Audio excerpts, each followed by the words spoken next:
All Around the Moon by Jules Verne. Read and published by Audiobook Library. A few years ago, the world was suddenly astounded by hearing of an experiment of a most novel and daring nature, altogether unprecedented in the annals of science. The Baltimore Gun Club, a society of artillerymen started in America during the Great Civil War, had conceived the idea of nothing less than establishing direct communication with the moon by means of a projectile. President Barbicane, the originator of the enterprise, was strongly encouraged in its feasibility by the astronomers of Cambridge Observatory and took upon himself to provide all the means necessary to secure its success. Having realized, by means of a public subscription, the sum of nearly $5.5 million, he immediately set himself to work at the necessary gigantic labors. In accordance with the Cambridge men's note, the cannon intended to discharge the projectile was to be planted in some country not further than degrees north or south from the equator, so that it might be aimed vertically at the moon in the zenith. The bullet was to be animated with an initial velocity of yards to the second. It was to be fired off on the night of December cent at 13 minutes and 20 seconds before 11 o'clock precisely. 4 days afterwards, it was to hit the moon at the very moment that she reached her perigee, that is to say, her nearest point to the Earth, about miles distant. The leading members of the club, namely President Barbicane, Secretary Marston, Major Elphinstone, and General Morgan, forming the executive committee, held several meetings to discuss the shape and material of the bullet, the nature and position of the cannon, and the quantity and quality of the powder. The decision soon arrived and was as follows. Cent, the bullet was to be a hollow aluminum shell, its diameter 9 feet, its walls a foot in thickness, and its weight pounds. Nd, the cannon was to be a columbiad feet in length, a well of that depth forming the vertical mold in which it was to be cast. And Rd, the powder was to be 1,000 pounds of gun cotton, which, by developing more than 1,000 millions of cubic feet of gas under the projectile, would easily send it as far as our satellite. These questions settled, Barbicane, aided by Murphy, the chief engineer of the Cold Spring Iron Works, selected a spot in Florida, near the th° north latitude, called Stony Hill, where after the performance of many wonderful feats in mining engineering, the columbiad was successfully cast. Things had reached this state when an incident occurred which excited the general interest 100-fold.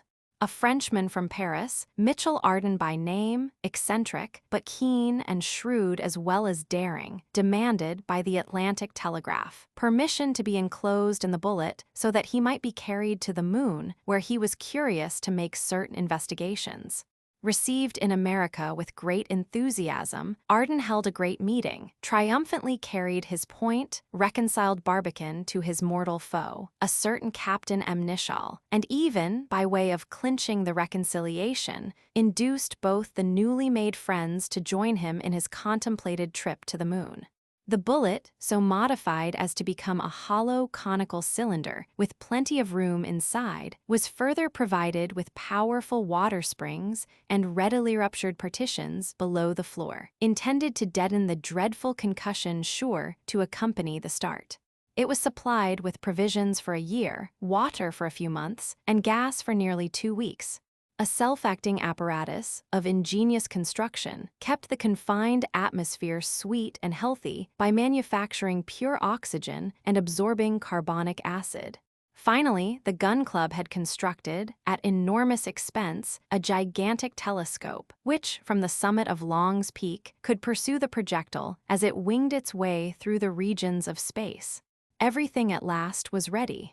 On December cent, at the appointed moment, in the midst of an immense concourse of spectators, the departure took place, and, for the first time in the world's history, 3 human beings quitted our terrestrial globe with some possibility in their favor of finally reaching a point of destination in the interplanetary spaces.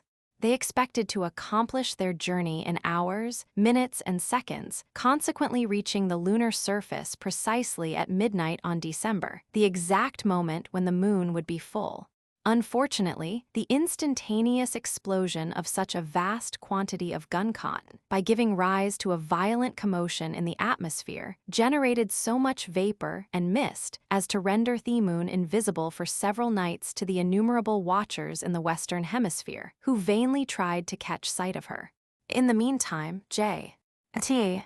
Marston, the secretary of the gun club and a most devoted friend of Barbican's, had started for Long's Peak, Colorado, on the summit of which the immense telescope, already alluded to, had been erected. It was of the reflecting kind, and possessed power sufficient to bring the moon within a distance of 5 miles. While Marston was prosecuting his long journey with all possible speed, Professor Belfast, who had charge of the telescope, was endeavoring to catch a glimpse of the projectile, but for a long time with no success. The hazy, cloudy weather lasted for more than a week, to the great disgust of the public at large.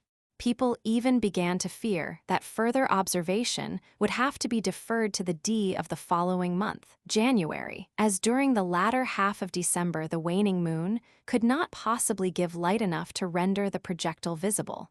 At last, however, to the unbounded satisfaction of all, a violent tempest suddenly cleared the sky, and on the th of December, shortly after midnight, the moon, verging towards her last quarter, revealed herself sharp and bright on the dark background of the starry firmament.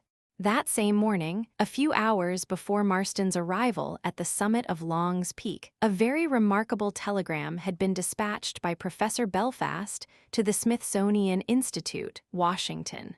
It announced that on December th at 1:00 in the morning, the projectile shot from Stony Hill had been perceived by Professor Belfast and his assistants, that, deflected a little from its course by some unknown cause, it had not reached its mark, though it had approached near enough to be affected by the lunar attraction, and that, its rectilineal motion having become circular, it should henceforth continue to describe a regular orbit around the moon, of which in fact it had become the satellite.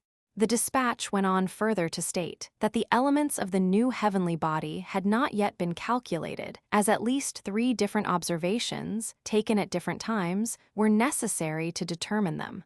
The distance of the projectile from the lunar surface, however, might be set down roughly at miles. The dispatch concluded with the following hypotheses, positively pronounced to be the only 2 possible. Either the lunar attraction would finally prevail, in which case the travelers would reach their destination, or the projectile, kept whirling forever in an immutable orbit, would go on revolving around the moon till time should be no more.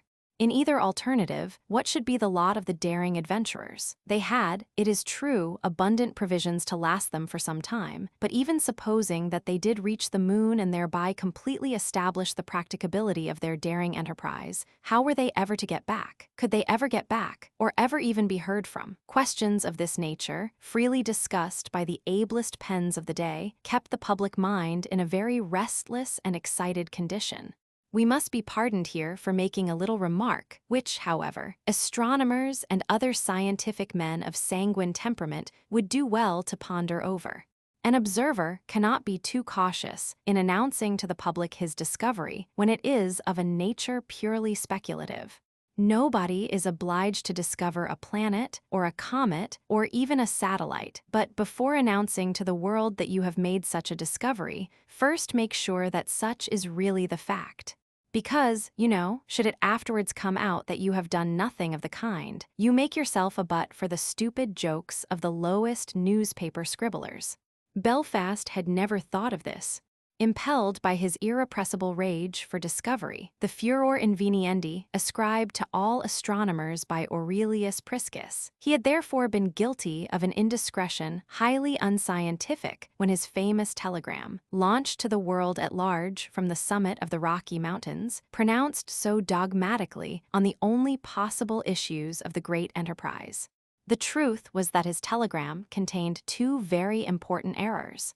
Error of observation, as facts afterwards proved. The projectile was not seen on the th and could not have been on that day, so that the little black spot which Belfast professed to have seen was most certainly not the projectile. error of theory regarding the final fate of the projectile, since to make it become the moon's satellite was flying in the face of one of the great fundamental laws of theoretical mechanics. Only one, therefore, the first, of the hypotheses so positively announced, was capable of realization. The travelers, that is to say if they still lived, might so combine and unite their own efforts with those of the lunar attraction as actually to succeed at last in reaching the moon's surface. Now the travelers, those daring but cool-headed men who knew very well what they were about, did still live. They had survived the frightful concussion of the start, and it is to the faithful record of their wonderful trip in the bullet car, with all its singular and dramatic details, that the present volume is devoted.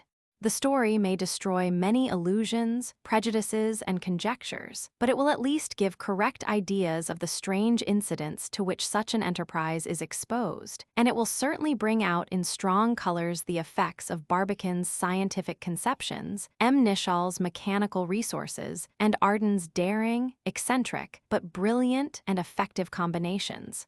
Besides, it will show that J.T. Marston, their faithful friend, and a man every way worthy of the friendship of such men, was only losing his time while mirroring the moon in the speculum of the gigantic telescope on that lofty peak of the mountains. Chapter 1. From 10 p.m. to 10:46:40. The moment that the great clock belonging to the works at Stony Hill had struck 10, Barbican, Arden, and M. Nishal began to take their last farewells of the numerous friends surrounding them. The 2 dogs intended to accompany them had been already deposited in the projectile. The 3 travelers approached the mouth of the enormous cannon, seated themselves in the flying car, and once more took leave for the last time of the vast throng standing in silence around them. The windlass creaked, the car started, and the 3 daring men disappeared in the yawning gulf. The trap hole giving them ready access to the interior of the projectile, the car soon came back empty. The great windlass was presently rolled away, the tackle and scaffolding were removed, and in a short space of time, the great mouth of the Columbiad was completely rid of all obstructions. M. Nishal took upon himself to fasten the door of the trap on the inside by means of a powerful combination of screws and bolts of his own invention. He also covered up very carefully the glass lights with strong iron plates of extreme solidity and tightly fitting joints. Arden's first care was to turn on the gas, which he found burning rather low, but he lit no more than 1 burner, being desirous to economize as much as possible their store of light and heat, which, as he well knew, could not at the very utmost last them longer than a few weeks. Under the cheerful blaze, the interior of the projectile looked like a comfortable little chamber, with its circular sofa, nicely padded walls, and dome-shaped ceiling. All the articles that it contained, arms, instruments, utensils, etc., were solidly fastened to the projections of the wadding, so as to sustain the least injury possible from the first terrible shock. In fact, all precautions possible, humanly speaking, had been taken to counteract this, the first, and possibly one of the very greatest dangers to which the courageous adventurers would be exposed. Arden expressed himself to be quite pleased with the appearance of things in general. "It's a prison, to be sure," said he, "but not one of your ordinary prisons that always keep in the one spot. For my part, as long as I can have the privilege of looking out of the window, I am willing to lease it for 100 years. Ah, Barbican, that brings out one of your stony smiles. You think our lease may last longer than that. Our tenement may become our coffin, eh? Be it so. I prefer it anyway to Mahomet's. It may indeed float in the air, but it won't be motionless as a milestone. Turn on the gas." Barbican, having made sure by personal inspection that everything was in perfect order, consulted his chronometer, which he had carefully set a short time before with Chief Engineer Murphy's, who had been charged to fire off the projectile. "Friends," he said, "it is now 20 minutes past 10. At precisely, Murphy will send the electric current into the gun cotton. We have, therefore, 26 minutes more to remain on Earth." 26 minutes and 20 seconds, observed Captain M. Nishal, who always aimed at mathematical precision. 26 minutes, cried Arden gaily. An age, a cycle, according to the use you make of them. In 26 minutes, how much can be done? The weightiest questions of warfare, politics, morality can be discussed, even decided, in 26 minutes. 26 minutes well spent are infinitely more valuable than 26 lifetimes wasted. A few seconds even, employed by a Pascal, or a Newton, or a Barbicane, or any other profoundly intellectual being whose thoughts wander through eternity, as mad as Marston. Every bit, muttered the captain, half audibly. What do you conclude from this rigmarole of yours? Interrupted Barbicane. I conclude that we have 26 good minutes still left. Only 24 minutes, 10 seconds, interrupted the captain, watch in hand. Well, 24 minutes, Captain, Arden went on. Now even in 24 minutes, I maintain, Arden, interrupted Barbicane, after a very little while we shall have plenty of time for philosophical disputations. Just now, let us think of something far more pressing. More pressing? What do you mean? Are we not fully prepared? Yes, fully prepared, as far at least as we have been able to foresee. But we may still, I think, possibly increase the number of precautions to be taken against the terrible shock that we are so soon to experience.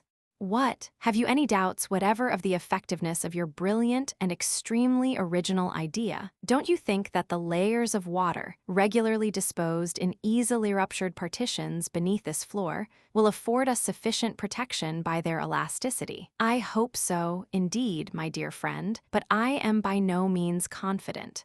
He hopes, he is by no means confident. Listen to that, Mac. Pretty time to tell us so. Let me out of here. Too late, observed the captain quietly. The trap hole alone would take 10 or 15 minutes to open. Oh, then I suppose I must make the best of it, said Arden, laughing. All aboard, gentlemen. The train starts in 20 minutes. In 19 minutes and 18 seconds, said the captain, who never took his eye off the chronometer. The three travelers looked at each other for a little while, during which even Arden appeared to become serious. After another careful glance at the several objects lying around them, Barbicane said, quietly, "Everything is in its place, except ourselves. What we have now to do is to decide on the position we must take in order to neutralize the shock as much as possible. We must be particularly careful to guard against a rush of blood to the head." "Correct," said the captain.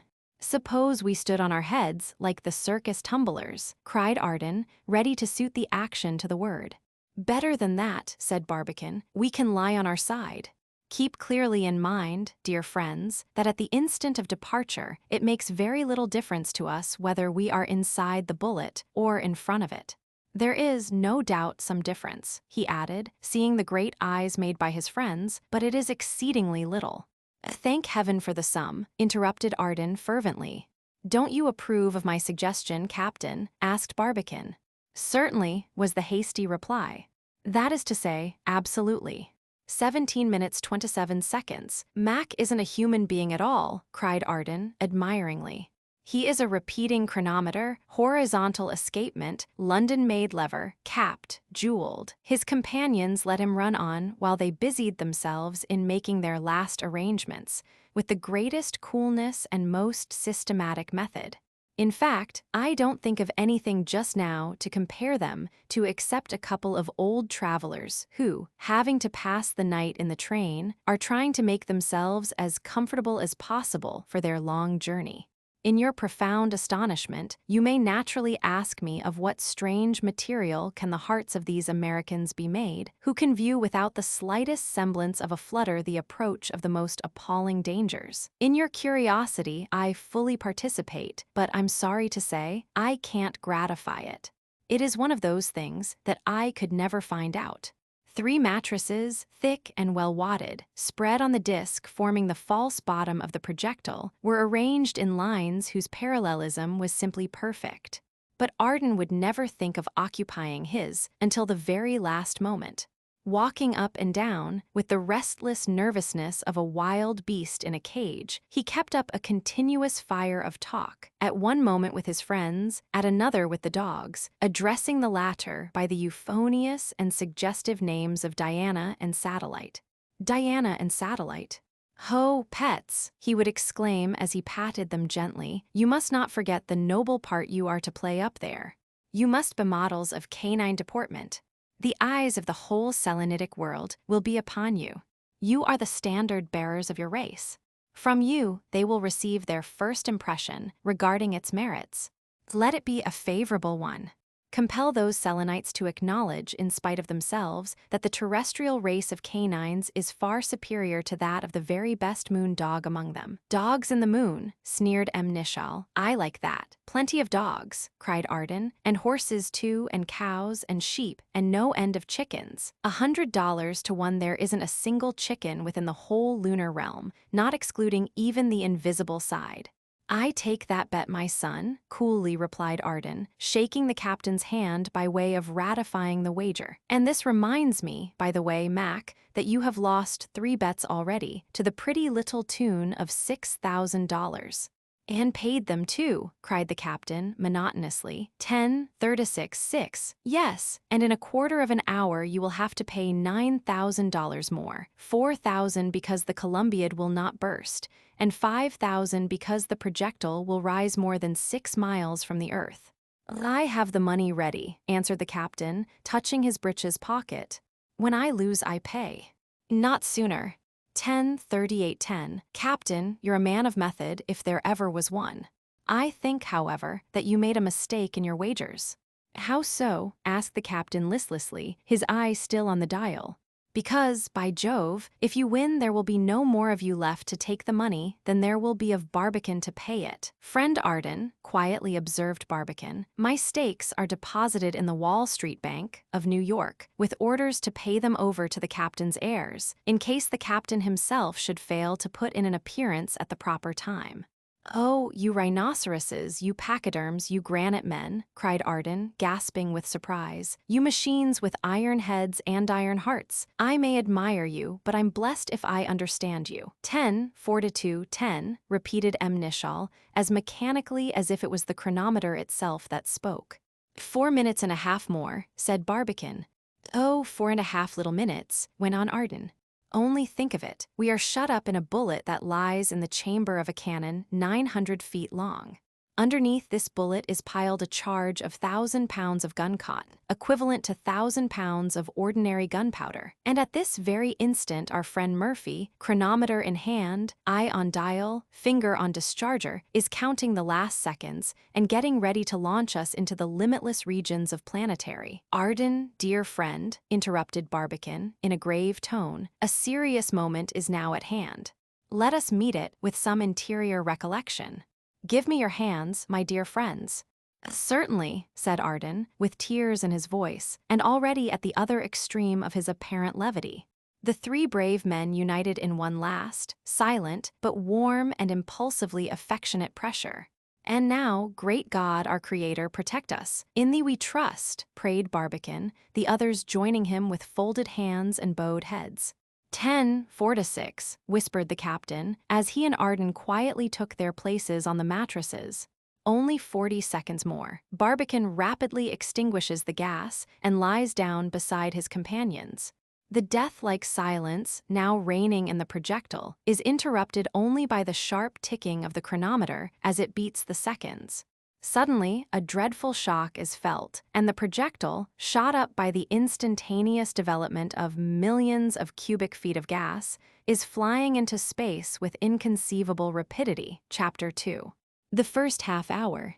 What had taken place within the projectile? What effect had been produced by the frightful concussion? Had Barbican's ingenuity been attended with a fortunate result? Had the shock been sufficiently deadened by the springs, the buffers, the water layers, and the partitions so readily ruptured? Had their combined effect succeeded in counteracting the tremendous violence of a velocity of yards a second, actually sufficient to carry them from London to New York in 6 minutes?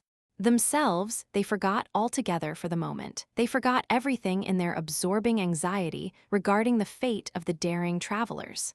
Had one among them, our friend Marston, for instance, been favored with a glimpse at the interior of the projectile, what would he have seen? Nothing at all at first, on account of the darkness, except that the walls had solidly resisted the frightful shock. Not a crack, nor a bend, nor a dent could be perceived. Not even the slightest injury had the admirably constructed piece of mechanical workmanship endured. It had not yielded an inch to the enormous pressure, and, far from melting and falling back to earth, as had been so seriously apprehended, in showers of blazing aluminum, it was still as strong in every respect as it had been on the very day that it left the cold spring iron works, glittering like a silver dollar. Of real damage, there was actually none, and even the disorder into which things had been thrown in the interior by the violent shock was comparatively slight. A few small objects lying around loose had been furiously hurled against the ceiling, but the others appeared not to have suffered the slightest injury. The straps that fastened them up were unfrayed, and the fixtures that held them down were uncracked. The partitions beneath the disc having been ruptured, and the water having escaped, the false floor had been dashed with tremendous violence against the bottom of the projectile, and on this disc at this moment 3 human bodies could be seen lying perfectly still and motionless. Were they 3 corpses? Had the projectile suddenly become a great metallic coffin bearing its ghastly contents through the air with the rapidity of a lightning flash? In a very few minutes after the shock, one of the bodies stirred a little, the arms moved, the eyes opened, the head rose and tried to look around. Finally, with some difficulty, the body managed to get on its knees. It was the Frenchman. He held his head tightly squeezed between his hands for some time, as if to keep it from splitting. Then he felt himself rapidly all over, cleared his throat with a vigorous hem, listened to the sound critically for an instant, and then said to himself in a relieved tone, but in his native tongue, "One man all right, call the roll for the others." He tried to rise, but the effort was too great for his strength. He fell back again, his brain swimming, his eyes bursting, his head splitting. His state very much resembled that of a young man waking up in the morning after his first tremendous spree. "Br, he muttered to himself, still talking French. "This reminds me of one of my wild nights long ago in the Quartier Latin, only decidedly more so." Lying quietly on his back for a while, he could soon feel that the circulation of his blood, so suddenly and violently arrested by the terrific shock, was gradually recovering its regular flow. His heart grew more normal in its action, his head became clearer, and the pain less distracting. "Time to call that roll," he at last exclaimed in a voice with some pretensions to firmness. "Barbican, Macnishal." He listens anxiously for a reply. None comes. A snow-wrapped grave at midnight is not more silent. In vain does he try to catch even the faintest sound of breathing, though he listens intently enough to hear the beating of their hearts, but he hears only his own. "Call that roll again," he mutters in a voice far less assured than before. "Barbican, Macnishal," the same fearful, unearthly stillness. "The thing is getting decidedly monotonous," he exclaimed, still speaking French. Then rapidly recovering his consciousness as the full horror of the situation began to break on his mind, he went on muttering audibly, "Have they really hopped the twig? Bah, fudge, what has not been able to knock the life out of one little Frenchman can't have killed 2 Americans. They're all right, but first and foremost, let us enlighten the situation." So saying, he contrived without much difficulty to get on his feet. Balancing himself then for a moment, he began groping about for the gas. But he stopped suddenly. "Hold on a minute," he cried. "Before lighting this match, let us see if the gas has been escaping." Setting fire to a mixture of air and hydrogen would make a pretty howdy-yowdo. Such an explosion would infallibly burst the projectile, which so far seems all right, though I'm blessed if I can tell whether we're moving or not. He began sniffing and smelling to discover, if possible, the odor of escaped gas. He could not detect the slightest sign of anything of the kind. This gave him great courage. He knew, of course, that his senses were not yet in good order. Still, he thought he might trust them so far as to be certain that the gas had not escaped, and that consequently all the other receptacles were uninjured. At the touch of the match, the gas burst into light and burned with a steady flame. Arden immediately bent anxiously over the prostrate bodies of his friends. They lay on each other like inert masses, Nishal stretched across Barbican. Arden first lifted up the captain, laid him on the sofa, opened his clenched hands, rubbed them, and slapped the palms vigorously. Then he went all over the body carefully, kneading it, rubbing it, and gently patting it. In such intelligent efforts to restore suspended circulation, he seemed perfectly at home, and after a few minutes his patience was rewarded by seeing the captain's pallid face gradually recover its natural color, and by feeling his heart gradually beat with a firm pulsation. At last, Nishal opened his eyes, stared at Arden for an instant, pressed his hand, looked around searchingly and anxiously, and at last whispered in a faint voice, "How's Barbican?" "Barbican is all right, Captain," answered Arden quietly, but still speaking French. "I'll attend to him in a jiffy." He had to wait for his turn. "I began with you because you were the top man.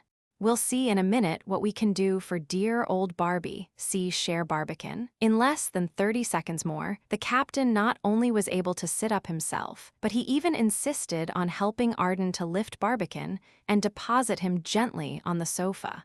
Helped Arden to lift Barbican. The poor president had evidently suffered more from the concussion than either of his companions. As they took off his coat, they were at first terribly shocked at the sight of a great patch of blood staining his shirt bosom, but they were inexpressibly relieved at finding that it proceeded from a slight contusion of the shoulder, little more than skin deep. Every approved operation that Arden had performed for the captain, both now repeated for Barbican, but for a long time with nothing like a favorable result. Arden at first tried to encourage the captain by whispers of a lively and hopeful nature, but not yet understanding why Nishal did not deign to make a single reply, he grew reserved by degrees and at last would not speak a single word. He worked at Barbican, however, just as before. Nishal interrupted himself every moment to lay his ear on the breast of the unconscious man. At first he had shaken his head quite despondingly, but by degrees he found himself more and more encouraged to persist. "He breathes," he whispered at last. "Yes, he has been breathing for some time," replied Arden quietly, still unconsciously speaking French. "A little more rubbing and pulling and pounding will make him as spry as a young grasshopper." They worked at him, in fact, so vigorously, intelligently, and perseveringly, that, after what they considered a long hour's labor, they had the delight of seeing the pale face assume a healthy hue, the inert limbs give signs of returning animation, and the breathing become strong and regular. At last, Barbican suddenly opened his eyes, started into an upright position on the sofa, took his friends by the hands, and, in a voice showing complete consciousness, demanded eagerly, "Arden Nishal, are we moving?" His friends looked at each other, a little amused, but more perplexed. In their anxiety regarding their own and their friend's recovery, they had never thought of asking such a question. His words recalled them at once to a full sense of their situation. "Moving, blessed if I can tell," said Arden, still speaking French. "We may be lying 50 feet deep in a Florida marsh, for all I know," observed Nishal. "Or, likely as not, in the bottom of the Gulf of Mexico," suggested Arden, still in French. "Suppose we find out," observed Barbican, jumping up to try, his voice as clear and his step as firm as ever. But trying is one thing, and finding out another. Having no means of comparing themselves with external objects, they could not possibly tell whether they were moving or at an absolute standstill. Though our Earth is whirling us continually around the sun at the tremendous speed of miles a minute, its inhabitants are totally unconscious of the slightest motion. It was the same with our travelers. Through their own personal consciousness, they could tell absolutely nothing. Were they shooting through space like a meteor? They could not tell. Had they fallen back and buried themselves deep in the sandy soil of Florida, or, still more likely, hundreds of fathoms deep beneath the waters of the Gulf of Mexico, they could not form the slightest idea. Listening, evidently, could do no good. The profound silence proved nothing. The padded walls of the projectile were too thick to admit any sound, whether of wind, water, or human beings. Barbican, however, was soon struck forcibly by one circumstance. He felt himself to be very uncomfortably warm, and his friends' faces looked very hot and flushed. Hastily removing the cover that protected the thermometer, he closely inspected it, and in an instant uttered a joyous exclamation. "Hurrah!" he cried. "We're moving, there's no mistake about it. The thermometer marks degrees Fahrenheit. Such a stifling heat could not come from the gas. It comes from the exterior walls of our projectile, which atmospheric friction must have made almost red hot. But this heat must soon diminish because we are already far beyond the regions of the atmosphere, so that instead of smothering, we shall be shortly in danger of freezing. What? Asked Arden, much bewildered. We are already far beyond the limits of the terrestrial atmosphere. Why do you think so? Nishal was still too much flustered to venture a word. If you want me to answer your question satisfactorily, my dear Arden, replied Barbican, with a quiet smile, you will have the kindness to put your questions in English. What do you mean, Barbican? Asked Arden, hardly believing his ears. Hurrah! Cried Nishal, in the tone of a man who has suddenly made a welcome but most unexpected discovery. I don't know exactly how it is with the captain, continued Barbican, with the utmost tranquility, but for my part the study of the languages never was my strong point, and though I always admired the French, and even understood it pretty well, I never could converse in it without giving myself more trouble than I always find it convenient to assume. You don't mean to say that I have been talking French to you all this time, cried Arden, horror-stricken. The most elegant French I ever heard, backed by the purest Parisian accent, replied Barbican, highly amused. Don't you think so, Captain? He added, turning to Nishal, whose countenance still showed the most comical traces of bewilderment. Well, I swan to man, cried the captain, who always swore a little when his feelings got beyond his control. Arden, the boss has got the rig on both of us this time, but rough as it is on you, it is a darned sight more so on me. Be hanged if I did not think you were talking English the whole time, and I put the whole blame for not understanding you on the disordered state of my brain. Arden only stared and scratched his head, but Barbican actually, no, not laughed, that serene nature could not laugh. His cast-iron features puckered into a smile of the richest drollery, and his eyes twinkled with the wickedest fun, but no undignified giggle escaped the portal of those majestic lips. It sounds like French, I'd say to myself, continued the captain, but I know it's English, and by, when this worrying goes out of my head, I shall easily understand it. Arden now looked as if he was beginning to see the joke. The most puzzling part of the thing to me, went on Nishal, giving his experience with the utmost gravity, was why English sounded so like French. If it was simple, incomprehensible gibberish, I could readily blame the state of my ears for it. But the idea that my bothered ears could turn a mere confused, muzzled, buzzing reverberation into a sweet, harmonious, articulate, though unintelligible human language made me sure that I was fast becoming crazy, if I was not so already. Ha ha ha, roared Arden, laughing till the tears came. Now I understand why the poor captain made me no reply all the time, and looked at me with such a hapless, woe-begone expression of countenance. The fact is, Barbican, that shock was too much both for Nishal and myself. You are the only man among us whose head is fireproof, blastproof, and powderproof.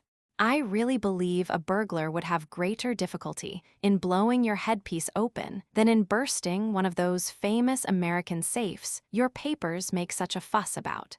A wonderful head, the boss's, isn't it, Nishal? Yes, said the captain, as slowly as if every word were a gem of the profoundest thought. The boss has a fearful and a wonderful head. But now to business, cried the versatile Arden. Why do you think, Barbican, that we are at present beyond the limits of the terrestrial atmosphere? For a very simple reason, said Barbican, pointing to the chronometer. It is now more than 7 minutes after. We must, therefore, have been in motion more than 20 minutes. Consequently, unless our initial velocity has been very much diminished by the friction, we must have long before this completely cleared the 50 miles of atmosphere enveloping the Earth.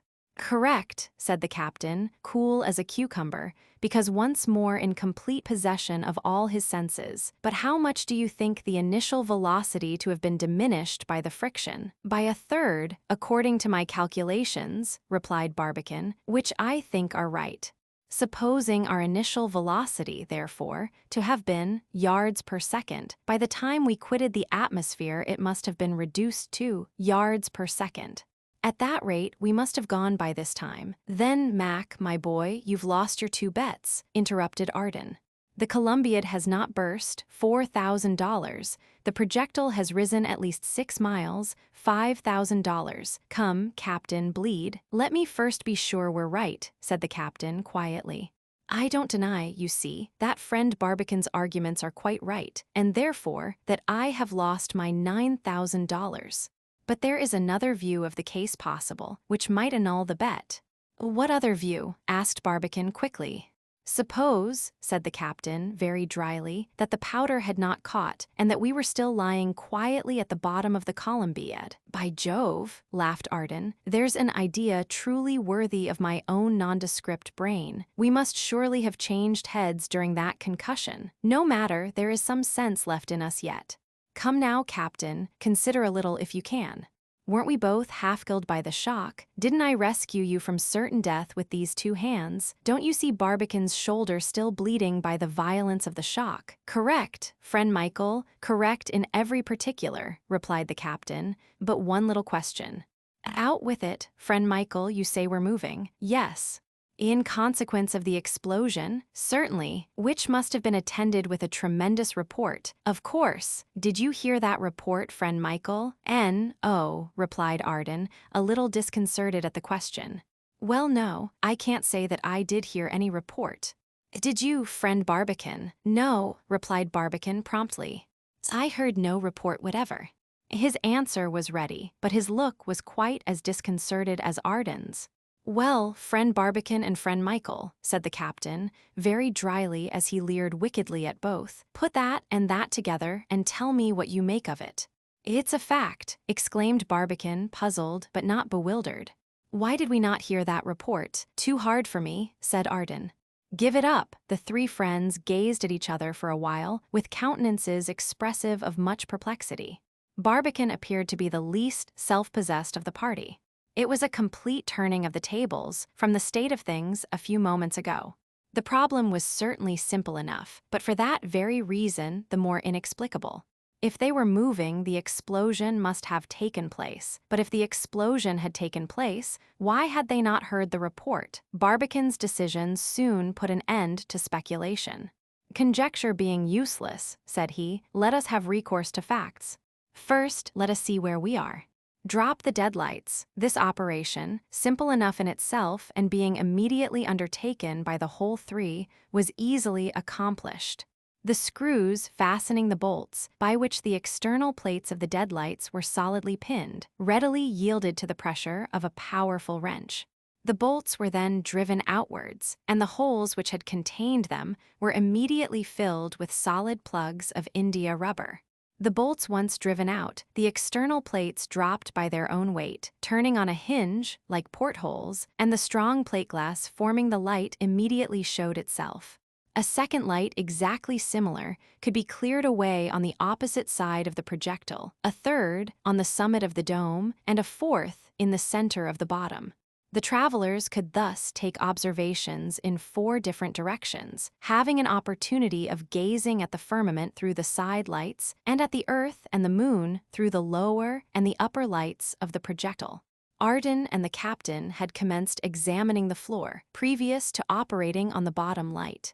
But Barbican was the first to get through his work at one of the side lights, and M. Nishal and Arden soon heard him shouting, "No, my friends," he exclaimed, in tones of decided emotion, "we have not fallen back to earth, nor are we lying in the bottom of the Gulf of Mexico.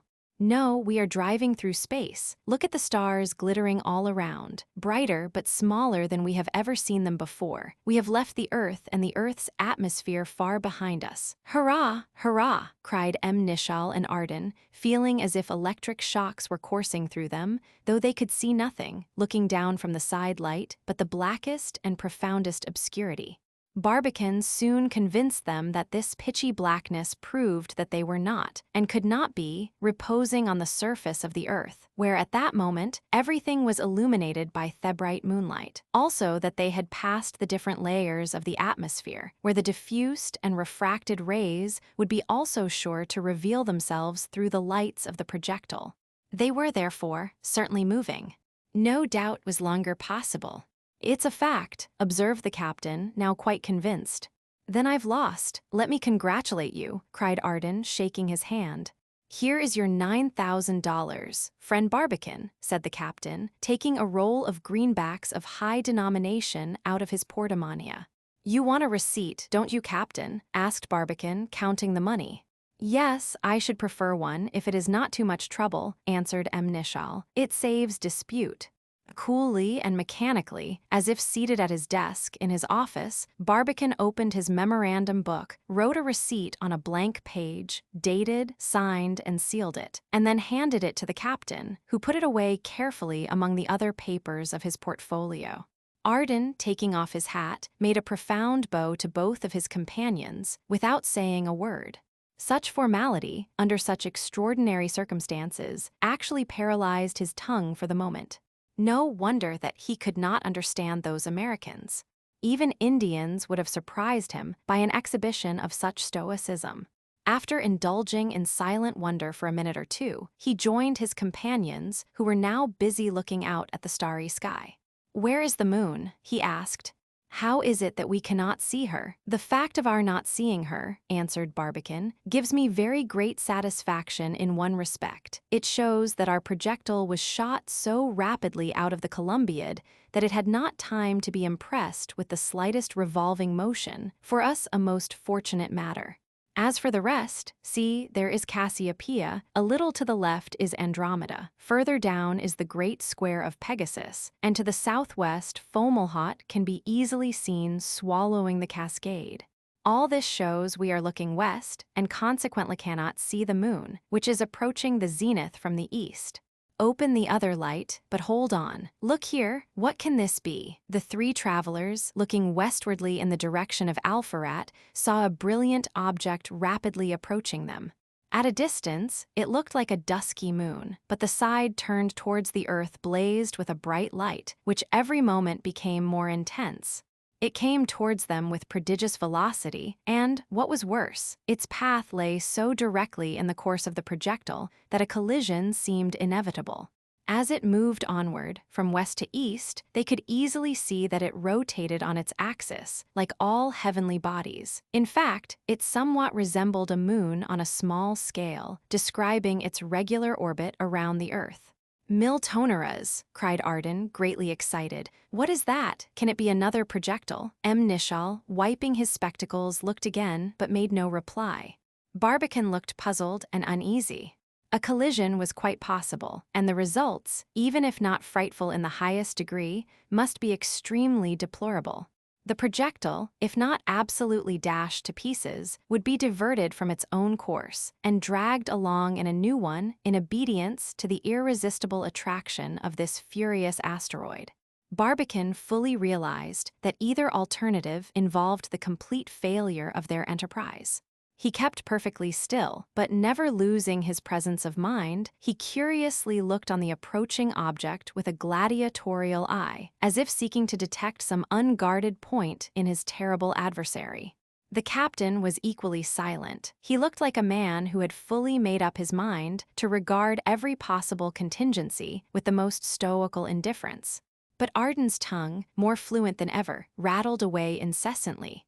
"Look, look!" he exclaimed, in tones so perfectly expressive of his rapidly alternating feelings as to render the medium of words totally unnecessary.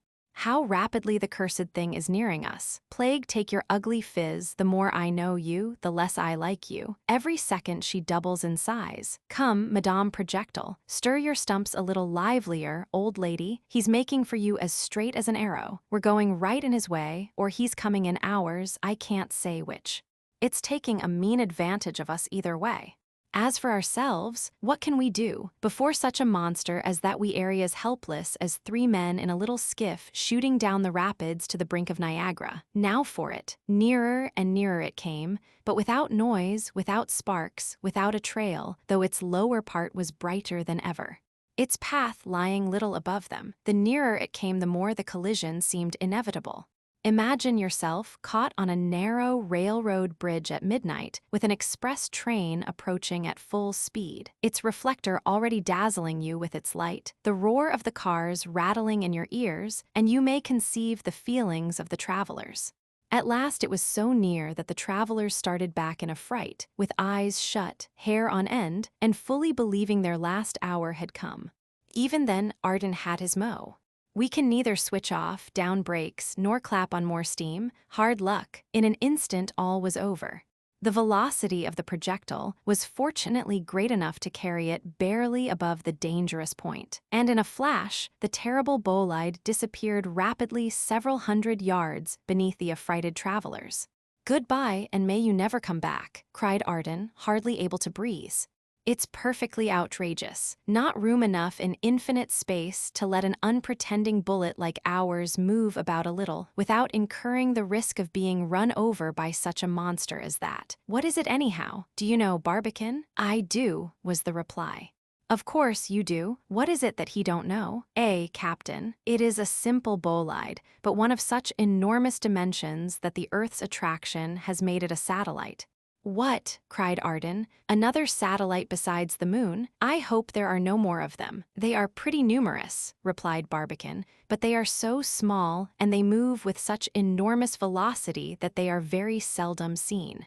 Petit, the director of the Observatory of Toulouse, who these last years has devoted much time and care to the observation of bolides, has calculated that the very one we have just encountered moves with such astonishing swiftness that it accomplishes its revolution around the Earth in about hours and minutes. "Phew," whistled Arden. "Where should we be now if it had struck us?" "You don't mean to say, Barbican," observed Nishal, "that Petit has seen this very one." "So it appears," replied Barbican. "And do all astronomers admit its existence?" asked the captain. "Well, some of them have their doubts," replied Barbican. "If the unbelievers had been here a minute or two ago," interrupted Arden, "they would never express a doubt again." "If Petty's calculation is right," continued Barbican, "I can even form a very good idea as to our distance from the Earth." "It seems to me Barbican can do what he pleases here or elsewhere," observed Arden to the captain. "Let us see, Barbican," asked Nishal, "where has Petty's calculation placed us?" "The bolide's distance being known," replied Barbican, "at the moment we met it, we were a little more than 1,000 miles from the Earth's surface." 5,000 miles already," cried Arden. "Why, we have only just started." "Let us see about that," quietly observed the captain, looking at his chronometer and calculating with his pencil. "It is now minutes past 11. We have therefore been minutes on the road. Supposing our initial velocity of yards or nearly 7 miles a second to have been kept up, we should by this time be about miles from the Earth, but by allowing for friction and gravity, we can hardly be more than miles." "Yes, friend Barbican, Petty does not seem to be very wrong in his calculations." But Barbican hardly heard the observation. He had not yet answered the puzzling question that had already presented itself to them for solution, and until he had done so, he could not attend to anything else. "That's all very well and good, Captain," he replied in an absorbed manner, "but we have not yet been able to account for a very strange phenomenon." "Why didn't we hear the report?" No one replying, the conversation came to a standstill, and Barbican, still absorbed in his reflections, began clearing the second light of its external shutter. In a few minutes the plate dropped, and the moon beams, flowing in, filled the interior of the projectile with her brilliant light. The captain immediately put out the gas, from motives of economy as well as because its glare somewhat interfered with the observation of the interplanetary regions. The lunar disk struck the travelers as glittering with a splendor and purity of light that they had never witnessed before. The beams, no longer strained through the misty atmosphere of the Earth, streamed copiously in through the glass and coated the interior walls of the projectile with a brilliant silvery plating. The intense blackness of the sky enhanced the dazzling radiance of the moon. Even the stars blazed with a new and unequaled splendor, and, in the absence of a refracting atmosphere, they flamed as bright in the close proximity of the moon as in any other part of the sky. You can easily conceive the interest with which these bold travelers gazed on the Starry Queen, the final object of their daring journey. She was now insensibly approaching the zenith, the mathematical point which she was to reach 4 days later. They presented their telescopes, but her mountains, plains, craters, and general characteristics hardly came out a particle more sharply than if they had been viewed from the Earth. Still, her light, unobstructed by air or vapor, shimmered with a luster actually transplendent. Her disk shone like a mirror of polished platins. The travelers remained for some time absorbed in the silent contemplation of the glorious scene. "How they're gazing at her this very moment from Stony Hill," said the captain at last to break the silence. "By Jove," cried Arden, "it's true, Captain, you're right. We were near forgetting our dear old mother, the Earth. What ungrateful children. Let me feast my eyes once more on the blessed old creature." Barbicane, to satisfy his companion's desire, immediately commenced to clear away the disk, which covered the floor of the projectile and prevented them from getting at the lower light. This disk, though it had been dashed to the bottom of the projectile with great violence, was still as strong as ever, and, being made in compartments fastened by screws, to dismount it was no easy matter. Barbicane, however, with the help of the others, soon had it all taken apart and put away the pieces carefully, to serve again in case of need. A round hole about 1.5 feet in diameter appeared, bored through the floor of the projectile. It was closed by a circular pane of plate glass, which was about 6 inches thick, fastened by a ring of copper. Below, on the outside, the glass was protected by an aluminum plate, kept in its place by strong bolts and nuts. The latter being unscrewed, the bolts slipped out by their own weight, the shutter fell, and a new communication was established between the interior and the exterior. Arden knelt down, applied his eye to the light, and tried to look out. At first everything was quite dark and gloomy. "I see no Earth," he exclaimed at last. "Don't you see a fine ribbon of light?" asked Barbicane, "right beneath us, a thin, pale, silvery crescent?" "Of course I do." "Can that be the Earth, Terra Mater herself, friend Arden? That fine fillet of light, now hardly visible on her eastern border, will disappear altogether as soon as the moon is full.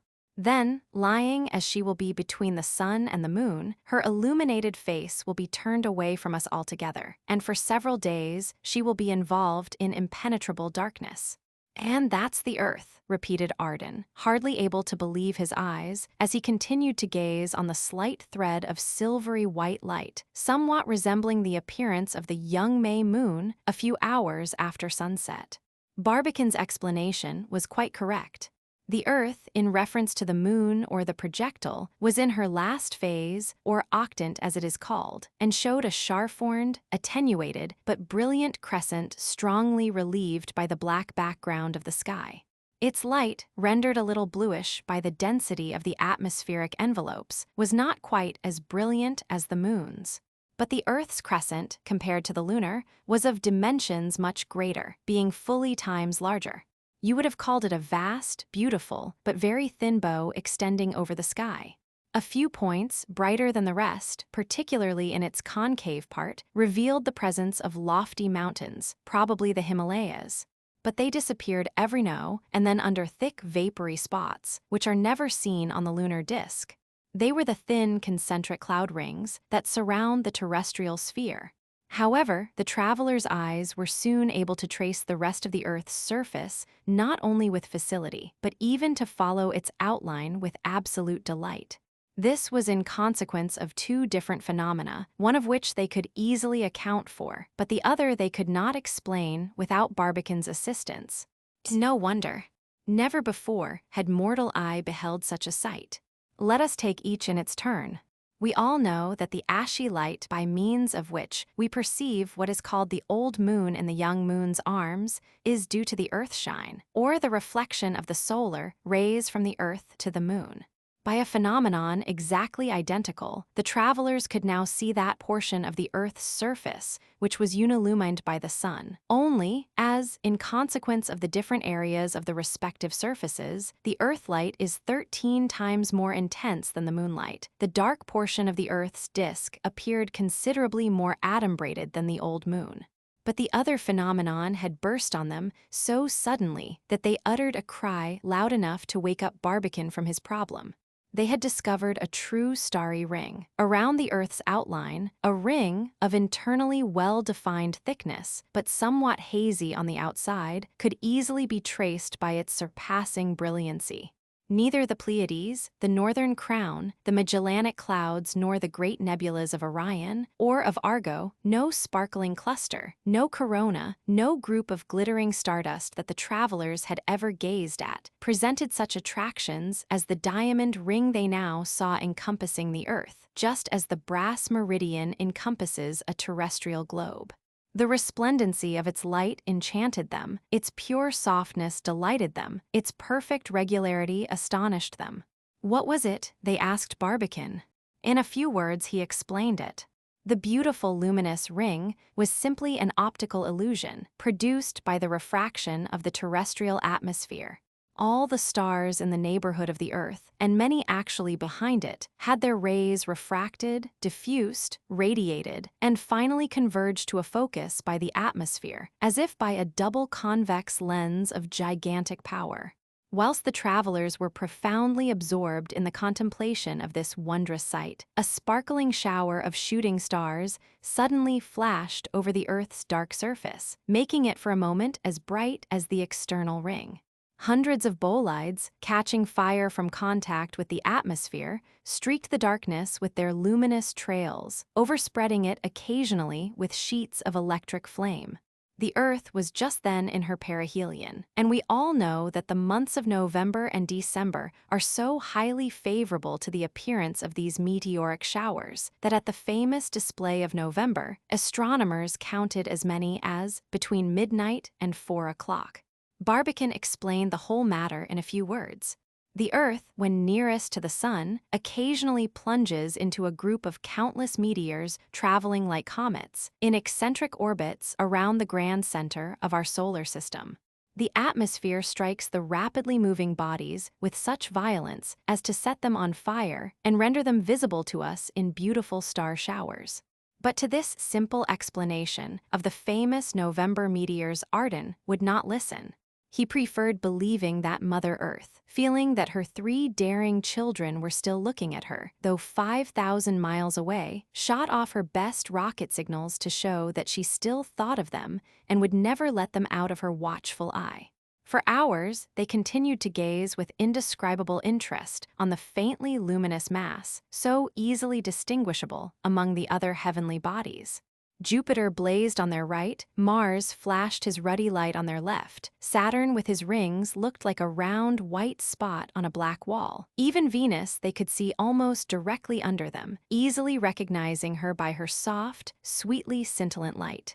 But no planet or constellation possessed any attraction for the travelers, as long as their eyes could trace that shadowy, crescent-edged, diamond-girdled, meteor-furrowed spheroid, the theater of their existence, the home of so many undying desires, the mysterious cradle of their race. Meantime, the projectile cleaved its way upwards, rapidly, unswervingly, though with a gradually retarding velocity. As the Earth sensibly grew darker, and the travelers' eyes grew dimmer, an irresistible somnolency slowly stole over their weary frames. The extraordinary excitement they had gone through during the last 4 or 5 hours was naturally followed by a profound reaction. "Captain, you're nodding," said Arden at last, after a longer silence than usual. "The fact is, Barbicane is the only awake man of the party, because he is puzzling over his problem. Dum vivimus vivamus, as we are asleep let us be asleep," so saying he threw himself on the mattress, and his companions immediately followed the example. They had been lying hardly a quarter of an hour, when Barbicane started up with a cry so loud and sudden as instantly to awaken his companions. The bright moonlight showed them the president sitting up in his bed, his eye blazing, his arms waving, as he shouted in a tone reminding them of the day they had found him enceinte. "Helena Wood." "Eureka, I've got it, I know it. What have you got?" cried Arden, bouncing up and seizing him by the right hand. "What do you know?" cried the captain, stretching over and seizing him by the left. "The reason why we did not hear the report." "Well, why did not we hear it?" asked both rapidly in the same breath. "Because we were shot up times faster than sound can travel." Chapter 3. They make themselves at home and feel quite comfortable. This curious explanation given, and its soundness immediately recognized, the three friends were soon fast wrapped in the arms of Morpheus. Where in fact could they have found a spot more favorable for undisturbed repose? On land, where the dwellings, whether in populous city or lonely country, continually experience every shock that thrills the earth's crust. At sea, where between waves or winds or paddles or screws or machinery, everything is tremor, quiver, or jar. In the air, where the balloon is incessantly twirling, oscillating, on account of the ever-varying strata of different densities, and even occasionally threatening to spill you out.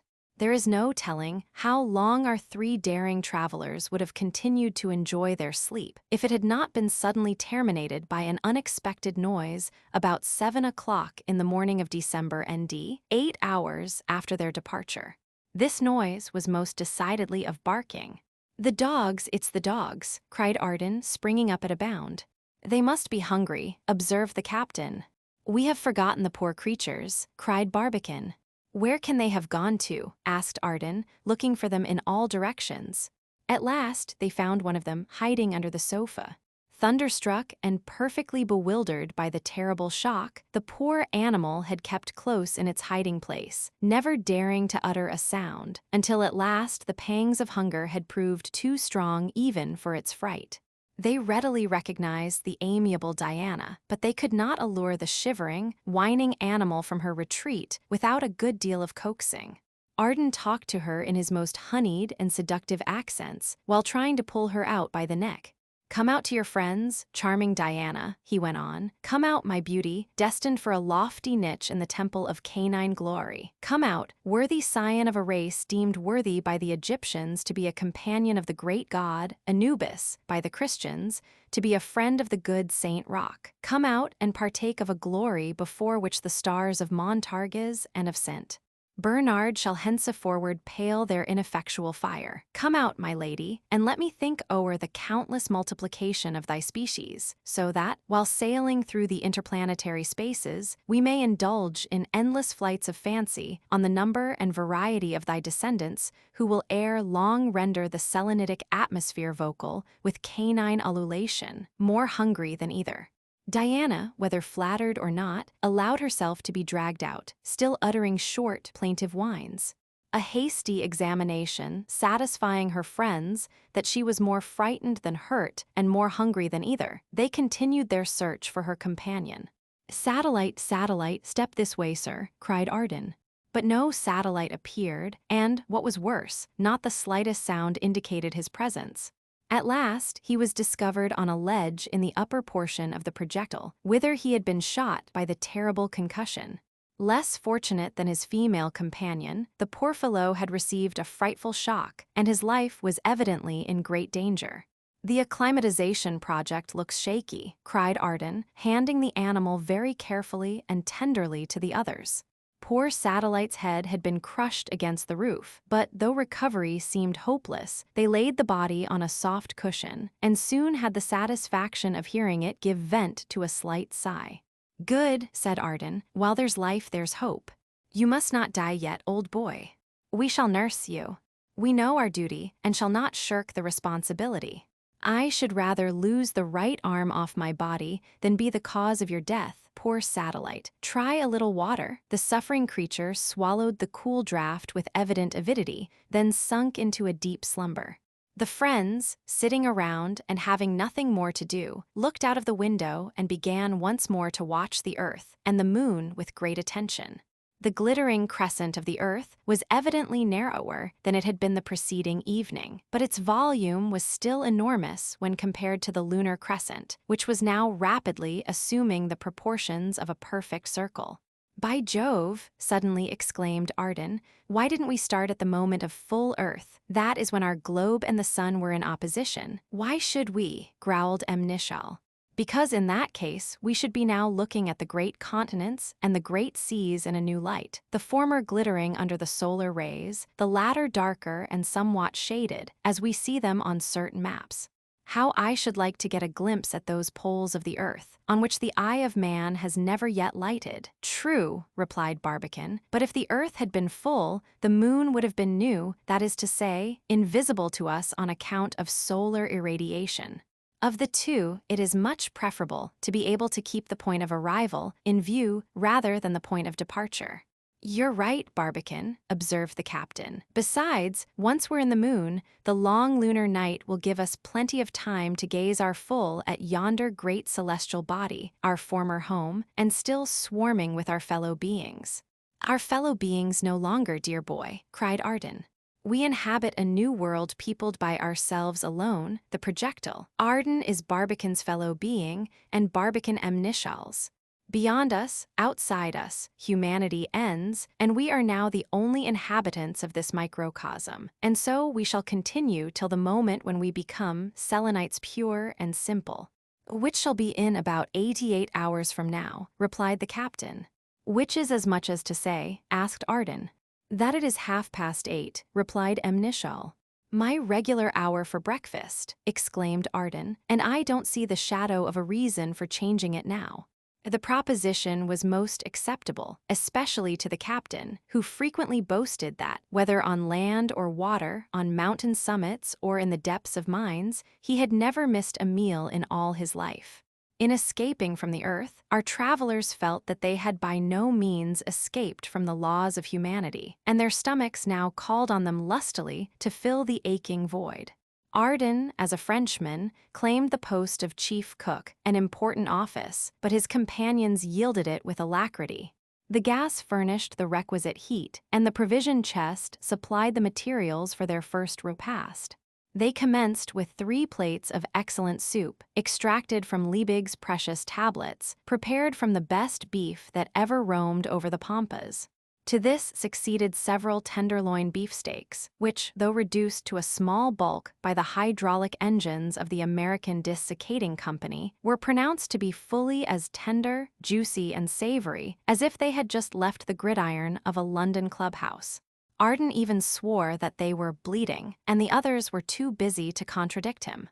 Preserved vegetables of various kinds, fresher than nature, according to Arden, gave an agreeable variety to the entertainment, and these were followed by several cups of magnificent tea, unanimously allowed to be the best they had ever tasted. It was an odoriferous young hyson gathered that very year, and presented to the Emperor of Russia by the famous rebel chief Yakub Kushbegi, and of which Alexander had expressed himself as very happy in being able to send a few boxes to his friend, the distinguished president of the Baltimore Gun Club. To crown the meal, Arden unearthed an exquisite bottle of Chambertin, and, in glasses sparkling with the richest juice of the Côte d'Or, the travelers drank to the speedy union of the earth and her satellite. And, as if his work among the generous vineyards of Burgundy had not been enough to show his interest in the matter, even the sun wished to join the party. Precisely at this moment, the projectile beginning to leave the conical shadow cast by the earth, the rays of the glorious King of Day struck its lower surface, not obliquely, but perpendicularly, on account of the slight obliquity of the moon's orbit with that of the earth, to the union of the earth and her satellite. The sun, cried Arden. Of course, said Barbican, looking at his watch, he's exactly up to time. How is it that we see him only through the bottom light of our projectile? Asked Arden. A moment's reflection must tell you, replied Barbican, that when we started last night, the sun was almost directly below us. Therefore, as we continue to move in a straight line, he must still be in our rear. That's clear enough, said the captain, but another consideration, I'm free to say, rather perplexes me. Since our Earth lies between us and the sun, why don't we see the sunlight forming a great ring around the globe? In other words, instead of the full sun that we plainly see there below, why do we not witness an annular eclipse? Your cool, clear head has not yet quite recovered from the shock, my dear captain, replied Barbican, with a smile.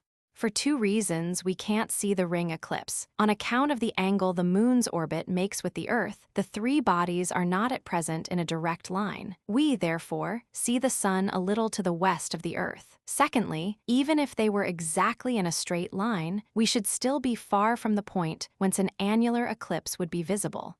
That's true, said Arden. The cone of the Earth's shadow must extend far beyond the moon. Nearly 4 times as far, said Barbicane. Still, as the moon's orbit and the Earth's do not lie in exactly the same plane, a lunar eclipse can occur only when the nodes coincide with the period of the full moon, which is generally twice, never more than 3 times in a year. If we had started about 4 days before the occurrence of a lunar eclipse, we should travel all the time in the dark. This would have been obnoxious for many reasons.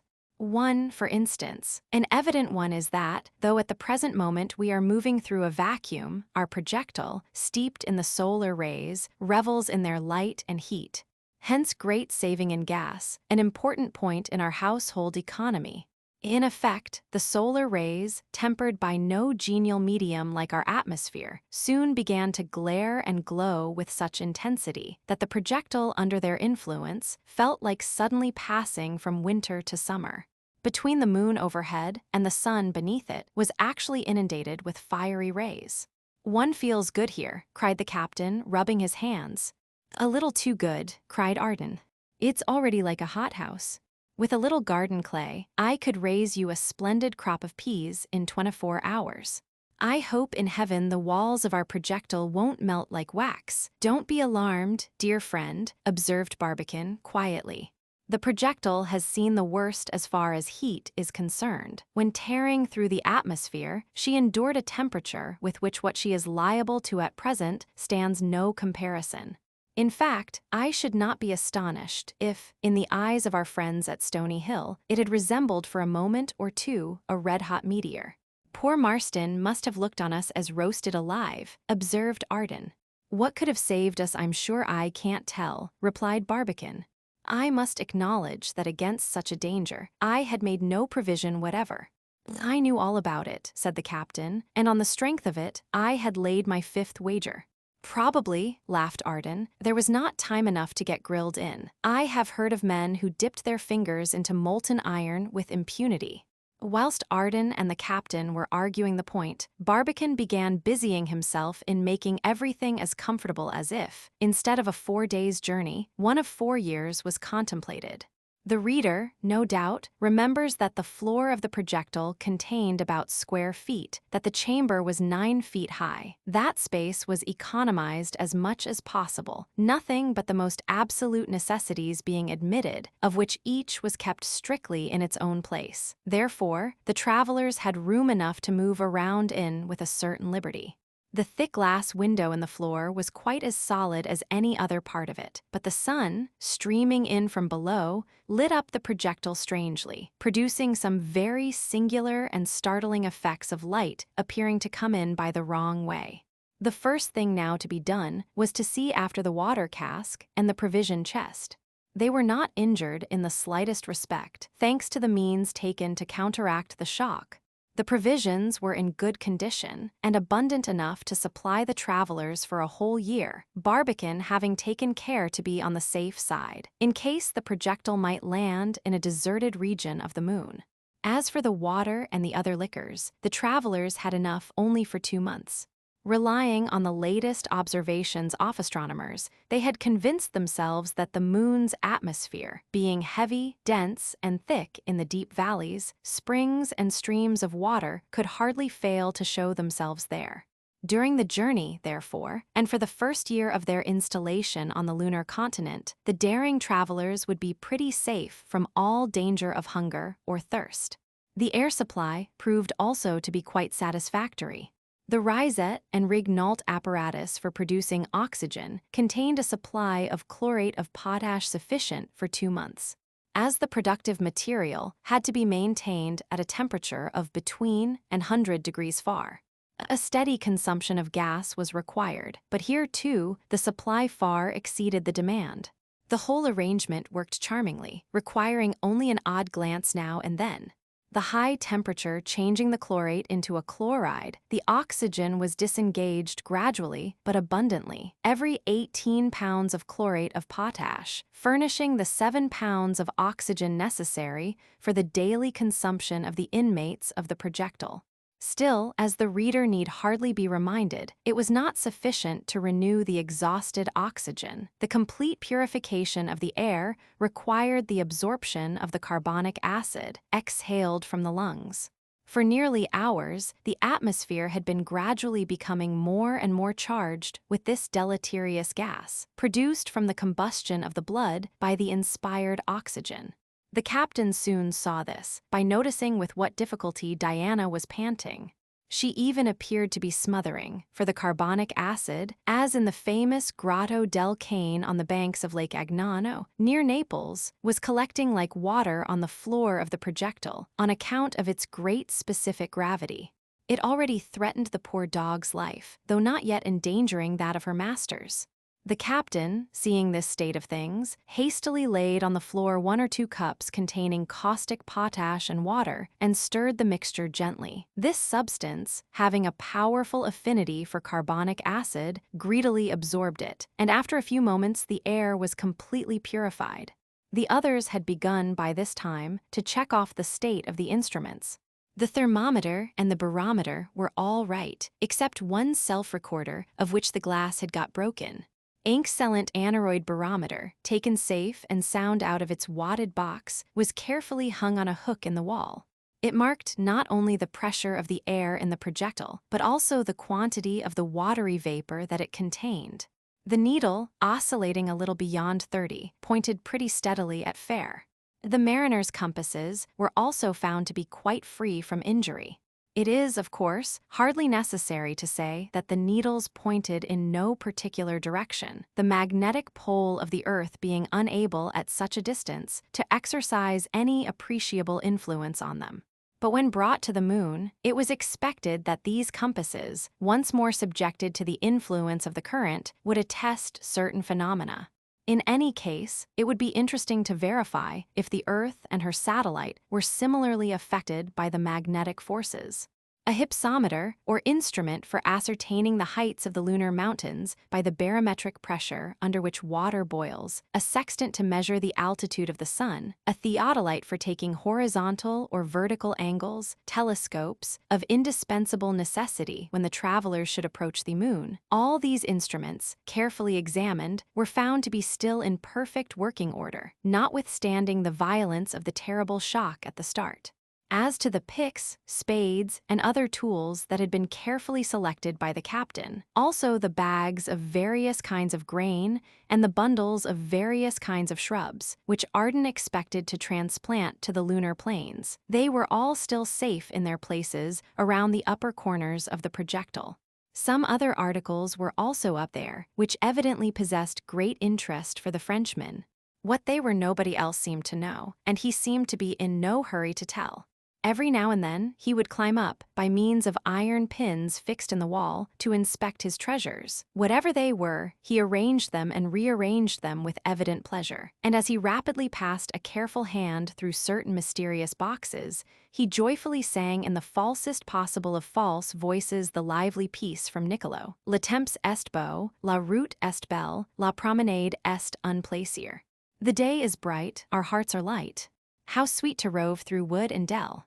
Or the well-known air in Mignon, Ledger's Hirondelles, Oisobanes de Dieu, Uvas Vas Ales, and Volsvis. Adieu, farewell, happy swallows, farewell. With summer forever to dwell ye leave our northern strand for the genial southern land balmy with breezes bland. Return, ah, who can tell? Farewell, happy swallows, farewell. Barbicane was much gratified to find that his rockets and other fireworks had not received the least injury. He relied upon them for the performance of a very important service as soon as the projectile, having passed the point of neutral attraction between the Earth and the Moon, would begin to fall with accelerated velocity towards the lunar surface. This descent, though, thanks to the respective volumes of the attracting bodies, 6 times less rapid than it would have been on the surface of the Earth, would still be violent enough to dash the projectile into 1,000 pieces. But Barbicane confidently expected, by means of his powerful rockets, to offer very considerable obstruction to the violence of this fall, if not to counteract its terrible effects altogether. The inspection having thus given general satisfaction, the travelers once more set themselves to watching external space through the lights in the sides and the floor of the projectile. Everything still appeared to be in the same state as before. Nothing was changed. The vast arch of the celestial dome glittered with stars, and constellations blazed with a light clear and pure enough to throw an astronomer into an ecstasy of admiration. Below them shone the sun, like the mouth of a white-hot furnace, his dazzling disk defined sharply on the pitch-black background of the sky.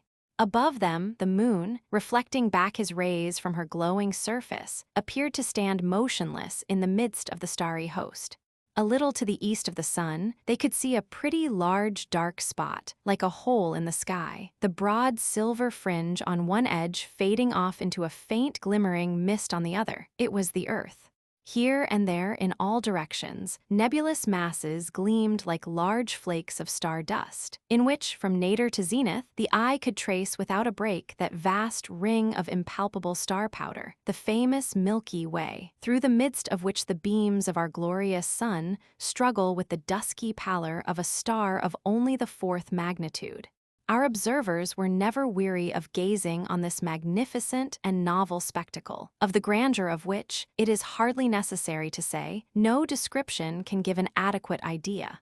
What profound reflections it suggested to their understandings, what vivid emotions it enkindled in their imaginations. Barbicane, desirous of commenting the story of the journey while still influenced by these inspiring impressions, noted carefully hour by hour every fact that signalized the beginning of his enterprise.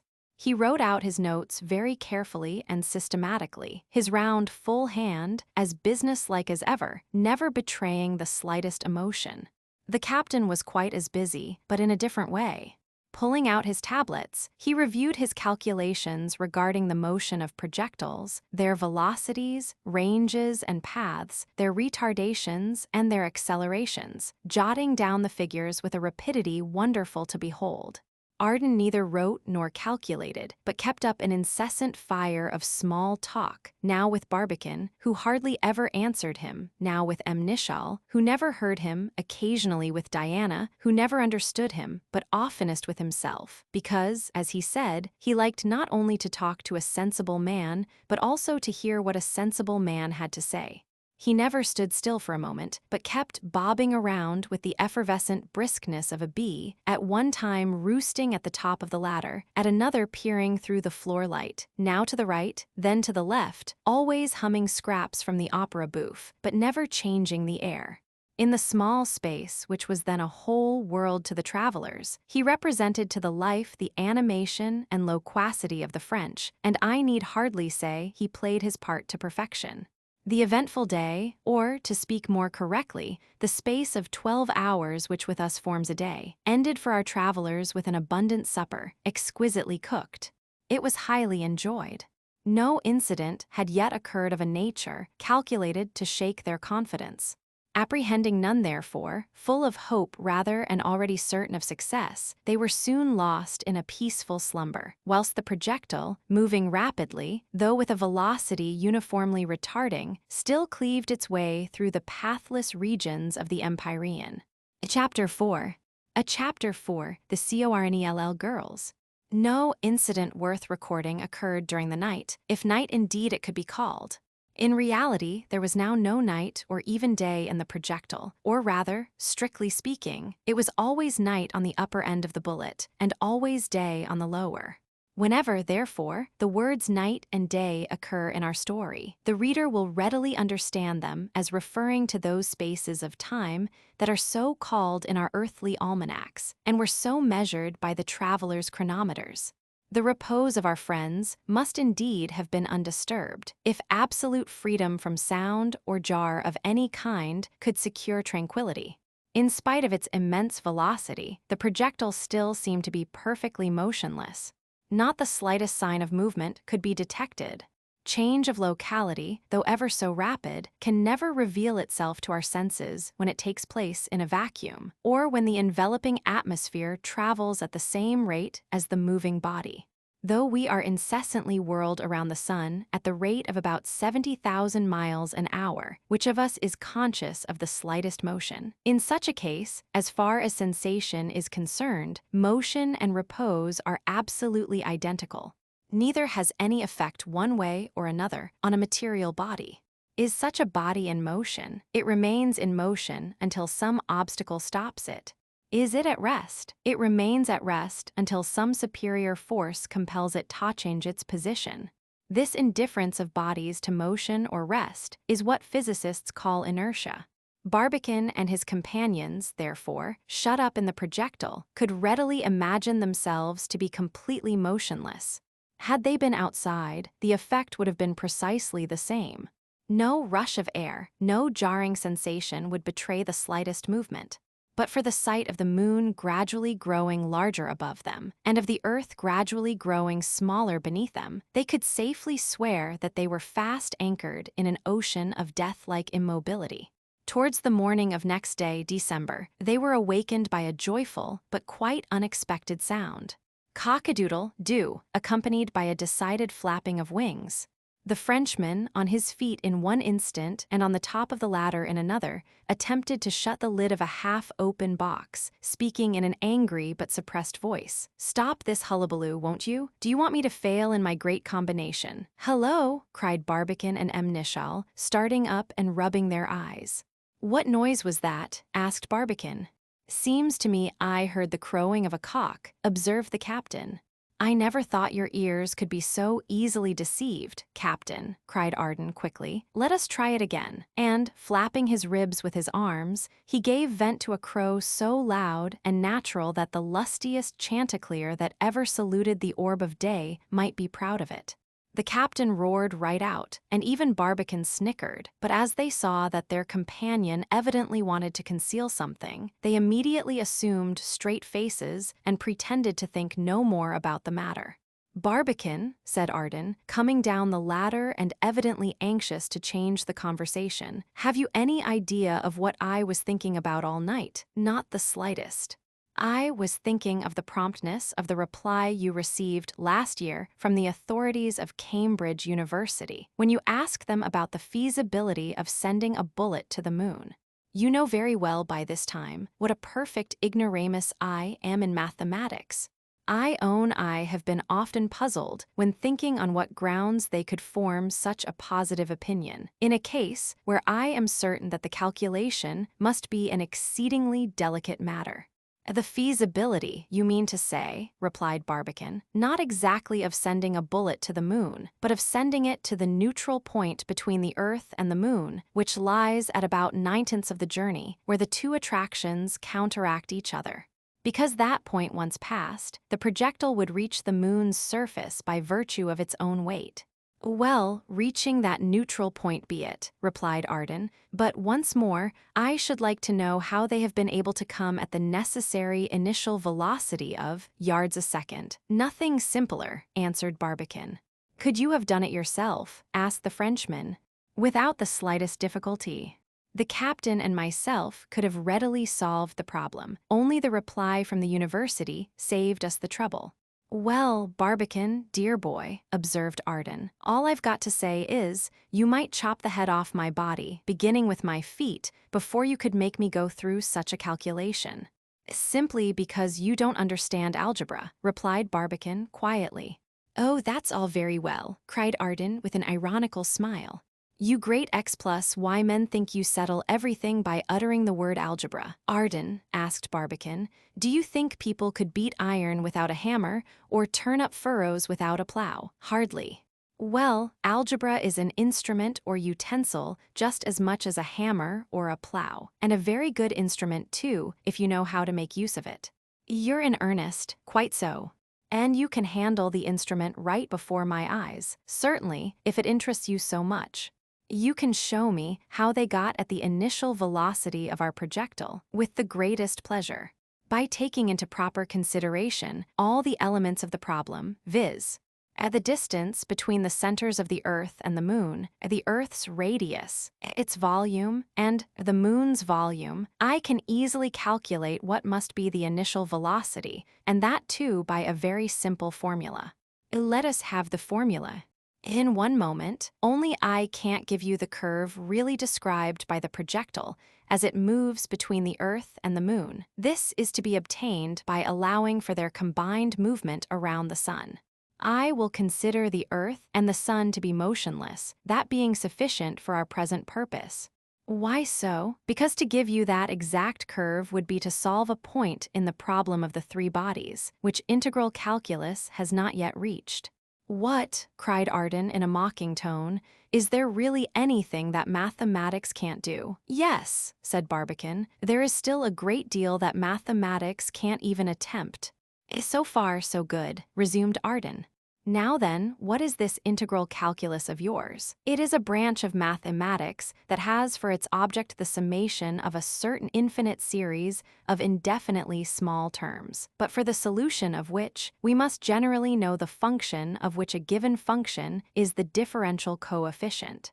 In other words, continued Barbicane, in it we return from the differential coefficient to the function from which it was deduced. Clear as mud, cried Arden with a hearty laugh. Now then, let me have a bit of paper and a pencil, added Barbicane, and in half an hour you shall have your formula. Meantime, you can easily find something interesting to do. In a few seconds, Barbicane was profoundly absorbed in his problem, while M. Nishal was watching out of the window, and Ardan was busily employed in preparing breakfast. The morning meal was not quite ready when Barbicane, raising his head, showed Arden a page covered with algebraic signs at the end of which stood the following formula. Which means? Asked Arden. It means, said the captain, now taking part in the discussion, that the half of v prime squared minus v squared equals gr multiplied by r over x minus 1 plus m prime over m multiplied by r over d minus x minus r over d minus r. That is, interrupted Arden in a roar of laughter, x strad legs on y, making for z and jumping over p. Do you mean to say you understand the terrible jargon, Captain? Nothing is clearer, Arden. You too, Captain. Then of course I must give in gracefully and declare that the sun at noonday is not more palpably evident than the sense of Barbicane's formula. You asked for algebra, you know, observed Barbicane. Raw crystal is nothing to it. The fact is, Barbicane, said the captain, who had been looking over the paper, you have worked the thing out very well. You have the integral equation of the living forces, and I have no doubt it will give us the result sought for. Yes, but I should like to understand it, you know, cried Arden. I would give 10 years of the captain's life to understand it. Listen then, said Barbicane. Half of v prime squared less v squared is the formula giving us the half variation of the living force. Mac pretends he understands all that. You need not be a Solomon to do it, said the captain. All these signs that you appear to consider so cabalistic form a language the clearest, the shortest, and the most logical for all those who can read it.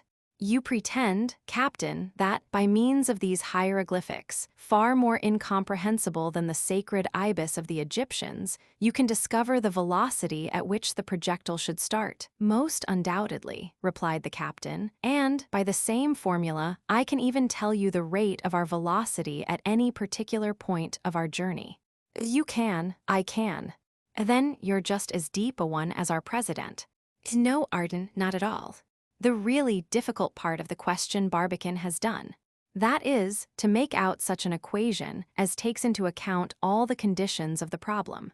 After that, it's a simple affair of arithmetic, requiring only a knowledge of the 4 rules to work it out. Very simple, observed Arden, who always got muddled at any kind of a difficult sum in addition. Captain, said Barbicane, you could have found the formulas too, if you tried. I don't know about that, was the captain's reply, but I do know that this formula is wonderfully come at.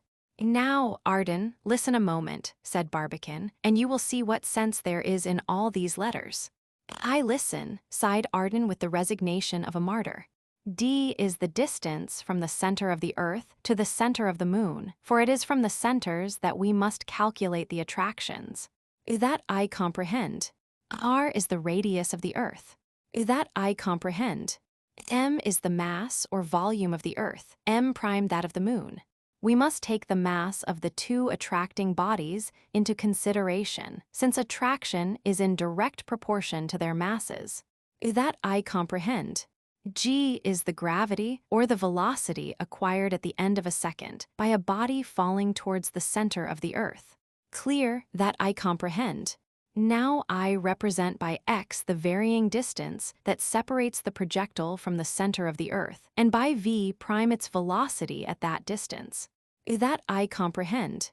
Finally, v is its velocity when quitting our atmosphere. Yes, chimed in the captain. It is for this point, you see, that the velocity had to be calculated, because we know already that the initial velocity is exactly the 3/2 of the velocity when the projectile quits the atmosphere. That I don't comprehend, cried the Frenchman energetically. It's simple enough, however, said Barbicane. Not so simple as a simpleton, replied the Frenchman. The captain merely means, said Barbicane, that at the instant the projectile quitted the terrestrial atmosphere, it had already lost 1/3 of its initial velocity. So much as 1/3? Yes, by friction against the atmospheric layers. The quicker its motion, the greater resistance it encountered.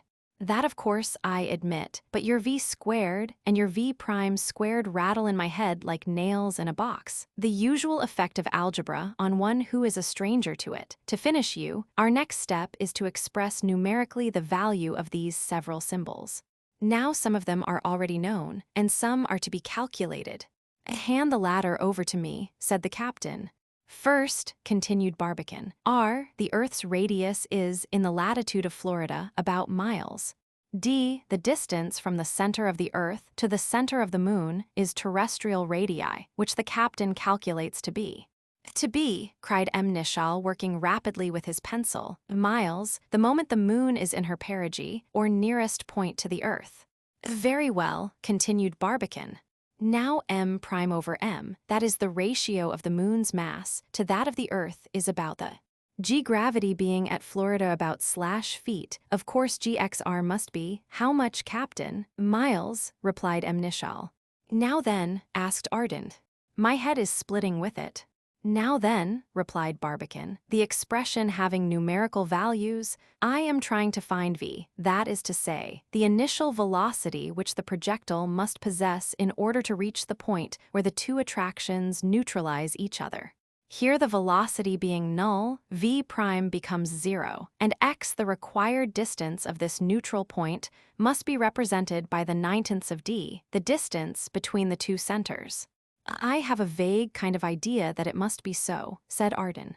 I shall therefore have the following result, continued Barbicane, figuring up. X being 9/10 of d and v prime being 0, my formula becomes. The captain read it off rapidly.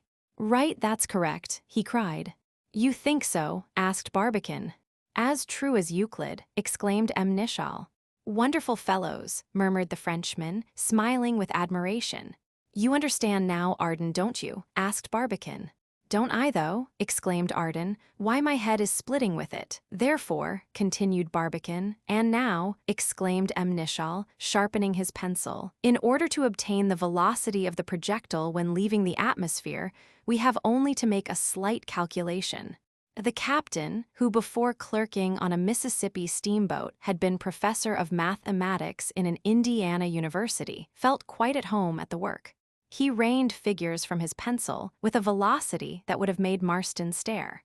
Page after page was filled with his multiplications and divisions, while Barbicane looked quietly on, and Arden impatiently stroked his head and ears to keep down a rising headache. Well, at last asked Barbicane, seeing the captain stop and throw a somewhat hasty glance over his work. Well, answered M. Nichal slowly but confidently, the calculation is made, I think, correctly, and v, that is, the velocity of the projectile when quitting the atmosphere, sufficient to carry it to the neutral point, should be at least. How much? Asked Barbicane eagerly. Should be at least, yards the first second. What? Cried Barbicane, jumping off his seat. How much did you say? Yards the first second it quits the atmosphere. Oh, malediction, cried Barbicane with a gesture of terrible despair. What's the matter? Asked Arden, very much surprised. Enough is the matter, answered Barbicane excitedly. This velocity having been diminished by 1/3, our initial velocity should have been at least. E yards the first second, cried M. Nichal, rapidly flourishing his pencil. But the Cambridge Observatory having declared that yards the first second were sufficient, our projectile started with no greater velocity. "Well?" asked Nishal. "Well, such a velocity will never do." "How?" cried the captain and Arden in one voice. "How? We can never reach the neutral point. Thunder and lightning, fire and fury, we can't get even halfway. Heaven and earth, mil noms done bullet," cried Arden, wildly gesticulating. "And we shall fall back to the earth." Oh, ah, they could say no more. This fearful revelation took them like a stroke of apoplexy. Chapter 5. The Colds of Space. How could they imagine that the observatory men had committed such a blunder? Barbicane would not believe it possible. He made the captain go over his calculation again and again, but no flaw was to be found in it. He himself carefully examined it, figure after figure, but he could find nothing wrong. They both took up the formula and subjected it to the strongest tests, but it was invulnerable. There was no denying the fact. The Cambridge professors had undoubtedly blundered in saying that an initial velocity of yards a second would be enough to carry them to the neutral point. A velocity of nearly yards would be the very lowest required for such a purpose. They had simply forgotten to allow a third for friction. The three friends kept profound silence for some time.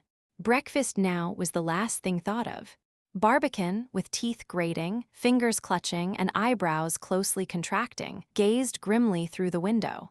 The captain, as a last resource, once more examined his calculations, earnestly hoping to find a figure wrong. Arden could neither sit, stand, nor lie still for a second, though he tried all three. His silence, of course, did not last long. "Ha ha ha," he laughed bitterly. "Precious scientific men, villainous old humbugs, the whole set not worth a straw. I hope to gracious, since we must fall, that we shall drop down plumb Oncambridge Observatory, and not leave a single one of the miserable old women, called professors, alive in the premises." A certain expression in Arden's angry exclamation had struck the captain like a shot and set his temples throbbing violently. "Must fall," he exclaimed, starting up suddenly. "Let us see about that. It is now 7 o'clock in the morning. We must have, therefore, been at least 32 hours on the road, and more than half of our passage is already made. If we are going to fall at all, we must be falling now. I'm certain we're not, but Barbicane, you have to find it out." Barbicane caught the idea like lightning, and, seizing a compass, he began through the floor window to measure the visual angle of the distant earth. The apparent immobility of the projectile allowed him to do this with great exactness. Then, laying aside the instrument and wiping off the thick drops of sweat that bedewed his forehead, he began jotting down some figures on a piece of paper. The captain looked on with keen interest. He knew very well that Barbicane was calculating their distance from the earth by the apparent measure of the terrestrial diameter, and he eyed him anxiously. Pretty soon his friends saw a color stealing into Barbicane's pale face, and a triumphant light glittering in his eye. "No, my brave boys," he exclaimed at last, throwing down his pencil, "we're not falling. Far from it, we are at present more than 1,000 miles from the earth." "Hurrah!" cried Nishal and Arden in a breath. "Bravo! We have passed the point where we should have stopped if we had had no more initial velocity than the Cambridge men allowed us. Hurrah, hurrah, bravo, bravissimo, and we're still going up. Glory, glory, hallelujah," sang Nishal in the highest excitement. "Vive si cher Barbicane," cried Arden, bursting into French as usual whenever his feelings had the better of him. "Of course we're marching on," continued Nishal, "and I know the reason why too. Those pounds of gun cotton gave us greater initial velocity than we had expected." "You're right, Captain," added Barbicane. "Besides, you must not forget that, by getting rid of the water, the projectile was relieved of considerable weight." "Correct again," cried the captain. "I had not thought of that. Therefore, my brave boys," continued Barbicane with some excitement, "away with melancholy, we're all right. Yes, everything is lovely and the goose hangs high," cried the captain, who on grand occasions was not above a little slang. "Talking of goose reminds me of breakfast," cried Arden. "I assure you my fright has not taken away my appetite." "Yes," continued Barbicane. "Captain, you're quite right. Our initial velocity, very fortunately, was much greater than what our Cambridge friends had calculated for us. Hang our Cambridge friends and their calculations, cried Arden, with some asperity. As usual with your scientific men, they've more brass than brains. If we're not now bedfellows with the oysters in the Gulf of Mexico, no thanks to our kind Cambridge friends. But talking of oysters, let me remind you again that breakfast is ready. The meal was a most joyous one. They ate much, they talked more, but they laughed most. The little incident of algebra had certainly very much enlivened the situation. Now, my boys, Arden went on, all things thus turning out quite comfortable, I would just ask you why we should not succeed. We are fairly started. No breakers ahead that I can see. No rock on our road. It is freer than the ships on the raging ocean, aye, freer than the balloons in the blustering air. But the ship arrives at her destination. The balloon, borne on the wings of the wind, rises to as high an altitude as can be endured. Why then should not our projectile reach the moon? It will reach the moon, nodded Barbicane. We shall reach the moon or no for what? Cried Mnichal enthusiastically. The great American nation must not be disappointed, continued Arden. They are the only people on Earth capable of originating such an enterprise. They are the only people capable of producing a Barbicane. Hurrah! Cried Mnichal. That point settled, continued the Frenchman, another question comes up to which I have not yet called your attention. When we get to the moon, what shall we do there? How are we going to amuse ourselves? I'm afraid our life there will be awfully slow. His companions emphatically disclaimed the possibility of such a thing. You may deny it, but I know better, and knowing better, I have laid in my stores accordingly. You have but to choose. I possess a varied assortment. Chess, draughts, cards, dominoes, everything in fact but a billiard table. What? Exclaimed Barbicane. Cumbered yourself with such gimcracks. Such gimcracks are not only good to amuse ourselves with, but are eminently calculated also to win us the friendship of the Selenites. Friend Michael, said Barbicane, if the moon is inhabited at all, her inhabitants must have appeared several thousand years before the advent of man on our earth, for there seems to be very little doubt that Luna is considerably older than Terra in her present state. Therefore, Selenites, if their brain is organized like our own, must have by this time invented all that we are possessed of, and even much which we are still to invent in the course of ages. The probability is that, instead of their learning from us, we shall have much to learn from them. What? Asked Arden. You think they have artists like Phidias, Michelangelo, and Raphael? Certainly. And poets like Homer, Virgil, Dante, Shakespeare, Goethe, and Hugo? Not a doubt of it. And philosophers like Plato, Aristotle, Descartes, Bacon, Kant? Why not? And scientists like Euclid, Archimedes, Copernicus, Newton, Pascal? I should think so. And famous actors and singers and composers and photographers. I could almost swear to it. Then, dear boy, since they have gone ahead as far as we and even farther, why have not those great Selenites tried to start a communication with the Earth? Why have they not fired a projectile from the regions lunar to the regions terrestrial? Who says they have not done so? Asked Barbicane coolly. Attempting such a communication, observed the captain, would certainly be much easier for them than for us, principally for two reasons. First, attraction on the moon's surface being 6 times less than on the Earth's, a projectile could be sent off more rapidly. Second, because, as this projectile need be sent only instead of 1,000 miles, they could do it with a quantity of powder 10 times less than what we should require for the same purpose. Then I ask again, said the Frenchman, why haven't they made such an attempt? And I reply again, answered Barbicane. How do you know that they have not made such an attempt? Made it when, thousands of years ago, before the invention of writing, before even the appearance of man on the earth. But the bullet, asked Arden triumphantly. Where's the bullet? Produce the bullet. Friend Michael, answered Barbicane, with a quiet smile, you appear to forget that of the surface of our earth is water. 2, therefore, that the bullet is more likely to be lying this moment at the bottom of the Atlantic or the Pacific than anywhere else on the surface of our globe.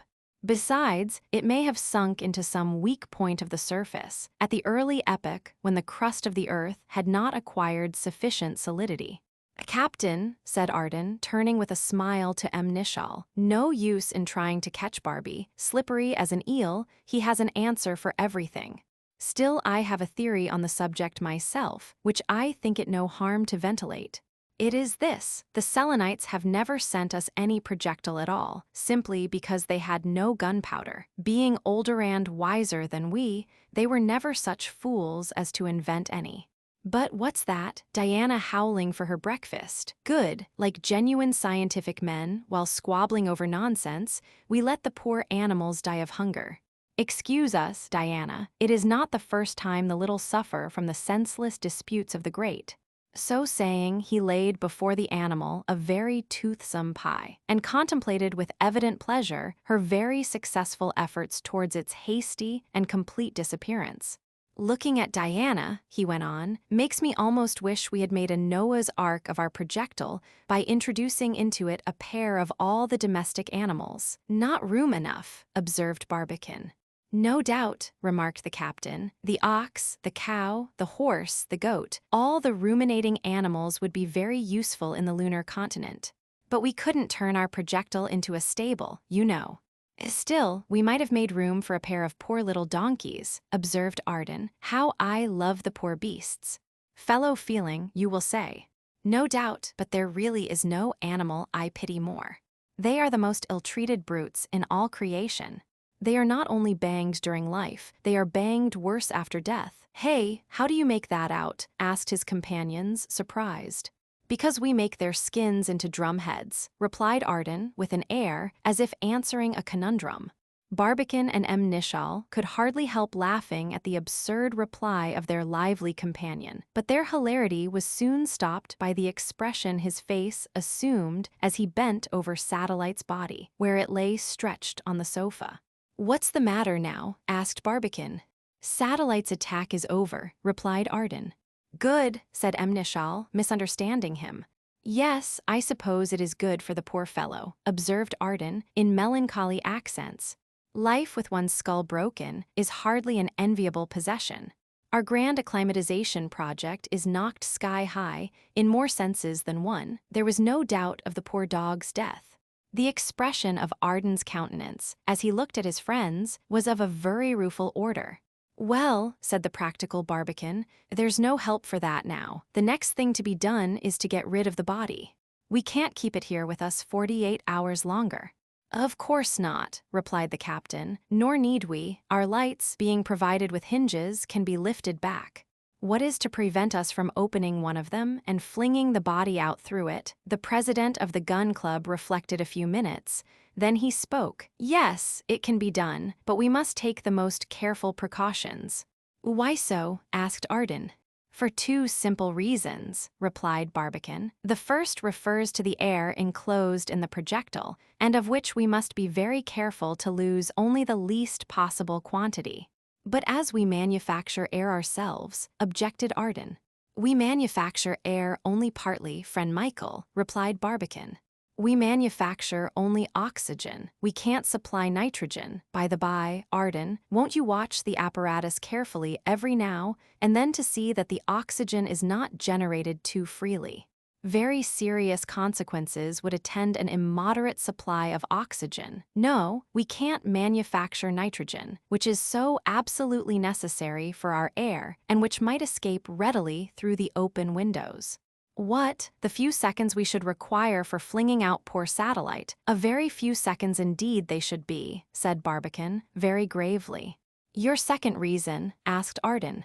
The second reason is that we must not allow the external cold, which must be exceedingly great, to penetrate into our projectile and freeze us alive.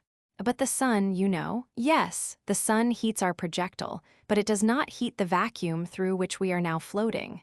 Where there is no air, there can neither be heat nor light. Just as wherever the rays of the sun do not arrive directly, it must be both cold and dark. The temperature around us, if there be anything that can be called temperature, is produced solely by stellar radiation. I need not say how low that is in the scale, or that it would be the temperature to which our Earth should fall if the sun were suddenly extinguished. A little fear of that for a few more million years, said Nishal. Who can tell? Asked Arden. Besides, even admitting that the sun will not soon be extinguished, what is to prevent the Earth from shooting away from him? Let friend Michael speak, said Barbicane, with a smile to the captain. We may learn something. Certainly you may, continued the Frenchman, if you have room for anything new. Were we not struck by a comet's tail in? So it was said anyhow, observed the captain. I well remember what nonsense there was in the papers about the phosphorescent auroral glare. Well, continued the Frenchman, suppose the comet have influenced the Earth by an attraction superior to the sun's. What would be the consequence? Would not the Earth follow the attracting body, become its satellite, and thus at last be dragged off to such a distance that the sun's rays could no longer excite heat on her surface? Well, that might possibly occur, said Barbicane slowly, but even then I question if the consequences would be so terrible as you seem to apprehend. Why not? Because the cold and the heat might still manage to be nearly equalized on our globe. It has been calculated that, had the Earth been carried off by the comet of, when arrived at her greatest distance, she would have experienced a temperature hardly 16 times greater than the heat we receive from the moon, which, as everybody knows, produces no appreciable effect, even when concentrated to a focus by the most powerful lenses. Well then, exclaimed Ardan, at such a temperature. Wait a moment, replied Barbicane. Have you never heard of the principle of compensation? Listen to another calculation. Had the Earth been dragged along with the comet, it has been calculated that at her perihelion, or nearest point to the sun, she would have to endure a heat times greater than our mean summer temperature. But this heat, fully capable of turning the rocks into glass and the oceans into vapor before proceeding to such extremity, must have first formed a thick interposing ring of clouds, and thus considerably modified the excessive temperature. Therefore, between the extreme cold of the aphelion and the excessive heat of the perihelion, by the great law of compensation, it is probable that the mean temperature would be tolerably endurable. At how many degrees is the temperature of the interplanetary space estimated? Asked M. Nishal. Some time ago, replied Barbicane, this temperature was considered to be very low indeed, millions and millions of degrees below zero. But Fourier of Auxerre, a distinguished member of the Académie des Sciences, whose memoirs on the temperature of the planetary spaces appeared about, reduced these figures to considerably diminished proportions. According to his careful estimation, the temperature of space is not much lower than or degrees far. Below zero. No more, asked Ardan. No more, answered Barbicane, though I must acknowledge we have only his word for it, as the memoir in which he had recorded all the elements of that important determination has been lost somewhere and is no longer to be found. I don't attach the slightest importance to his or to any man's words unless they are sustained by reliable evidence, exclaimed M. Nishal. Besides, if I'm not very much mistaken, Pouillet, another countryman of yours, Ardan, and an academician as well as Fourier, esteems the temperature of interplanetary spaces to be at least degrees far. Below zero. This we can easily verify for ourselves, this moment, by actual experiment. Not just now exactly, observed Barbicane, for the solar rays, striking our projectile directly, would give us a very elevated instead of a very low temperature. But once arrived at the moon, during those nights 15 days long, which each of her faces experiences alternately, we shall have plenty of time to make an experiment with every condition in our favor. To be sure, our satellite is at present moving in a vacuum. A vacuum? Asked Ardan. A perfect vacuum. Well, a perfect vacuum as far as air is concerned. But is the air replaced by nothing? Oh yes, replied Barbicane. By ether. Ah, ether. And what, pray, is ether? Ether, friend Michael, is an elastic gas consisting of imponderable atoms, which, as we are told by works on molecular physics, are, in proportion to their size, as far apart as the celestial bodies are from each other in space. This distance is less than the /x/, or the 1/1,000,000th of a foot. The vibrations of the molecules of this ether produce the sensations of light and heat by making trillions of undulations per second, each undulation being hardly more than the 1/10,000,000th of an inch in width. trillions per second, 10 millionths of an inch in width, cried Arden. These oscillations have been very neatly counted and ticketed and checked off. Ah, friend Barbicane, continued the Frenchman, shaking his head, these numbers are just tremendous guesses, frightening the ear but revealing nothing to the intelligence. To get ideas, however, we must calculate. No, interrupted Arden, not calculate but compare. A trillion tells you nothing, comparison everything. For instance, you say, the volume of Uranus is times greater than the Earth's, Saturn's times greater, Jupiter's times greater, the Sun's 1,000 times greater. You may tell me all that till I'm tired hearing it, and I shall still be almost as ignorant as ever. For my part, I prefer to be told one of those simple comparisons that I find in the old almanacs. The Sun is a globe 2 feet in diameter, Jupiter a good-sized orange, Saturn a smaller orange, Neptune a plum, Uranus a good-sized cherry, the Earth a pea, Venus also a pea but somewhat smaller, Mars a large pin's head, Mercury a mustard seed, Juno, Ceres, Vesta, Pallas, and the other asteroids so many grains of sand. Be told something like that, and you have got at least the tail of an idea. This learned burst of Arden's had the natural effect of making his hearers forget what they had been arguing about, and they therefore proceeded at once to dispose of Satellite's body. It was a simple matter enough, no more than to fling it out of the projectile into space, just as the sailors get rid of a dead body by throwing it into the sea. Only in this operation they had to act, as Barbicane recommended, with the utmost care and dispatch, so as to lose as little as possible of the internal air, which, by its great elasticity, would violently strive to escape. The bolts of the floorlight, which was more than a foot in diameter, were carefully unscrewed, while Arden, a good deal affected, prepared to launch his dog's body into space. The glass, worked by a powerful lever which enabled it to overcome the pressure of the enclosed air, turned quickly on its hinges, and poor Satellite was dropped out. The whole operation was so well managed that very little air escaped, and ever afterwards Barbicane employed the same means to rid the projectile of all the litter and other useless matter, by which it was occasionally encumbered. The evening of this 3rd of December wore away, without further incident. As soon as Barbicane had announced that the projectile was still winging its way, though with retarded velocity, towards the lunar disk, the travelers quietly retired to rest. Poor Satellite was dropped out. Chapter 6. Instructive Conversation. On the 4th of December, the projectile chronometers marked 5 o'clock in the morning, just as the travelers woke up from a pleasant slumber. They had now been hours on their journey. As to lapse of time, they had passed not much more than half of the number of hours during which their trip was to last, but as to lapse of space, they had already accomplished very nearly the 70ths of their passage. This difference between time and distance was due to the regular retardation of their velocity. They looked at the Earth through the floorlight, but it was little more than visible, a black spot drowned in the solar rays. No longer any sign of a crescent, no longer any sign of ashy light. Next day, towards midnight, the Earth was to be new, at the precise moment when the moon was to be full. Overhead, they could see the Queen of Night coming nearer and nearer to the line followed by the projectile, and evidently approaching the point where both should meet at the appointed moment. All around, the black vault of heaven was dotted with luminous points which seemed to move somewhat, though, of course, in their extreme distance, their relative size underwent no change.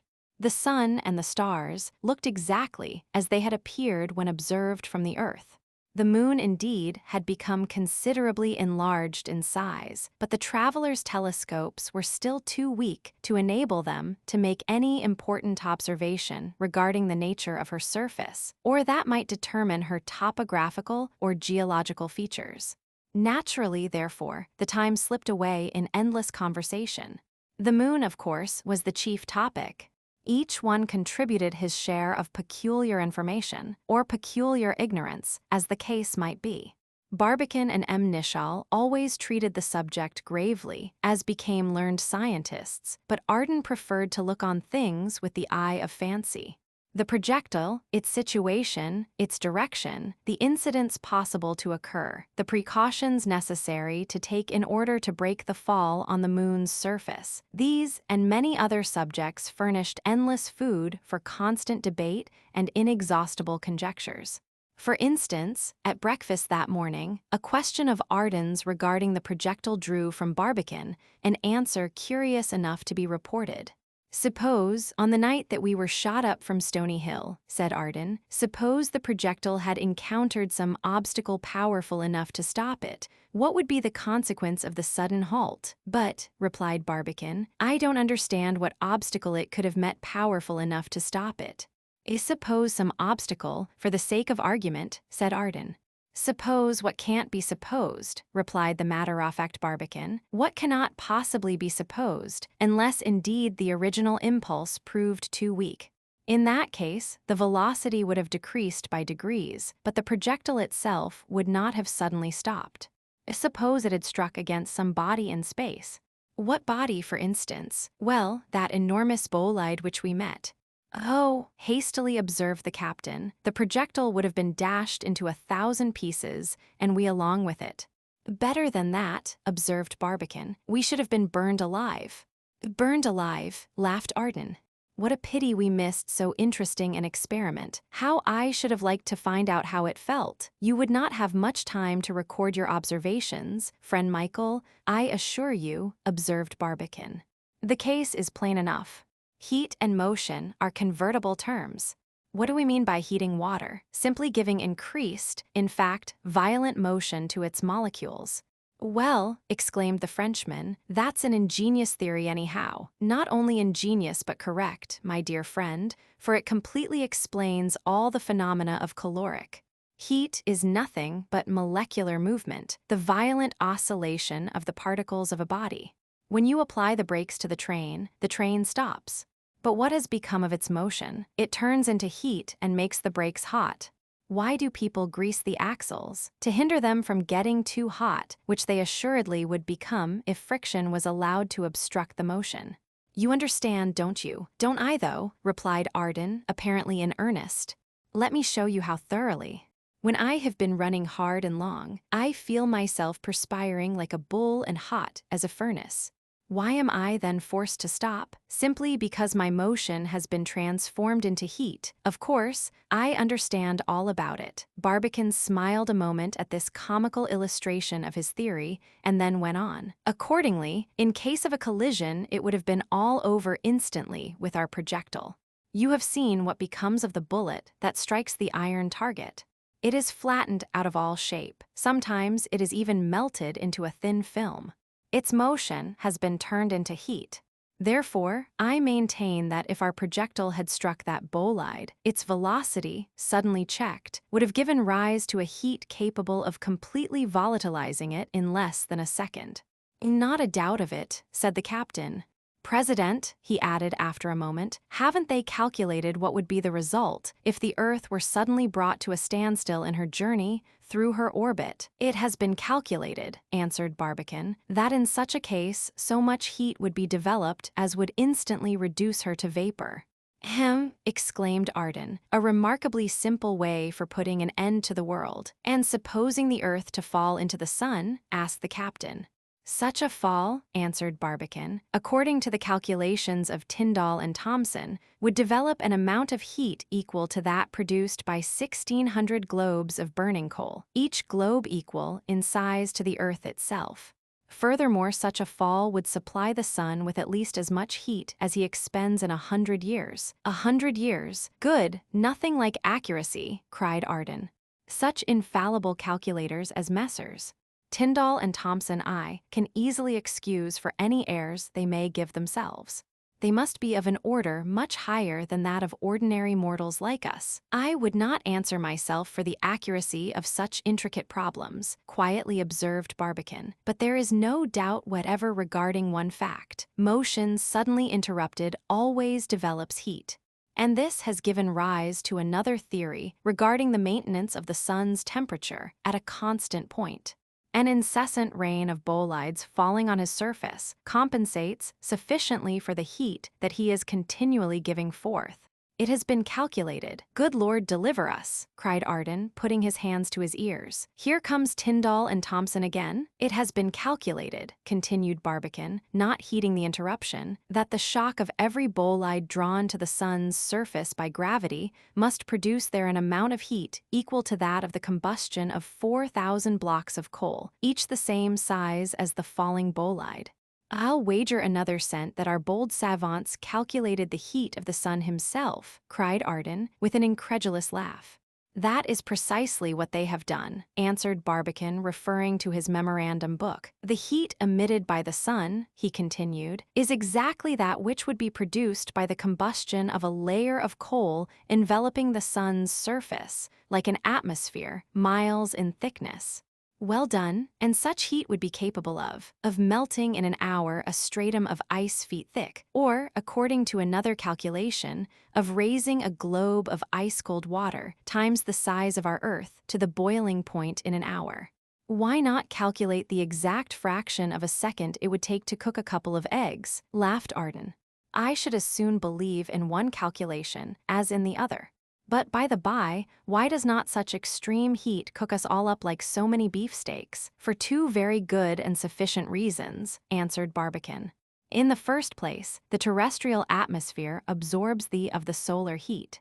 In the second, the quantity of solar heat intercepted by the Earth is only about the 2 billionth part of all that is radiated. How fortunate to have such a handy thing as an atmosphere around us, cried the Frenchman. It not only enables us to breathe, but it actually keeps us from sizzling up like griskins. Yes, said the captain, but unfortunately we can't say so much for the moon. Oh pshaw, cried Arden, always full of confidence. It's all right there too. The moon is either inhabited or she is not. If she is, the inhabitants must breathe. If she is not, there must be oxygen enough left for us, and co. Even if we should have to go after it to the bottom of the ravines, where, by its gravity, it must have accumulated, so much the better. We shall not have to climb those thundering mountains. So saying, he jumped up and began to gaze with considerable interest on the lunar disk, which just then was glittering with dazzling brightness. By Jove, he exclaimed at length, it must be pretty hot up there. I should think so, observed the captain, especially when you remember that the day up there lasts hours. Yes, observed Barbicane, but remember on the other hand that the nights are just as long, and, as the heat escapes by radiation, the mean temperature cannot be much greater than that of interplanetary space. The high old place for living in, cried Arden.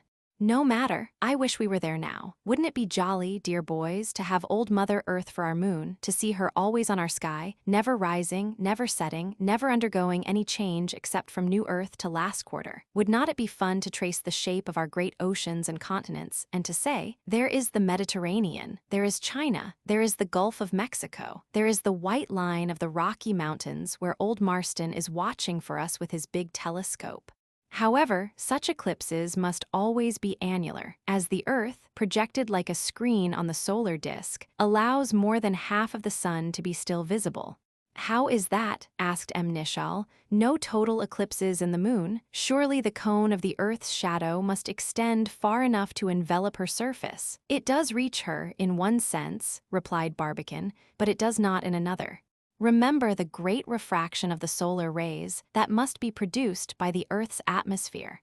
It is easy to show that this refraction prevents the sun from ever being totally invisible. See here, he continued, pulling out his tablets, let a represent the horizontal parallax and be the half of the sun's apparent diameter. Ouch, cried the Frenchman, making a wry face. Here comes Mr. X square riding to the mischief on a pair of double zeros again. Talk English or Yankee or Dutch or Greek, and I'm your man. Even a little Arabic I can digest, but hang me if I can endure your algebra. Consequently, at the moment of an eclipse, the moon is far beyond the reach of the real shadow, so that she can see not only the border rays of the sun, but even those proceeding from his very center.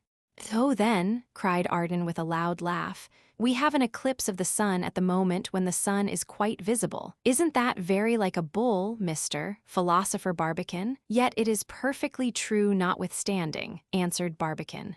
At such a moment, the sun is not eclipsed, because we can see him, and then again he is eclipsed because we see him only by means of a few of his rays, and even these have lost nearly all their brightness in their passage through the terrestrial atmosphere. Barbicane is right, friend Michael, observed the captain slowly. The same phenomenon occurs on Earth every morning at sunrise, when refraction shows us the sun new risen looking through the horizontal misty air, shorn of his beams. He must be right, said Arden, who, to do him justice, though quick at seeing a reason, was quicker to acknowledge its justice. Yes, he must be right, because I begin to understand at last very clearly what he really meant. However, we can judge for ourselves when we get there. But apropos of nothing, tell me, Barbicane, what do you think of the moon being an ancient comet, which had come so far within the sphere of the Earth's attraction as to be kept there and turned into a satellite? Well, that is an original idea, said Barbicane with a smile. My ideas generally are of that category, observed Arden with an affectation of dry pomposity. Not this time, however, friend Michael, observed M. Nichal. Oh, I'm a plagiarist, am I? Asked the Frenchman, pretending to be irritated. Well, something very like it, observed M. Nichal quietly. Apollonius Rhodius, as I read one evening in the Philadelphia Library, speaks of the Arcadians of Greece having a tradition that their ancestors were so ancient that they inhabited the earth long before the moon had ever become our satellite. They therefore called them Pyro Omicron Sigma Epsilon Lambda Nu Omicron Iota, or Antilunarians. Now, starting with some such wild notion as this, certain scientists have looked on the moon as an ancient comet brought close enough to the Earth to be retained in its orbit by terrestrial attraction. Why may not there be something plausible in such a hypothesis? Asked Arden with some curiosity. There is nothing whatever in it, replied Barbicane decidedly. A simple proof is the fact that the moon does not retain the slightest trace of the vaporous envelope by which comets are always surrounded. Lost her tail, you mean, said Arden. Pooh, easy to account for that. It might have got cut off by coming too close to the sun. It might, friend Michael, but an amputation by such means is not very likely. No, why not? Because by Jove, I can't say because I don't know, cried Barbicane with a quiet smile on his countenance. Oh, what a lot of volumes, cried Arden, could be made out of what we don't know. At present, for instance, observed M. Nichal, I don't know what o'clock it is. 3 o'clock, said Barbicane, glancing at his chronometer. No, cried Arden in surprise. Bless us, how rapidly the time passes when we are engaged in scientific conversation. Oof, I'm getting decidedly too learned. I feel as if I had swallowed a library. I feel, observed M. Nichal, as if I had been listening to a lecture on astronomy in the star course. Better stir around a little more, said the Frenchman. Fatigue of body is the best antidote to such severe mental labor as ours. I'll run up the ladder a bit. So saying, he paid another visit to the upper portion of the projectile and remained there a while whistling Malbrook, whilst his companions amused themselves in looking through the floor window. Arden was coming down the ladder when his whistling was cut short by a sudden exclamation of surprise. What's the matter? Asked Barbicane quickly, as he looked up and saw the Frenchman pointing to something outside the projectile. Approaching the window, Barbicane saw with much surprise a sort of flattened bag floating in space and only a few yards off. It seemed perfectly motionless, and, consequently, the travelers knew that it must be animated by the same ascensional movement as themselves. What on earth can such a concern be, Barbicane? Asked Arden, who every now and then liked to ventilate his stock of American slang. Is it one of those particles of meteoric matter you were speaking of just now, caught within the sphere of our projectile's attraction and accompanying us to the moon? What I am surprised at, observed the captain, is that though the specific gravity of that body is far inferior to that of our projectile, it moves with exactly the same velocity. Captain, said Barbicane, after a moment's reflection, I know no more what that object is than you do, but I can understand very well why it keeps abreast with the projectile. Very well then, why? Because, my dear Captain, we are moving through a vacuum, and because all bodies fall or move, the same thing, with equal velocity through a vacuum, no matter what may be their shape or their specific gravity. It is the air alone that makes a difference of weight. Produce an artificial vacuum in a glass tube, and you will see that all objects, whatever falling through, whether bits of feather or grains of shot, move with precisely the same rapidity. Up here in space, like cause and like effect. Correct, assented M. Nishal. Everything, therefore, that we shall throw out of the projectile is bound to accompany us to the moon. Well, we were smart, cried Arden suddenly. How so, friend Michael? Asked Barbicane. Why not have packed the projectile with ever so many useful objects, books, instruments, tools, etc., and fling them out into space once we were fairly started? They would have all followed us safely. Nothing would have been lost. And now I think on it, why not fling ourselves out through the window? Shouldn't we be as safe out there as that bolide? Hang the air for spoiling our fun, so we must remain shut up in our projectile, not a doubt of it. Oh, thunder, roared Arden, suddenly striking his forehead. What ails you? Asked the captain, somewhat surprised. Now I know what that bolide of ours is. Why didn't we think of it before? It is no asteroid. It is no particle of meteoric matter, nor is it a piece of a shattered planet. What is it then? Asked both of his companions in one voice. Satellite's body flying through space. It is nothing more or less than the body of the dog that we threw out yesterday, so in fact it was. That shapeless, unrecognizable mass, melted, expunged, flat as a bladder under an unexhausted receiver, drained of its air, was poor Satellite's body, flying like a rocket through space, and rising higher and higher in close company with the rapidly ascending projectile. Chapter 7. A High Old Time.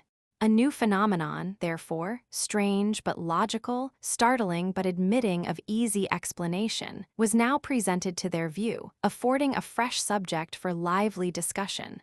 Not that they disputed much about it. They soon agreed on a principle from which they readily deducted the following general law. Every object thrown out of the projectile should partake of the projectile's motion. It should therefore follow the same path and never cease to move until the projectile itself came to a standstill. But in sober truth, they were at anything but a loss of subjects of warm discussion. As the end of their journey began to approach, their senses became keener and their sensations vivider.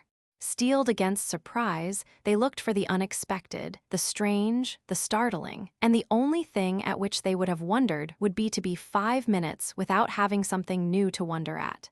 Their excited imaginations flew far ahead of the projectile, whose velocity, by the way, began to be retarded very decidedly by this time, though, of course, the travelers had as yet no means to become aware of it.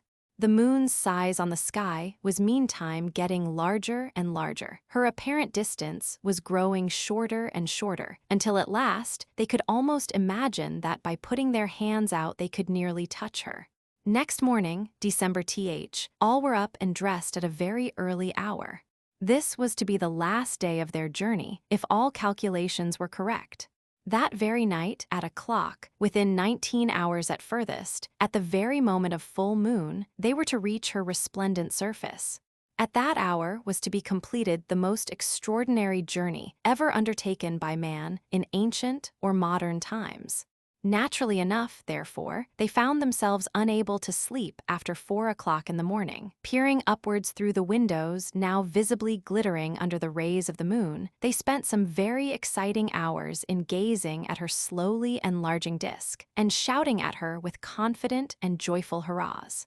The majestic queen of the stars had now risen so high in the spangled heavens that she could hardly rise higher. In a few degrees more, she would reach the exact point of space where her junction with the projectile was to be effected. According to his own observations, Barbicane calculated that they should strike her in the northern hemisphere, where her plains, or seas as they are called, are immense, and her mountains are comparatively rare.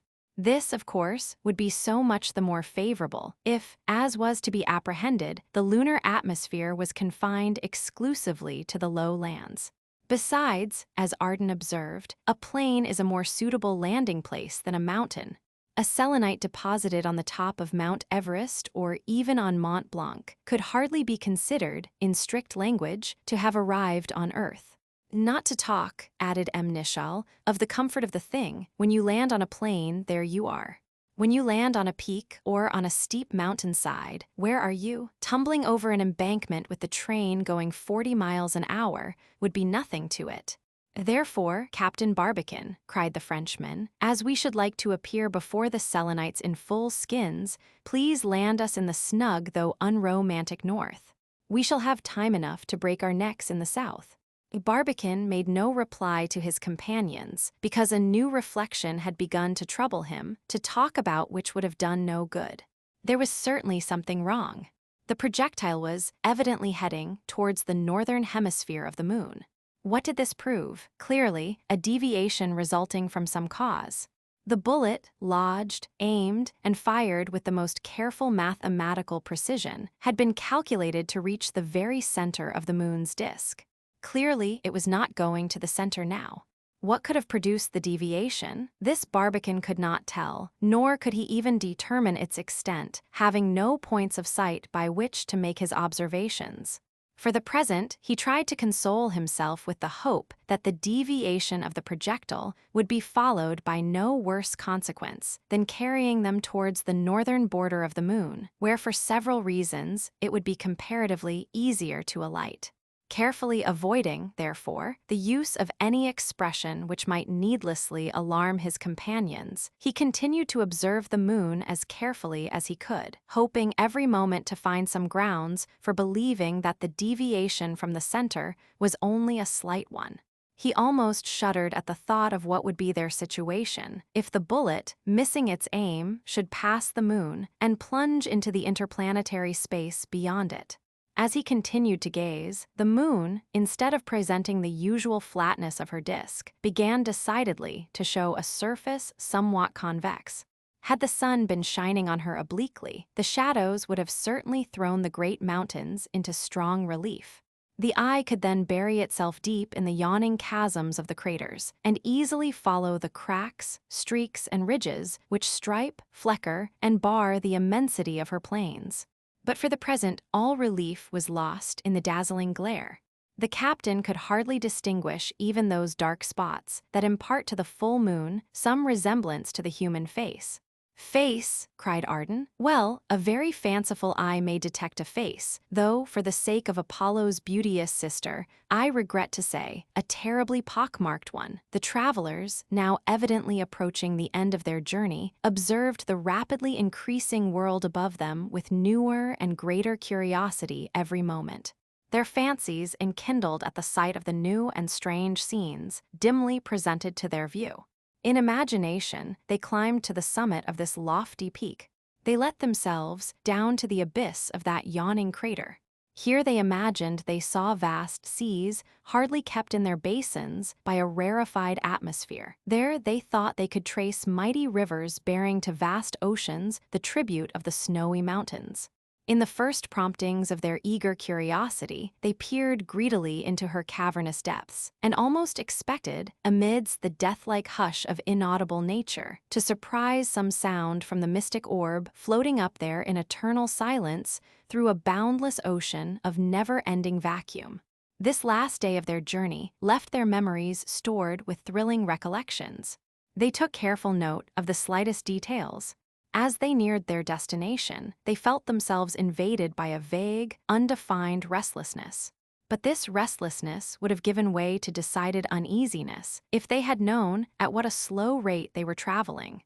They would have surely concluded that their present velocity would never be able to take them as far as the neutral point, not to talk of passing it. The reason of such considerable retardation was that by this time the projectile had reached such a great distance from the Earth that it had hardly any weight. But even this weight, such as it was to be diminished still further, and finally to vanish altogether as soon as the bullet reached the neutral point, where the two attractions, terrestrial and lunar, should counteract each other with new and surprising effects.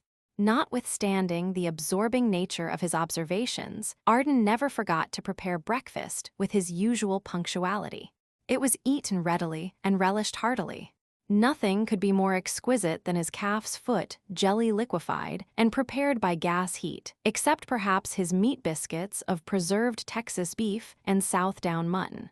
a bottle of Chateau Yquem and another of Clos de Vougiat, both of superlative excellence in quality and flavor, crowned the repast. Their vicinity to the moon and their incessant glancing at her surface did not prevent the travelers from touching each other's glasses merrily and often. Arden took occasion to remark that the lunar vineyards, if any existed, must be magnificent, considering the intense solar heat they continually experienced. Not that he counted on them too confidently, for he told his friends that to provide for the worst he had supplied himself with a few cases of Thebest vintages of Médoc and the Côte d'Or, of which the bottles, then under discussion, might be taken as very favorable specimens.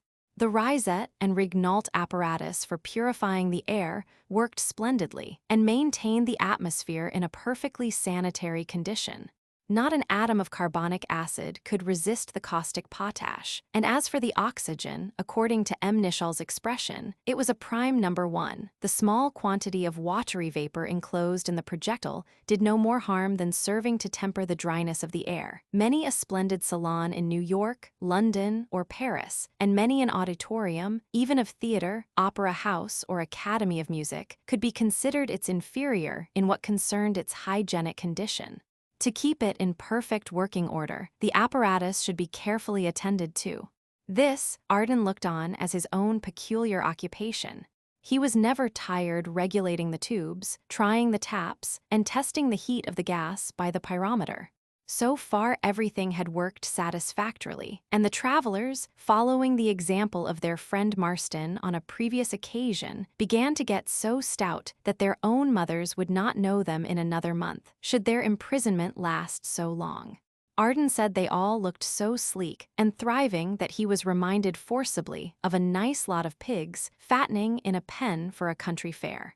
But how long was this good fortune of theirs going to last? Whenever they took their eyes off the moon, they could not help noticing that they were still attended outside by the specter of Satellite's corpse and by the other refuse of the projectile. An occasional melancholy howl also attested Diana's recognition of her companion's unhappy fate. The travelers saw with surprise that these waifs still seemed perfectly motionless in space, and kept their respective distances apart as mathematically as if they had been fastened with nails to a stone wall. "I tell you what, dear boys," observed Arden, commenting on this curious phenomenon, "if the concussion had been a little too violent for one of us that night, his survivors would have been seriously embarrassed in trying to get rid of his remains. With no earth to cover him up, no sea to plunge him into, his corpse would never disappear from view, but would pursue us day and night, grim and ghastly like an avenging ghost." "Ah, hey," said the captain, shuddering at the idea. "But, by the by, Barbicane," cried the Frenchman, dropping the subject with his usual abruptness, "you have forgotten something else. Why didn't you bring a scaphander and an air pump? I could then venture out of the projectile as readily and as safely as the diver leaves his boat and walks about on the bottom of the river. What fun to float in the midst of that mysterious ether, to steep myself, aye, actually to revel in the pure rays of the glorious sun." "You would not see him long," observed Barbicane quietly. "The air confined in his body, freed from external pressure, would burst him like a shell, or like a balloon that suddenly rises to too great a height in the air. A scaphander would have been a fatal gift. Don't regret its absence, friend Michael. Never forget this axiom. As long as we are floating in empty space, the only spot where safety is possible is inside the projectile." The words possible and impossible always grated on Arden's ears. If he had been a lexicographer, he would have rigidly excluded them from his dictionary, both as meaningless and useless. He was preparing an answer for Barbicane when he was cut out by a sudden observation from M. Nichol. "See here, friends," cried the captain, "this going to the moon is all very well, but how shall we get back?" His listeners looked at each other with a surprised and perplexed air. The question, though a very natural one, now appeared to have presented itself to their consideration absolutely for the first time. "What do you mean by such a question, Captain?" asked Barbicane in a grave, judicial tone. "Mac, my boy," said Arden seriously, "don't it strike you as a little out of order to ask how you are to return when you have not got there yet?" "I don't ask the question with any idea of backing out," observed the captain quietly. "As a matter of purely scientific inquiry, I repeat my question. How are we to return?" "I don't know," replied Barbicane promptly. "For my part," said Arden, "if I had known how to get back, I should have never come at all." "Well, of all the answers," said the captain, lifting his hands and shaking his head. "The best under the circumstances," observed Barbicane, "and I shall further observe that such a question as yours at present is both useless and uncalled for. On some future occasion, when we shall consider it advisable to return, the question will be in order, and we shall discuss it with all the attention it deserves. Though the Columbiad is at Stony Hill, the projectile will still be in the moon. Much we shall gain by that. A bullet without a gun, the gun we can make and the powder too," replied Barbicane confidently. "Metal and sulfur and charcoal and saltpeter are likely enough to be present in sufficient quantities beneath the moon's surface. Besides, to return is a problem of comparatively easy solution. We should have to overcome the lunar attraction only, a slight matter. The rest of the business would be readily done by gravity." "Enough said on the subject," exclaimed Arden curtly. "How to get back is indefinitely postponed. How to communicate with our friends on the Earth is another matter, and, as it seems to me, an extremely easy one." "Let us hear the very easy means by which you propose to communicate with our friends on Earth," asked the captain, with a sneer, for he was by this time a little out of humor. "By means of bolides ejected from the lunar volcanoes," replied the Frenchman, without an instant's hesitation. "Well said, friend Arden," exclaimed Barbicane. "I am quite disposed to acknowledge the feasibility of your plan. Laplace has calculated that a force 5 times greater than that of an ordinary cannon would be sufficient to send a bolide from the moon to the Earth. Now there is no cannon that can vie in force with even the smallest volcano." "Hurrah!" cried Arden, delighted at his success. "Just imagine the pleasure of sending our letters postage-free. But oh, what a splendid idea! Dolts that we were for not thinking of it sooner. Let us have the splendid idea," cried the captain, with some of his old acrimony. "Why didn't we fasten a wire to the projectile?" asked Arden, triumphantly. "It would have enabled us to exchange telegrams with the Earth." "Ho, ho, ho!" roared the captain, rapidly recovering his good humor. "Decidedly the best joke of the season. Ha, ha, ha! Of course you have calculated the weight of a wire 1,000 miles long." "No matter about its weight," cried the Frenchman impetuously. "We should have laughed at its weight." "Yes, friend Michael," observed Barbicane, "but there is a slight and unfortunately a fatal defect in your project. The Earth, by its rotation, would have wrapped our wire around herself, like thread around a spool, and dragged us back almost with the speed of lightning." "By the 9 gods of Porcina," cried Arden, "something is wrong with my head today. My brain is out of joint, and I am making as nice a mess of things as my friend Marston was ever capable of. By the by, talking of Marston, if we never return to the Earth, what is to prevent him from following us to the moon? Nothing. Besides, what is easier? Is not the Columbiad still at Stony Hill? Cannot gun cotton be readily manufactured on any occasion? Will not the moon again pass through the zenith of Florida? 18 years from now, will she not occupy exactly the same spot that she does today? Certainly," cried Arden, with increasing enthusiasm, "Marston will come, and Elphinstone of the Torpedo, and the gallant Bloomsbury, and Bilsby the Brave, and all our friends of the Baltimore Gun Club." "Marston! Hurrah for Secretary Marston!" cried the captain, with an enthusiasm almost equal to Arden's. "Hurrah for my dear friend Marston!" cried Barbicane, hardly less excited than his comrades. Our old acquaintance, Marston, of course, could not have heard the joyous acclamations that welcomed his name, but at that moment he certainly must have felt his ears most unaccountably tingling. What was he doing at the time? He was rattling along the banks of the Kansas River, as fast as an express train could take him, on the road to Long's Peak, where, by means of the great telescope, he expected to find some traces of the projectile that contained his friends. He never forgot them for a moment, but of course, he little dreamed that his name at that very time was exciting their vividest recollections and their warmest applause. In fact, their recollections were rather too vivid, and their applause decidedly too warm. Was not the animation that prevailed among the guests of the projectile of a very unusual character, and was it not becoming more and more violent every moment? Could the wine have caused it? No, though not teetotalers, they never drank to excess. Could the moon's proximity, shedding her subtle, mysterious influence over their nervous systems, have stimulated them to a degree that was threatening to border on frenzy? But the most extraordinary part of the whole phenomenon was that neither of them, not even Barbicane, had the slightest consciousness of any strange or unusual ebullition of spirits either on his own part or on that of the others. "See here, gentlemen," said the captain in a quick, imperious manner. The roughness of his old life on the Mississippi would still break out. "See here, gentlemen, it seems I'm not to know if we Arito return from the moon.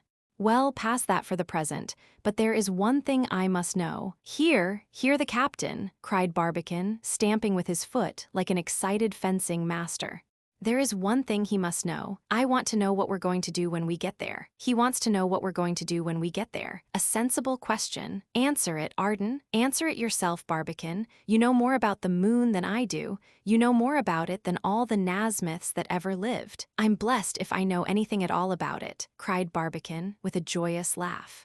"Ha ha ha, the first Eastern Shore Marylander or any other simpleton you meet in Baltimore knows as much about the moon as I do. Why we're going there, I can't tell. What we're going to do when we get there, can't tell either. Arden knows all about it. He can tell, he's taking us there. Certainly I can tell. Should I have offered to take you there without a good object in view?" cried Arden, husky with continual roaring.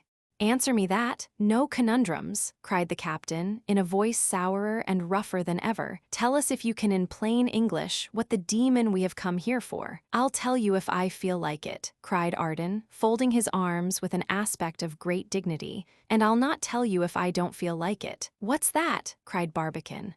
"You'll not give us an answer when we ask you a reasonable question?" "Never," cried Arden, with great determination. "I'll never answer a question reasonable or unreasonable unless it is asked in a proper manner. None of your French airs here," exclaimed M. Nichal, by this time almost completely out of himself between anger and excitement.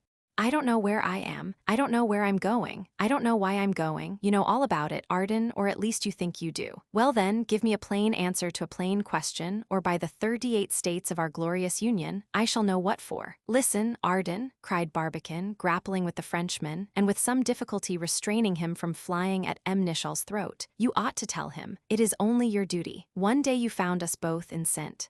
Helena Woods, where we had no more idea of going to the moon than of sailing to the South Pole. There you twisted us both around your finger, and induced us to follow you blindly on the most formidable journey ever undertaken by man. And now you refuse to tell us what it was all for." "I don't refuse, dear old Barbicane. To you, at least, I can't refuse anything," cried Arden, seizing his friend's hands and wringing them violently. Then letting them go and suddenly starting back. "You wish to know," he continued in resounding tones, "why we have followed out the grandest idea that ever set a human brain on fire, why we have undertaken a journey that for length, danger, and novelty, for fascinating, soul-stirring, and delirious sensations, for all that can attract man's burning heart, and satisfy the intensest cravings of his intellect, far surpasses the vividest realities of Dante's passionate dream. Well, I will tell you. "Who says there are no Selenites?" cried Arden fiercely, with fists clenched and brows contracted. "I do," cried M. Nichal stoutly. "I deny the existence of anything of the kind, and I denounce everyone that maintains any such whim as a visionary, if not a fool." Arden's reply to this taunt was a desperate facer, which, however, Barbicane managed to stop while on its way towards the captain's nose. M. Nichal, seeing himself struck at, immediately assumed such a posture of defense as showed him to be no novice at the business.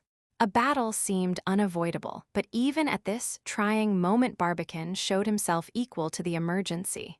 "Stop, you crazy fellows, you ninny-hammers, you overgrown babies," he exclaimed, seizing his companions by the collar and violently swinging them around with his vast strength until they stood back to back. "What are you going to fight about? Suppose there are lunarians in the moon. Is that a reason why there should be lunatics in the projectile? But Arden, why do you insist on lunarians? Are we so shiftless that we can't do without them when we get to the moon?" "I don't insist on them."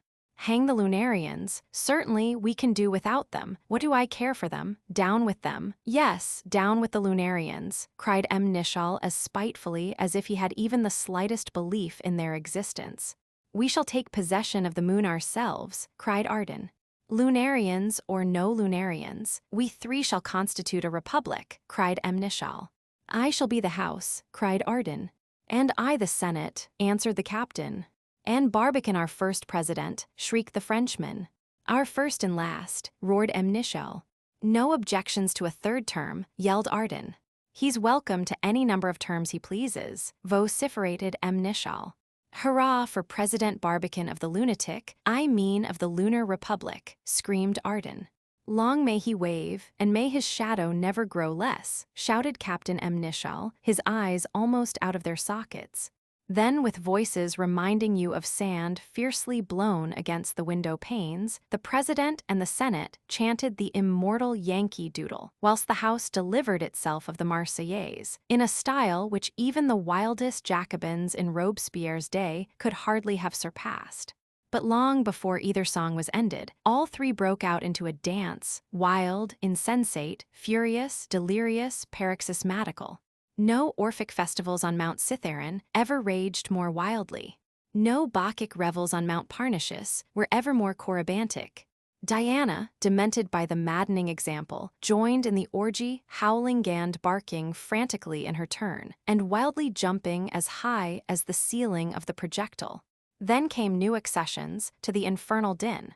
Wings suddenly began to flutter, cocks to crow, hens to cluck, and 5 or 6 chickens, managing to escape out of their coop, flew backwards and forwards blindly, with frightened screams, dashing against each other and against the walls of the projectile, and altogether getting up as demoniacal a hullabaloo as could be made by 10,000 bats that you suddenly disturbed in a cavern where they had slept through the winter.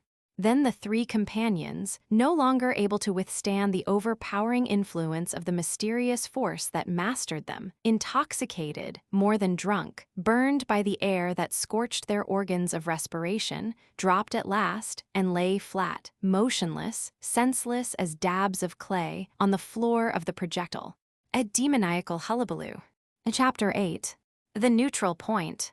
What had taken place? Whence proceeded this strange intoxication whose consequences might have proved so disastrous? A little forgetfulness on Arden's part had done the whole mischief, but fortunately Nishal was able to remedy it in time. After a regular fainting spell several minutes long, the captain was the first man to return to consciousness and the full recovery of his intellectual faculties. His first feelings were far from pleasant. His stomach gnawed him as if he had not eaten for a week, though he had taken breakfast only a few hours before. His eyes were dim, his brain throbbing, and his limbs shaking. In short, he presented every symptom usually seen in a man dying of starvation. Picking himself up with much care and difficulty, he roared out to Arden for something to eat. Seeing that the Frenchman was unable or unwilling to respond, he concluded to help himself by beginning first of all to prepare a little tea. To do this, fire was necessary, so to light his lamp he struck a match. But what was his surprise at seeing the sulphur tip of the match blazing with a light so bright and dazzling that his eyes could hardly bear it. Touching it to the gas burner, a stream of light flashed forth equal in its intensity to the flame of an electric lamp. Then he understood it all in an instant. The dazzling glare, his maddened brain, his gnawing stomach, all were now clear as the noonday sun. "The oxygen," he cried, and suddenly stooping down and examining the tap of the air apparatus, he saw that it had been only half turned off. Consequently, the air was gradually getting more and more impregnated with this powerful gas, colorless, odorless, tasteless, infinitely precious, but unless when strongly diluted with nitrogen, capable of producing fatal disorders in the human system. Arden, startled by M. Nishal's question about the means of returning from the moon, had turned the cock only half off. The captain instantly stopped the escape of the oxygen, but not one moment too soon. It had completely saturated the atmosphere. A few minutes more and it would have killed the travelers, not like carbonic acid, by smothering them, but by burning them up, as a strong draft burns up the coals in a stove. "The oxygen," he cried. It took nearly an hour for the air to become pure enough to allow the lungs their natural play. Slowly and by degrees, the travelers recovered from their intoxication. They had actually to sleep off the fumes of the oxygen, as a drunkard has to sleep off the effects of his brandy. When Arden learned that he was responsible for the whole trouble, do you think the information disconcerted him? Not a bit of it. On the contrary, he was rather proud of having done something startling to break the monotony of the journey and to put a little life, as he said, into old Barbican and the grim captain, so as to get a little fun out of such grave philosophers. After laughing heartily at the comical figure cut by his two friends capering like crazy students at the Closerie des Lilas, he went on moralizing on the incident. "For my part, I'm not a bit sorry for having partaken of this fuddling gas. It gives me an idea, dear boys. Would it not be worth some enterprising fellows while to establish a sanatorium provided with oxygen chambers, where people of a debilitated state of health could enjoy a few hours of intensely active existence? There's money in it, as you Americans say.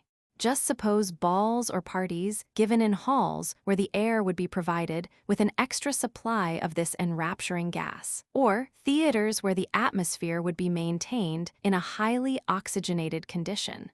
What passion, what fire in the actors, what enthusiasm in the spectators. And, carrying the idea a little further, if instead of an assembly or an audience, we should oxygenize towns, cities, a whole country, what activity would be infused into the whole people? What new life would electrify a stagnant community?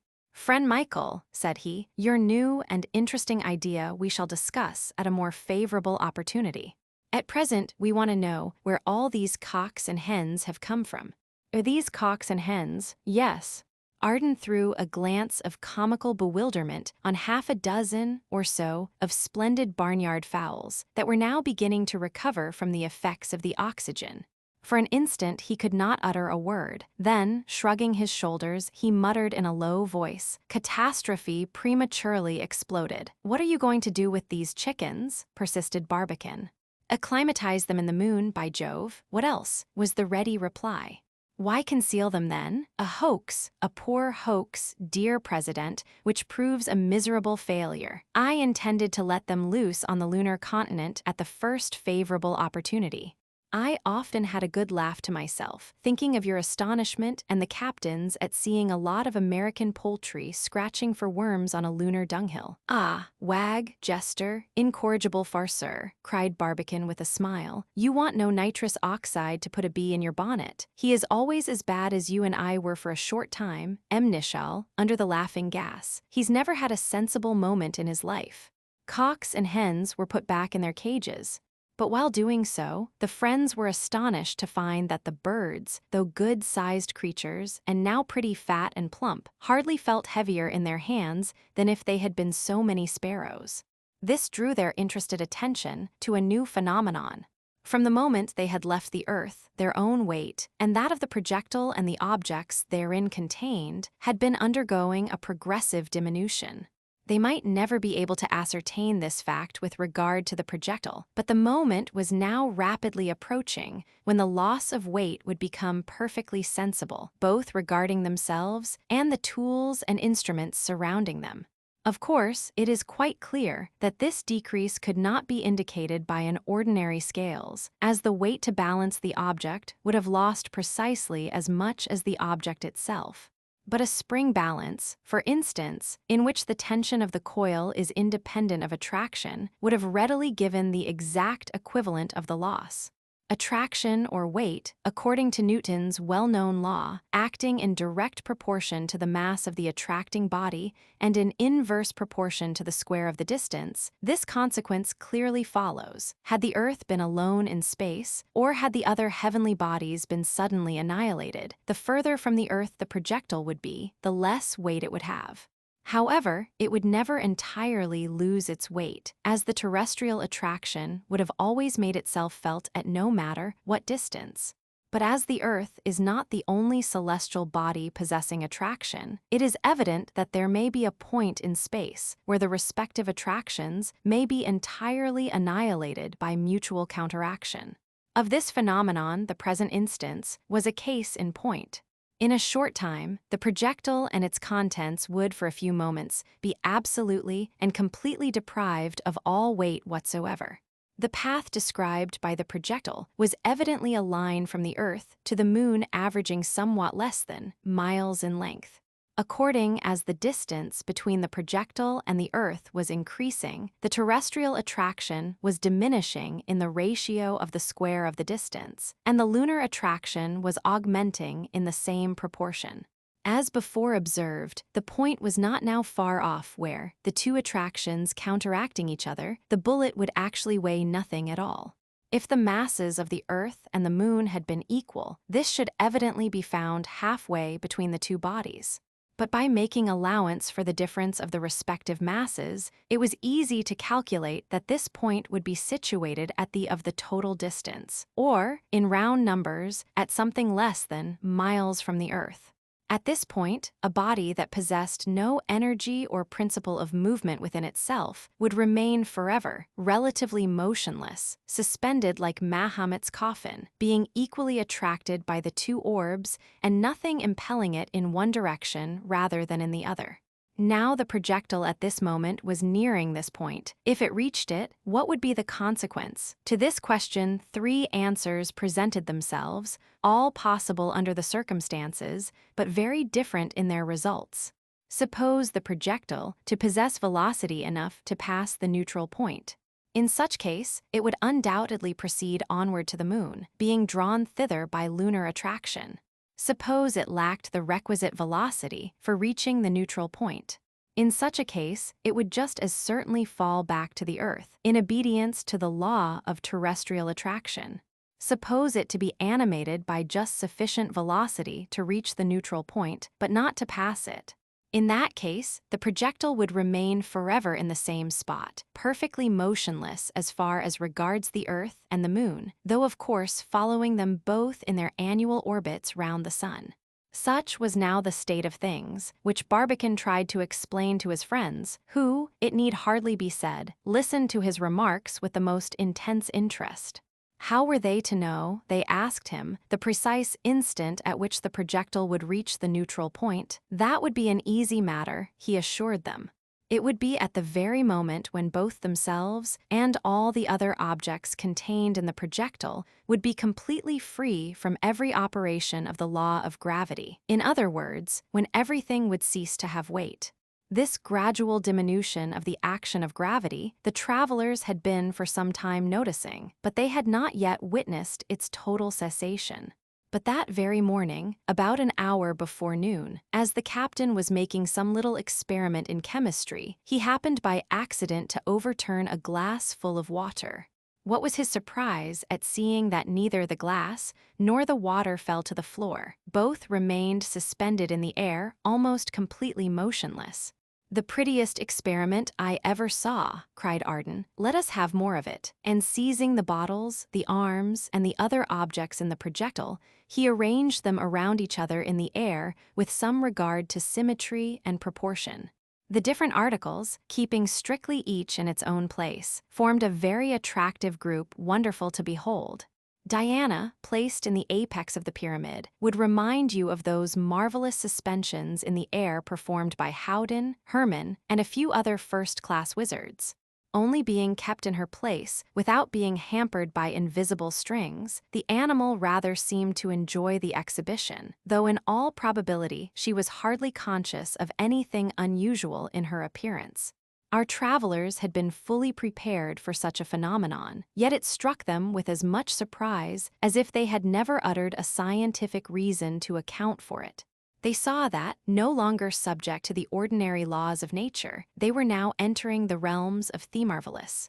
They felt that their bodies were absolutely without weight. Their arms, fully extended, no longer sought their sides. Their heads oscillated unsteadily on their shoulders. Their feet no longer rested on the floor. In their efforts to hold themselves straight, they looked like drunken men trying to maintain the perpendicular. We have all read stories of some men deprived of the power of reflecting light and of others who could not cast a shadow. But here reality, no fantastic story, showed you men who, through the counteraction of attractive forces, could tell no difference between light substances and heavy substances, and who absolutely had no weight whatever themselves. "Let us take graceful attitudes," cried Arden, "and imagine we are playing tableaux. Let us, for instance, form a grand historical group of the three great goddesses of the 19th century. Barbicane will represent Minerva or science, the captain, Bellona or war, while I, as Mater Natura, the newly born goddess of progress, floating gracefully over you both, extend my hand so, fondly patronizing the one, but grandly ordering off the other to the regions of eternal night. More on your toe, captain, your right foot a little higher. Look at Barbicane's admirable pose. Now then, prepare to receive orders for a new tableau. Form group à la Jardin Mabille. Presto, change." Even Barbicane, who had been to Paris in his youth, yielding for a moment to the humor of the thing, acted the naïf Anglais to the life. The captain was frisky enough to remind you of a middle-aged Frenchman from the provinces, on a hasty visit to the capital for a few days' fun. Arden was in raptures. "Oh, if Raphael could only see us," he exclaimed in a kind of ecstasy. He would paint such a picture as would throw all his other masterpieces in the shade. "Knock spots out of the best of them by 50%, cried the captain, gesticulating well enough at l'étudiant, but rather mixing his metaphors. "A group à la Jardin Mabille. He should be pretty quick in getting through the job," observed Barbicane, the first as usual to recover tranquility. "As soon as the projectile will have passed the neutral point, in half an hour at longest, lunar attraction will draw us to the moon." "We shall have to crawl on the ceiling then like flies," said Arden. "Not at all," said the captain. "The projectile, having its center of gravity very low, will turn upside down by degrees." "Upside down," cried Arden. "That will be a nice mess. Everything higgledy-piggledy." "No danger, friend Michael," said M. Nichal. "There shall be no disorder whatever. Nothing will quit its place. The movement of the projectile will be affected by such slow degrees as to be imperceptible." "Yes," added Barbicane, "as soon as we shall have passed the neutral point, the base of the projectile, its heaviest part, will swing around gradually until it faces the moon. Before this phenomenon, however, can take place, we must of course cross the line." "Across the line," cried the Frenchman. "Then let us imitate the sailors when they do the same thing in the Atlantic Ocean. Splice the main brace." A slight effort carried him sailing over to the side of the projectile.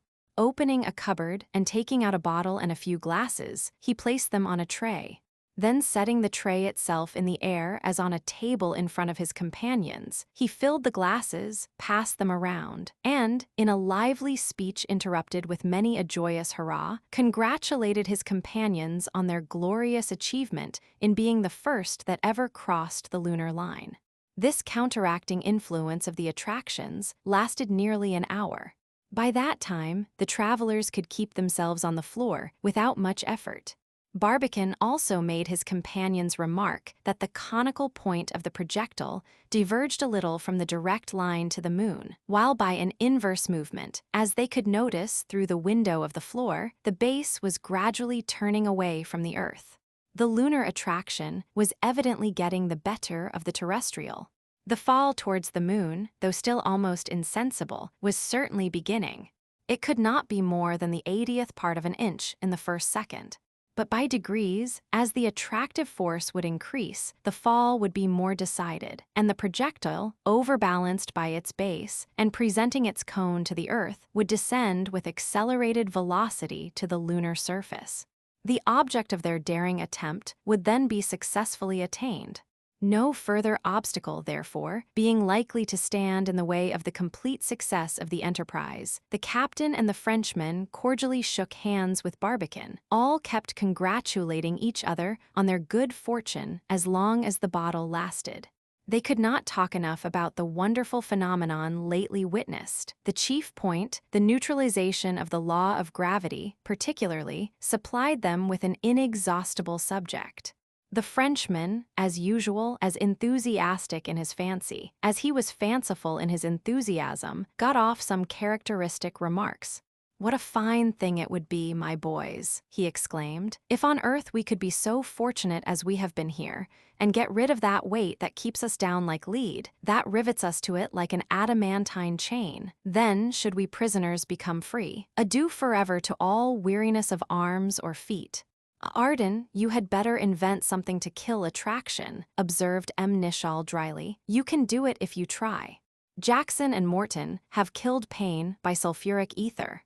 Suppose you try your hand on attraction. It would be worth a trial," cried Arden, so full of his subject as not to notice the captain's jeering tone. "Attraction once destroyed, there is an end forever to all loads, packs, and burdens. How the poor omnibus horses would rejoice! Adieu forever to all cranes, derricks, capstans, jackscrews, and even hotel elevators. We could dispense with all ladders, doorsteps, and even staircases. If there was no weight, you could neither make a wall of bricks nor cover your house with a roof. Even your hat would not stay on your head. The cars would not stay on the railway, nor the boats on the water. What do I say? We could not have any water. Even the ocean would leave its bed and float away into space. Nay, the atmosphere itself would leave us, being detained in its place by terrestrial attraction and by nothing else." "Too true, Mr. President," replied Arden after a pause. "It's a fact. I acknowledge the corn, as Marston says. But how you positive fellows do knock holes into our pretty little creations of fancy. Don't feel so bad about it, Arden," observed M. Nishal. "Though there may be no orb from which gravity is excluded altogether, we shall soon land in one where it is much less powerful than on the earth." "You mean the moon." "Yes, the moon. Her mass being of the Earth's, her attractive power should be in the same proportion. That is, a boy years old, whose weight on Earth is about pounds, would weigh on the moon only about pound, if nothing else were to be taken into consideration. But when standing on the surface of the moon, he is relatively times nearer to the center than when he is standing on the surface of the Earth.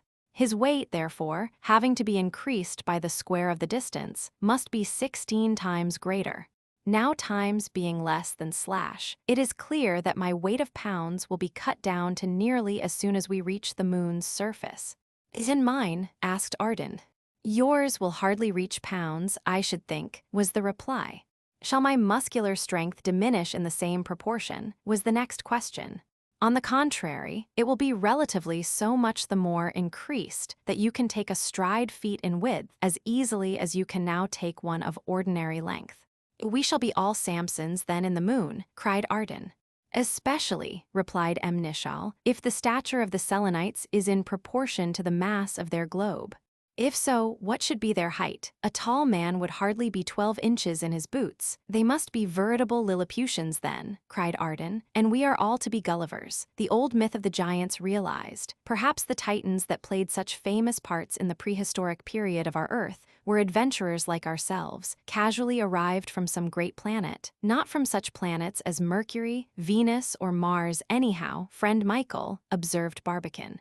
"But the inhabitants of Jupiter, Saturn, Uranus, or Neptune, if they bear the same proportion to their planet that we do ours, must certainly be regular Brobdingnagians."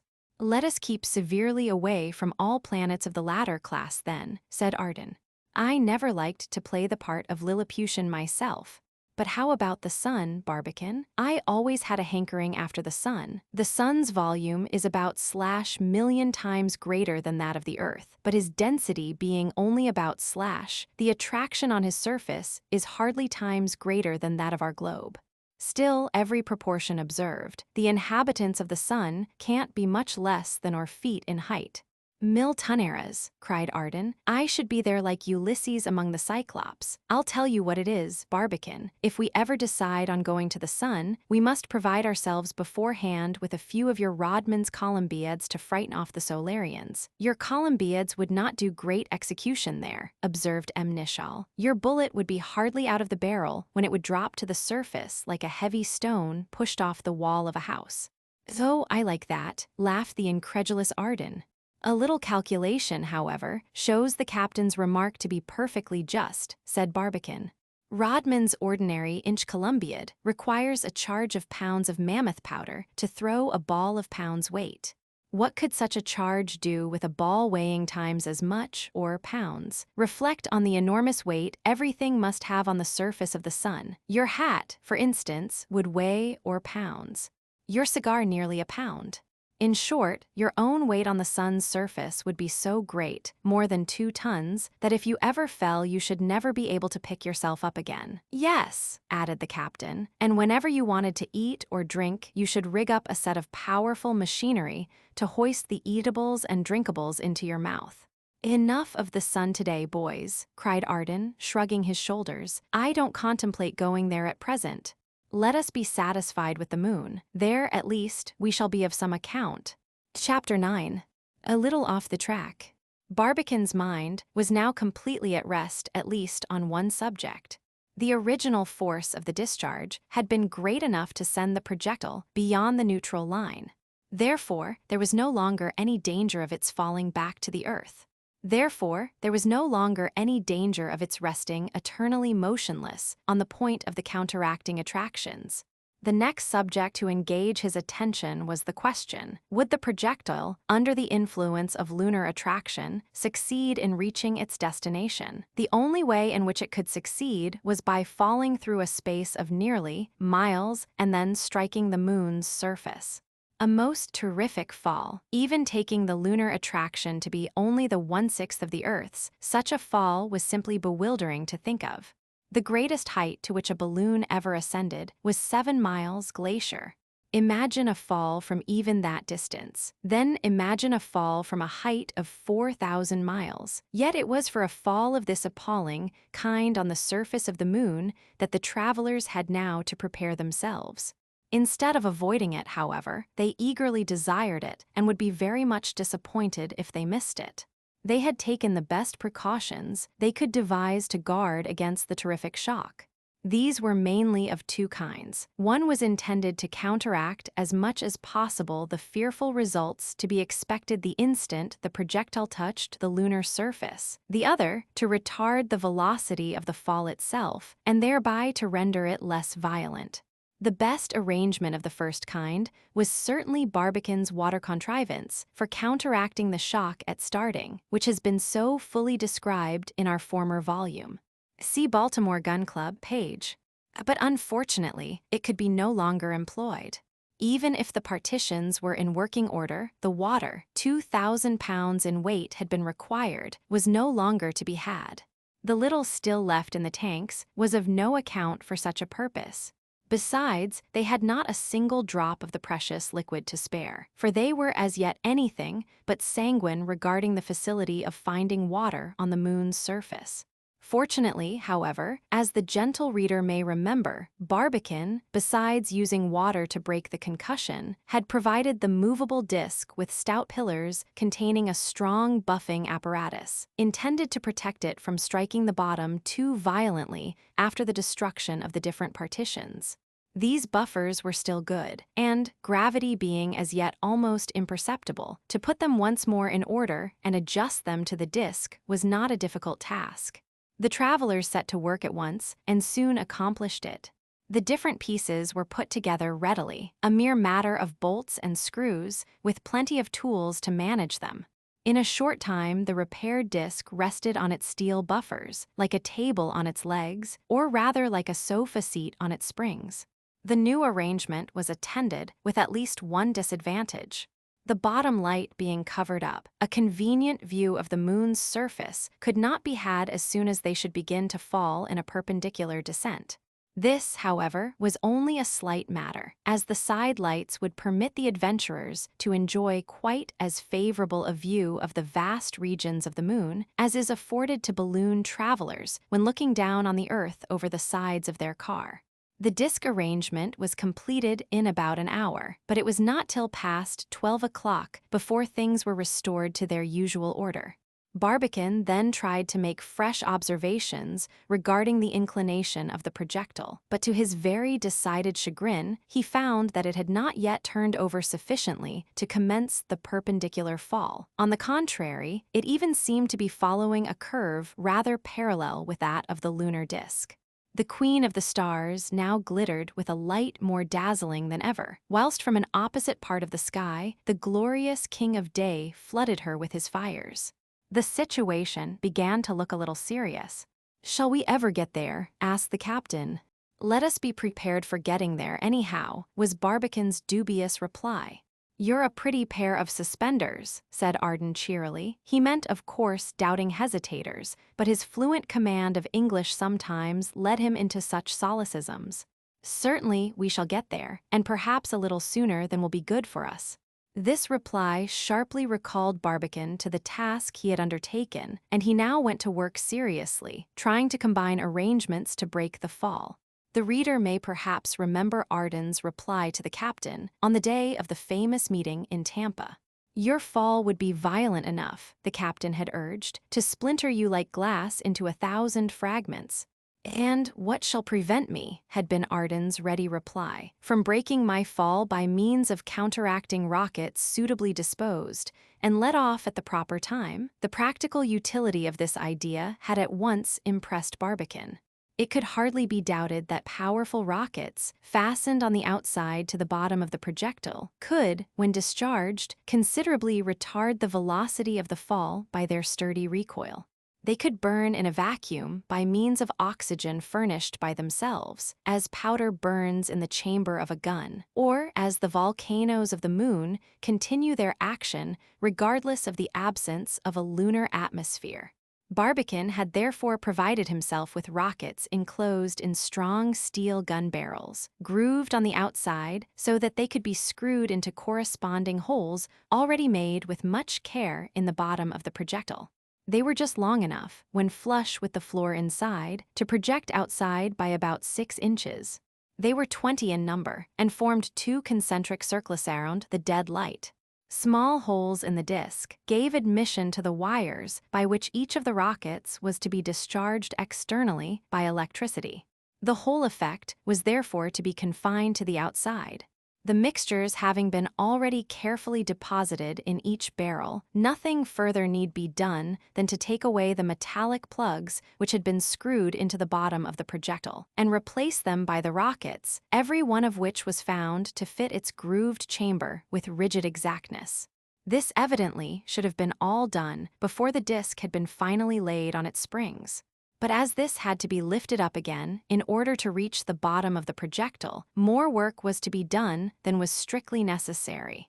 Though the labor was not very hard, considering that gravity had as yet scarcely made itself felt, M. Nichol and Arden were not sorry to have their little joke at Barbicane's expense.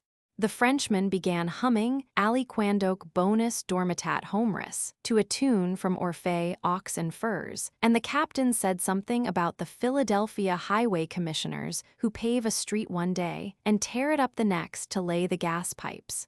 But his friend's humor was all lost on Barbicane, who was so wrapped up in his work that he probably never heard a word they said. Towards 3 o'clock, every preparation was made, every possible precaution taken, and now our bold adventurers had nothing more to do than watch and wait. The projectile was certainly approaching the moon.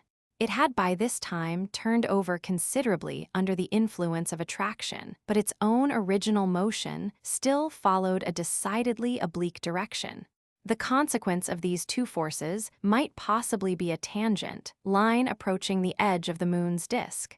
One thing was certain: the projectile had not yet commenced to fall directly towards her surface. Its base, in which its center of gravity lay, was still turned away considerably from the perpendicular. Barbicane's countenance soon showed perplexity and even alarm. His projectile was proving intractable to the laws of gravitation. The unknown was opening out dimly before him, the great boundless unknown of the starry plains. In his pride and confidence as a scientist, he had flattered himself with having sounded the consequence of every possible hypothesis regarding the projectile's ultimate fate, the return to the Earth, the arrival at the Moon, and the motionless dead stop at the neutral point. But here, a new and incomprehensible fourth hypothesis, big with the terrors of the mystic infinite, rose up before his disturbed mind, like a grim and hollow ghost. After a few seconds, however, he looked at it straight in the face without wincing. His companions showed themselves just as firm. Whether it was science that emboldened Barbicane, his phlegmatic stoicism that propped up the captain, or his enthusiastic vivacity that cheered the irrepressible Arden, I cannot exactly say. But certainly, they were all soon talking over the matter as calmly as you or I would discuss the advisability of taking a sail on the lake some beautiful evening in July. Their first remarks were decidedly peculiar and quite characteristic. Other men would have asked themselves where the projectile was taking them to. Do you think such a question ever occurred to them? Not a bit of it.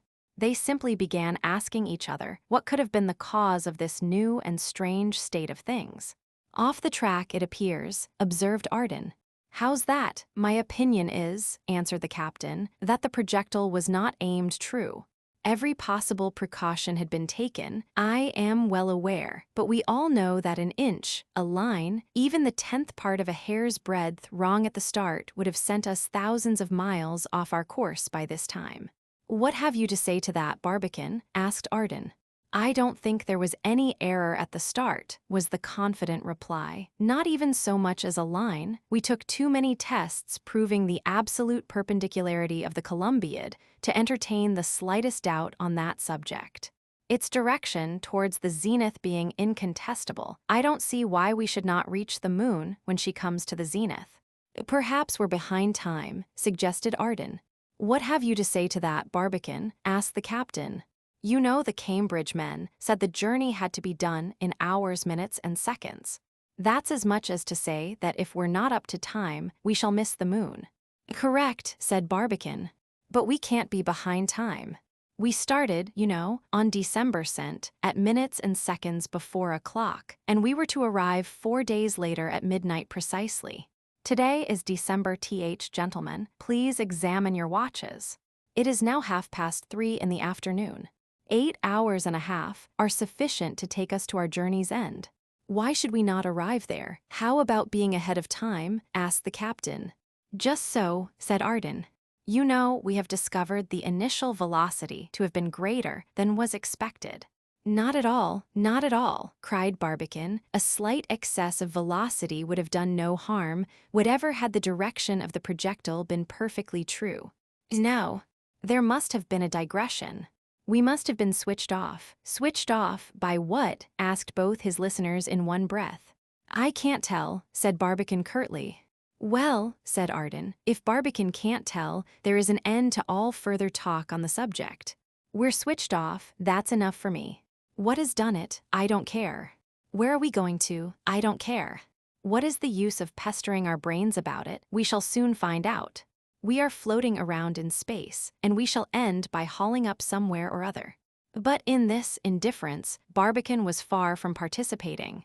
Not that he was not prepared to meet the future with a bold and manly heart. It was his inability to answer his own question that rendered him uneasy.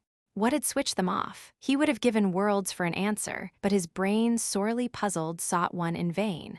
In the meantime, the projectile continued to turn its side rather than its base towards the Moon. That is, to assume a lateral rather than a direct movement, and this movement was fully participated in by the multitude of the objects that had been thrown outside. Barbicane could even convince himself by citing several points on the lunar surface, by this time hardly more than 15 or 18,000 miles distant, that the velocity of the projectile, instead of accelerating, was becoming more and more uniform. This was another proof that there was no perpendicular fall. However, though the original impulsive force was still superior to the moon's attraction, the travelers were evidently approaching the lunar disk, and there was every reason to hope that they would at last reach a point where, the lunar attraction at last having the best of it, a decided fall should be the result. The three friends, it need hardly be said, continued to make their observations with redoubled interest, if redoubled interest were possible. But with all their care, they could as yet determine nothing regarding the topographical details of our radiant satellite. Her surface still reflected the solar rays too dazzlingly to show the relief necessary for satisfactory observation. Our travelers kept steadily on the watch looking out of the side lights till 8 o'clock in the evening, by which time the moon had grown so large in their eyes that she covered up fully half the sky. At this time, the projectile itself must have looked like a streak of light, reflecting, as it did, the sun's brilliancy on the one side and the moon's splendor on the other. Barbicane now took a careful observation and calculated that they could not be much more than miles from the object of their journey. The velocity of the projectile he calculated to be about feet per second or miles an hour. They had therefore still plenty of time to reach the moon in about 4 hours. But though the bottom of the projectile continued to turn towards the lunar surface in obedience to the law of centripetal force, the centrifugal force was still evidently strong enough to change the path which it followed into some kind of curve, the exact nature of which would be exceedingly difficult to calculate. The careful observations that Barbicane continued to take did not, however, prevent him from endeavoring to solve his difficult problem. What had switched them off? The hours passed on, but brought no result. That the adventurers were approaching the moon was evident, but it was just as evident that they should never reach her. The nearest point the projectile could ever possibly attain would only be the result of two opposite forces, the attractive and the repulsive, which, as was now clear, influenced its motion. Therefore, to land in the moon was an utter impossibility, and any such idea was to be given up at once and forever. "Quond merm, what of it?" cried Arden, after some moments' silence. "We're not to land in the moon. Well, let us do the next best thing, pass close enough to discover her secrets." But M. Nichal could not accept the situation so coolly. On the contrary, he decidedly lost his temper, as is occasionally the case with even phlegmatic men. He muttered an oath or two, but in a voice hardly loud enough to reach Barbicane's ear.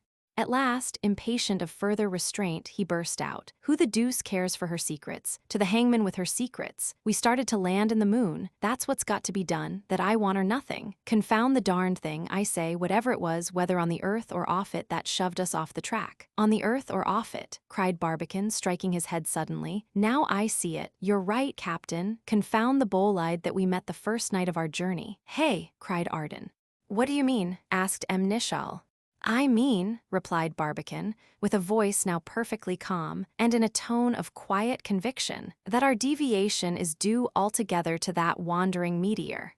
"Why, it did not even graze us," cried Arden. "No matter for that," replied Barbicane.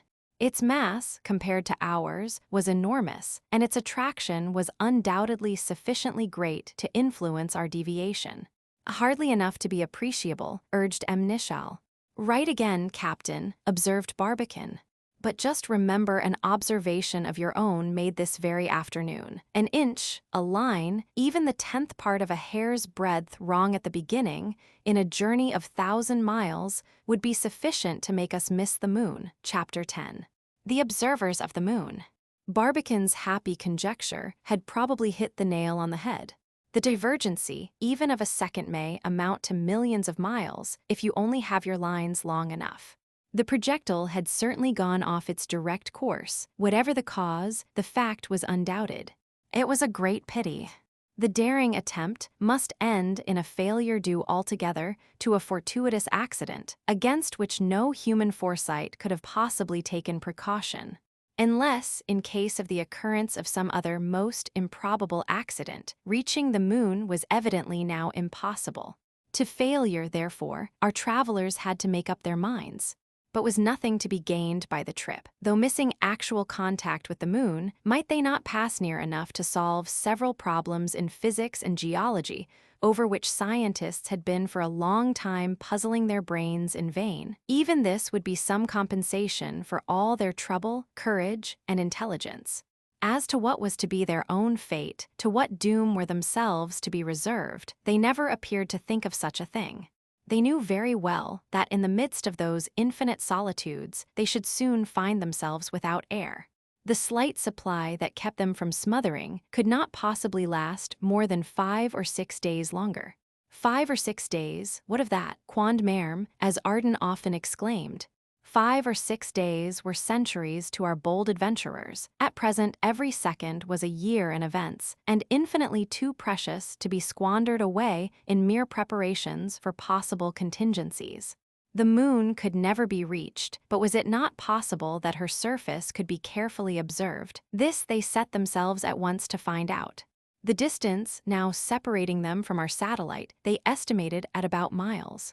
Therefore, relatively to their power of discovering the details of her disk, they were still farther off from the moon than some of our modern astronomers are today, when provided with their powerful telescopes. We know, for example, that Lord Rosse's great telescope at Parsonstown, possessing a power of magnifying times, brings the moon to within miles of us, not to speak of Barbican's great telescope on the summit of Long's Peak, by which the moon, magnified times, was brought within miles of the earth, where it therefore could reveal with sufficient distinctness every object above feet in diameter. Therefore our adventurers, though at such a comparatively small distance, could not make out the topographical details of the moon with any satisfaction by their unaided vision. The eye, indeed, could easily enough catch the rugged outline of these vast depressions improperly called seas, but it could do very little more. Its powers of adjustability seemed to fail before the strange and bewildering scene. The prominence of the mountains vanished, not only through the foreshortening, but also in the dazzling radiation produced by the direct reflection of the solar rays. After a short time, therefore, completely foiled by the blinding glare, the eye turned itself unwillingly away, as if from a furnace of molten silver. The spherical surface, however, had long since begun to reveal its convexity. The moon was gradually assuming the appearance of a gigantic egg, with the smaller end turned towards the earth. In the earlier days of her formation, while still in a state of mobility, she had been probably a perfect sphere in shape, but under the influence of terrestrial gravity operating for uncounted ages, she was drawn at last so much towards the center of attraction as to resemble somewhat a prolate spheroid. By becoming a satellite, she had lost the native perfect regularity of her outline. Her center of gravity had shifted from her real center, and as a result of this arrangement, some scientists have drawn the conclusion that the moon's air and water have been attracted to that portion of her surface which is always invisible to the inhabitants of the earth. The convexity of her outline, this bulging prominence of her surface, however, did not last long. The travelers were getting too near to notice it. They were beginning to survey the moon, as balloonists survey the earth. The projectile was now moving with great rapidity, with nothing like its initial velocity, but still 8 or 9 times faster than an express train. Its line of movement, however, being oblique instead of direct, was so deceptive as to induce Arden to flatter himself that they might still reach the lunar surface. He could never persuade himself to believe that they should get so near their aim and still miss it. No, nothing might, could, would, or should induce him to believe it, he repeated again and again. But Barbican's pitiless logic left him no reply. No, dear friend, no. We can reach the moon only by a fall, and we don't fall. Centripetal force keeps us at least for a while under the lunar influence, but centrifugal force drives us away irresistibly. These words were uttered in a tone that killed Arden's last and fondest hope. The portion of the moon they were now approaching was her northern hemisphere, found usually in the lower part of lunar maps.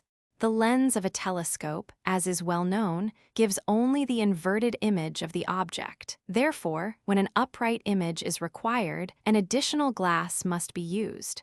But as every additional glass is an additional obstruction to the light, the object glass of a lunar telescope is employed without a corrector. Light is thereby saved, and in viewing the moon, as in viewing a map, it evidently makes very little difference whether we see her inverted or not. Maps of the moon, therefore, being drawn from the image formed by the telescope, show the north in the lower part, and vice versa. Of this kind was the Mappa Selenographica by Beer and Meidler, so often previously alluded to and now carefully consulted by Barbicane. The northern hemisphere, towards which they were now rapidly approaching, presented a strong contrast with the southern by its vast plains and great depressions, checkered here and there by very remarkable isolated mountains. At midnight the moon was full. This was the precise moment at which the travelers would have landed had not that unlucky bolide drawn them off the track. The moon was therefore strictly up to time, arriving at the instant rigidly determined by the Cambridge Observatory. She occupied the exact point to a mathematical nicety where our TH parallel crossed the perigee. An observer posted in the bottom of the Columbiad at Stony Hill would have found himself at this moment precisely under the moon. The axis of the enormous gun, continued upwards vertically, would have struck the orb of night exactly in her center. It is hardly necessary to tell our readers that, during this memorable night of the TH and TH of December, the travelers had no desire to close their eyes. Could they do so, even if they had desired? No, all their faculties, thoughts, and desires were concentrated in one single word. Look, representatives of the earth, and of all humanity past and present, they felt that it was with their eyes that the race of man contemplated the lunar regions and penetrated the secrets of our satellite. Their observations, recorded by Barbicane, were vigorously remade, revised, and redetermined by the others. To make them, they had telescopes, which they now began to employ with great advantage. To regulate and investigate them, they had the best maps of the day. Whilst occupied in this silent work, they could not help throwing a short retrospective glance on the former observers of the moon. The first of these was Galileo. His slight telescope magnified only 30 times, still, in the spots flecking the lunar surface, like the eyes checkering a peacock's tail, he was the first to discover mountains and even to measure their heights. These, considering the difficulties under which he labored, were wonderfully accurate, but unfortunately he made no map embodying his observations.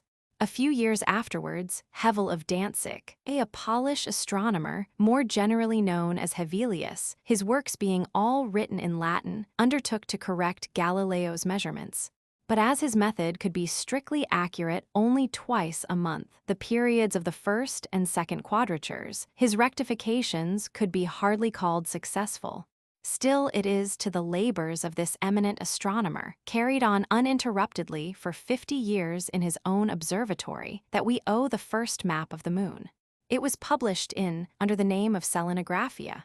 He represented the circular mountains by open spots somewhat round in shape, and by shaded figures he indicated the vast plains, or, as he called them, the seas, that occupied so much of her surface. These he designated by names taken from our Earth. His map shows you a Mount Sinai in the midst of an Arabia, an Etna in the center of a Sicily, Alps, Apennines, Carpathians, a Mediterranean, a Palus Mialis, a Pontus Euxinus, and a Caspian Sea. But these names seem to have been given capriciously and at random, for they never recall any resemblance existing between themselves and their namesakes on our globe. In the wide open spot, for instance, connected on the south with vast continents and terminating in a point, it would be no easy matter to recognize the reversed image of the Indian peninsula, the Bay of Bengal, and Cochin China. Naturally, therefore, these names were nearly all soon dropped, but another system of nomenclature, proposed by an astronomer better acquainted with the human heart, met with a success that has lasted to the present day. This was Father Riccioli, a Jesuit and a contemporary of Hevelius. In his Astronomia Reformata, he published a rough and incorrect map of the moon, compiled from observations made by Grimaldi of Ferrara. But in designating the mountains, he named them after eminent astronomers, and this idea of his has been carefully carried out by map-makers of later times. A third map of the moon was published at Rome by Domenico Cassini of Nice, the famous discoverer of Saturn's satellites. Though somewhat incorrect regarding measurements, it was superior to Riccioli's in execution, and for a long time it was considered a standard work.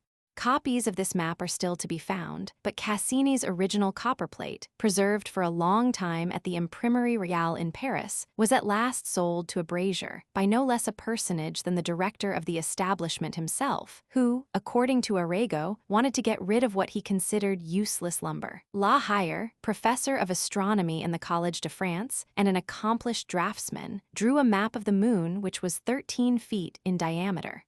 This map could be seen long afterwards in the library of St. Genevieve, Paris, but it was never engraved. About Mayer, a famous German astronomer and the director of the Observatory of Göttingen, began the publication of a magnificent map of the moon, drawn after lunar measurements all rigorously verified by himself. Unfortunately, his death interrupted a work which would have surpassed in accuracy every previous effort of the kind. Next appears Schroeder of Erfurt. A fine observer, he first discovered the lunar rills, but a poor draftsman. His maps are therefore of little value. Loewen of Dresden published an excellent map of the moon, inches in diameter, accompanied by descriptive text and several charts of particular portions on a larger scale. But this and all other maps were thrown completely into the shade by Beer and Meidler's famous Mappa Selenographica, so often alluded to in the course of this work. This map, projected orthographically, that is, one in which all the rays proceeding from the surface to the eye are supposed to be parallel to each other, gives a reproduction of the lunar disk exactly as it appears. The representation of the mountains and plains is therefore correct only in the central portion. Elsewhere, north, south, east, or west, the features, being foreshortened, are crowded together and cannot be compared in measurement with those in the center. It is more than 3 feet square. For convenient reference, it is divided into 4 parts, each having a very full index. In short, this map is in all respects a masterpiece of lunar cartography. After Beer and Meidler, we should allude to Julius Schmidt's of Athens' excellent selenographic reliefs, to Dr. Draper's, and to Father Sekai's successful application of photography to lunar representation, to de la Rue's of London magnificent stereographs of the moon to be had at every optician's, to the clear and correct map prepared by Lecouturier and Chapuis to the many beautiful pictures of the moon in various phases of illumination obtained by the Messrs. Bond of Harvard University, to Rutherford's of New York, unparalleled lunar photographs, and finally to Nasmyth and Carpenter's wonderful work on the moon, illustrated by photographs of her surface in detail, prepared from models at which they had been laboring for more than a quarter of the century. Of all these maps, pictures, and projections, Barbicane had provided himself with only 2, Beer and Meidler's in German, and Lecouturier and Chapuis in French. These he considered quite sufficient for all purposes, and certainly they considerably simplified his labors as an observer. His best optical instruments were several excellent marine telescopes, manufactured especially under his direction. Magnifying the object 100 times, on the surface of the Earth they would have brought the moon to within a distance of somewhat less than miles. But at the point to which our travelers had arrived towards 3 o'clock in the morning, and which could hardly be more than or miles from the moon, these telescopes, ranging through a medium disturbed by no atmosphere, easily brought the lunar surface to within less than miles distance from the eyes of our adventurers.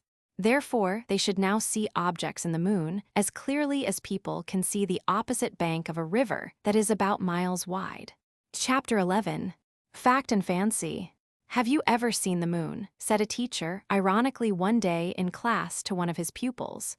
"No, sir," was the pert reply, "but I think I can safely say I've heard it spoken about." Though saying what he considered a smart thing, the pupil was probably perfectly right. Like the immense majority of his fellow beings, he had looked at the moon, heard her talked of, written poetry about her. But in the strict sense of the term, he had probably never seen her. That is, scanned her, examined her, surveyed her, inspected her, reconnoitered her, even with an opera glass. Not one in 1,000, not one in 10,000, has ever examined even the map of our only satellite. To guard our beloved and intelligent reader against this reproach, we have prepared an excellent reduction of Beer and Meidler's Mappa, on which, for the better understanding of what is to follow, we hope he will occasionally cast a gracious eye. When you look at any map of the moon, you are struck first of all with one peculiarity. Contrary to the arrangement prevailing in Mars and on our Earth, the continents occupy principally the southern hemisphere of the lunar orb. Then these continents are far from presenting such sharp and regular outlines as distinguish the Indian Peninsula, Africa, and South America. On the contrary, their coasts, angular, jagged, and deeply indented, abound in bays and peninsulas. They remind you of the coast of Norway or of the islands in the Sound, where the land seems to be cut up into endless divisions. If navigation ever existed on the moon's surface, it must have been of a singularly difficult and dangerous nature, and we can scarcely say which of the two should be more pitied: the sailors who had to steer through these dangerous and complicated passes, or the map-makers who had to designate them on their charts. You will also remark that the southern pole of the moon is much more continental than the northern. Around the latter, there exists only a slight fringe of lands separated from the other continents by vast seas. This word seas, a term employed by the first lunar map constructors, is still retained to designate those vast depressions on the moon's surface, once perhaps covered with water, though they are now only enormous plains. In the south, the continents cover nearly the whole hemisphere. It is therefore possible that the Selenites have planted their flag on at least one of their poles, whereas the Parrys and Franklins of England, the Kanes and the Wilkeses of America, the Dumont d'Urvilles and the Lamberts of France have so far met with obstacles completely insurmountable, while in search of those unknown points of our terrestrial globe. The islands, the next feature on the moon's surface, are exceedingly numerous. Generally oblong or circular in shape, and almost as regular in outline as if drawn with a compass, they form vast archipelagos like the famous group lying between Greece and Asia Minor, which mythology has made the scene of her earliest and most charming legends. As we gaze at them, the names of Naxos, Tenedos, Milo, and Carpathos rise up before our mind's eye, and we begin looking around for the Trojan fleet and Jason's Argo.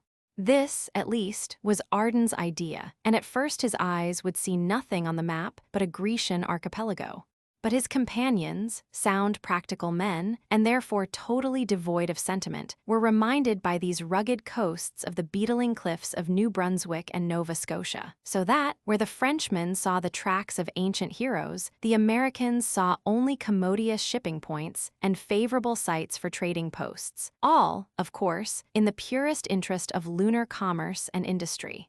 To end our hasty sketch of the continental portion of the moon, we must say a few words regarding her orthography or mountain systems. With a fair telescope, you can distinguish very readily her mountain chains, her isolated mountains, her circuses or ring formations, and her rills, cracks, and radiating streaks. The character of the whole lunar relief is comprised in these divisions. It is a surface prodigiously reticulated, upheaved, and depressed, apparently without the slightest order or system. It is a vast Switzerland, an enormous Norway, where everything is the result of direct plutonic action. This surface, so rugged, craggy, and wrinkled, seems to be the result of successive contractions of the crust at an early period of the planet's existence. The examination of the lunar disk is therefore highly favorable for the study of the great geological phenomena of our own globe. As certain astronomers have remarked, the moon's surface, though older than the Earth's, has remained younger. That is, it has undergone less change. No water has broken through its rugged elevations, filled up its scowling cavities, and by incessant action tended continuously to the production of a general level. No atmosphere, by its disintegrating, decomposing influence, has softened off the rugged features of the Plutonic mountains. Volcanic action alone, unaffected by either aqueous or atmospheric forces, can here be seen in all its glory.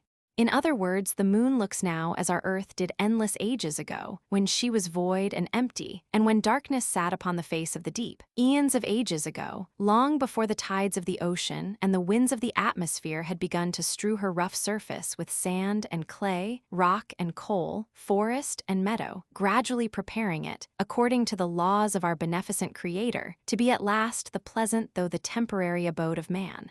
Not only their shape, situation, and look remind us of our own oceans, but again like them, they occupy the greater part of the moon's surface. The seas, or more correctly, plains, excited our travelers' curiosity to a very high degree, and they set themselves at once to examine their nature. The astronomer who first gave names to those seas, in all probability, was a Frenchman. Hevelius, however, respected them, even Riccioli did not disturb them, and so they have come down to us. Arden laughed heartily at the fancies which they called up, and said the whole thing reminded him of one of those maps of matrimony that he had once seen or read of in the works of Scudery or Cyrano de Bergerac. However, he added, I must say that this map has much more reality in it than could be found in the sentimental maps of the th century. In fact, I have no difficulty whatever in calling it the map of life, very neatly divided into two parts, the East and the West, the masculine and the feminine. The women on the right and the men on the left. At such observations, Arden's companions only shrugged their shoulders. A map of the moon in their eyes was a map of the moon, no more, no less. Their romantic friend might view it as he pleased. Nevertheless, their romantic friend was not altogether wrong. Judge a little for yourselves. What is the first sea you find in the hemisphere on the left? The mare imbrium or the rainy sea, a fit emblem of our human life, beaten by many a pitiless storm. In a corresponding part of the southern hemisphere you see mare nubium, the cloudy sea, in which our poor human reason so often gets befogged. Close to this lies Mare Humorum, the sea of humors, where we sail about, the sport of each fitful breeze, everything by starts and nothing long. Around all, embracing all, lies Oceanus Procellarum, the ocean of tempests, where, engaged in one continuous struggle with the gusty whirlwinds, excited by our own passions or those of others, so few of us escape shipwreck. And when disgusted by the difficulties of life, its deceptions, its treacheries, and all the other miseries, that flesh is heir to, where do we too often fly to avoid them? To the Sinus Iridium or the Sinus Roris, that is Rainbow Gulf and Dewy Gulf, whose glittering lights, alas, give forth no real illumination to guide our stumbling feet, whose sun-tipped pinnacles have less substance than a dream, whose enchanting waters all evaporate before we can lift a cupful to our parched lips. First comes Mare Serenitatis, the sea of serenity, so expressive of the calm, tranquil soul of an innocent maiden. Near it is Lacus Somnorum, the lake of dreams, in which she loves to gaze at her gilded and rosy future. In the southern division is seen Mare Nectaris, the sea of nectar, over whose soft heaving billows she is gently wafted by love's caressing winds, youth on the prow and pleasure at the helm. Not far off is Mare Fecunditatis, the sea of fertility, in which she becomes the happy mother of rejoicing children. A little north is Mare Crisium, the sea of crises where her life and happiness are sometimes exposed to sudden and unexpected dangers which fortunately, however, seldom end fatally. Far to the left, near the men's side, is Mare Vaporum, the sea of vapors, into which, though it is rather small and full of sunken rocks, she sometimes allows herself to wander, moody and pouting, and not exactly knowing where she wants to go or what she wants to do.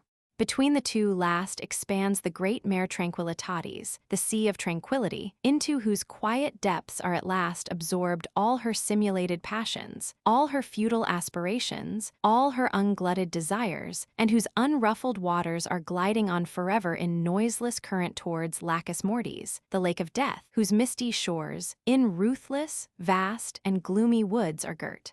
So at least Arden mused as he stooped over beer and Meidler's map.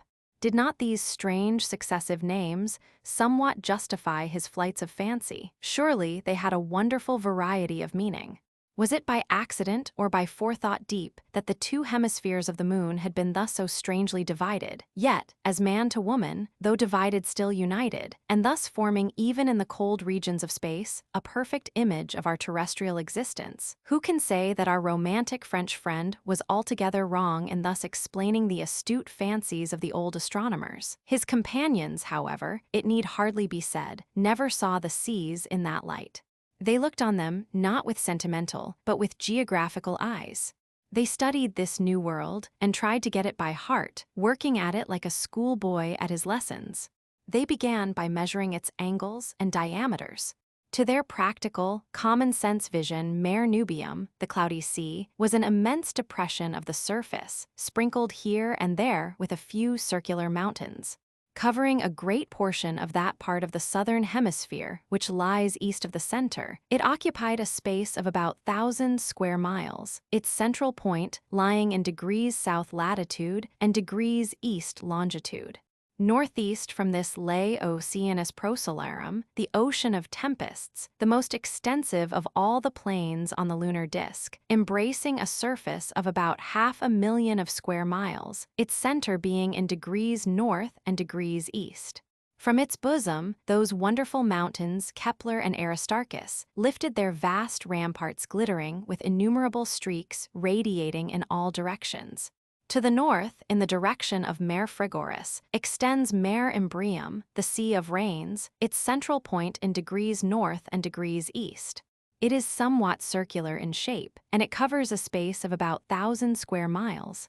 South of Oceanus Procellarum, and separated from Mare Nubium by a goodly number of ring mountains, lies the little basin of Mare Humorum, the Sea of Humors, containing only about 1,000 square miles, its central point having a latitude of degrees south and a longitude of degrees east. On the shores of these great seas 3 gulfs are easily found: Sinus Eastuum, the Gulf of the Tides, northeast of the center; Sinus Iridium, the Gulf of the Rainbows, northeast of the Mare Imbrium; and Sinus Raris, the Dewy Gulf, a little further northeast. All seem to be small plains, enclosed between chains of lofty mountains. The Western Hemisphere, dedicated to the ladies, according to Arden, and therefore naturally more capricious, was remarkable for seas of smaller dimensions, but much more numerous. These were principally Mare Serenitatis, the Sea of Serenity, degrees north and degrees west, comprising a surface of about 1,000 square miles; Mare Crisium, the Sea of Crises, a round, well-defined, dark depression towards the northwestern edge, degrees north, degrees west, embracing a surface of 1,000 square miles; a regular Caspian Sea, in fact, only that the plateau in which it lies buried is surrounded by a girdle of much higher mountains. Then towards the equator, with a latitude of degrees north and a longitude of degrees west, appears Mare Tranquillitatis, the Sea of Tranquility, occupying about 1,000 square miles. This communicates on the south with Mare Nectaris, the Sea of Nectar, embracing an extent of about 1,000 square miles, with a mean latitude of degrees south and a longitude of degrees west. Southwest from Mare Tranquillitatis lies Mare Fecunditatis, the Sea of Fertility, the greatest in this hemisphere, as it occupies an extent of more than 1,000 square miles, its latitude being degrees south and its longitude degrees west. For away to the north, on the borders of the Mare Frigoris, or Icy Sea, is seen the small Mare Humboldtianum, or Humboldt Sea, with a surface of about 1,000 square miles. Corresponding to this in the southern hemisphere lies the Mare Austral, or South Sea, whose surface, as it extends along the western rim, is rather difficult to calculate. Finally, right in the center of the lunar disk, where the equator intersects the first meridian, can be seen Sinus Medii, the central gulf, the common property therefore of all the hemispheres, the northern and southern, as well as of the eastern and western. Into these great divisions, the surface of our satellite resolved itself before the eyes of Barbicane and Amnischal. Adding up the various measurements, they found that the surface of her visible hemisphere was about /millions of square miles, of which about the 2/3 comprised the volcanoes, the mountain chains, the rings, the islands, in short, the land portion of the lunar surface. The other third comprised the seas, the lakes, the marshes, the bays or gulfs, and the other divisions usually assigned to water. To all this deeply interesting information, though the fruit of observation the closest, aided and confirmed by calculation the profoundest, Arden listened with the utmost indifference. In fact, even his French politeness could not suppress 2 or 3 decided yawns, which of course the mathematicians were too absorbed to notice. In their enthusiasm, they tried to make him understand that though the moon is /times smaller than our Earth, she can show more than 1,000 craters, which astronomers have already counted and designated by specific names. To conclude this portion of our investigation, therefore, cried Barbicane, clearing his throat and occupying Alden's right ear, the moon's surface is a honey-combed, perforated punctured, a fistulous, a rugose, sailbris, cut in the captain, close on the left, and highly cribriform superficies, cried Barbicane. A sieve, a riddle, a colander, shouted the captain. A skimming dish, a buckwheat cake, a lump of green cheese, went on Barbicane. In fact, there is no knowing how far they would have proceeded with their designations, comparisons, and scientific expressions, had not Arden, driven to extremities by Barbicane's last profanity, suddenly jumped up, broken away from his companions, and clapped a forcible extinguisher on their eloquence, by putting his hands on their lips and keeping them there a while. Then striking a grand attitude, he looked towards the moon and burst out in accents of thrilling indignation. "Pardon, O beautiful Diana of the Ephesians! Pardon, O Phoebe, thou pearl-faced goddess of night beloved of Greece! O Isis, thou sympathetic queen of Nile-washed cities! O Astarte, thou favorite deity of the Syrian hills! O Artemis, thou symbolical daughter of Jupiter and Latona, that is of light and darkness! O brilliant sister of the radiant Apollo!" In a few seconds his breath came back in full blast, but the idea of talking when only deaf men were listening was so disconcerting as to leave him actually unable to get off another syllable. Chapter 12. A Bird's Eye View of the Lunar Mountains. I am rather inclined to believe myself that not one word of Arden's rhapsody had been ever heard by Barbicane or Amnischal. Long before he had spoken his last words, they had once more become mute as statues, and now were both eagerly watching, pencil in hand, spyglass to eye, the northern lunar hemisphere towards which they were rapidly but indirectly approaching. They had fully made up their minds, by this time, that they were leaving far behind them the central point, which they would have probably reached half an hour ago if they had not been shunted off their course by that inopportune bolide. About 12:30 o'clock, Barbicane broke the dead silence by saying that after a careful calculation, they were now only about miles from the moon's surface, a distance 200 miles less in length than the lunar radius, and which was still to be diminished as they advanced further north. They were at that moment 10 degrees north of the equator, almost directly over the ridge lying between the Mare Serenitatis and the Mare Tranquillitatis. From this latitude all the way up to the North Pole, the travelers enjoyed a most satisfactory view of the moon in all directions and under the most favorable conditions. By means of their spyglasses, magnifying 100 times, they cut down this distance of miles to about. The great telescope of the Rocky Mountains, by its enormous magnifying power brought the moon, it is true, within a distance of miles, or nearly twice as near. But this advantage of nearness was considerably more than counterbalanced by a want of clearness, resulting from the haziness and refractiveness of the terrestrial atmosphere, not to mention those fatal defects in the reflector that the art of man has not yet succeeded in remedying. Accordingly, our travelers, armed with excellent telescopes, of just power enough to be no injury to clearness, and posted on unequaled vantage ground, began already to distinguish certain details that had probably never been noticed before by terrestrial observers. Even Arden, by this time quite recovered from his fit of sentiment, and probably infected a little by the scientific enthusiasm of his companions, began to observe and note alternately, with all the sang-froid of a veteran astronomer. "Friends," said Barbicane, again interrupting a silence that had lasted perhaps 10 minutes, "whither we are going I can't say. If we shall ever revisit the earth, I can't tell. Still, it is our duty so to act in all respects, as if these labors of ours were one day to be of service to our fellow creatures. Let us keep our souls free from every distraction. We are now astronomers. We see now what no mortal eye has ever gazed on before. This projectile is simply a workroom of the great Cambridge Observatory lifted into space. Let us take observations." With these words, he set to work with a renewed ardor, in which his companions fully participated. The consequence was that they soon had several of the outline maps covered with the best sketches they could make of the moon's various aspects thus presented under such favorable circumstances. They could now remark not only that they were passing the 10th degree of north latitude, but that the projectile followed almost directly the 20th degree of east longitude. "One thing always puzzled me when examining maps of the moon," observed Arden, "and I can't say that I see it yet as clearly as if I had thought over the matter. It is this. I could understand, when looking through a lens at an object, why we get only its reversed image. A simple law of optics explains that. Therefore, in a map off the moon, as the bottom means the north and the top the south, why does not the right mean the west and the left the east? I suppose I could have made this out by a little thought, but thinking, that is reflection, not being my forte, it is the last thing I ever care to do. Barbicane, throw me a word or two on the subject." "I can see what troubles you," answered Barbicane, "but I can also see that one moment's reflection would have put an end to your perplexity. On ordinary maps of the Earth's surface when the north is the top, the right hand must be the east, the left hand the west, and so on. That is simply because we look down from above.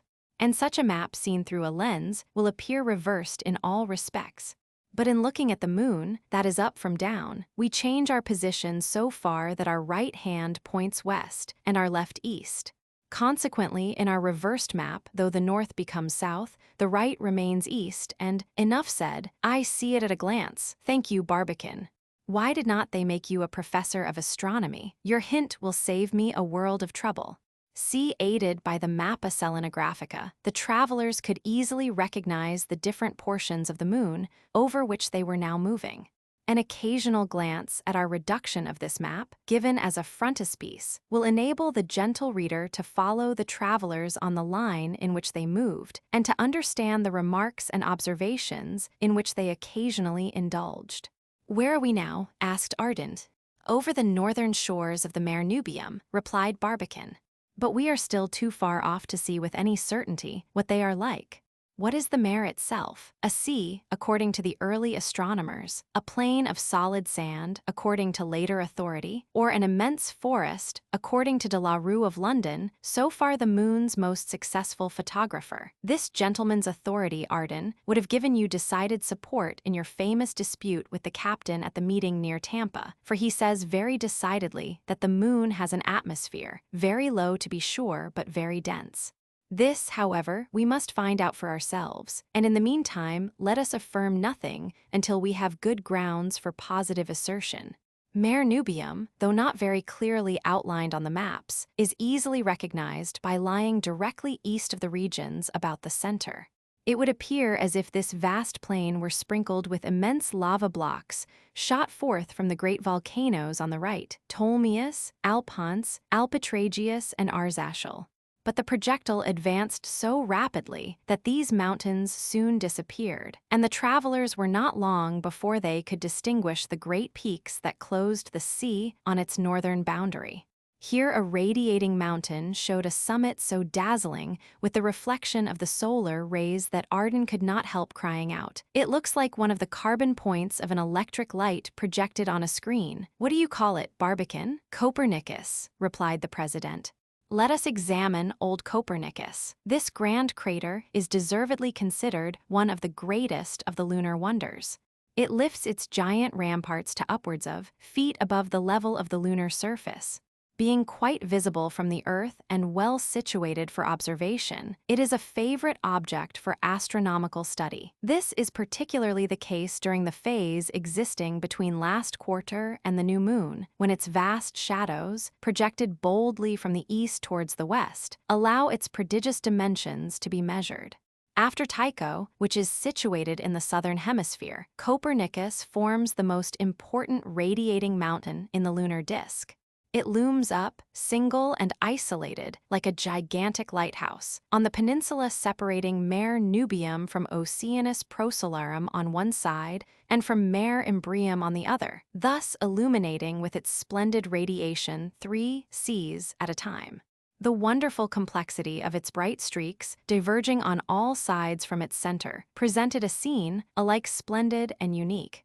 These streaks, the travelers thought, could be traced further north than in any other direction. They fancied they could detect them even in the Mare Imbrium, but this, of course, might be owing to the point from which they made their observations. At 1 o'clock in the morning, the projectile, flying through space, was exactly over this magnificent mountain. In spite of the brilliant sunlight that was blazing around them, the travelers could easily recognize the peculiar features of Copernicus. It belongs to those ring mountains of the first class called circuses. Like Kepler and Aristarchus, who rule over Oceanus Procellarum, Copernicus, when viewed through our telescopes, sometimes glistens so brightly through the ashy light of the moon that it has been frequently taken for a volcano in full activity. Whatever it may have been once, however, it is certainly nothing more now than, like all the other mountains on the visible side of the moon, an extinct volcano, only with a crater of such exceeding grandeur and sublimity as to throw utterly into the shade everything like it on our Earth. The crater of Etna is at most little more than a mile across. The crater of Copernicus has a diameter of at least miles. Within it, the travelers could easily discover by their glasses an immense number of terraced ridges, probably landslips, alternating with stratifications resulting from successive eruptions. Here and there, but particularly in the southern side, they caught glimpses of shadows of such intense blackness, projected across the plateau and lying there like pitch spots, that they could not tell them from yawning chasms of incalculable depth. Outside the crater, the shadows were almost as deep, whilst on the plains all around, particularly in the west, so many small craters could be detected that the eye in vain attempted to count them. Many circular mountains of this kind, observed Barbicane, can be seen on the lunar surface, but Copernicus, though not one of the greatest, is one of the most remarkable on account of those diverging streaks of bright light that you see radiating from its summit. By looking steadily into its crater, you can see more cones than mortal eye ever lit on before. They are so numerous as to render the interior plateau quite rugged, and were formerly so many openings giving vent to fire and volcanic matter. A curious and very common arrangement of this internal plateau of lunar craters is its lying at a lower level than the external planes, quite the contrary to a terrestrial crater, which generally has its bottom much higher than the level of the surrounding country. It follows, therefore, that the deep lying curve of the bottom of these ring mountains would give a sphere with a diameter somewhat smaller than the moon's. What can be the cause of this peculiarity? Asked M. Nishal. I can't tell, answered Barbicane, but, as a conjecture, I should say that it is probably to the comparatively smaller area of the moon and the more violent character of her volcanic action that the extremely rugged character of her surface is mainly due. Why, it's the Campi Flegrei or the fire fields of Naples over again, cried Arden suddenly. There's Monte Barbaro, there's the Solfatara, there is the crater of Astroni, and there is the Monte Nuovo, as plain as the hand on my body. The great resemblance between the region you speak of and the general surface of the moon has been often remarked, observed Barbicane, but it is even still more striking in the neighborhood of Theophilus on the borders of Mare Nectaris. That's Mare Nectaris, the gray spot over there on the southwest, isn't it? Asked M. Nishal. Is there any likelihood of our getting a better view of it? Not the slightest, answered Barbicane, unless we go round the moon and return this way, like a satellite describing its orbit. By this time, they had arrived at a point vertical to the mountain center. Copernicus's vast ramparts formed a perfect circle, or rather a pair of concentric circles. All around the mountain extended a dark grayish plain of savage aspect, on which the peak shadows projected themselves in sharp relief. In the gloomy bottom of the crater, whose dimensions are vast enough to swallow Mont Blanc body and bones, could be distinguished a magnificent group of cones, at least half a mile in height and glittering like piles of crystal. Towards the north, several breaches could be seen in the ramparts, due probably to a caving in of immense masses accumulated on the summit of the precipitous walls.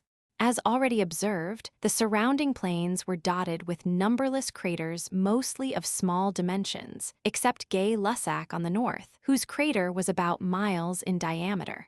Towards the southwest and the immediate east, the plain appeared to be very flat, no protuberance, no prominence of any kind lifting itself above the general dead level. Towards the north, on the contrary, as far as where the peninsula jutted on Oceanus Procellarum, the plain looked like a sea of lava, wildly lashed for a while by a furious hurricane, and then, when its waves and breakers and driving ridges were at their wildest, suddenly frozen into solidity. Over this rugged, rumpled, wrinkled surface, and in all directions, ran the wonderful streaks whose radiating point appeared to be the summit of Copernicus. Many of them appeared to be 10 miles wide and hundreds of miles in length. The travelers disputed for some time on the origin of these strange radii, but could hardly be said to have arrived at any conclusion more satisfactory than that already reached by some terrestrial observers. To M. Nishal's question, why can't these streaks be simply prolonged mountain crests, reflecting the sun's rays more vividly by their superior altitude and comparative smoothness, Barbicane readily replied, these streaks can't be mountain crests, because, if they were, under certain conditions of solar illumination, they should project shadows, a thing which they have never been known to do under any circumstances whatever. In fact, it is only during the period of the full moon that these streaks are seen at all. As soon as the sun's rays become oblique, they disappear altogether, a proof that their appearance is due altogether to peculiar advantages in their surface for the reflection of light. "Dear boys, will you allow me to give my little guess on the subject?" asked Arden. His companions were profuse in expressing their desire to hear it. "Well then," he resumed, "seeing that these bright streaks invariably start from a certain point to radiate in all directions, why not suppose them to be streams of lava issuing from the crater and flowing down the mountainside until they cooled?" "That theory of yours holds no more water than mine," Arden observed M. Nishal. "Correct, Captain," replied the Frenchman. "Barbicane has a trick of knocking the bottom out of every weaker vessel. But let us hear what he has to say on the subject himself. What is your theory?" "Barbicane, my theory," said Barbicane, "is pretty much the same as that lately presented by an English astronomer, Nasmyth, who has devoted much study and reflection to lunar matters. Of course, I only formulate my theory, I don't affirm it. These streaks are cracks made in the moon's surface by cooling or by shrinkage, through which volcanic matter has been forced up by internal pressure. The sinking ice of a frozen lake, when meeting with some sharp-pointed rock, cracks in a radiating manner. Every one of its fissures then admits the water, which immediately spreads laterally over the ice pretty much as the lava spreads itself over the lunar surface. This theory accounts for the radiating nature of the streaks, their great and nearly equal thickness, their immense length, their inability to cast a shadow, and their invisibility at any time except at or near the full moon. Still, it is nothing but a theory, and I don't deny that serious objections may be brought against it. "Do you know, dear boys," cried Arden, led off as usual by the slightest fancy, "do you know what I am thinking of when I look down on the great rugged plains spread out beneath us?" "I can't say, I'm sure," replied Barbicane, somewhat piqued at the little attention he had secured for his theory. "Well, what are you thinking of?" asked M. Nishal. "Spillikins," answered Arden triumphantly. "Spillikins," cried his companions, somewhat surprised. Yes, spillikins, these rocks, these blocks, these peaks, these streaks, these cones, these cracks, these ramparts, these escarpments, what are they but a set of spillikins, though I acknowledge on a grand scale. I wish I had a little hook to pull them one by one, an immense battlefield. Oh, do be serious, Arden, cried Barbicane, a little impatiently.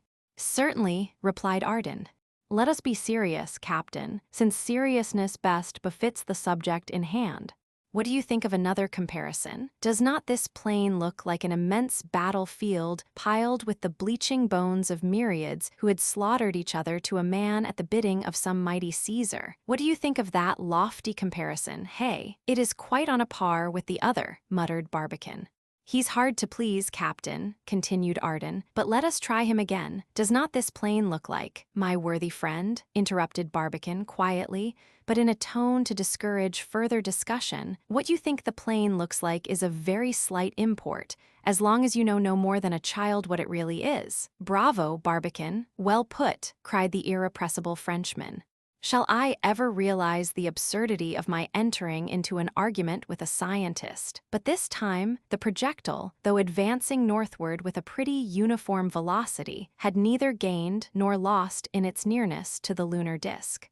Each moment altering the character of the fleeting landscape beneath them, the travelers, as may well be imagined, never thought of taking an instant's repose. At about 1:30, looking to their right on the west, they saw the summits of another mountain. Barbicane, consulting his map, recognized Eratosthenes. This was a ring mountain, about miles in diameter, having, like Copernicus, a crater of immense profundity containing central cones. Whilst they were directing their glasses towards its gloomy depths, Barbicane mentioned to his friends Kepler's strange idea regarding the formation of these ring mountains. They must have been constructed, he said, by mortal hands. With what object? Asked the captain. A very natural one, answered Barbicane. The Selenites must have undertaken the immense labor of digging these enormous pits at places of refuge in which they could protect themselves against the fierce solar rays that beat against them for days in succession. Not a bad idea, that of the Selenites, exclaimed Arden. An absurd idea, cried Amnischal. But probably Kepler never knew the real dimensions of these craters. Barbicane knows the trouble and time required to dig a well in Stony Hill, only 900 feet deep. To dig out a single lunar crater would take hundreds and hundreds of years, and even then they should be giants who would attempt it. Why so? Asked Arden. In the moon, where gravity is 6 times less than on the Earth, the labor of the Selenites can't be compared with that of men like us. But suppose a Selenite to be 6 times smaller than a man like us, urged Amnischal. And suppose a Selenite never had an existence at all, interposed Barbicane with his usual success in putting an end to the argument. But never mind the Selenites now. Observe Eratosthenes as long as you have the opportunity. Which will not be very long, said Amnischal. He is already sinking out of view too far to the right to be carefully observed. What are those peaks beyond him? Asked Arden. The Apennines, answered Barbicane, and those on the left are the Carpathians. I have seen very few mountain chains or ranges in the moon, remarked Arden, after some minutes' observation. Mountains chains are not numerous in the moon, replied Barbicane, and in that respect her orographic system presents a decided contrast with that of the Earth. With us the ranges are many, the craters few. In the moon the ranges are few and the craters innumerable. Barbicane might have spoken of another curious feature regarding the mountain ranges, namely that they are chiefly confined to the northern hemisphere, where the craters are fewest and the seas the most extensive. For the benefit of those interested, and to be done at once with this part of the subject, we give in the following little table a list of the chief lunar mountain chains, with their latitude and respective heights in English feet. Name degrees of latitude height Altai Mountains 17 degrees to 2813, 000 ft. Southern Cordilleras 10 to 2012,000 Hemisphere. Pyrenees 8 to 1812,000 Riffian 5 to 10, 2,600. Northern Hemis 10 to 26,300 Hemisphere. Carpathian 15 to 19 6,000 Apennines, 14 to 27 18,000 Taurus, 25 to 34 8,500 Hercynian 17 to 29 3,400 Caucasus 33 to 40 17,000 Alps 42 to 30 10,000 of these different chains. The most important is that of the Apennines, about miles long, a length, however, far inferior to that of many of the great mountain ranges of our globe. They skirt the western shores of the Mare Imbrium, over which they rise in immense cliffs, or 1,000 feet in height, steep as a wall and casting over the plain intensely black shadows at least miles long. Of Mt. Huygens, the highest in the group, the travelers were just barely able to distinguish the sharp angular summit in the far west. To the east, however, the Carpathians, extending from the TH to TH degrees of east longitude, lay directly under their eyes and could be examined in all the peculiarities of their distribution. Barbicane proposed a hypothesis regarding the formation of those mountains, which his companions thought at least as good as any other. Looking carefully over the Carpathians and catching occasional glimpses of semicircular formations and half-domes, he concluded that the chain must have formerly been a succession of vast craters. Then had come some mighty internal discharge, or rather the subsidence to which Mare Imbrium is due, for it immediately broke off or swallowed up one half of those mountains, leaving the other half steep as a wall on one side and sloping gently on the other to the level of the surrounding plains. The Carpathians were therefore pretty nearly in the same condition as the crater mountains Ptolemy, Alpetragius, and Arzachel would find themselves in if some terrible cataclysm, by tearing away their eastern ramparts, had turned them into a chain of mountains whose towering cliffs would nod threateningly over the western shores of Mare Nubium. The mean height of the Carpathians is about feet, the altitude of certain points in the Pyrenees, such as the port of Pinda or Roland's Breach, in the shadow of Mont Perdu. The northern slopes of the Carpathians sink rapidly towards the shores of the vast Mare Imbrium. Towards 2 o'clock in the morning, Barbicane calculated the projectile to be on the TH northern parallel, and therefore almost immediately over the little ring mountain called Pythias, about feet in height. The distance of the travelers from the moon at this point could not be more than about miles, reduced to about by means of their excellent telescopes. Mare Imbrium, the Sea of Rains here revealed itself in all its vastness to the eyes of the travelers, though it must be acknowledged that the immense depression so called did not afford them a very clear idea regarding its exact boundaries. Right ahead of them rose Lambert about a mile in height, and further on, more to the left, in the direction of Oceanus Procellarum, Euler revealed itself by its glittering radiations. This mountain, of about the same height as Lambert, had been the object of very interesting calculations on the part of Schroeder of Erfurt. This keen observer, desirous of inquiring into the probable origin of the lunar mountains, had proposed to himself the following question: does the volume of the crater appear to be equal to that of the surrounding ramparts? His calculations showing him that this was generally the case, he naturally concluded that these ramparts must therefore have been the product of a single eruption, for successive eruptions of volcanic matter would have disturbed this correlation. Euler alone, he found, to be an exception to this general law, as the volume of its crater appeared to be twice as great as that of the mass surrounding it.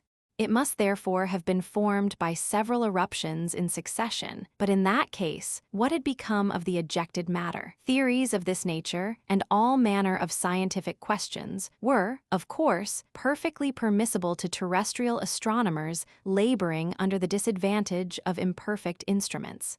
But Barbicane could not think of wasting his time in any speculation of the kind, and now, seeing that his projectile perceptibly approached the lunar disk, though he despaired of ever reaching it, he was more sanguine than ever of being soon able to discover positively and unquestionably some of the secrets of its formation. Chapter 13.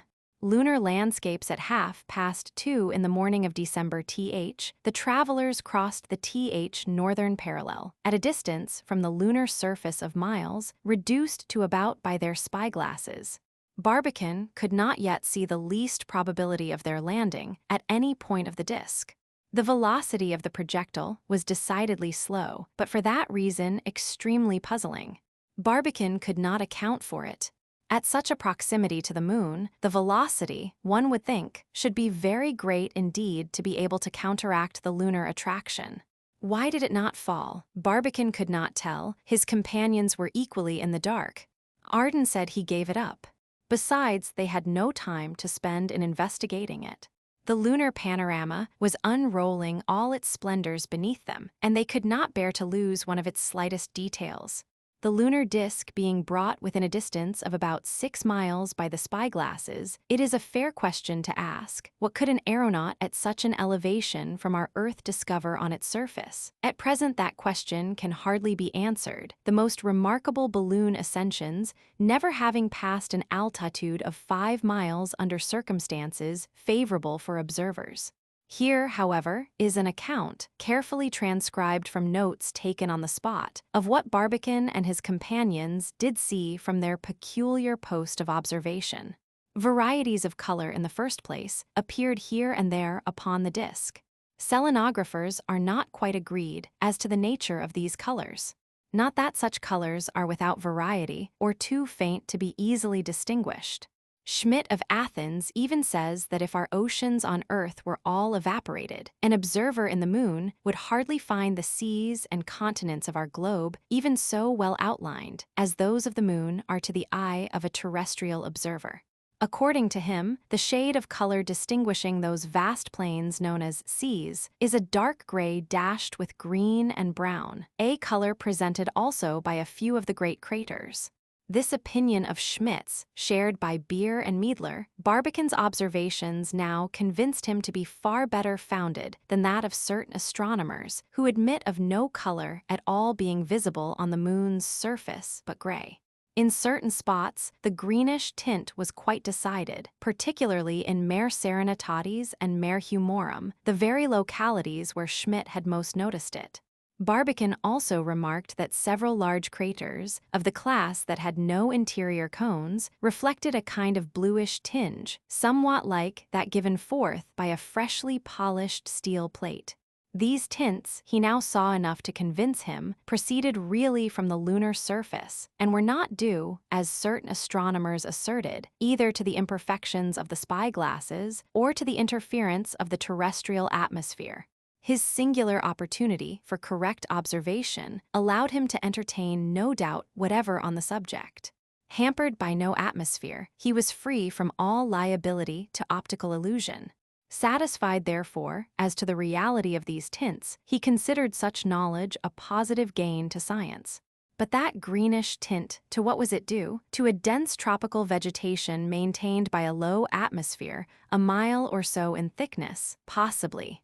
But this was another question that could not be answered at present. Further on he could detect here and there traces of a decidedly ruddy tint. Such a shade, he knew, had been already detected in the Palus Somnii, near Mare Crisium, and in the circular area of Lichtenberg, near the Hercynian Mountains, on the eastern edge of the moon. To what cause was this tint to be attributed? To the actual color of the surface itself, or to that of the lava covering it here and there, or to the color resulting from the mixture of other colors, seen at a distance too great to allow of their being distinguished separately? Impossible to tell. Barbicane and his companions succeeded no better at a new problem that soon engaged their undivided attention. It deserves some detail.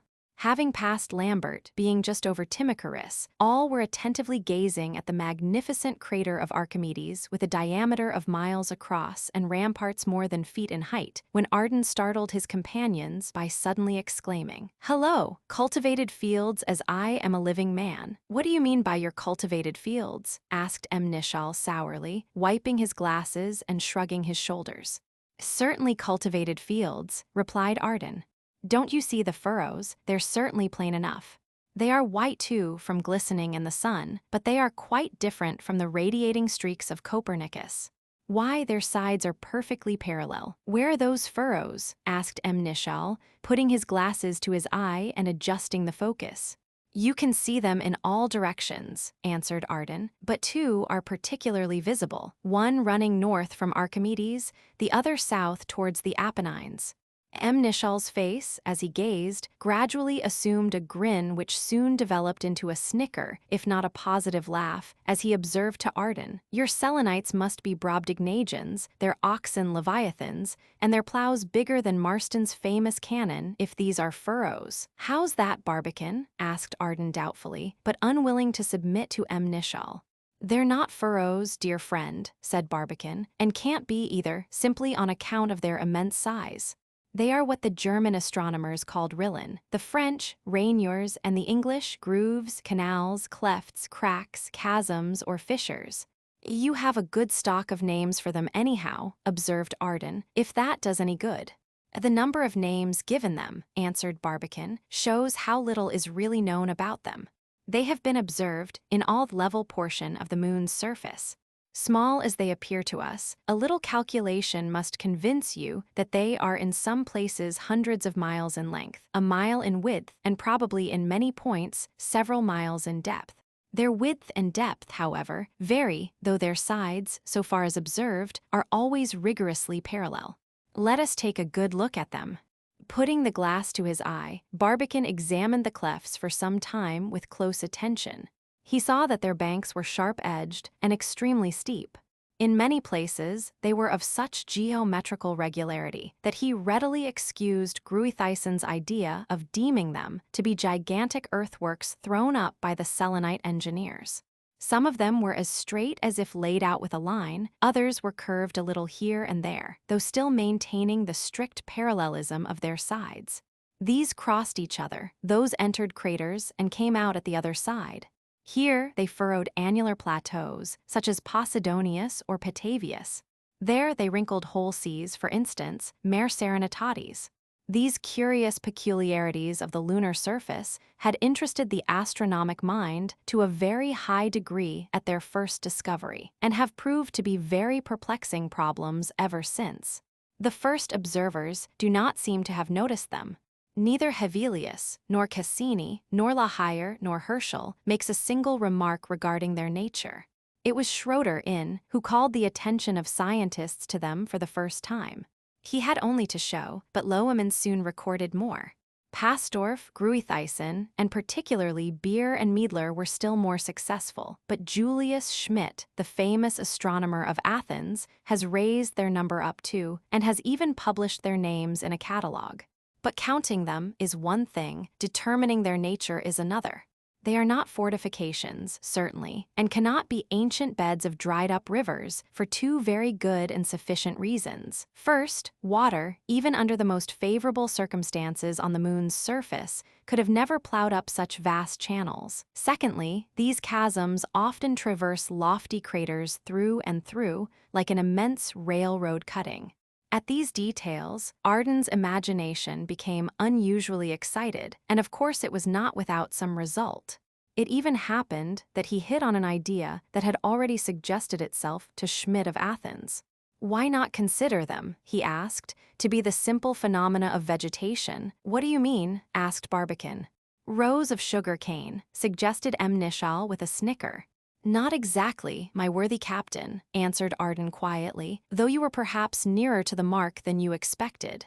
I don't mean exactly rows of sugar cane, but I do mean vast avenues of trees, poplars, for instance, planted regularly on each side of a great high road." "Still harping on vegetation," said the captain. "Arden, what a splendid historian was spoiled in you. The less you know about your facts, the readier you are to account for them." "Ma foi," said Arden simply, "I do only what the greatest of your scientific men do, that is, guess.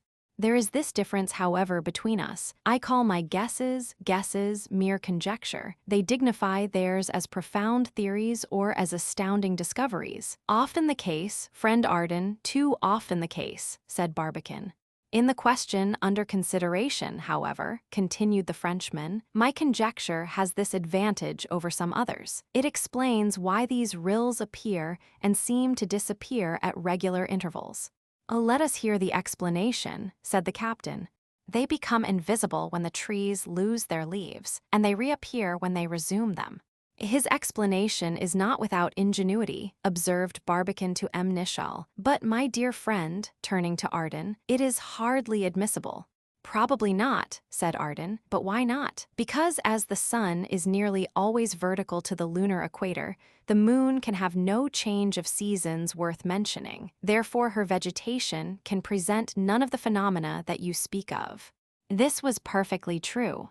The slight obliquity of the moon's axis, only /degrees, keeps the sun in the same altitude the whole year around. In the equatorial regions, he is always vertical, and in the polar, he is never higher than the horizon. Therefore, there can be no change of seasons. According to the latitude, it is a perpetual winter, spring, summer, or autumn the whole year round. This state of things is almost precisely similar to that which prevails in Jupiter, who also stands nearly upright in his orbit, the inclination of his axis being only about degrees. But how to account for the grooves? A very hard nut to crack. They must certainly be a later formation than the craters and the rings, for they are often found breaking right through the circular ramparts. Probably the latest of all lunar features, the results of the last geological epochs, they are due altogether to expansion or shrinkage acting on a large scale and brought about by the great forces of nature, operating after a manner altogether unknown on our Earth. Such at least was Barbican's idea.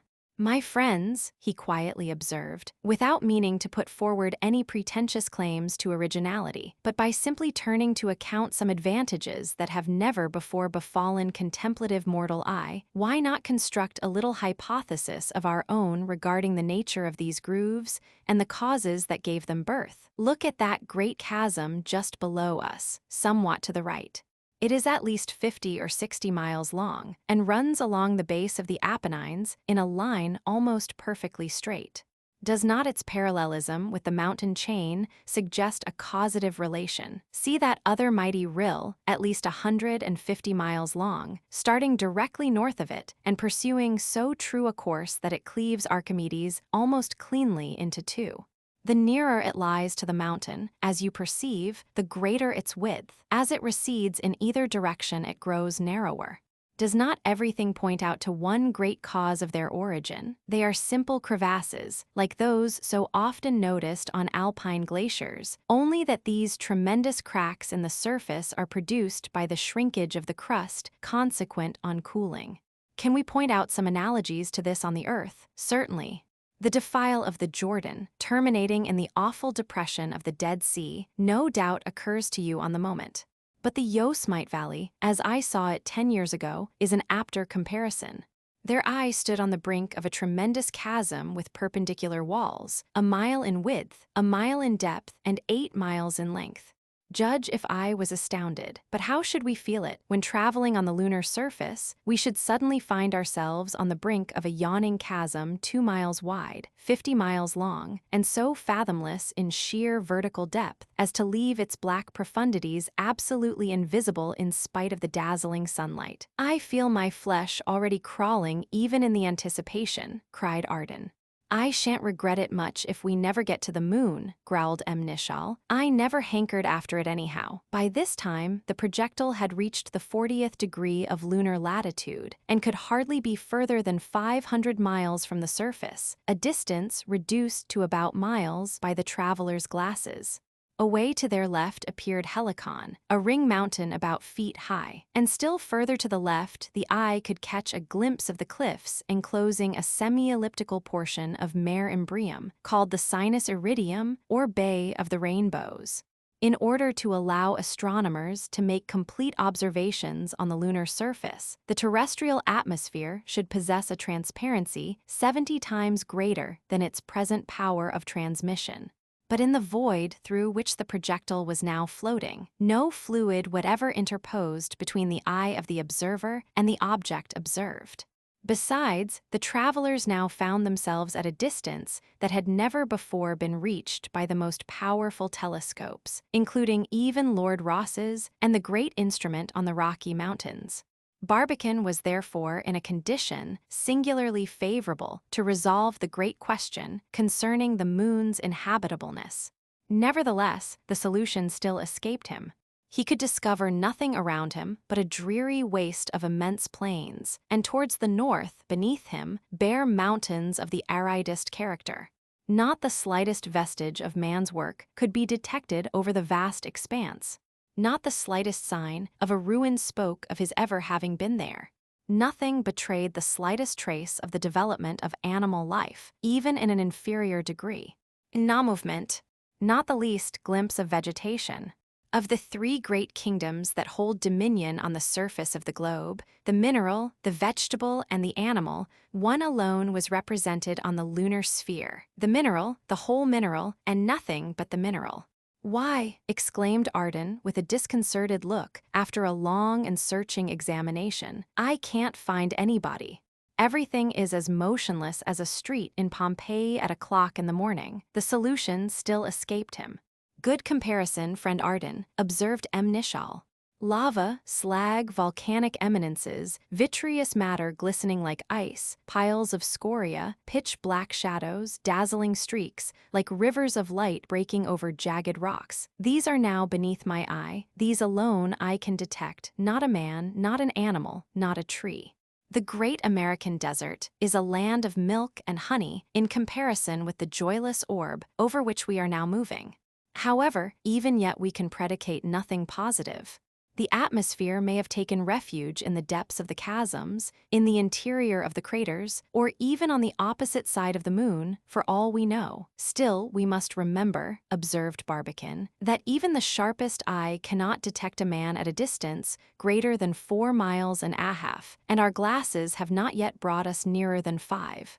"Which means to say," observed Arden, "that though we can't see the Selenites, they can see our projectile." But matters had not improved much when, towards 4:00 in the morning, the travelers found themselves on the TH parallel and at a distance of only about miles from the lunar surface.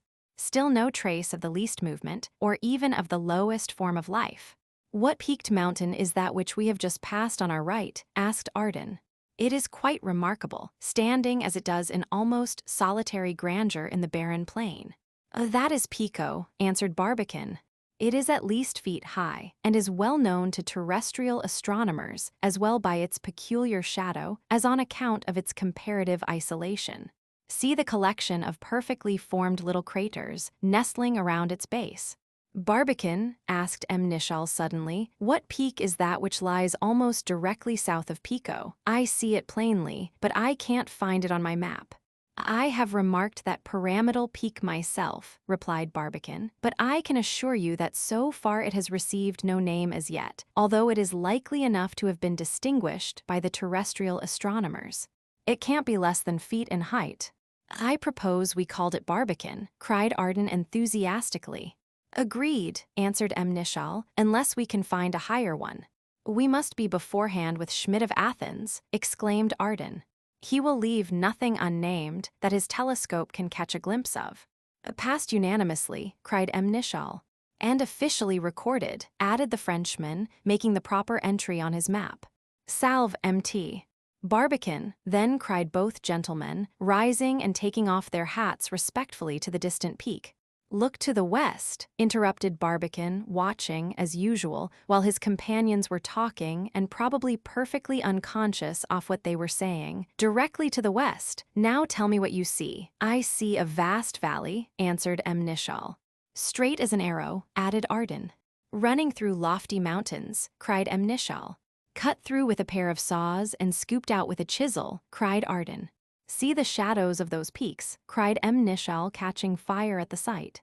"Black, long, and sharp as if cast by cathedral spires." "Oh, ye crags and peaks," burst forth Arden, "how I should like to catch even a faint echo of the chorus you could chant if a wild storm roared over your beetling summits. The pine forests of Norwegian mountains howling in midwinter would not be an accordion in comparison." "Wonderful instance of subsidence on a grand scale," exclaimed the captain, hastily relapsing into science.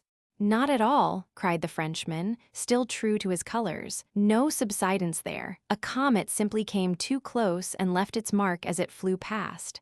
"Fanciful exclamations, dear friends," observed Barbicane, "but I'm not surprised at your excitement.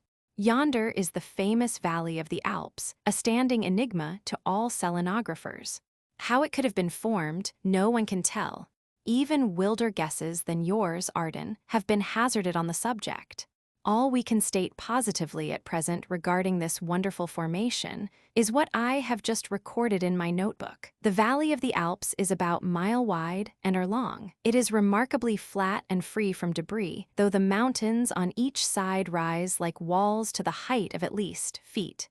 Over the whole surface of our Earth, I know of no natural phenomenon that can be at all compared with it. Another wonder almost in front of us, cried Arden. I see a vast lake black as pitch and round as a crater. It is surrounded by such lofty mountains that their shadows reach clear across, rendering the interior quite invisible. That's Plato, said M. Nishal. I know it well. It's the darkest spot on the moon. Many a night I gazed at it from my little observatory in Broad Street, Philadelphia. Right, Captain, said Barbicane. The crater Plato is, indeed, generally considered the blackest spot on the moon, but I am inclined to consider the spots Grimaldi and Riccioli on the extreme eastern edge to be somewhat darker. If you take my glass, Arden, which is of somewhat greater power than yours, you will distinctly see the bottom of the crater.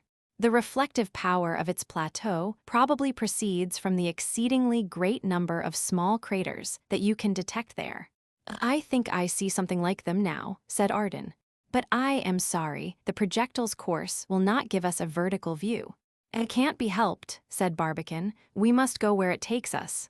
The day may come when man can steer the projectile or the balloon in which he is shut up in any way he pleases, but that day has not come yet. Towards 5 in the morning, the northern limit of Mare Imbrium was finally passed, and Mare Frigoris spread its frost-colored plains far to the right and left. On the east, the travelers could easily see the Ringmountain Condamine, about feet high, while a little ahead on the right, they could plainly distinguish Fontenelle, with an altitude nearly twice as great. Mare Frigoris was soon passed, and the whole lunar surface beneath the travelers, as far as they could see in all directions, now bristled with mountains, crags, and peaks. Indeed, at the th parallel, the seas or plains seemed to have come to an end. The spyglasses now brought the surface to within about 3 miles, a distance less than that between the hotel at Chamonix and the summit of Mont Blanc. To the left, they had no difficulty in distinguishing the ramparts of Philolaus, about feet high, but though the crater had a diameter of nearly 30 miles, the black shadows prevented the slightest sign of its interior from being seen. The sun was now sinking very low, and the illuminated surface of the moon was reduced to a narrow rim. By this time, too, the bird's-eye view to which the observations had so far principally confined decidedly altered its character. They could now look back at the lunar mountains that they had been just sailing over, a view somewhat like that enjoyed by a tourist standing on the summit of Mt. Ascent. Gothard as he sees the sun setting behind the peaks of the Bernese Oberland. The lunar landscapes, however, though seen under these new and ever-varying conditions, hardly gained much by the change, according to Arden's expression. On the contrary, they looked, if possible, more dreary and inhospitable than before. The moon having no atmosphere, the benefit of this gaseous envelope in softening off and nicely shading the approaches of light and darkness, heat and cold, is never felt on her surface. There, no twilight ever softly ushers in the brilliant sun, or sweetly heralds the near approach of night's dark shadow. Night follows day, and day night, with the startling suddenness of a match struck or a lamp extinguished in a cavern. Nor can it present any gradual transition from either extreme of temperature. Hot jumps to cold, and cold jumps to hot. A moment after a glacial midnight, it is a roasting noon. Without an instant's warning, the temperature falls from degrees Fahrenheit to the icy winter of interstellar space. The surface is all dazzling glare, or pitchy gloom. Wherever the direct rays of the sun do not fall, darkness reigns supreme. What we call diffused light on Earth, the grateful result of refraction, the luminous matter held in suspension by the air, the mother of our dawns and our dusks, of our blushing mornings and our dewy eyes, of our shades, our penumbras, our tints, and all the other magical effects of chiaroscuro. This diffused light has absolutely no existence on the surface of the moon. Nothing is there to break the inexorable contrast between intense white and intense black. At midday, let a selenite shade his eyes and look at the sky. It will appear to him as black as pitch, while the stars still sparkle before him as vividly as they do to us on the coldest and darkest night in winter. From this, you can judge of the impression made on our travelers by those strange lunar landscapes. Even their decided novelty and very strange character produced anything but a pleasing effect on the organs of sight. With all their enthusiasm, the travelers felt their eyes get out of gear, as Arden said, like those of a man blind from his birth and suddenly restored to sight. They could not adjust them so as to be able to realize the different planes of vision. All things seemed in a heap. Foreground and background were indistinguishably commingled. No painter could ever transfer a lunar landscape to his canvas. Landscape, Arden said. What do you mean by a landscape? Can you call a bottle of ink intensely black, spilled over a sheet of paper intensely white, a landscape? At the 80th degree, when the projectile was hardly miles distant from the moon, the aspect of things underwent no improvement. On the contrary, the nearer the travelers approached the lunar surface, the drearier, the more inhospitable, and the more unearthly everything seemed to look. Still, when 5 o'clock in the morning brought our travelers to within miles of Mount Gioja, which their spyglasses rendered as visible as if it was only about half a mile off, Arden could not control himself. "Why, we're there," he exclaimed. "We can touch her with our hands. Open the windows and let me out. Don't mind letting me go by myself. It is not very inviting quarters, I admit. But as we are come to the jumping-off place, I want to see the whole thing through. Open the lower window and let me out. I can take care of myself. That's what's more than any other man can do," said Nishal dryly. "Who wants to take a jump of miles?" "Better not try it, friend Arden," said Barbicane grimly. "Think of satellite. The moon is no more attainable by your body than by our projectile. You are far more comfortable in here than when floating about in empty space like a bolide." Arden, unwilling to quarrel with his companions, appeared to give in, but he secretly consoled himself by a hope which he had been entertaining for some time, and which now looked like assuming the appearance of a certainty. The projectile had been lately approaching the moon's surface so rapidly that it at last seemed actually impossible not to finally touch it somewhere in the neighborhood of the North Pole, whose dazzling ridges now presented themselves in sharp and strong relief against the black sky. Therefore he kept silent, but quietly bided his time. The projectile moved on, evidently getting nearer and nearer to the lunar surface. The moon now appeared to the travelers as she does to us towards the beginning of her second quarter, that is, as a bright crescent instead of a hemisphere. On one side, glaring dazzling light, on the other, cavernous pitchy darkness. The line separating both was broken into 1,000 bits of protuberances and concavities, dented, notched, and jagged.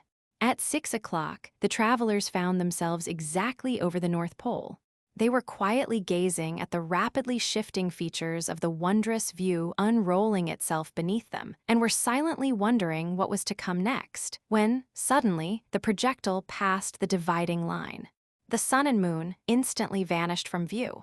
The next moment, without the slightest warning, the travelers found themselves plunged in an ocean of the most appalling darkness. Chapter 14. A Night of 15 Days.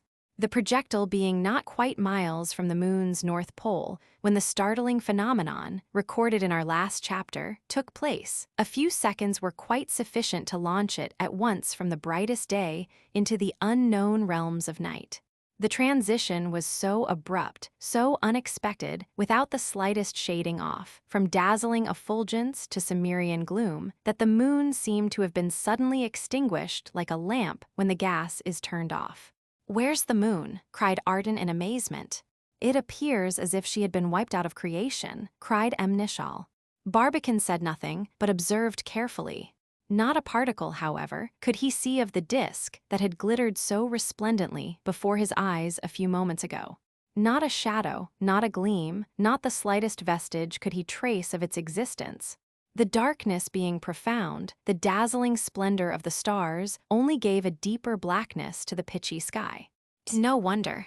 The travelers found themselves now in a night that had plenty of time not only to become black itself, but to steep everything connected with it in palpable blackness. This was the night/hours long, during which the invisible face of the moon is turned away from the sun. In this black darkness, the projectile now fully participated. Having plunged into the moon's shadow, it was as effectually cut off from the action of the solar rays as was every point on the invisible lunar surface itself. The travelers being no longer able to see each other, it was proposed to light the gas, though such an unexpected demand on a commodity at once so scarce and so valuable was certainly disquieting. The gas, it will be remembered, had been intended for heating alone, not illumination, of which both sun and moon had promised a never-ending supply. But here both sun and moon, in a single instant, vanished from before their eyes and left them in Stygian darkness. "It's all the sun's fault," cried Arden, angrily trying to throw the blame on something, and, like every angry man in such circumstances, bound to be rather nonsensical. "Put the saddle on the right horse, Arden," said Nishal patronizingly, always delighted at an opportunity of counting a point off the Frenchman. "You mean it's all the moon's fault, don't you, in setting herself like a screen between us and the sun?" "No, I don't," cried Arden, not at all soothed by his friend's patronizing tone, and sticking like a man to his first assertion, right or wrong. "I know what I say. It will be all the sun's fault if we use up our gas." "Nonsense," said Nishal. "It's the moon, who by her interposition has cut off the sun's light." "The sun had no business to allow it to be cut off," said Arden, still angry and therefore decidedly loose in his assertions. Before Nishal could reply, Barbicane interposed, and his even voice was soon heard pouring balm on the troubled waters. "Dear friends," he observed, "a little reflection on either side would convince you that our present situation is neither the moon's fault nor the sun's fault. If anything is to be blamed for it, it is our projectile which, instead of rigidly following its allotted course, has awkwardly contrived to deviate from it. However, strict justice must acquit even the projectile. It only obeyed a great law of nature in shifting its course as soon as it came within the sphere of that inopportune bolide's influence." "All right," said Arden, as usual in the best of humor after Barbicane had laid down the law. "I have no doubt it is exactly as you say, and now that all is settled, suppose we take breakfast. After such a hard night spent in work, a little refreshment would not be out of place." Such a proposition being too reasonable even for Nishal to oppose, Arden turned on the gas and had everything ready for the meal in a few minutes. But this time, breakfast was consumed in absolute silence. No toasts were offered, no hurrahs were uttered. A painful uneasiness had seized the hearts of the daring travelers. The darkness into which they were so suddenly plunged told decidedly on their spirits. They felt almost as if they had been suddenly deprived of their sight. That thick, dismal, savage blackness, which Victor Hugo's pen is so fond of occasionally reveling in, surrounded them on all sides and crushed them like an iron shroud. It was felt worse than ever when, breakfast being over, Arden carefully turned off the gas, and everything within the projectile was as dark as without. However, though they could not see each other's faces, they could hear each other's voices, and therefore they soon began to talk. The most natural subject of conversation was this terrible night hours long, which the laws of nature have imposed on the lunar inhabitants. Barbicane undertook to give his friends some explanation regarding the cause of the startling phenomenon and the consequences resulting from it. "Yes, startling is the word for it," observed Barbicane, replying to a remark of Arden's, "and still more so when we reflect that not only are both lunar hemispheres deprived, by turns, of sunlight for nearly days, but that also the particular hemisphere over which we are at this moment floating is all that long night completely deprived of earthlight. In other words, it is only one side of the moon's disk that ever receives any light from the earth. From nearly every portion of one side of the moon, the earth is always as completely absent as the sun is from us at midnight. Suppose an analogous case existed on the earth. Suppose, for instance, that neither in Europe, Asia, or North America was the moon ever visible, that, in fact, it was to be seen only at our antipodes. With what astonishment should we contemplate her for the first time on our arrival in Australia or New Zealand? Every man of us would pack off to Australia to see her, cried Arden.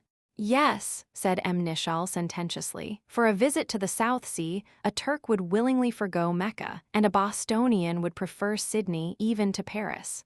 Well, resumed Barbicane, this interesting marvel is reserved for the selenite that inhabits the side of the moon, which is always turned away from our globe. And which, added the captain, we should have had the unspeakable satisfaction of contemplating if we had only arrived at the period when the sun and the earth are not at the same side of the moon, that is, days sooner or later than now. For my part, however, continued Barbicane, not heeding these interruptions, I must confess that, notwithstanding the magnificent splendor of the spectacle, when viewed for the first time by the selenite who inhabits the dark side of the moon, I should prefer to be a resident on the illuminated side. The former, when his long, blazing, roasting, dazzling day is over, has a night hours long, whose darkness, like that just now surrounding us, is ever unrelieved save by the cold, cheerless rays of the stars. But the latter has hardly seen his fiery sun sinking on one horizon, when he beholds rising on the opposite one an orb, milder, paler, and colder indeed than the sun, but fully as large as 13 of our full moons, and therefore shedding 13 times as much light. This would be our Earth. It would pass through all its phases, too, exactly like our satellite. The Selenites would have their new Earth, full Earth, and last quarter. At midnight, grandly illuminated, it would shine with the greatest glory. But that is almost as much as can be said for it. Its futile heat would but poorly compensate for its superior radiance. All the calorie accumulated in the lunar soil during the hour's day would have by this time radiated completely into space. An intensity of cold would prevail, in comparison to which a Greenland winter is tropical. The temperature of interstellar space, degrees below zero, would be reached. Our selenite, heartily tired of the cold pale earth, would gladly see her sink towards the horizon, waning as she sank, till at last she appeared no more than half full. Then suddenly, a faint rim of the solar orb reveals itself on the edge of the opposite sky. Slowly, more than times more slowly than with us, does the sun lift himself above the lunar horizon. In half an hour, only half his disk is revealed, but that is more than enough to flood the lunar landscape with a dazzling intensity of light, of which we have no counterpart on Earth. No atmosphere refracts it, no hazy screen softens it, no enveloping vapor absorbs it, no obstructing medium colors it. It breaks on the eye, harsh, white, dazzling, blinding, like the electric light seen a few yards off. As the hours wear away, the more blasting becomes the glare, and the higher he rises in the black sky, but slowly, slowly. It takes him 7 of our days to reach the meridian. By that time, the heat has increased from an Arctic temperature to double the boiling water point, from degrees below zero to degrees above it, or the point at which tin melts. Subjected to these extremes, the glassy rocks crack, shiver, and crumble away. Enormous landslides occur, peaks topple over, and tons of debris, crashing down the mountains, are swallowed up forever in the yawing chasms of the bottomless craters. "Bravo!" cried Arden, clapping his hands softly. "Our president is sublime. He reminds me of the overture of Guillaume Tell." "Souvenir de Marston," growled Nishal. "These phenomena," continued Barbicane, heedless of interruption and his voice betraying a slight glow of excitement, "these phenomena going on without interruption from month to month, from year to year, from age to age, from eon to eon, have finally convinced me that—" "What?" he asked his hearers, interrupting himself suddenly. "That the existence at the present time," answered Nishal. "Of either animal or vegetable life," interrupted Arden. "In the moon is hardly possible," cried both in one voice. "Besides," asked Barbicane, "even if there is any life, that to live on the dark side would be much more inconvenient than on the light side," cried Nishal promptly. "That there is no choice between them," cried Arden just as ready. "For my part, I should think a residence on Mt. Erebus or in Grinnell Land a terrestrial paradise in comparison to either. The Earth's shine might illuminate the light side of the moon a little during the long night, but for any practical advantage towards heat or life, it would be perfectly useless. But there is another serious difference between the two sides, said Barbicane, in addition to those enumerated. The dark side is actually more troubled with excessive variations of temperature than the light one. That assertion of our worthy president, interrupted Arden, with all possible respect for his superior knowledge, I am disposed to question. It's as clear as day, said Barbicane. As clear as mud, you mean, Mr. President, interrupted Arden. The temperature of the light side is excited by two objects at the same time, the earth and the sun, whereas— I beg your pardon, Arden, said Barbicane. Granted, dear boy, granted with the utmost pleasure, interrupted the Frenchman.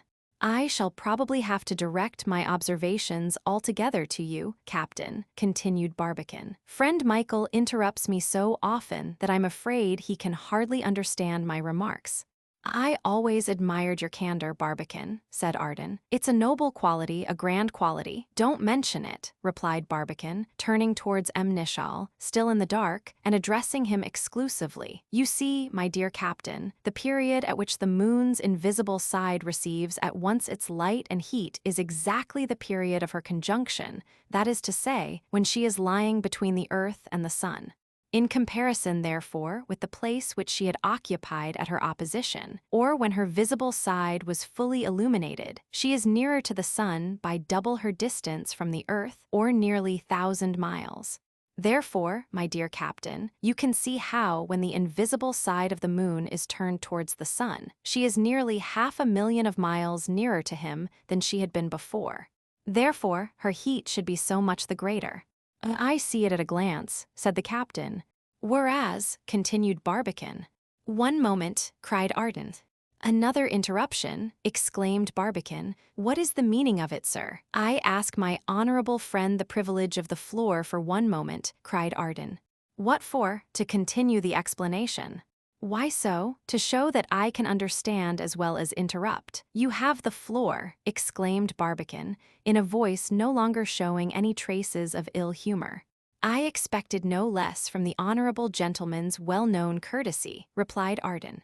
Then changing his manner and imitating to the life Barbicane's voice, articulation, and gestures, he continued, Whereas, you see, my dear captain, the period at which the moon's visible side receives at once its light and heat is exactly the period of her opposition, that is to say, when she is lying on one side of the earth and the sun at the other. In comparison, therefore, with the point which she had occupied in conjunction, or when her invisible side was fully illuminated, she is farther from the sun by double her distance from the earth, or nearly, miles. Therefore, my dear captain, you can readily see how, when the moon's invisible side is turned from the sun, she is nearly 500,000 miles further from him than she had been before. Therefore her heat should be so much the less. Well done, friend Arden, cried Barbicane, clapping his hands with pleasure. Yes, captain, he understood it as well as either of us the whole time. Intelligence, not indifference, caused him to interrupt. Wonderful fellow, that's the kind of a man I am, replied Arden, not without some degree of complacency. Then he added simply, Barbicane, my friend, if I understand your explanations so readily, attribute it all to their astonishing lucidity. If I have any faculty, it is that of being able to scent common sense at the first glimmer. Your sentences are so steeped in it that I catch their full meaning long before you end them, hence my apparent inattention. But we're not yet done with the visible face of the moon. It seems to me you have not yet enumerated all the advantages in which it surpasses the other side. Another of these advantages, continued Barbicane, is that it is from the visible side alone that eclipses of the sun can be seen. This is self-evident, the interposition of the earth being possible only between this visible face and the sun. Furthermore, such eclipses of the sun would be of a far more imposing character than anything of the kind to be witnessed from our earth. This is chiefly for two reasons. First, when we, terrestrians, see the sun eclipsed, we notice that, the disks of the two orbs being of about the same apparent size, one cannot hide the other except for a short time. Second, as the two bodies are moving in opposite directions, the total duration of the eclipse, even under the most favorable circumstances, can't last longer than minutes. Whereas to a selenite who sees the Earth eclipse the Sun, not only does the Earth's disk appear 4 times larger than the Sun's, but also, as his day is times longer than ours, the two heavenly bodies must remain several hours in contact. Besides, notwithstanding the apparent superiority of the Earth's disk, the refracting power of the atmosphere will never allow the Sun to be eclipsed altogether. Even when completely screened by the Earth, he would form a beautiful circle around her of yellow, red, and crimson light, in which she would appear to float like a vast sphere of jet in a glowing sea of gold, rubies, sparkling carbuncles, and garnets. "It seems to me," said Amnishal, "that, taking everything into consideration, the invisible side has been rather shabbily treated." "I know I should not stay there very long," said Arden. "The desire of seeing such a splendid sight as that eclipse would be enough to bring me to the visible side as soon as possible." "Yes, I have no doubt of that, friend Michael," pursued Barbicane, "but to see the eclipse it would not be necessary to quit the dark hemisphere altogether. You are, of course, aware that in consequence of her librations, or noddings, or wobblings, the moon presents to the eyes of the Earth a little more than the exact half of her disk. She has two motions, one on her path around the Earth, and the other a shifting around on her own axis, by which she endeavors to keep the same side always turned towards our sphere. This she cannot always do, as while one motion, the latter, is strictly uniform, the other being eccentric, sometimes accelerating her and sometimes retarding, she has not time to shift herself around completely and with perfect correspondence of movement. At her perigee, for instance, she moves forward quicker than she can shift, so that we detect a portion of her western border before she has time to conceal it. Similarly, at her apogee, when her rate of motion is comparatively slow, she shifts a little too quickly for her velocity, and therefore cannot help revealing a certain portion of her eastern border. She shows altogether about degrees of the dark side, about at the east and at the west, so that, out of her degrees, about, in other words, a little more than %, about of the entire surface, becomes visible to human eyes. Consequently, a selenite could catch an occasional glimpse of our Earth, without altogether quitting the dark side. "No matter for that," cried Arden. "If we ever become selenites, we must inhabit the visible side. My weak point is light, and that I must have when it can be got." "Unless, as perhaps in this case, you might be paying too dear for it," observed Amnishal. "How would you like to pay for your light by the loss of the atmosphere, which, according to some philosophers, is piled away on the dark side?" "Ah, in that case I should consider a little before committing myself," replied Arden. "I should like to hear your opinion regarding such a notion, Barbicane." "Hey, do you hear? Have astronomers any valid reasons for supposing the atmosphere to have fled to the dark side of the moon? Defer that question till some other time, Arden," whispered Amnishal. "Barbicane is just now thinking out something that interests him far more deeply than any empty speculation of astronomers. If you are near the window, look out through it towards the moon. Can you see anything? I can feel the window with my hand, but for all I can see, I might as well be over head and ears in a hogshead of ink." The two friends kept up a desultory conversation, but Barbicane did not hear them. One fact in particular troubled him, and he sought in vain to account for it. Having come so near the moon, about miles, why had not the projectile gone all the way? Had its velocity been very great, the tendency to fall could certainly be counteracted.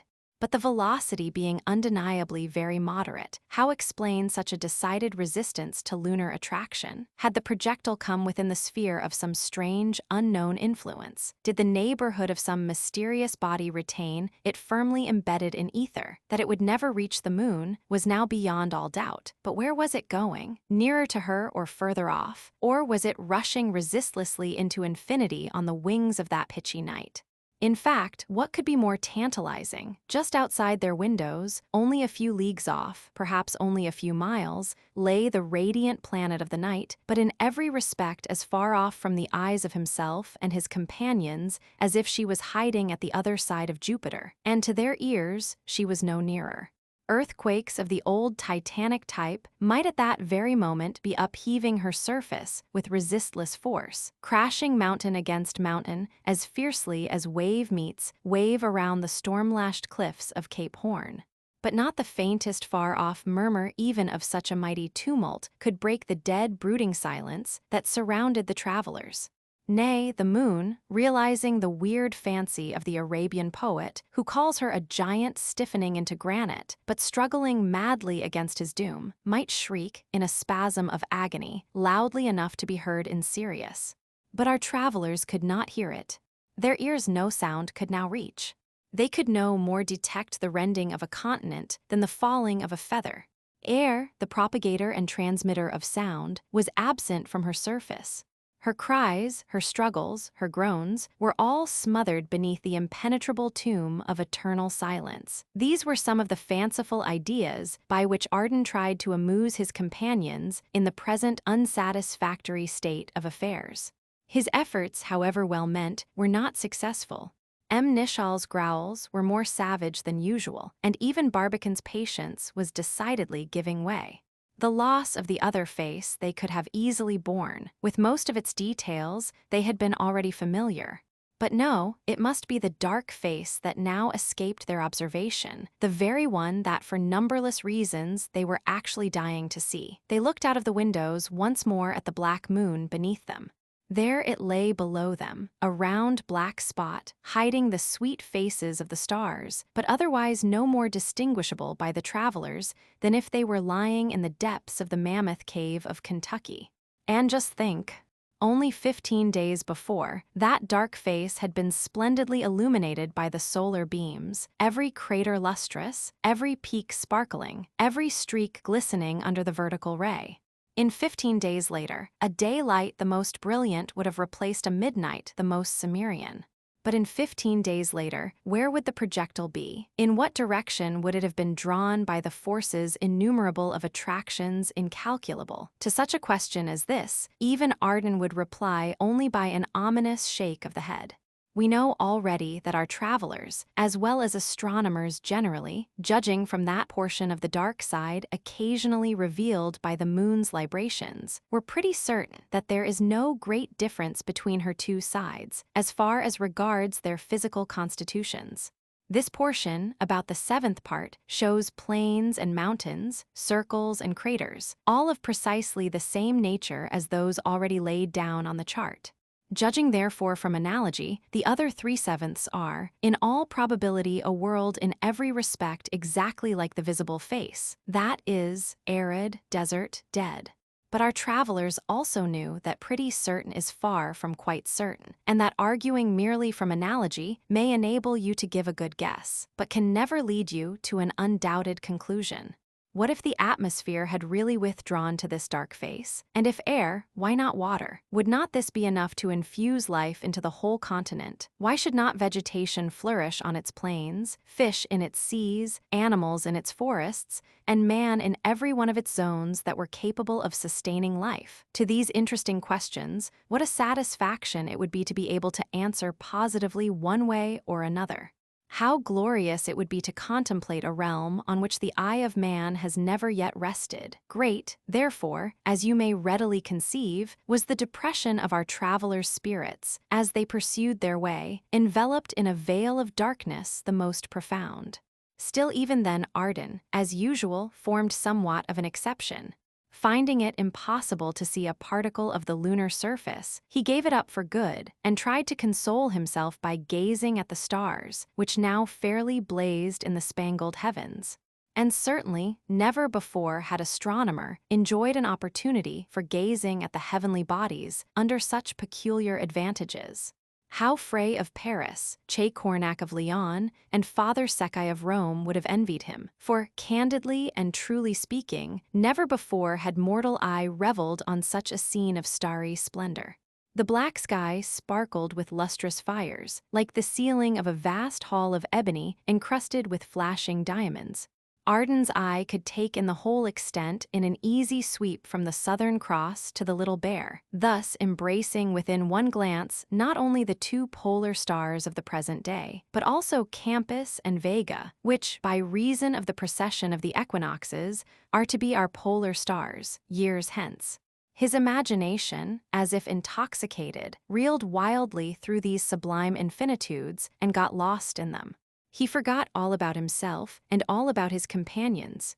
He forgot even the strangeness of the fate that had sent them wandering through these forbidden regions, like a bewildered comet that had lost its way. With what a soft, sweet light every star glowed. No matter what its magnitude, the stream that flowed from it looked calm and holy. No twinkling, no scintillation, no nictitation disturbed their pure and lambent gleam. No atmosphere here interposed its layers of humidity or of unequal density to interrupt the stately majesty of their effulgence. The longer he gazed upon them, the more absorbing became their attraction. He felt that they were great kindly eyes looking down even yet with benevolence and protection on himself and his companions now driving wildly through space and lost in the pathless depths of the black ocean of infinity. He soon became aware that his friends, following his example, had interested themselves in gazing at the stars and were now just as absorbed as himself in the contemplation of the transcendent spectacle. For a long time, all three continued to feast their eyes on all the glories of the starry firmament. But strange to say, the part that seemed to possess the strangest and weirdest fascination for their wandering glances was the spot where the vast disk of the moon showed like an enormous round hole, black and soundless, and apparently deep enough to permit a glance into the darkest mysteries of the infinite. A disagreeable sensation, however, against which they had been for some time struggling, at last put an end to their contemplations and compelled them to think of themselves. This was nothing less than a pretty sharp cold, at first somewhat endurable, but which soon covered the inside surface of the window panes with a thick coating of ice. The fact was that, the sun's direct rays having no longer an opportunity of warming up the projectile, the latter began to lose rapidly by radiation whatever heat it had stored away within its walls. The consequence was a very decided falling of the thermometer, and so thick a condensation of the internal moisture on the window glasses as to soon render all external observations extremely difficult, if not actually impossible. The captain, as the oldest man in the party, claimed the privilege of saying he could stand it no longer.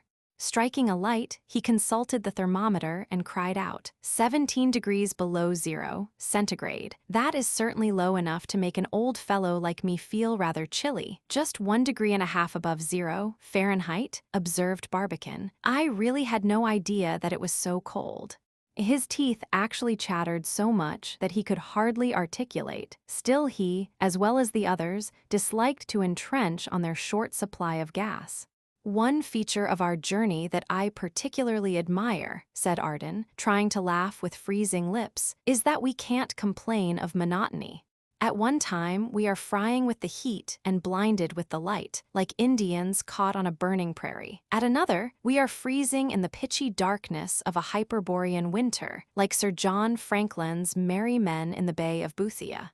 Madame la Nature, you don't forget your devotees. On the contrary, you overwhelm us with your attentions. Our external temperature may be reckoned at how much?" asked the captain, making a desperate effort to keep up the conversation. "The temperature outside our projectile must be precisely the same as that of interstellar space in general," answered Barbicane. "Is not this precisely the moment, then," interposed Arden quickly, "for making an experiment which we could never have made as long as we were in the sunshine?" "That's so," exclaimed Barbicane. "Now or never. I'm glad you thought of it, Arden. We are just now in the position to find out the temperature of space by actual experiment, and so see whose calculations are right, Fourier's or Pouillet's. Let's see, asked Arden, who was Fourier and who was Pouillet. Baron Fourier of the French Academy wrote a famous treatise on heat, which I remember reading 20 years ago in Pennington's bookstore, promptly responded the captain. Pouillet was an eminent professor of physics at the Sorbonne, where he died last year, I think. Thank you, Captain, said Arden. The cold does not injure your memory, though it is decidedly on the advance. See how thick the ice is already on the window panes. Let it only keep on, and we shall soon have our breaths falling around us in flakes of snow. Let us prepare a thermometer, said Barbicane, who had already set himself to work in a business-like manner. A thermometer of the usual kind, as may be readily supposed, would be of no use whatever in the experiment that was now about to be made. In an ordinary thermometer, mercury freezes hard when exposed to a temperature of degrees below zero. But Barbicane had provided himself with a minimum, self-recording thermometer of a peculiar nature, invented by Wolferdin, a friend of Arago's, which could correctly register exceedingly low degrees of temperature. Before beginning the experiment, this instrument was tested by comparison with one of the usual kind, and then Barbicane hesitated a few moments regarding the best means of employing it. "How shall we start this experiment?" asked the captain. "Nothing simpler," answered Arden, always ready to reply. "You just open your windows and fling out your thermometer.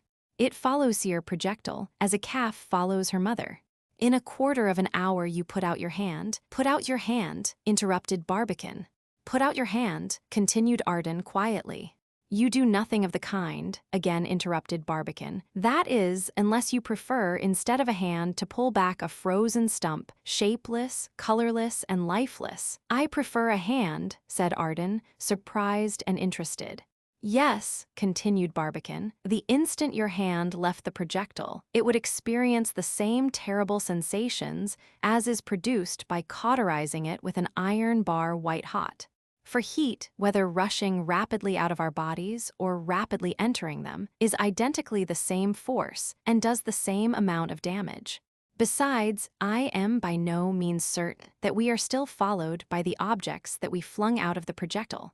"Why not?" asked M. Nichel. "We saw them all outside not long ago." "But we can't see them outside now," answered Barbicane. "That may be accounted for, I know, by the darkness, but it may be also by the fact of their not being there at all. In a case like this, we can't rely on uncertainties. Therefore, to make sure of not losing our thermometer, we shall fasten it with a string and easily pull it in whenever we like." This advice being adopted, the window was opened quickly, and the instrument was thrown out at once by M. Nichel, who held it fastened by a short stout cord so that it could be pulled in immediately.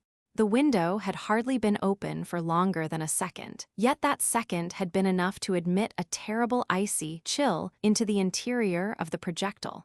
10,000 icebergs, cried Arden, shivering all over. "It's cold enough to freeze a white bear." Barbicane waited quietly for half an hour. That time he considered quite long enough to enable the instrument to acquire the temperature of the interstellar space. Then he gave the signal, and it was instantly pulled in. It took him a few moments to calculate the quantity of mercury that had escaped into the little diaphragm attached to the lower part off the instrument. Then he said, 140 degrees centigrade below zero. It's cold enough to freeze a white bear. 220 degrees Fahrenheit below zero, cried M. Nichel. No wonder that we should feel a little chilly. Pouillet is right then, said Barbicane, and Fourier wrong. "It's another victory for Sorbonne over the Academy," cried Arden. "Vive la Sorbonne! Not that I'm a bit proud of finding myself in the midst of a temperature so very distingué, though it is more than 3 times colder than Hayes ever felt it at Humboldt Glacier or Nevanov at Yakutsk. If Madame the Moon becomes as cold as this every time that her surface is withdrawn from the sunlight for 14 days, I don't think, boys, that her hospitality is much to hanker after." Chapter 15. Glimpses at the Invisible. In spite of the dreadful condition in which the 3 friends now found themselves, and the still more dreadful future that awaited them, it must be acknowledged that Arden bravely kept up his spirits. And his companions were just as cheerful. Their philosophy was quite simple and perfectly intelligible. What they could bear, they bore without murmuring. When it became unbearable, they only complained, if complaining would do any good. Imprisoned in an iron shroud, flying through profound darkness into the infinite abysses of space, nearly 250,000 of miles distant from all human aid, freezing with the icy cold, their little stock not only of gas, but of air rapidly running lower and lower, a near future of the most impenetrable obscurity looming up before them, they never once thought of wasting time in asking such useless questions as where they were going, or what fate was about to befall them. Knowing that no good could possibly result from inaction or despair, they carefully kept their wits about them, making their experiments and recording their observations as calmly and as deliberately as if they were working at home in the quiet retirement of their own cabinets. Any other course of action, however, would have been perfectly absurd on their part, and this one knew better than themselves. Even if desirous to act otherwise, what could they have done? As powerless over the projectile as a baby over a locomotive, they could neither clap brakes to its movement nor switch off its direction. A sailor can turn his ship's head at pleasure. An aeronaut has little trouble, by means of his ballast and his throttle valve, in giving a vertical movement to his balloon. But nothing of this kind could our travelers attempt. No helm or ballast or throttle valve could avail them now. Nothing in the world could be done to prevent things from following their own course to the bitter end. If these three men would permit themselves to hazard an expression at all on the subject, which they didn't, each could have done it by his own favorite motto, so admirably expressive of his individual nature.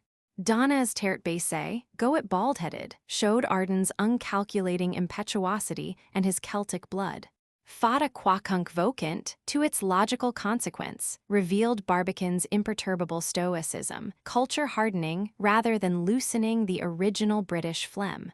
Whilst M. Nishal's, screw down the valve and let her rip, betrayed at once his unconquerable Yankee coolness and his old experiences as a Western steamboat captain.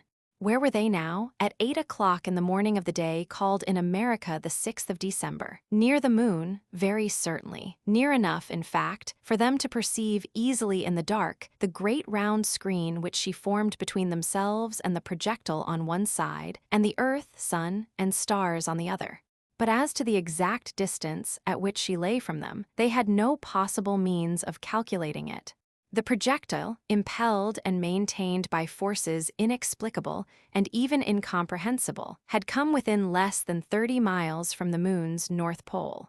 But during those 2 hours of immersion in the dark shadow, had this distance been increased or diminished, there was evidently no standpoint whereby to estimate either the projectile's direction or its velocity.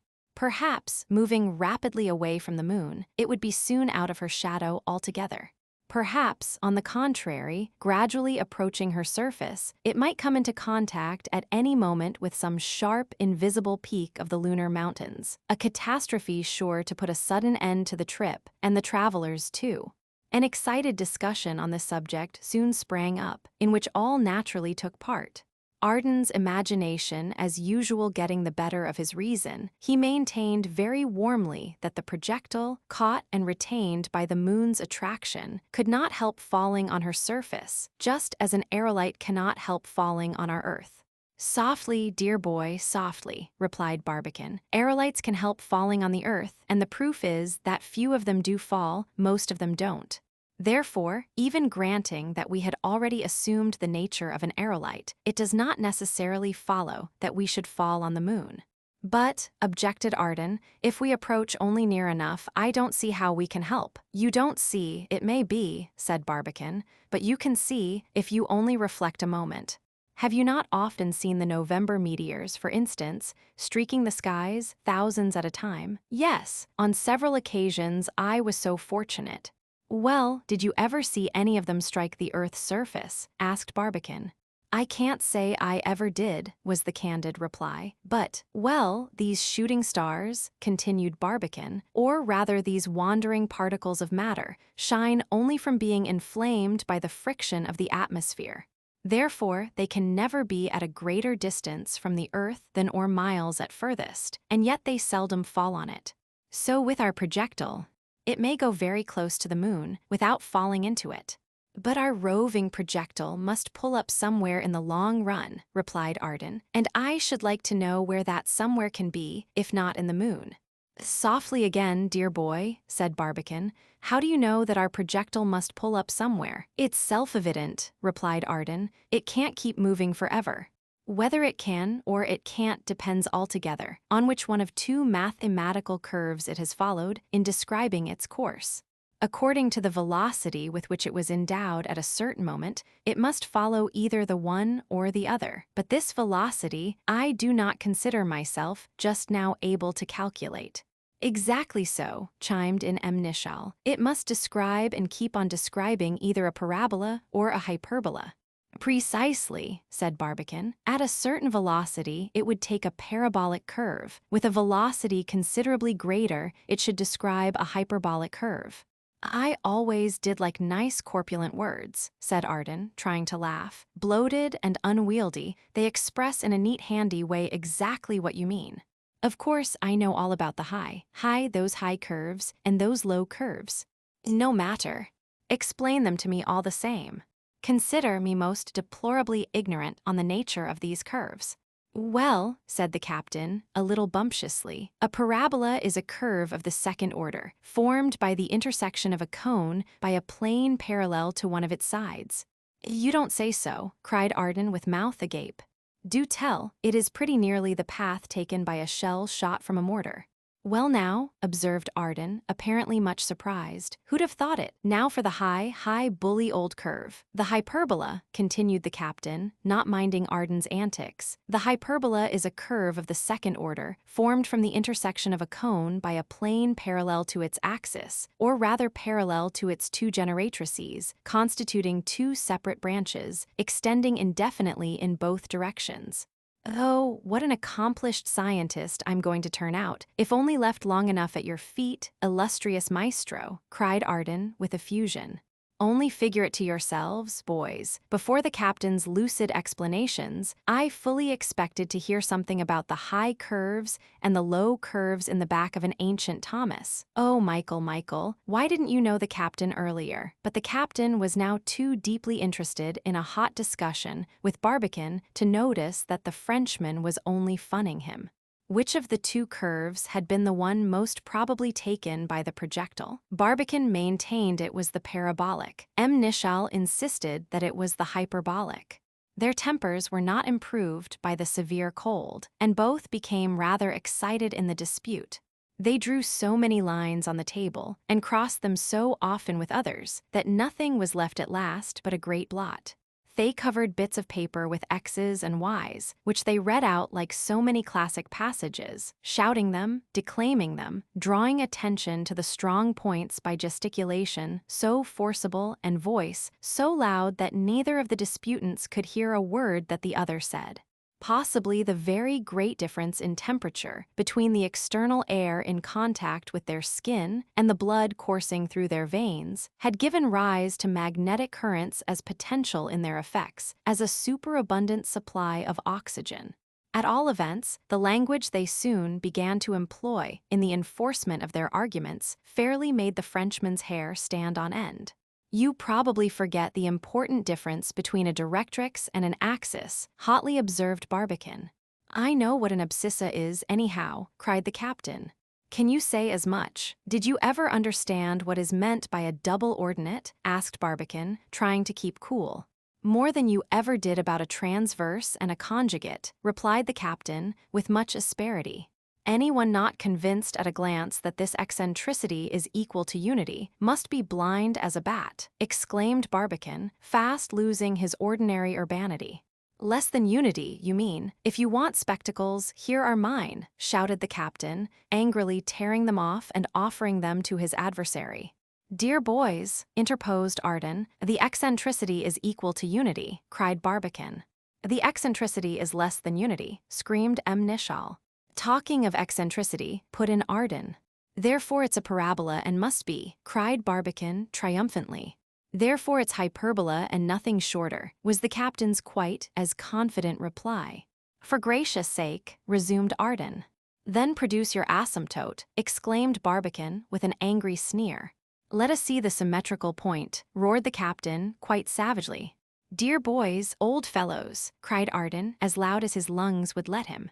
"It's useless to argue with a Mississippi steamboat captain," ejaculated Barbicane. "He never gives in till he blows up." "Never try to convince a Yankee schoolmaster," replied Amnischal. "He has one book by heart and don't believe in any other." "Here, friend Michael, get me a cord, won't you? It's the only way to convince him," cried Barbicane, hastily turning to the Frenchman. "Hand me over that ruler, Arden," yelled the captain. "The heavy one. It's the only way now left to bring him to reason." "Look here, Barbicane and Amnischal," cried Arden, at last making himself heard, and keeping a tight hold both on the cord and the ruler. "This thing has gone far enough. Come. Stop your talk, and answer me a few questions. What do you want of this cord, Barbicane? To describe a parabolic curve. And what are you going to do with the ruler, Amnischal? To help draw a true hyperbola. Promise me, Barbicane, that you're not going to lasso the captain." "Lasso the captain? Ha, ha, ha. You promise, Amnischal, that you're not going to brain the president." "I brain the president? Ho, ho, ho. I want merely to convince him that it is a parabola. I only want to make it clear as day that it is hyperbola. The greatest possible difference, in the eye of science. A radical and incontrovertible difference in the eye of science. Oh, hang the eye of science. Will either curve take us to the moon? No. Will either take us back to the earth? No. Will either take us anywhere that you know of? No. Why not? Because they are both open curves and therefore can never end. Is it of the slightest possible importance which of the two curves controls the projectile? Not the slightest, except in the eye of science. Do real scientists lose their tempers for a trifle? Am I ever to see my ideal of a true scientific man in the flesh? Barbicane came very near realizing my idea perfectly, but I see that science just has as little effect as culture in driving the old Adam out of us. The idea of the only simpleton in the lot having to lecture the others on propriety of deportment. I thought they were going to tear each other's eyes out. Ha, ha, ha, it's impayable. Give me that cord, Michael. His laughter was so contagious, and his merriment so genuine, that there was really no resisting it, and the next few minutes witnessed nothing but laughing, and handshaking and rib-punching in the projectile, though heaven knows there was very little for the poor fellows to be merry about. As they could neither reach the moon nor return to the earth, what was to befall them? The immediate outlook was the very reverse of exhilarating. If they did not die of hunger, if they did not die of thirst, the reason would simply be that, in a few days, as soon as their gas was exhausted, they would die for want of air, unless indeed the icy cold had killed them beforehand. By this time, in fact, the temperature had become so exceedingly cold that a further encroachment on their little stock of gas could be put off no longer. The light, of course, they could manage to do without, but a little heat was absolutely necessary to prevent them from freezing to death. Fortunately, however, the caloric developed by the Rysette and Regnault process for purifying the air raised the internal temperature of the projectile a little, so that, with an expenditure of gas much less than they had expected, our travelers were able to maintain it at a degree capable of sustaining human life. By this time, also, all observations through the windows had become exceedingly difficult. The internal moisture condensed so thick and congealed so hard on the glass that nothing short of continued friction could keep up its transparency. But this friction, however laborious they might regard it at other times, they thought very little of just now, when observation had become far more interesting and important than ever. If the moon had any atmosphere, our travelers were near enough now to strike any meteor that might be rushing through it. If the projectile itself were floating in it, as was possible, would not such a good conductor of sound convey to their ears the reflection of some lunar echo, the roar of some storm raging among the mountains, the rattling of some plunging avalanche, or the detonations of some eructating volcano? And suppose some lunar Etna or Vesuvius was flashing out its fires, was it not even possible that their eye could catch a glimpse of the lurid gleam? Full of such thoughts and intensely interested in them, Barbicane, Amnischal, and Arden, patient as astronomers at a transit of Venus, watched steadily at their windows and allowed nothing worth noticing to escape their searching gaze. Arden's patience first gave out. He showed it by an observation natural enough, for that matter, to a mind unaccustomed to long stretches of careful thought. This darkness is absolutely killing. If we ever take this trip again, it must be about the time of the new moon. There I agree with you, Arden, observed the captain. That would be just the time to start. The moon herself, I grant, would be lost in the solar rays and therefore invisible all the time of our trip. But in compensation, we should have the full Earth in full view. Besides, and this is your chief point, no doubt, Arden, if we should happen to be drawn round the moon, just as we are at the present moment, we should enjoy the inestimable advantage of beholding her invisible side magnificently illuminated. My idea exactly, Captain, said Arden. What is your opinion on this point, Barbicane? My opinion is as follows, answered Barbicane gravely. If we ever repeat this journey, we shall start precisely at the same time and under precisely the same circumstances. You forget that our only object is to reach the moon. Now suppose we had really landed there, as we expected to do yesterday, would it not have been much more agreeable to behold the lunar continents enjoying the full light of day than to find them plunged in the dismal obscurity of night? Would not our first installation of discovery have been under circumstances decidedly extremely favorable? Your silence shows that you agree with me. As to the invisible side, once landed, we should have the power to visit it when we pleased, and therefore we could always choose whatever time would best suit our purpose. Therefore, if we wanted to land in the moon, the period of the full moon was the best period to select. The period was well chosen, the time was well calculated, the force was well applied, the projectile was well aimed, but missing our way spoiled everything.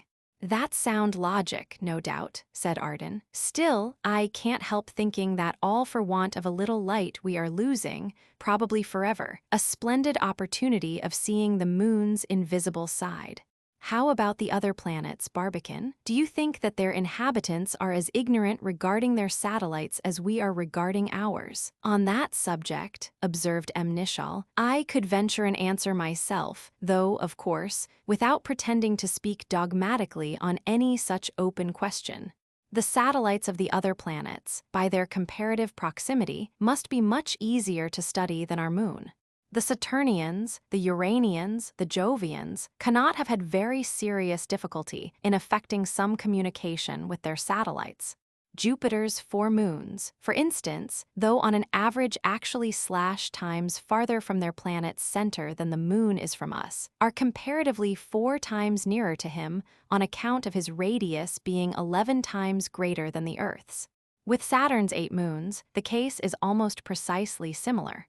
Their average distance is nearly 3 times greater than that of our moon. But as Saturn's diameter is about times greater than the Earth's, his bodyguards are really between and times nearer to their principal than ours is to us.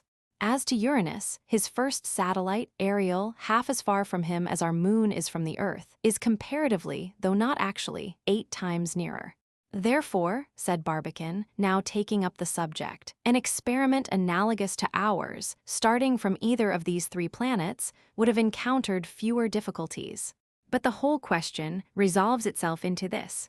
If the Jovians and the rest have been able to quit their planets, they have probably succeeded in discovering the invisible sides of their satellites. But if they have not been able to do so, why, they're not a bit wiser than ourselves. But what's the matter with the projectile? It's certainly shifting. Shifting it certainly was. While the path it described as it swung blindly through the darkness could not be laid down by any chart for want of a starting point, Barbicane and his companions soon became aware of a decided modification of its relative position with regard to the moon's surface. Instead of its side, as heretofore, it now presented its base to the moon's disk, and its axis had become rigidly vertical to the lunar horizon. Of this new feature in their journey, Barbicane had assured himself by the most undoubted proof towards 4 o'clock in the morning. What was the cause? Gravity, of course. The heavier portion of the projectile gravitated towards the moon's center exactly as if they were falling towards her surface. But were they falling? Were they at last, contrary to all expectations, about to reach the goal that they had been so ardently wishing for? No, a sight point, just discovered by M. Nishal, very soon convinced Barbicane that the projectile was as far as ever from approaching the moon, but was moving around it in a curve pretty near concentric. M. Nishal's discovery, a luminous gleam flickering on the distant verge of the black disk, at once engrossed the complete attention of our travelers and set them to divining its course. It could not possibly be confounded with a star.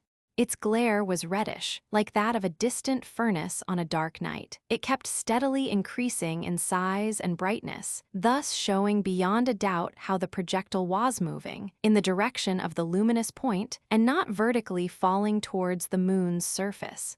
"It's a volcano," cried the captain, in great excitement. "A volcano in full blast, an outlet of the moon's internal fires. Therefore she can't be a burnt-out cinder." "It certainly looks like a volcano," replied Barbicane, carefully investigating this new and puzzling phenomenon with his night-glass. "If it is not one, in fact, what can it be? To maintain combustion," commenced Arden syllogistically and sententiously, "air is necessary. An undoubted case of combustion lies before us. Therefore, this part of the moon must have an atmosphere." "Perhaps so," observed Barbicane, "but not necessarily so.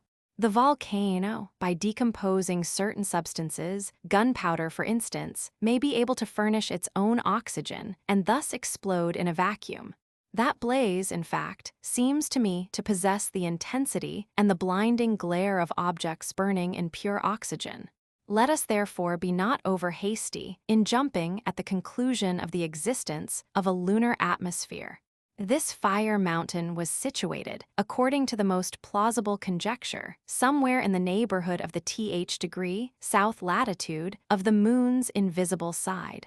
For a little while the travelers indulged the fond hope that they were directly approaching it, but, to their great disappointment, the path described by the projectile lay in a different direction.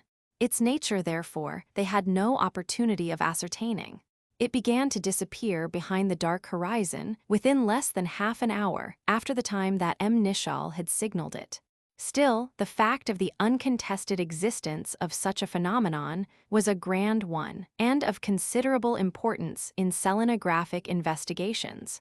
It proved that heat had not altogether disappeared from the lunar world, and the existence of heat once settled. Who can say positively that the vegetable kingdom and even the animal kingdom have not likewise resisted so far every influence tending to destroy them?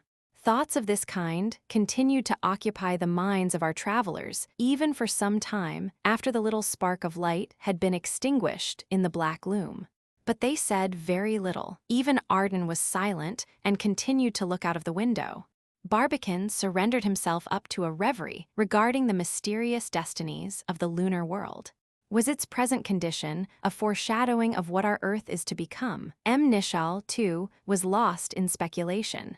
Was the moon older or younger than the Earth in the order of creation? Had she ever been a beautiful world of life, and color, and magnificent variety? If so, had her inhabitants, great mercy, what a cry from Arden! It sounded human, so seldom do we hear a shriek so expressive at once of surprise and horror and even terror. It brought back his startled companions to their senses in a second. Nor did they ask him for the cause of his alarm. It was only too clear. Right in their very path, a blazing ball of fire had suddenly risen up before their eyes, the pitchy darkness all round it rendering its glare still more blinding. Its phosphoric coruscation filled the projectile with white streams of lurid light, tinging the contents with a pallor indescribably ghastly.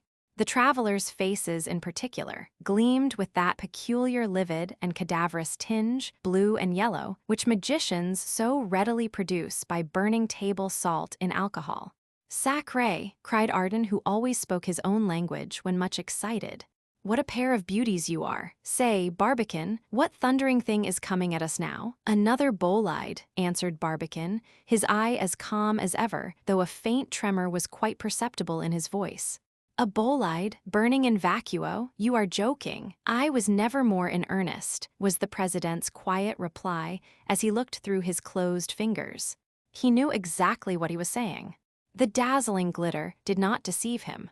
Such a meteor seen from the Earth could not appear much brighter than the full moon, but here in the midst of the black ether and unsoftened by the veil of the atmosphere, it was absolutely blinding. These wandering bodies carry in themselves the principally their incandescence. Oxygen is by no means necessary for their combustion. Some of them indeed often take fire as they rush through the layers of our atmosphere and generally burn out before they strike the Earth. But others, on the contrary, and the greater number too, follow a track through space far more distant from the Earth than the 50 miles supposed to limit our atmosphere. In October, one of these meteors had appeared in the sky at an altitude calculated to be at least miles, and in August, another had vanished when it had reached the height of miles. A few even of those seen from the Earth must have been several miles in diameter. The velocity with which some of them have been calculated to move from east to west in a direction contrary to that of the Earth is astounding enough to exceed belief, about 50 miles in a second. Our Earth does not move quite miles in a second, though it goes 1,000 times quicker than the fastest locomotive. They could utter no word. Barbicane calculated like lightning that the present object of their alarm was only about miles distant from them and could not be less than 1.25 miles in diameter. It was coming on at the rate of more than a mile a second, or about miles a minute. It lay right in the path of the projectile, and in a very few seconds, indeed, a terrible collision was inevitable. The enormous rate at which it grew in size showed the terrible velocity at which it was approaching. You can hardly imagine the situation of our poor travelers at the sight of this frightful apparition. I shall certainly not attempt to describe it. In spite of their singular courage, wonderful coolness, extraordinary fortitude, they were now breathless, motionless, almost helpless. Their muscles were tightened to their utmost tension, their eyes stared out of their sockets, their faces were petrified with horror. No wonder. Their projectile, whose course they were powerless as children to guide, was making straight for this fiery mass, whose glare in a few seconds had become more blinding than the open vent of a reverberating furnace. Their own projectile was carrying them headlong into a bottomless abyss of fire. Still, even in this moment of horror, their presence of mind, or at least their consciousness, never abandoned them. Barbicane had grasped each of his friends by the hand, and all three tried as well as they could to watch through half-closed eyelids the white-hot asteroid's rapid approach. They could utter no word, they could breathe no prayer. They gave themselves up for lost, in the agony of terror that partially interrupted the ordinary functions of their brains. This was absolutely all they could do. Hardly 3 minutes had elapsed since Ardan had caught the first glimpse of it. 3 ages of agony. Now it was on them. In less than a second, the terrible fireball had burst like a shell. The blinding, blasting, steely white glare of the explosion almost bereft the travelers of the use of their eyesight forever. But no more report reached their ears than if it had taken place at the bottom of the Gulf of Mexico. In an atmosphere like ours, such a crash would have burst the ear membranes of 10,000 elephants. In the middle of the commotion, another loud cry was suddenly heard. It was the captain who called this time. His companions rushed to his window, and all looked out together in the same direction.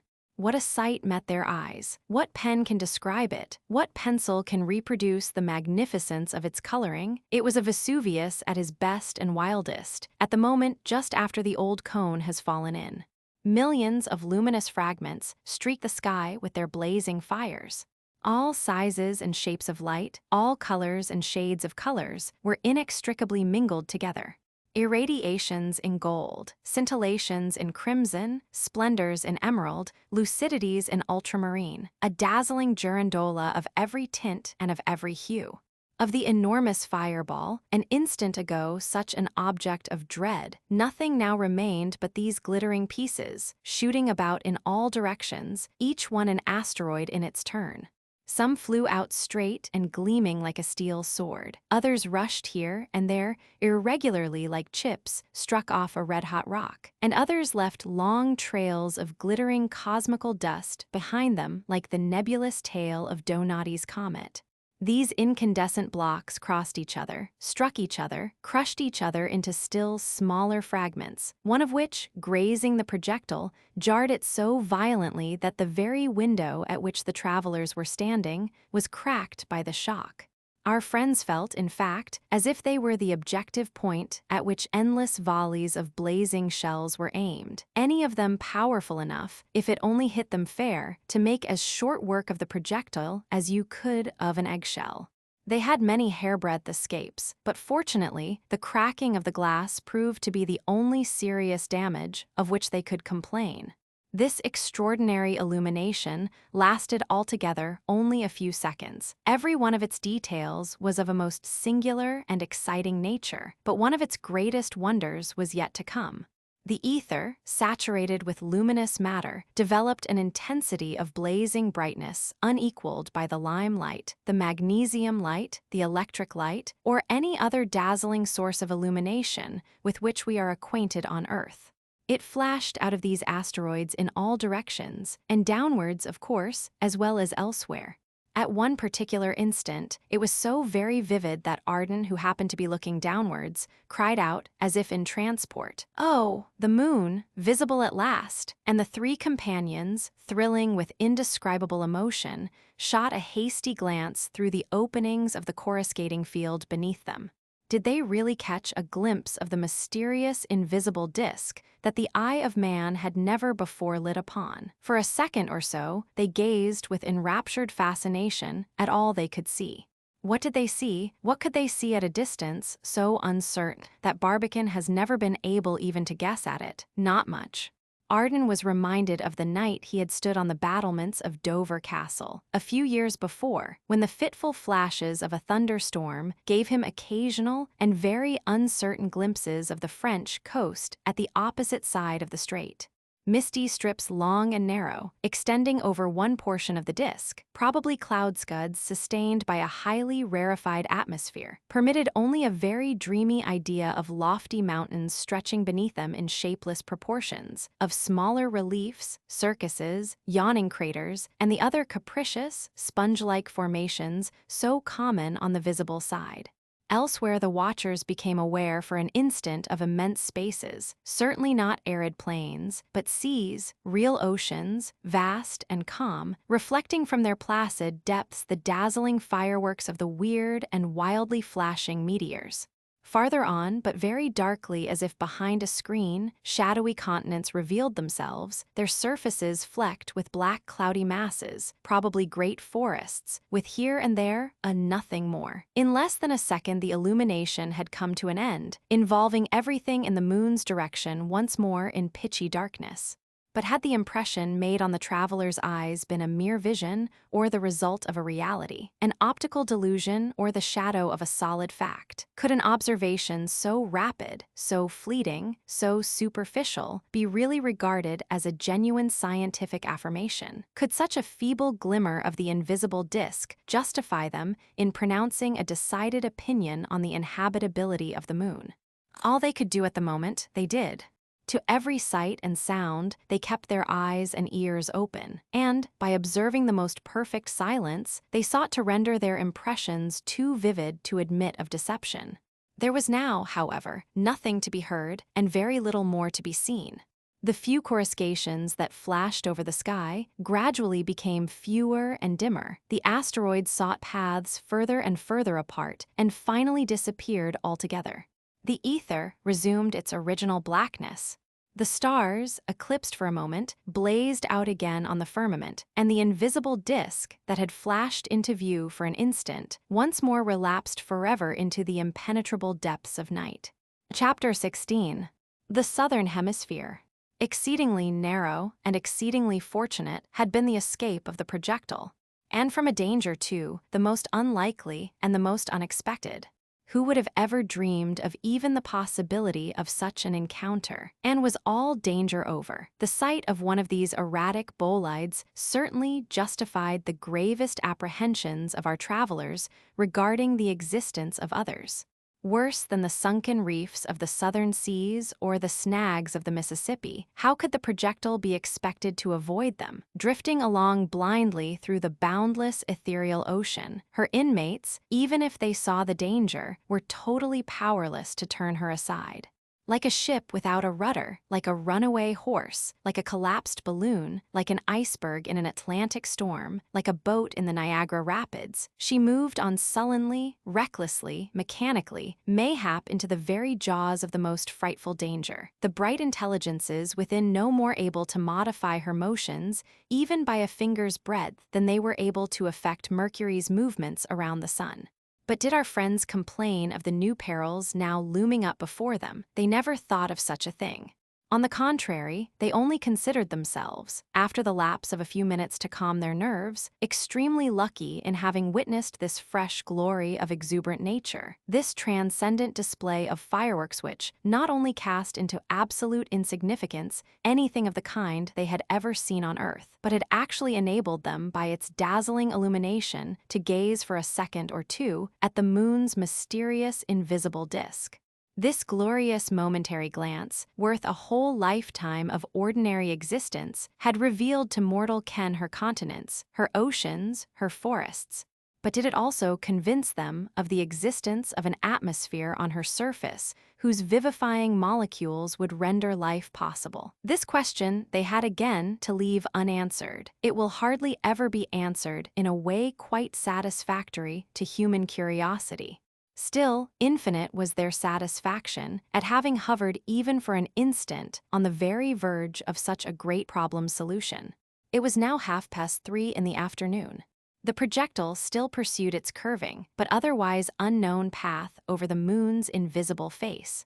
Had this path been disturbed by that dangerous meteor, there was every reason to fear so, though, disturbance or no disturbance, the curve it described should still be one strictly in accordance with the laws of mechanical philosophy.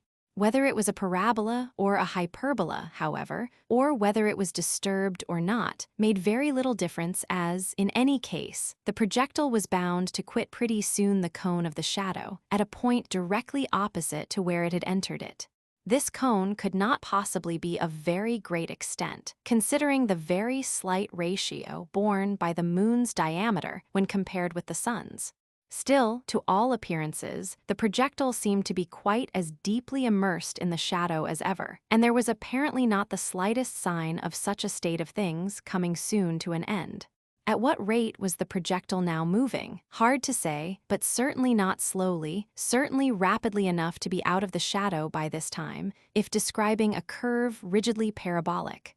Was the curve therefore not parabolic? Another puzzling problem and sadly bewildering to poor Barbicane, who had now almost lost his reason by attempting to clear up questions that were proving altogether too profound for his overworked brains. Not that he ever thought of taking rest. Not that his companions thought of taking rest. Far from it. With senses as high-strung as ever, they still watched carefully for every new fact, every unexpected incident that might throw some light on the sidereal investigations. Even their dinner, or what was called so, consisted of only a few bits of bread and meat, distributed by Arden at 5 o'clock and swallowed mechanically. They did not even turn on the gas full head to see what they were eating. Each man stood solidly at his window, the glass of which they had enough to do in keeping free from the rapidly condensing moisture. At about 5:30, however, M. Nishal, who had been gazing for some time with his telescope in a particular direction, called the attention of his companions to some bright specks of light barely discernible in that part of the horizon towards which the projectile was evidently moving. His words were hardly uttered when his companions announced the same discovery. They could soon all see the glittering specks not only becoming more and more numerous, but also gradually assuming the shape of an extremely slender but extremely brilliant crescent. Rapidly more brilliant and more decided in shape, the profile gradually grew, till it soon resembled the first faint sketch of the new moon that we catch of evenings in the western sky, or rather the first glimpse we get of her limb as it slowly moves out of eclipse.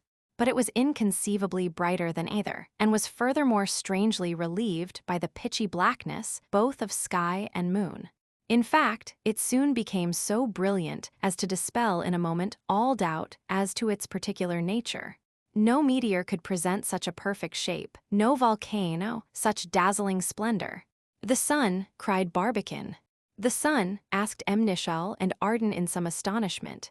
"Yes, dear friends, it is the sun himself that you now see. These summits that you behold him gilding are the mountains that lie on the moon's southern rim.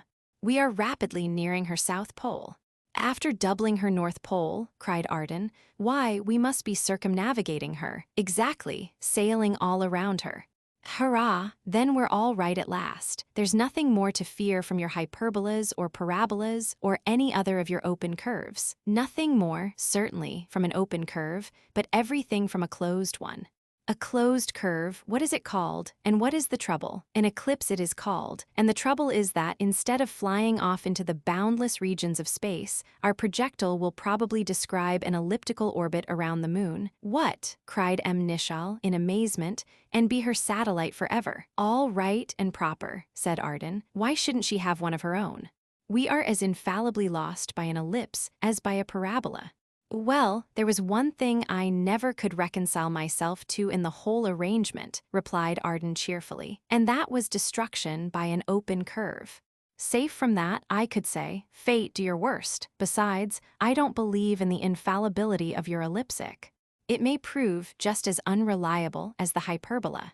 And it is no harm to hope that it may. From present appearances, there was very little to justify Arden's hope. Barbicane's theory of the elliptic orbit was unfortunately too well grounded to allow a single reasonable doubt to be expressed regarding the projectile's fate. It was to gravitate forever around the moon, a subsatellite. It was a new-born individual in the astral universe, a microcosm, a little world in itself, containing, however, only 3 inhabitants, and even these destined to perish pretty soon for want of air. Our travelers, therefore, had no particular reason for rejoicing over the new destiny, reserved for the projectile in obedience to the inexorable laws of the centripetal and centrifugal forces. They were soon, it is true, to have the opportunity of beholding once more the illuminated face of the moon. They might even live long enough to catch a last glimpse of the distant Earth, bathed in the glory of the solar rays. They might even have strength enough left to be able to chant one solemn final eternal adieu to their dear old mother world, upon whose features their mortal eyes should never again rest in love and longing. Then, what was their projectile to become? An inert, lifeless, extinct mass, not a particle better than the most defunct asteroid that wanders blindly through the fields of ether. A gloomy fate to look forward to. Yet, instead of grieving over the inevitable, our bold travelers actually felt thrilled with delight at the prospect of even a momentary deliverance from those gloomy depths of darkness, and of once more finding themselves, even if only for a few hours, in the cheerful precincts illuminated by the genial light of the blessed sun. "There is Leibniz on your right," said he, "and on your left you can easily see the peaks of Doerfel. Belonging rather to the moon's dark side than to her earth side, they are visible to terrestrial astronomers only when she is in her highest northern latitudes. Those faint peaks beyond them that you can catch with such difficulty must be those of Newton and Curtius." "How in the world can you tell?" asked Arden. "They are the highest mountains in the circumpolar regions," replied Barbicane. "They have been measured with the greatest care. Newton is feet high." "More or less," laughed Arden. "What Delphic oracle says so?" "Dear friend," replied Barbicane quietly, "the visible mountains of the moon have been measured so carefully and so accurately that I should hardly hesitate in affirming their altitude to be as well known as that of Mont Blanc, or, at least, as those of the chief peaks in the Himalayas or the Rocky Mountain range." "I should like to know how people set about it," observed Arden incredulously.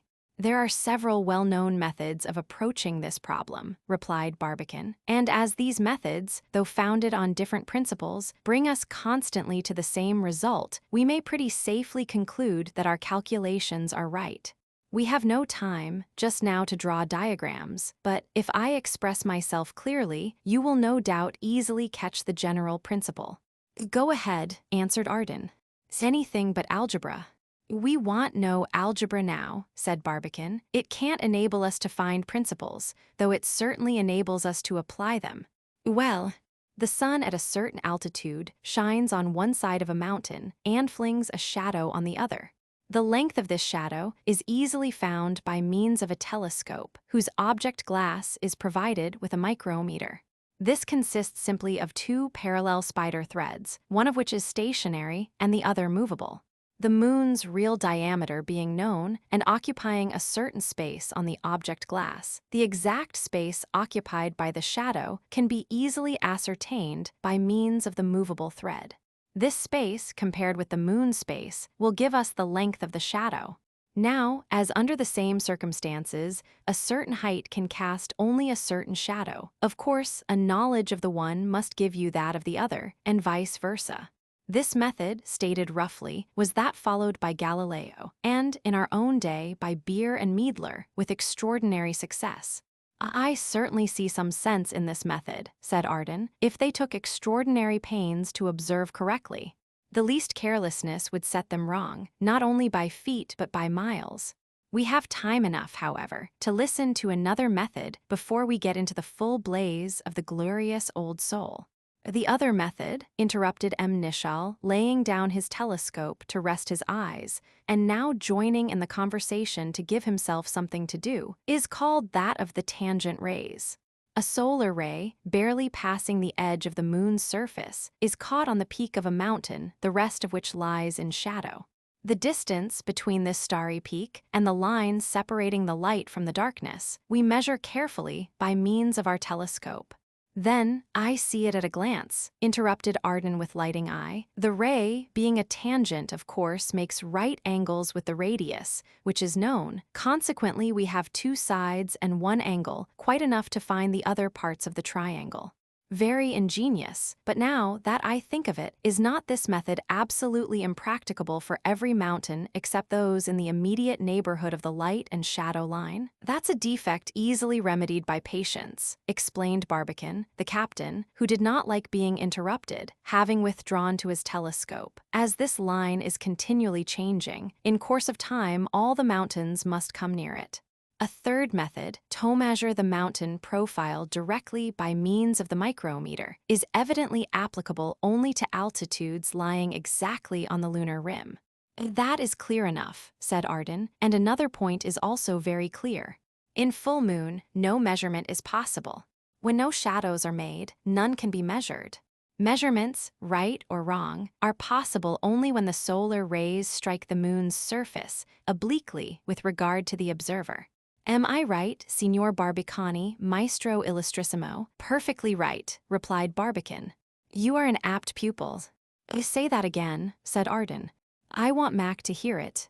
Barbicane humored him by repeating the observation, but M. Nishal would only notice it by a grunt of doubtful meaning. Was Galileo tolerably successful in his calculations? Asked Arden, resuming the conversation. Before answering this question, Barbicane unrolled the map of the moon, which a faint light like that of daybreak now enabled him to examine. He then went on. Galileo was wonderfully successful, considering that the telescope which he employed was a poor instrument of his own construction, magnifying only 30 times. He gave the lunar mountains a height of about feet, an altitude cut down by Hevelius, but almost doubled by Riccioli. Herschel was the first to come pretty close to the truth, but Beer and Meidler, whose Mappa Selenographica now lies before us, have left really nothing more to be done for lunar astronomy, except, of course, to pay a personal visit to the moon, which we have tried to do, but I fear with a very poor prospect of success. Cheer up, cried Arden. It's not all over yet by long odds. Who can say what is still in store for us? Another bolide may shunt us off our ellipse and even send us to the moon's surface. Then, seeing Barbicane shake his head ominously and his countenance become more and more depressed, this true friend tried to brighten him up a bit by feigning to take deep interest in a subject that to him was absolutely the driest in the world. Mir and Beedler, I mean Beer and Meadler, he went on, must have measured at least 40 or 50 mountains to their satisfaction. 40 or 50, exclaimed Barbicane. They measured no fewer than 1,095 lunar mountains and crater summits with a perfect success. 6 of these reach an altitude of upwards of feet, and 22 are more than feet high. Which is the highest in the lot? Asked Arden, keenly relishing Barbicane's earnestness. Doerful in the southern hemisphere, the peak of which I have just pointed out, is the highest of the lunar mountains so far measured, replied Barbicane. It is nearly feet high. Indeed, 5,000 feet lower than Mount Everest. Still, for a lunar mountain, it is quite a respectable altitude. Respectable? Why, it's an enormous altitude, my dear friend, if you compare it with the moon's diameter. The Earth's diameter being more than / times greater than the moon's. If the Earth's mountains bore the same ratio to those of the moon, Everest should be more than 16 miles high, whereas it is not quite 6. How do the general heights of the Himalayas compare with those of the highest lunar mountains? Asked Arden, wondering what would be his next question. 15 peaks in the eastern or higher division of the Himalayas are higher than the loftiest lunar peaks, replied Barbicane. Even in the western or lower section of the Himalayas, some of the peaks exceed Doerful. Which are the chief lunar mountains that exceed Mont Blanc in altitude? Asked Arden, bravely suppressing a yawn. The following dozen ranged, if my memory does not fail me, in the exact order of their respective heights, replied Barbicane, never wearied in answering such questions. Newton, Curtius, Cassatus, Rheta, Short, Huygens, Biancanus, Tycho, Kircher, Clavius, Endymion, and Catharina. Now those not quite up to Mont Blanc, asked Arden, hardly knowing what to say. Here they are, about half a dozen of them: Mortis, Theophilus, Harpalus, Eratosthenes, Werner, and Piccolomini, answered Barbicane as ready as a schoolboy reciting his lesson, and pointing them out on the map as quickly as a compositor distributing his type. The next in rank? Asked Arden, astounded at his friend's wonderful memory. The next in rank, replied Barbicane promptly, are those about the size of the Matterhorn, that is to say about / miles in height. They are Macrobius, Delambre, and Canaan. Come, he added, seeing Arden hesitating and at a loss what other question to ask, don't you want to know what lunar mountains are about the same height as the Peak of Teneriffe, or as Etna, or as Mount Washington? You need not be afraid of puzzling me. I studied up the subject thoroughly, and therefore know all about it. Oh, I could listen to you with delight all day long, cried Arden, enthusiastically, though with some embarrassment, for he felt a twinge of conscience in acting so falsely towards his beloved friend. The fact is, he went on, such a rational conversation as the present, on such an absorbing subject with such a perfect master. The sun, cried M. Nichel, starting up and cheering. He's cleared the disk completely, and he's now himself again. Long life to him! Hurrah! Hurrah! Cried the others quite as enthusiastically. Arden did not seem a bit desirous to finish his sentence. They tossed their maps aside and hastened to the window. Chapter 17. Tycho. It was now exactly 6 o'clock in the evening. The sun, completely clear of all contact with the lunar disk, steeped the whole projectile in his golden rays. The travelers, vertically over the moon's south pole, were, as Barbicane soon ascertained, about miles distant from it, the exact distance they had been from the North Pole, a proof that the elliptic curve still maintained itself with mathematical rigor. For some time, the travelers' whole attention was concentrated on the glorious sun. His light was inexpressibly cheering, and his heat, soon penetrating the walls of the projectile, infused a new and sweet life into their chilled and exhausted frames. The ice rapidly disappeared, and the windows soon resumed their former perfect transparency. "Oh, how good the pleasant sunlight is!" cried the captain, sinking on a seat in a quiet ecstasy of enjoyment. "How I pity Arden's poor friends the Selenites during that night so long and so icy. How impatient they must be to see the sun back again." "Yes," said Arden, also sitting down the better to bask in the vivifying rays, "his light no doubt brings them to life and keeps them alive." Without light or heat during all that dreary winter, they must freeze stiff like the frogs or become torpid like the bears. I can't imagine how they could get through it otherwise. I'm glad we're through it anyhow, observed M. Nishal. I may at once acknowledge that I felt perfectly miserable as long as it lasted.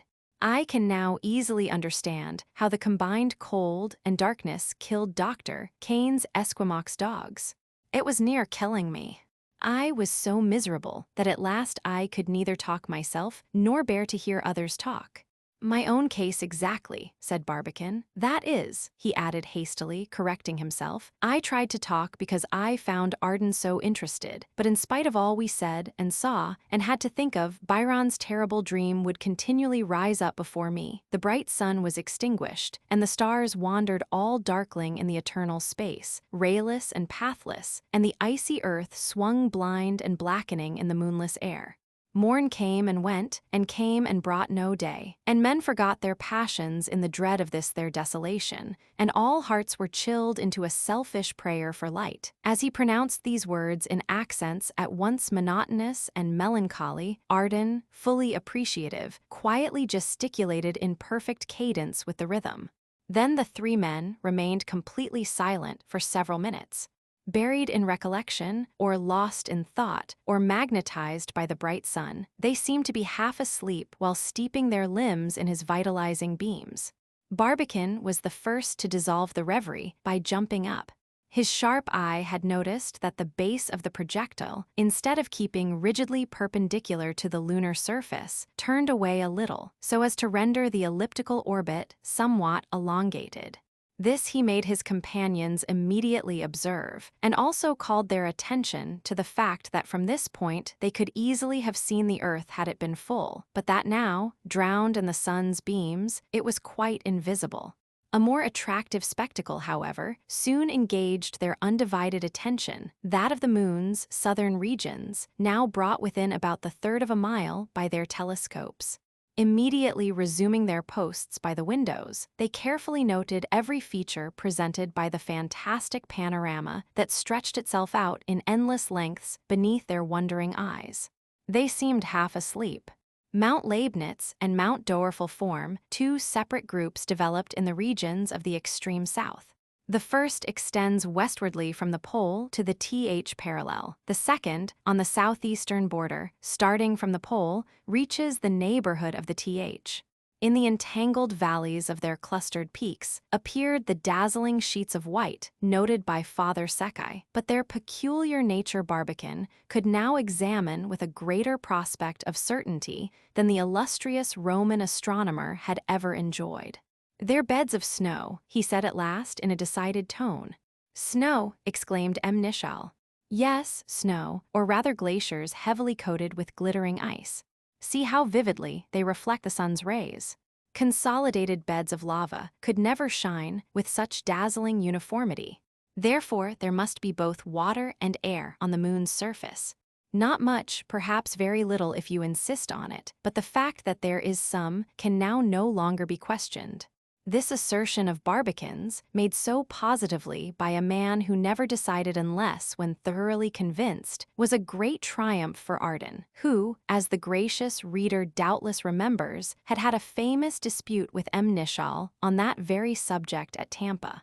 His eyes brightened, and a smile of pleasure played around his lips, but with a great effort at self-restraint, he kept perfectly silent and would not permit himself even to look in the direction of the captain. As for M. Nishal, he was apparently too much absorbed in Doerfel and Leibnitz to mind anything else.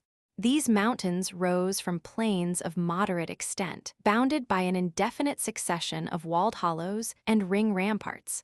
They are the only chains met in this region of ridge-brimmed craters and circles. Distinguished by no particular feature, they project a few pointed peaks here and there, some of which exceed 4.5 miles in height. This altitude, however, foreshortened as it was by the vertical position of the projectile, could not be noticed just then, even if correct observation had been permitted by the dazzling surface. Once more again, before the traveler's eyes, the moon's disk revealed itself in all the old familiar features so characteristic of lunar landscapes. No blending of tones, no softening of colors, no graduation of shadows, every line glaring in white or black by reason of the total absence of refracted light. And yet the wonderfully peculiar character of this desolate world imparted to it a weird attraction as strangely fascinating as ever. Over this chaotic region the travelers were now sweeping, as if borne on the wings of a storm. The peaks defiled beneath them, the yawning chasms revealed their ruin-strewn floors, the fissured cracks untwisted themselves, the ramparts showed all their sides, the mysterious holes presented their impenetrable depths, the clustered mountain summits and rings rapidly decomposed themselves. But in a moment again, all had become more inextricably entangled than ever. Everything appeared to be the finished handiwork of volcanic agency, in the utmost purity and highest perfection. None of the mollifying effects of air or water could here be noticed. No smooth-capped mountains, no gently winding river channels, no vast prairielands of deposited sediment, no traces of vegetation, no signs of agriculture, no vestiges of a great city. Nothing but vast beds of glistering lava, now rough like immense piles of scoriae and clinker, now smooth like crystal mirrors, and reflecting the sun's rays with the same intolerable glare. Not the faintest speck of life. A world absolutely and completely dead, fixed, still, motionless, save when a gigantic landslide, breaking off the vertical wall of a crater, plunged down into the soundless depths, with all the fury, too, of a crashing avalanche, with all the speed of a Niagara, but in the total absence of atmosphere, noiseless as a feather, as a snowflake, as a grain of impalpable dust. Careful observations, taken by Barbicane and repeated by his companions, soon satisfied them that the ridgy outline of the mountains on the moon's border, though perhaps due to different forces from those acting in the center, still presented a character generally uniform. The same bulwark-surrounded hollows, the same abrupt projections of surface. Yet a different arrangement, as Barbicane pointed out to his companions, might be naturally expected. In the central portion of the disk, the moon's crust, before solidification, must have been subjected to two attractions, that of the moon herself and that of the earth, acting, however, in contrary directions and therefore, in a certain sense, serving to neutralize each other. Towards the border of her disk, on the contrary, the terrestrial attraction, having acted in a direction perpendicular to that of the lunar, should have exerted greater power, and therefore given a different shape to the general contour. But no remarkable difference had so far been perceived by terrestrial observers, and none could now be detected by our travelers. Therefore the moon must have found in herself alone the principle of her shape and of her superficial development. That is, she owed nothing to external influences. Arago was perfectly right, therefore, concluded Barbicane, in the remarkable opinion to which he gave expression 30 years ago. No external action whatever has contributed to the formation of the moon's diversified surface. "But don't you think, Barbicane," asked the captain, "that every force, internal or external, that might modify the moon's shape has ceased long ago?" "I am rather inclined to that opinion," said Barbicane. "It is not, however, a new one. Descartes maintained that as the earth is an extinct sun, so is the moon an extinct earth. My own opinion at present is that the moon is now the image of death, but I can't say if she has ever been the abode of life." "The abode of life," cried Arden, who had great repugnance in accepting the idea that the moon was no better than a heap of cinders and ashes. "Why, look there. If those are not as neat a set of the ruins of an abandoned city as ever I saw, I should like to know what they are." Once more the pipes of an aqueduct. He pointed to some very remarkable rocky formations in the neighborhood of Short, a ring mountain rising to an altitude considerably higher than that of Mont Blanc. Even Barbicane and M. Nichol could detect some regularity and semblance of order in the arrangement of these rocks, but this, of course, they looked on as a mere freak of nature, like the Lurelay Rock, the Giant's Causeway, or the Old Man of the Franconia Mountains. Arden, however, would not accept such an easy mode of getting rid of a difficulty. "See the ruins on that bluff," he exclaimed. "Those steep sides must have been washed by a great river in the prehistoric times." That was the fortress. Farther down lay the city. There are the dismantled ramparts. Why, there's the very coping of a portico still intact. Don't you see 3 broken pillars lying beside their pedestals? There, a little to the left of those arches that evidently once bore the pipes of an aqueduct. You don't see them? Well, look a little to the right, and there is something that you can see. As I'm a living man, I have no difficulty in discerning the gigantic battlements of a great bridge that formerly spanned that immense river. Did he really see all this? His companions, however, without denying that he had good grounds for his assertion on this subject, or questioning the general accuracy of his observations, content themselves with saying that the reason why they had failed to discover the wonderful city was that Arden's telescope was of a strange and peculiar construction. Being somewhat short-sighted, he had had it manufactured expressly for his own use, but it was of such singular power that his companions could not use it without hurting their eyes. But whether the ruins were real or not, the moments were evidently too precious to be lost in idle discussion. The great city of the Selenites soon disappeared on the remote horizon, and, what was of far greater importance, the distance of the projectile from the moon's disk began to increase so sensibly that the smaller details of the surface were soon lost in a confused mass, and it was only the lofty heights, the wide craters, the great ring mountains, and the vast plains that still continued to give sharp, distinctive outlines. A little to their left, the travelers could now plainly distinguish one of the most remarkable of the moon's craters, Newton, so well known to all lunar astronomers. Its ramparts, forming a perfect circle, rise to such a height, at least feet, as to seem insurmountable. "You can, no doubt, notice for yourselves," said Barbicane, "that the external height of this mountain is far from being equal to the depth of its crater.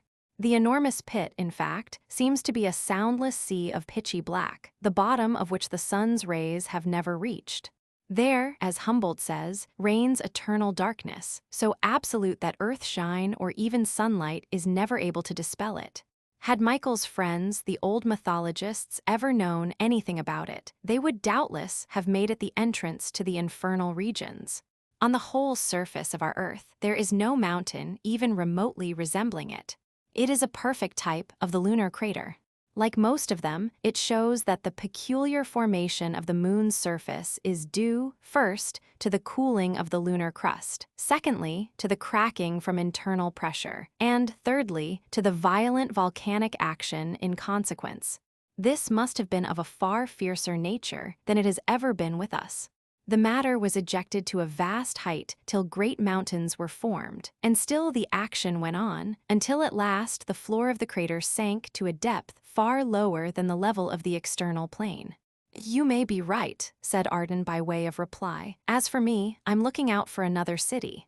But I'm sorry to say that our projectile is increasing its distance so fast that, even if one lay at my feet at this moment, I doubt very much if I could see it a bit better than either you or the captain." Newton was soon passed, and the projectile followed a course that took it directly over the ring mountain mortise. A little to the west, the travelers could easily distinguish the summits of Blancanus, feet high, and towards 7 o'clock in the evening, they were approaching the neighborhood of Clavius. This walled plain, one of the most remarkable on the moon, lies degrees S by degrees E. Its height is estimated at feet, but it is considered to be about 150 miles in diameter. Of this vast crater, the travelers now at a distance of miles, reduced to slash by their telescopes, had a magnificent bird's-eye view. "Our terrestrial volcanoes," said Barbicane, "as you can now readily judge for yourselves, are no more than molehills when compared with those of the moon. Measure the old craters formed by the early eruptions of Vesuvius and Etna, and you will find them little more than 3 miles in diameter. The crater of Cantal in central France is only about 6 miles in width. The famous valley in Ceylon, called the crater, though not at all due to volcanic action, is miles across and is considered to be the greatest in the world. But even this is very little in comparison to the diameter of Clavius lying beneath us at the present moment." "How much is its diameter?" asked the captain. "At least 142 miles," replied Barbicane. "It is probably the greatest in the moon, but many others measure more than 100 miles across." "Dear boys," said Arden, half to himself, half to the others, "only imagine the delicious state of things on the surface of the gentle moon when these craters, brimming over with hissing lava, were vomiting forth, all at the same time, showers of melted stones, clouds of blinding smoke, and sheets of blasting flame. What an intensely overpowering spectacle was here presented once, but now, how are the mighty fallen? I should like to hear one of you trying to explain the cause, the reason, the principle, the philosophy of such tremendous cataclysms." Barbicane's only reply was a series of nods, for in truth he had not heard a single word of Arden's philosophically explosion. His ears were with his eyes, and these were obstinately bent on the gigantic ramparts of Clavius, formed of concentric mountain ridges, which were actually leagues in depth. On the floor of the vast cavity could be seen hundreds of smaller craters, modeling it like a skimming dish, and pierced here and there by sharp peaks, one of which could hardly be less than feet high. All around, the plain was desolate in the extreme. You could not conceive how anything could be barrener than these serrated outlines, or gloomier than these shattered mountains, until you looked at the plain that encircled them.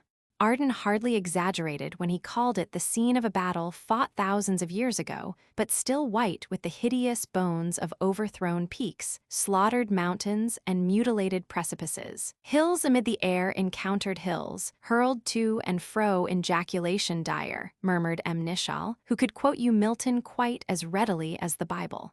"This must have been the spot," muttered Barbicane to himself, "where the brittle shell of the cooling sphere, being thicker than usual, offered greater resistance to an eruption of the red-hot nucleus. Hence these piled-up buttresses, and these orderless heaps of consolidated lava and ejected scoriae." The projectile advanced, but the scene of desolation seemed to remain unchanged. Craters, ring mountains, pitted plateaus dotted with shapeless wrecks, succeeded each other without interruption. For level plain, for dark sea, for smooth plateau, the eye here sought in vain. It was a Swiss Greenland, an Icelandic Norway, a Sahara of shattered crust studded with countless hills of glassy lava. At last, in the very center of this blistered region, right too, at its very culmination, the travelers came on the brightest and most remarkable mountain of the moon. In the dazzling Tycho, they found it an easy matter to recognize the famous lunar point, which the world will forever designate by the name of the distinguished astronomer of Denmark. This brilliant luminosity of the southern hemisphere, no one that ever gazes at the full moon in a cloudless sky can help noticing. Arden, who had always particularly admired it, now hailed it as an old friend, and almost exhausted breath, imagination, and vocabulary in the epithets with which he greeted this cynosure of the lunar mountains.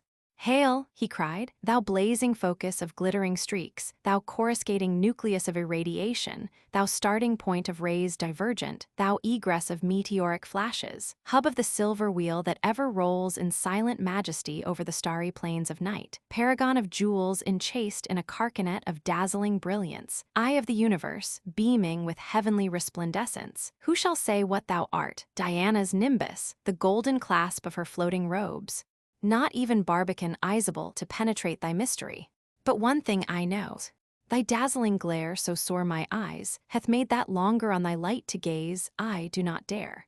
Captain, have you any smoked glass?" In spite of this anticlimax, Arden's companions could hardly consider his utterings either as ridiculous or over-enthusiastic. They could easily excuse his excitement on the subject. And so could we, if we only remember that Tycho, though nearly 250,000 miles distant, is such a luminous point on the lunar disk that almost any moonlit night it can be easily perceived by the unaided terrestrial eye.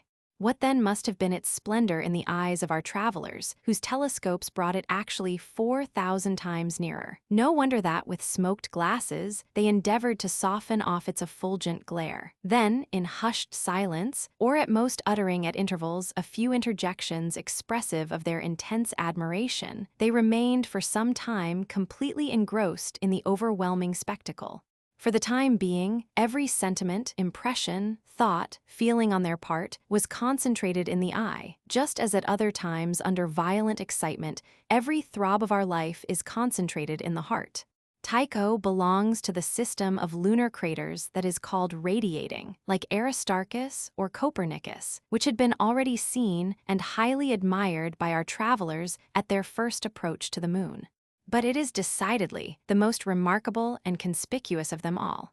It occupies the great focus of disruption, whence it sends out great streaks thousands of miles in length, and it gives the most unmistakable evidence of the terribly eruptive nature of those forces that once shattered the moon's solidified shell in this portion of the lunar surface. Situated in the southern latitude of degrees by an eastern longitude of degrees, Tycho's crater, somewhat elliptical in shape, is miles in diameter and upwards of feet in depth. Its lofty ramparts are buttressed by other mountains, Mont Blancs in size, all grouped around it, and all streaked with the great divergent fissures that radiate from it as a center. Of what this incomparable mountain really is, with all these lines of projections converging towards it, and with all these prominent points of relief protruding within its crater, photography has, so far, been able to give us only a very unsatisfactory idea. The reason, too, is very simple. It is only at full moon that Tycho reveals himself in all his splendor. The shadows therefore vanishing, the perspective foreshortenings disappear, and the views become little better than a dead blank. This is the more to be regretted, as this wonderful region is well worthy of being represented with the greatest possible photographic accuracy. It is a vast agglomeration of holes, craters, ring formations, a complicated intersection of crests, in short, a distracting volcanic network flung over the blistered soil. The ebullitions of the central eruption still evidently preserve their original form. As they first appeared, so they lie. Crystallizing as they cooled, they have stereotyped in imperishable characters the aspect formerly presented by the whole moon's surface under the influences of recent plutonic upheaval. Our travelers were far more fortunate than the photographers. The distance separating them from the peaks of Tycho's concentric terraces was not so considerable as to conceal the principal details from a very satisfactory view. They could easily distinguish the annular ramparts of the external circumvallation, the mountains buttressing the gigantic walls internally as well as externally, the vast esplanades descending irregularly and abruptly to the sunken plains all around. They could even detect a difference of a few hundred feet in altitude in favor of the western or right-hand side over the eastern. They could also see that these dividing ridges were actually inaccessible and completely unsurmountable, at least by ordinary terrestrian efforts.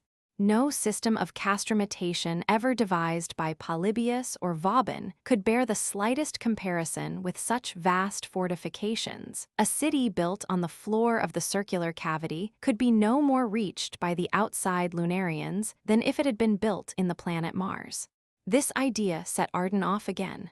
Yes, said he, such a city would be at once completely inaccessible and still not inconveniently situated in a plateau full of aspects decidedly picturesque. Even in the depths of this immense crater, nature, as you can see, has left no flat and empty void. You can easily trace its special orography, its various mountain systems, which turn it into a regular world on a small scale.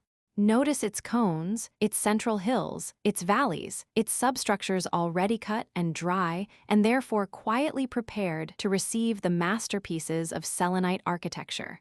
Down there to the left is a lovely spot for a St. Peter's. To the right, a magnificent site for a forum. Here a Louvre could be built capable of entrancing Michelangelo himself. There a citadel could be raised to which even Gibraltar would be a molehill. In the middle rises a sharp peak which can hardly be less than a mile in height, a grand pedestal for the statue of some Selenite Vincent de Paul or George Washington. And around them all is a mighty mountain ring at least miles high, but which, to an eye looking from the center of our vast city, could not appear to be more than 500 or 600 feet. Enormous circus, where mighty Rome herself in her palmiest days, though increased tenfold, would have no reason to complain for want of room. He stopped for a few seconds, perhaps to take breath, and then resumed. Oh, what an abode of serene happiness could be constructed within this shadow-fringed ring of the mighty mountains. Oh, blessed refuge, unassailable by aught of human ills. Chapter 18. Puzzling Questions. It was not until the projectile had passed a little beyond Tycho's immense concavity that Barbicane and his friends had a good opportunity for observing the brilliant streaks sent so wonderfully flying in all directions from this celebrated mountain as a common center. They examined them for some time with the closest attention. What could be the nature of this radiating aureola? By what geological phenomena could this blazing coma have been possibly produced? Such questions were the most natural things in the world for Barbicane and his companions to propound to themselves, as indeed they have been to every astronomer from the beginning of time, and probably will be to the end. What did they see? What you can see, what anybody can see on a clear night when the moon is full. Only our friends had all the advantages of a closer view. From Tycho, as a focus, radiated in all directions, as from the head of a peeled orange, more than 100 luminous streaks or channels, edges raised, middle depressed, or perhaps vice versa, owing to an optical illusion, some at least 12 miles wide, some fully 30. In certain directions, they ran for a distance of at least 600 miles and seemed, especially towards the west, northwest, and north, to cover half the southern hemisphere. One of these flashes extended as far as Neander on the TH meridian. Another, curving around Soas to furrow the Mare Nectaris, came to an end on the chain of the Pyrenees, after a course of perhaps a little more than 700 miles. On the east, some of them barred with luminous network the Mare Nubium and even the Mare Humorum. The most puzzling feature of these glittering streaks was that they ran their course directly onward, apparently neither obstructed by valley, crater, or mountain ridge however high. They all started, as said before, from one common focus, Tycho's crater. From this they certainly all seemed to emanate. Could they be rivers of lava once vomited from that center by resistless volcanic agency and afterwards crystallized into glassy rock? This idea of Herschel's, Barbicane had no hesitation in qualifying as exceedingly absurd. Rivers running in perfectly straight lines, across plains, and up as well as down mountains. Other astronomers, he continued, have looked on these streaks as a peculiar kind of moraines, that is, long lines of erratic blocks belched forth with mighty power at the period of Tycho's own upheaval. "How do you like that theory, Barbicane?" asked the captain. "It's not a particle better than Herschel's," was the reply. "No volcanic action could project rocks to a distance of 600 or 700 miles, not to talk of laying them down so regularly that we can't detect a break in them." "Happy thought," cried Arden suddenly. "It seems to me that I can tell the cause of these radiating streaks." "Let us hear it," said Barbicane. "Certainly," was Arden's reply. "These streaks are all only the parts of what we call a star, as made by a stone striking ice, or by a ball, a pane of glass." "Not bad," smiled Barbicane approvingly. "Only where is the hand that flung the stone or threw the ball?" "The hand is hardly necessary," replied Arden, by no means disconcerted. "But as for the ball, what do you say to a comet?" Here Nichal laughed so loud that Arden was seriously irritated. However, before he could say anything cutting enough to make the captain mind his manners, Barbicane had quickly resumed. "Dear friend, let the comets alone, I beg of you." The old astronomers fled to them on all occasions and made them explain every difficulty. "The comets were all used up long ago," interrupted Nichal. "Yes," went on Barbicane, as serenely as a judge, "comets, they said, had fallen on the surface in meteoric showers and crushed in the crater cavities. Comets had dried up the water. Comets had whisked off the atmosphere. Comets had done everything.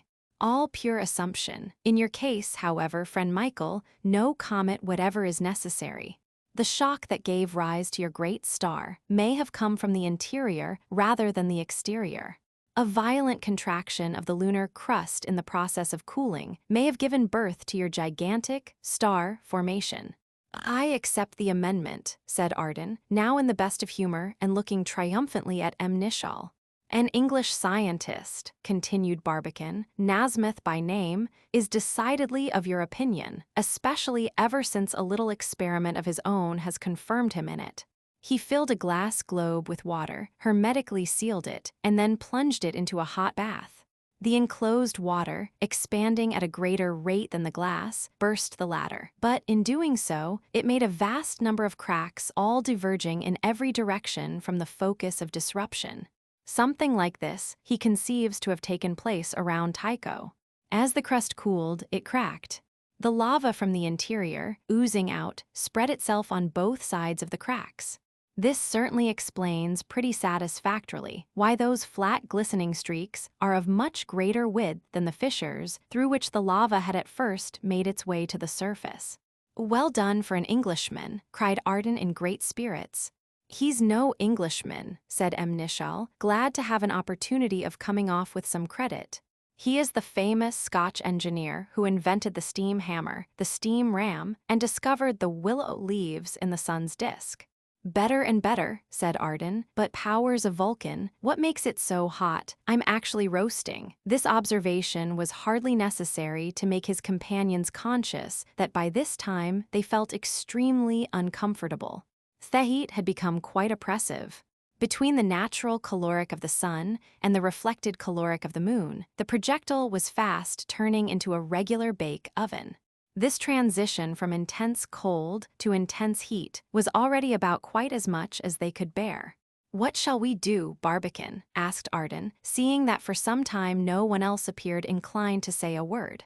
"Nothing, at least yet a while, friend Arden," replied Barbicane. "I have been watching the thermometer carefully for the last few minutes, and though we are at present at degrees centigrade or degrees Fahrenheit, I have noticed that the mercury is slowly falling. You can also easily remark for yourself that the floor of the projectile is turning away more and more from the lunar surface. From this I conclude quite confidently, and I see that the captain agrees with me, that all danger of death from intense heat, though decidedly alarming 10 minutes ago, is over for the present, and for some time at least, it may be dismissed from further consideration." "I'm not very sorry for it," said Arden cheerfully. "Neither to be baked like a pie in an oven nor roasted like a fat goose before a fire is the kind of death I should like to die of." "Yet from such a death you would suffer no more than your friends. The Selenites are exposed to every day of their lives," said the captain, evidently determined on getting up an argument. "I understand the full bearing of your allusion, my dear captain," replied Arden quickly, but not at all in a tone showing that he was disposed to second M. Nichol's expectations. He was, in fact, fast losing all his old habits of positivism. Latterly he had seen much, but he had reflected more. The deeper he had reflected, the more inclined he had become to accept the conclusion that the less he knew. Hence, he had decided that, if M. Nichol wanted an argument, it should not be with him. All speculative disputes he should henceforth avoid. He would listen with pleasure to all that could be urged on each side. He might even skirmish a little here and there, as the spirit moved him. But a regular pitched battle on a subject purely speculative, he was fully determined never again to enter into.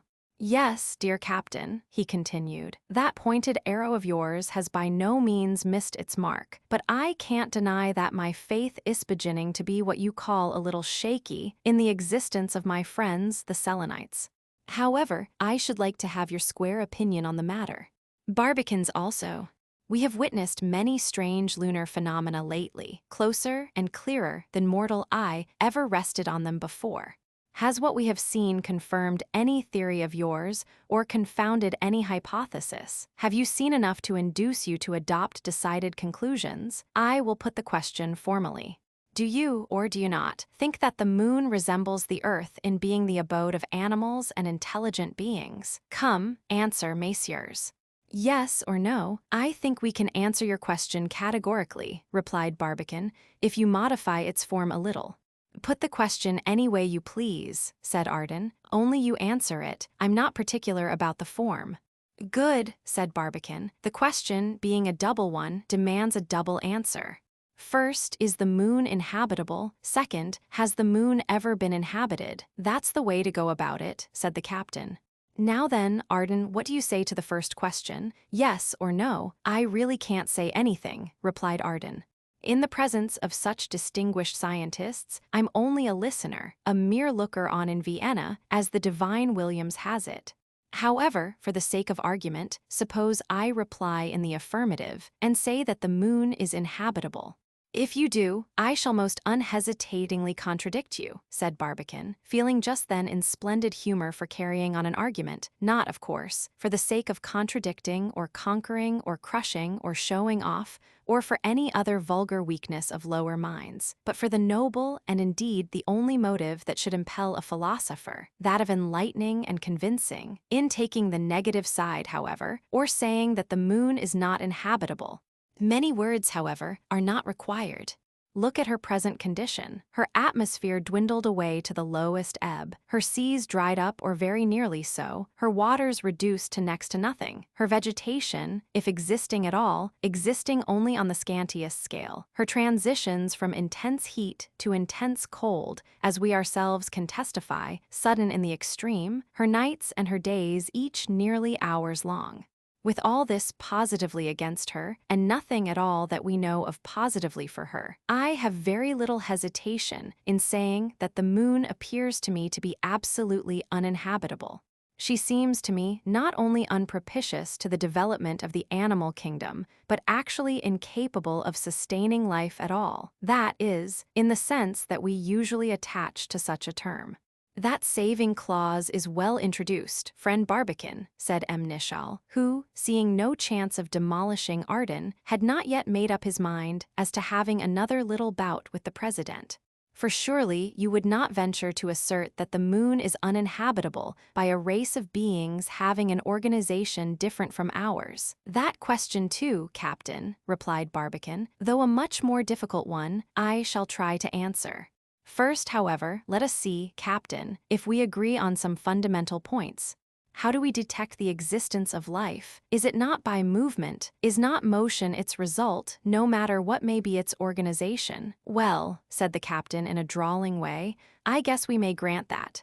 Then, dear friends, resumed Barbicane, I must remind you that, though we have had the privilege of observing the lunar continents at a distance of not more than 1/3 of a mile, we have never yet caught sight of the first thing moving on her surface. The presence of humanity, even of the lowest type, would have revealed itself in some form or other, by boundaries, by buildings, even by ruins. Now what have we seen? Everywhere and always the geological works of nature, nowhere and never the orderly labors of man. Therefore, if any representatives of animal life exist in the moon, they must have taken refuge in those bottomless abysses where our eyes were unable to track them. And even this I can't admit. They could not always remain in these cavities. If there is any atmosphere at all in the moon, it must be found in her immense lowlying plains. Over those plains her inhabitants must have often passed, and on those plains they must in some way or other have left some mark, some trace, some vestige of their existence, were it even only a road. But you both know well that nowhere are any such traces visible. Therefore, they don't exist. Therefore, no lunar inhabitants exist, except, of course, such a race of beings, if we can imagine any such, as could exist without revealing their existence by movement. That is to say, broke in Arden, to give what he conceived a sharper point to Barbicane's cogent arguments, such a race of beings as could exist without existing. Precisely, said Barbicane. Life without movement and no life at all are equivalent expressions. Captain, said Arden, with all the gravity he could assume, have you anything more to say before the moderator of our little debating society gives his opinion on the arguments regarding the question before the House? No more at present, said the captain, biding his time. Then, resumed Arden, rising with much dignity, the Committee on Lunar Explorations, appointed by the Honorable Baltimore Gun Club, solemnly assembled in the projectile belonging to the aforesaid learned and respectable society, having carefully weighed all the arguments advanced on each side of the question, and having also carefully considered all the new facts bearing on the case that have lately come under the personal notice of said committee. Barbicane, opening his notebook, made the proper entry among the minutes of the meeting of December th. Now then, gentlemen, continued Arden, if you are ready for the second question, the necessary complement of the first, we may as well approach it at once. I propound it for discussion in the following form. Has the moon ever been inhabited? Captain, the committee would be delighted to hear your remarks on the subject. Gentlemen, began the captain in reply, I had formed my opinion regarding the ancient inhabitability of our satellite long before I ever dreamed of testing my theory by anything like our present journey. I will now add that all our observations, so far made, have only served to confirm me in my opinion. I now venture to assert, not only with every kind of probability in my favor, but also on what I consider most excellent arguments, that the moon was once inhabited by a race of beings possessing an organization similar to our own, that she once produced animals anatomically resembling our terrestrial animals, and that all these living organizations, human and animal, have had their day, that that day vanished ages and ages ago, and that, consequently, life extinguished forever. Is the chair, asked Arden, to infer from the honorable gentleman's observations that he considers the moon to be a world much older than the earth? Not exactly that, replied the captain without hesitation. I rather mean to say that the moon is a world that grew old more rapidly than the earth, that it came to maturity earlier, that it ripened quicker, and was stricken with old age sooner. Owing to the difference of the volumes of the two worlds, the organizing forces of matter must have been comparatively much more violent in the interior of the moon than in the interior of the earth. The present condition of its surface, as we see it lying there beneath us at this moment, places this assertion beyond all possibility of doubt. Wrinkled, pitted, knotted, furrowed, scarred, nothing that we can show on earth resembles it. Moon and Earth were called into existence by the Creator probably at the same period of time. In the first stages of their existence, they do not seem to have been anything better than masses of gas. Acted upon by various forces and various influences, all of course directed by an omnipotent intelligence, these gases by degrees became liquid, and the liquids grew condensed into solids until solidity could retain its shape. But the two heavenly bodies, though starting at the same time, developed at a very different ratio. Most undoubtedly, our globe was still gaseous, or at most only liquid, at the period when the moon, already hardened by cooling, began to become inhabitable. Most undoubtedly is good, observed Arden admiringly. At this period, continued the learned captain, an atmosphere surrounded her. The waters, shut in by this gaseous envelope, could no longer evaporate. Under the combined influences of air, water, light, and solar heat as well as internal heat, vegetation began to overspread the continents by this time ready to receive it, and most undoubtedly, incontestably, it was at this epoch that life manifested itself on the lunar surface. I say incontestably advisedly, for nature never exhausts herself in producing useless things, and therefore a world, so wonderfully inhabitable, must of necessity have had inhabitants. I like of necessity too, said Arden, who could never keep still. I always did, when I felt my arguments to be what you call a little shaky. But, my dear captain, here observed Barbicane, have you taken into consideration some of the peculiarities of our satellite which are decidedly opposed to the development of vegetable and animal existence? Those nights and days, for instance, hours long? I have considered them all, answered the brave captain. Days and nights of such an enormous length would at the present time, I grant, give rise to variations in temperature altogether intolerable to any ordinary organization.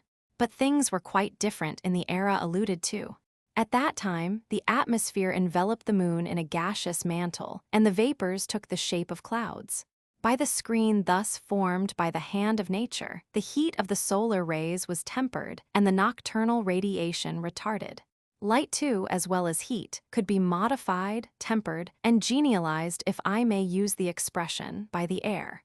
This produced a healthy counterpoise of forces, which, now that the atmosphere has completely disappeared, of course exists no longer. Besides, friend Arden, you will excuse me for telling you something new, something that will surprise you. Surprise me, my dear boy, fire away surprising me, cried Arden. I like dearly to be surprised.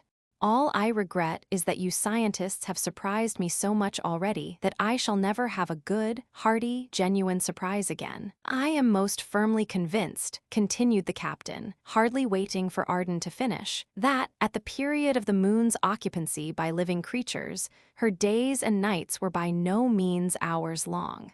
"Well, if anything could surprise me," said Arden quickly, "such an assertion as that most certainly would. On what does the honorable gentleman base his most firm conviction?" "We know," replied the captain, "that the reason of the moon's present long day and night is the exact equality of the periods of her rotation on her axis and of her revolution around the earth. When she has turned once around the earth, she has turned once around herself. Consequently, her back is turned to the sun during one half of the month, and her face during the other half. Now, I don't believe that this state of things existed at the period referred to."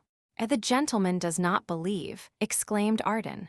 "The chair must be excused for reminding the honorable gentleman that it cannot accept his incredulity as a sound and valid argument. These two movements have certainly equal periods now, why not always? For the simple reason that this equality of periods is due altogether to the influence of terrestrial attraction," replied the ready captain. "This attraction at present, I grant, is so great that it actually disables the moon from revolving on herself. Consequently, she must always keep the same face turned towards the earth. But who can assert that this attraction was powerful enough to exert the same influence at the epoch when the earth herself was only a fluid substance? In fact, who can even assert that the moon has always been the earth's satellite?" "Ah, who indeed?" exclaimed Arden. "And who can assert that the moon did not exist long before the earth was called into being at all? In fact, who can assert that the earth itself is not a great piece broken off the moon? Nothing like asking absurd questions. I've often found them passing for the best kind of arguments. I think, however, that the captain might maintain his position without having recourse to speculations altogether too gigantic for ordinary intellect, by simply admitting the insufficiency of the primordial attraction to preserve a perfect balance between the movements of the lunar rotation and revolution. We can easily see how the nights and days could once succeed each other on the moon exactly as they do at present on the earth." "Nothing can be clearer," resumed the brave captain, once more rushing to the charge. "Besides, even without this alternation of days and nights, life on the lunar surface was quite possible." "Of course it was possible," said Arden. "Everything is possible except what contradicts itself. It is possible, too, that every possibility is a fact. Therefore, it is a fact. However," he added, not wishing to press the captain's weak points too closely, "let all these logical niceties pass for the present. Now that you have established the existence of your humanity in the moon, the chair would respectfully ask how it has all so completely disappeared." "It disappeared completely thousands, perhaps millions of years ago," replied the unabashed captain. "It perished from the physical impossibility of living any longer in a world where the atmosphere had become by degrees too rare to be able to perform its functions as the great resuscitating medium of dependent existences. What took place on the moon is only what is to take place some day or other on the earth, when it is sufficiently cooled off." "Cooled off? Yes," replied the captain as confidently and with as little hesitation as if he was explaining some of the details of his great machine shop in Philadelphia. "You see, according as the internal fire near the surface was extinguished or was withdrawn towards the center, the lunar shell naturally cooled off. The logical consequences, of course, then gradually took place: extinction of organized beings and then extinction of vegetation. The atmosphere, in the meantime, became thinner and thinner, partly drawn off with the water evaporated by the terrestrial attraction, and partly sinking with the solid water into the crust cracks caused by cooling. With the disappearance of air capable of respiration and of water capable of motion, the moon, of course, became uninhabitable. From that day it became the abode of death, as completely as it is at the present moment. That is the fate in store for our Earth, in all probability. And when is it to befall us? Just as soon as the crust becomes cold enough to be uninhabitable. Perhaps your philosophership has taken the trouble to calculate how many years it will take our unfortunate Terra Mater to cool off. Well, I have. And you can rely on your figures, implicitly. Why not tell it at once then to a fellow that's dying of impatience to know all about it? Captain, the chair considers you one of the most tantalizing creatures in existence. If you only listen, you will hear, replied Mnishal quietly. By careful observations, extended through a series of many years, men have been able to discover the average loss of temperature endured by the Earth in a century. Taking this as the groundwork of their calculations, they have ascertained that our Earth shall become an uninhabitable planet in about. Don't cut her life too short. Be merciful, cried Arden in a pleading tone, half in earnest. Come, a good long day, your honor, a good long day. The planet that we call the Earth, continued the captain, as grave as a judge, will become uninhabitable to human beings after a lapse of 1,000 years from the present time. Hurrah, cried Arden, much relieved.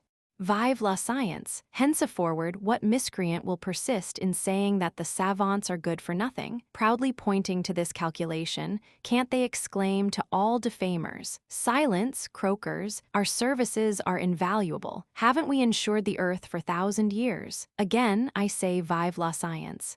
True, said Arden. The chair, thankful for being called to order, would respectfully remind the House that the question before it is, has the moon been inhabited? Affirmative has been heard. Negative is called on to reply. Mr. Barbican has the parole. But Mr. Barbican was unwilling just then to enter too deeply into such an exceedingly difficult subject. The probabilities, Heck contented himself with saying, would appear to be in favor of the captain's speculations. But we must never forget that they are speculations, nothing more. Not the slightest evidence has yet been produced that the moon is anything else than a dead and useless waste of extinct volcanoes. No signs of cities, no signs of buildings, not even of ruins, none of anything that could be reasonably ascribed to the labors of intelligent creatures. No sign of change of any kind has been established. As for the agreement between the moon's rotation and her revolution, which compels her to keep the same face constantly turned towards the Earth, we don't know that it has not existed from the beginning. As for what is called the effect of volcanic agency upon her surface, we don't know that her peculiar blistered appearance may not have been brought about altogether by the bubbling and spitting that blisters molten iron when cooling and contracting. Some close observers have even ventured to account for her craters by saying they were due to pelting showers of meteoric rain. Then again, as to her atmosphere, why should she have lost her atmosphere? Why should it sink into craters? Atmosphere is gas, great in volume, small in matter. Where would there be room for it? Solidified by the intense cold, possibly in the nighttime. But would not the heat of the long day be great enough to thaw it back again? The same trouble attends the alleged disappearance of the water. Swallowed up in the cavernous cracks, it is said. But why are there cracks? Cooling is not always attended by cracking. Water cools without cracking. Cannonballs cool without cracking. Too much stress has been laid on the great difference between the nucleus and the crust. It is really impossible to say where one ends and the other begins. In fact, no theory explains satisfactorily anything regarding the present state of the moon's surface. In fact, from the day that Galileo compared her clustering craters to eyes on a peacock's tail to the present time, we must acknowledge that we know nothing more than we can actually see, not one particle more of the moon's history than our telescopes reveal to our corporal eyes. In the lucid opinion of the honorable and learned gentleman who spoke last, said Arden, the chair is compelled to concur. Therefore, as to the second question before the House for deliberation, has Themoon been ever inhabited? The chair gets out of its difficulty, as a Scotch jury does when it has not evidence enough either way, by returning a solemn verdict of not proven. And with this conclusion, said Barbican, hastily rising, of a subject on which, to tell the truth, we are unable as yet to throw any light worth speaking of, let us be satisfied for the present. Another question of greater moment to us just now is, where are we? It seems to me that we are increasing our distance from the moon very decidedly and very rapidly. It was easy to see that he was quite right in this observation. The projectile, still following a northerly course and therefore approaching the lunar equator, was certainly getting farther and farther from the moon.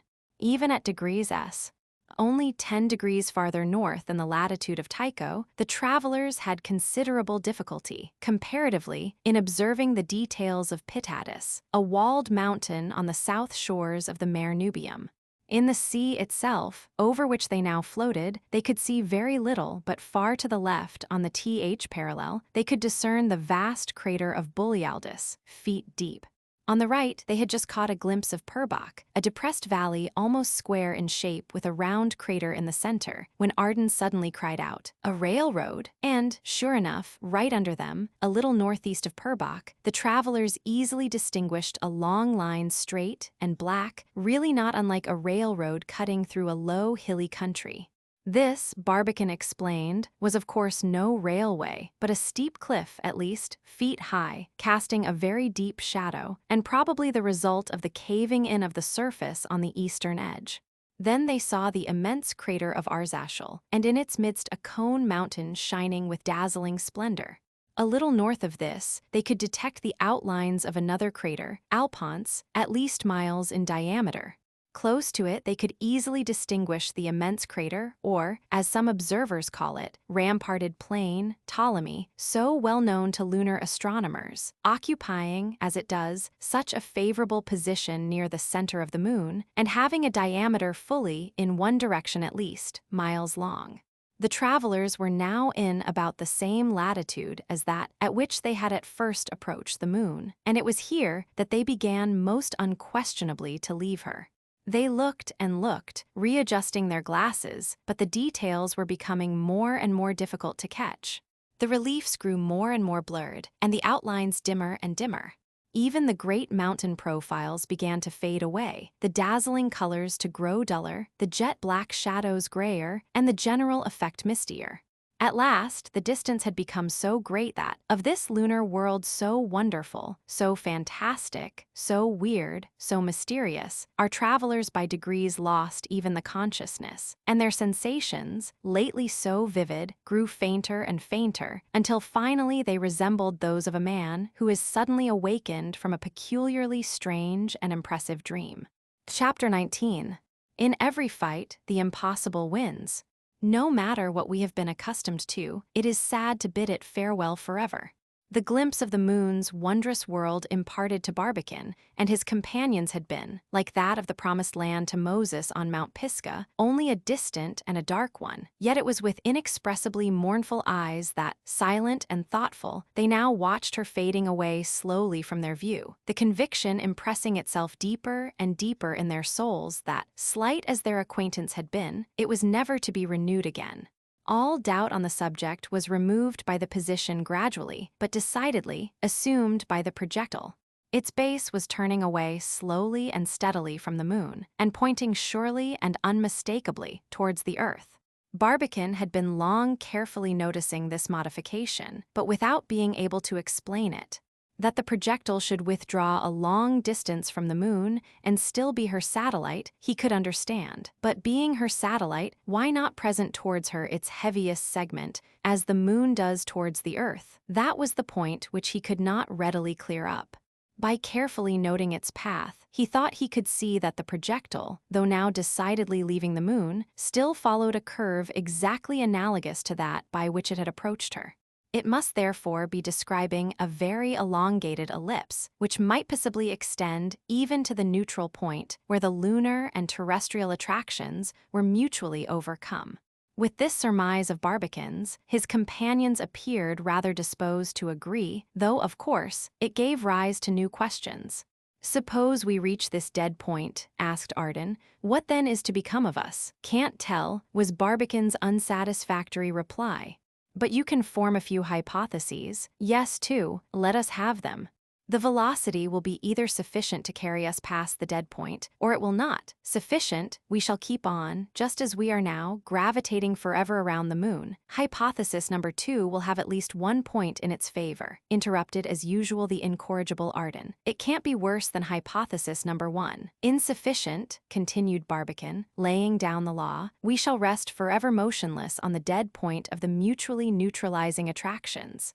A pleasant prospect, observed Arden, from the worst possible to no better. Isn't it, Barbicane? Nothing to say, was Barbicane's only reply. Have you nothing to say either, Captain? Asked Arden, beginning to be a little vexed at the apparent apathy of his companions. Nothing whatever, replied M. Nishal, giving point to his words by a despairing shake of his head. You don't mean surely that we're going to sit here, like bumps on a log, doing nothing until it will be too late to attempt anything? Nothing whatever can be done, said Barbicane gloomily. It is vain to struggle against the impossible. Impossible? Where did you get that word? I thought the American schoolboys had cut it out of their dictionaries. That must have been since my time, said Barbicane, smiling grimly. It still sticks in a few old copies anyhow, drawled M. Nishal dryly, as he carefully wiped his glasses. Well, it has no business here, said Arden.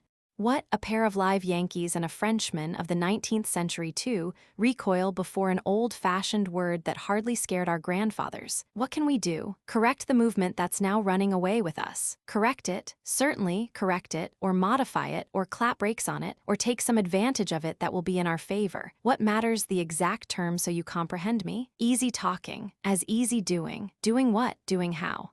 Can't we modify the projectile's movement? No. Nor diminish its velocity, no. Not even by lightening it, as a heavily laden ship is lightened, by throwing cargo overboard. What can we throw overboard? We have no ballast like balloonmen. I should like to know, interrupted M. Nishal, what would be the good of throwing anything at all overboard?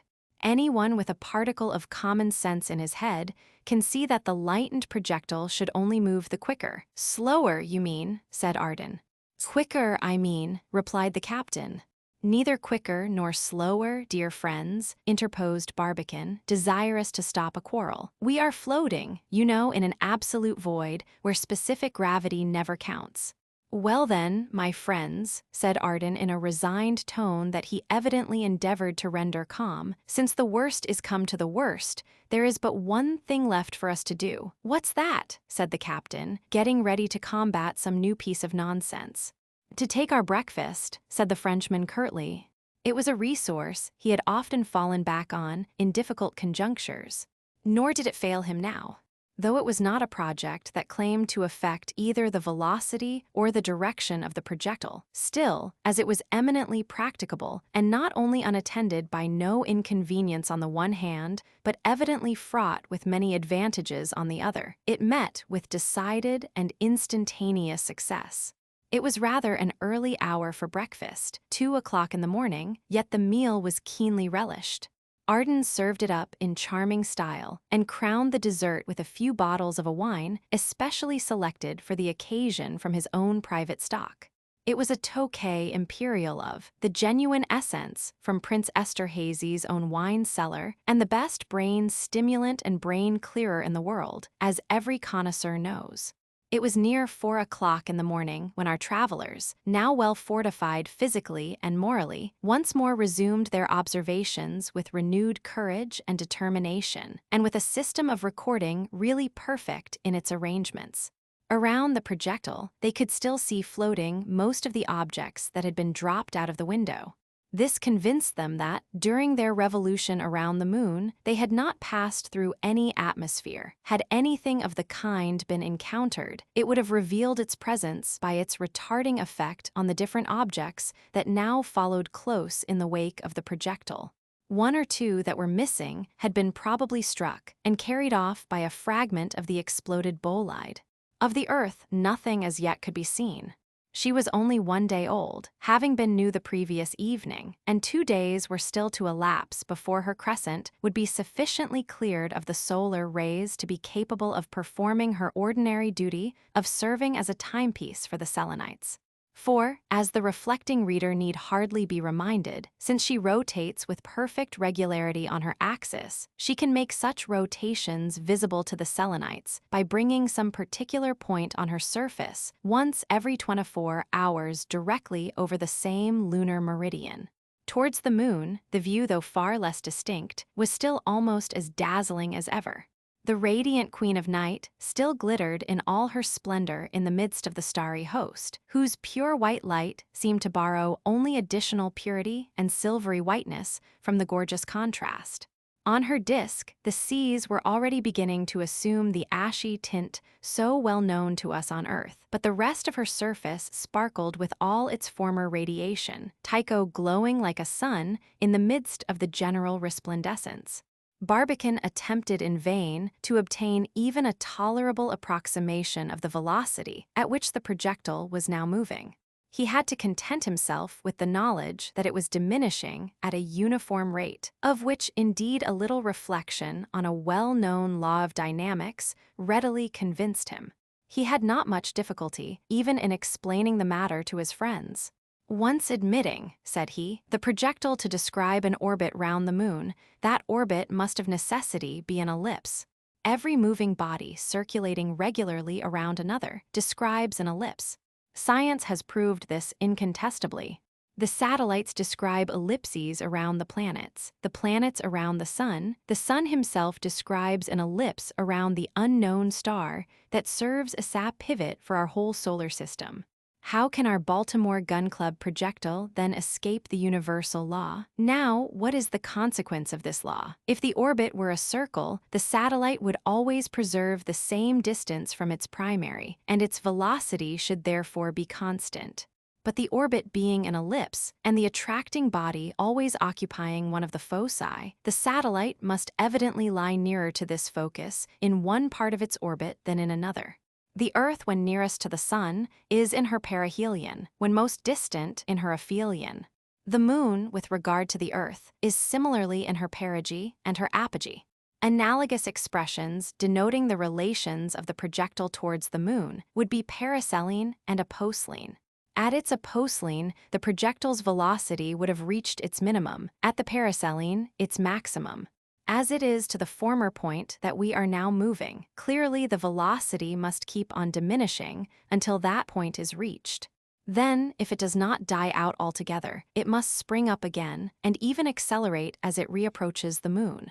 Now the great trouble is this: if the aposlenetic point should coincide with the point of lunar attraction, our velocity must certainly become nil, and the projectile must remain relatively motionless forever. What do you mean by relatively motionless? Asked M. Nishal, who was carefully studying the situation. I mean, of course, not absolutely motionless, answered Barbicane. Absolute immobility is, as you are well aware, altogether impossible, but motionless with regard to the Earth and the, by Mahomet's jackass, interrupted Arden hastily. I must say we're a precious set of imbeciles. I don't deny it, dear friend, said Barbicane quietly, notwithstanding the unceremonious interruption. But why do you say so just now? How have we forgotten them? I'm sure I can't tell, answered Barbicane, unless, perhaps, because we had too many other things to think about. Your thought, my dear friend, is a most happy one, and of course we shall utilize it. When, how soon? At the first favorable opportunity, not sooner. For you can see for yourselves, dear friends, he went on explaining, that with the present obliquity of the projectile with regard to the lunar disk, a discharge of our rockets would be more likely to send us away from the moon than towards her. Of course, you are both still desirous of reaching the moon, most emphatically so. Then, by reserving our rockets for the last chance, we may possibly get there after all. In consequence of some force, to me utterly inexplicable, the projectile still seems disposed to turn its base towards the Earth. In fact, it is likely enough that at the neutral point, its cone will point vertically to the moon. That being the moment when its velocity will most probably be nil, it will also be the moment for us to discharge our rockets, and the possibility is that we may force a direct fall on the lunar disk. Good, cried Arden, clapping hands. Why didn't we execute this grand maneuver the first time we reached the neutral point? Asked M. Nishal, a little crustily. "It would be useless," answered Barbicane. "The projectile's velocity at that time, as you no doubt remember, not only did not need rockets, but was actually too great to be affected by them." "True," chimed in Arden. "A wind of 4 miles an hour is very little use to a steamer going 10.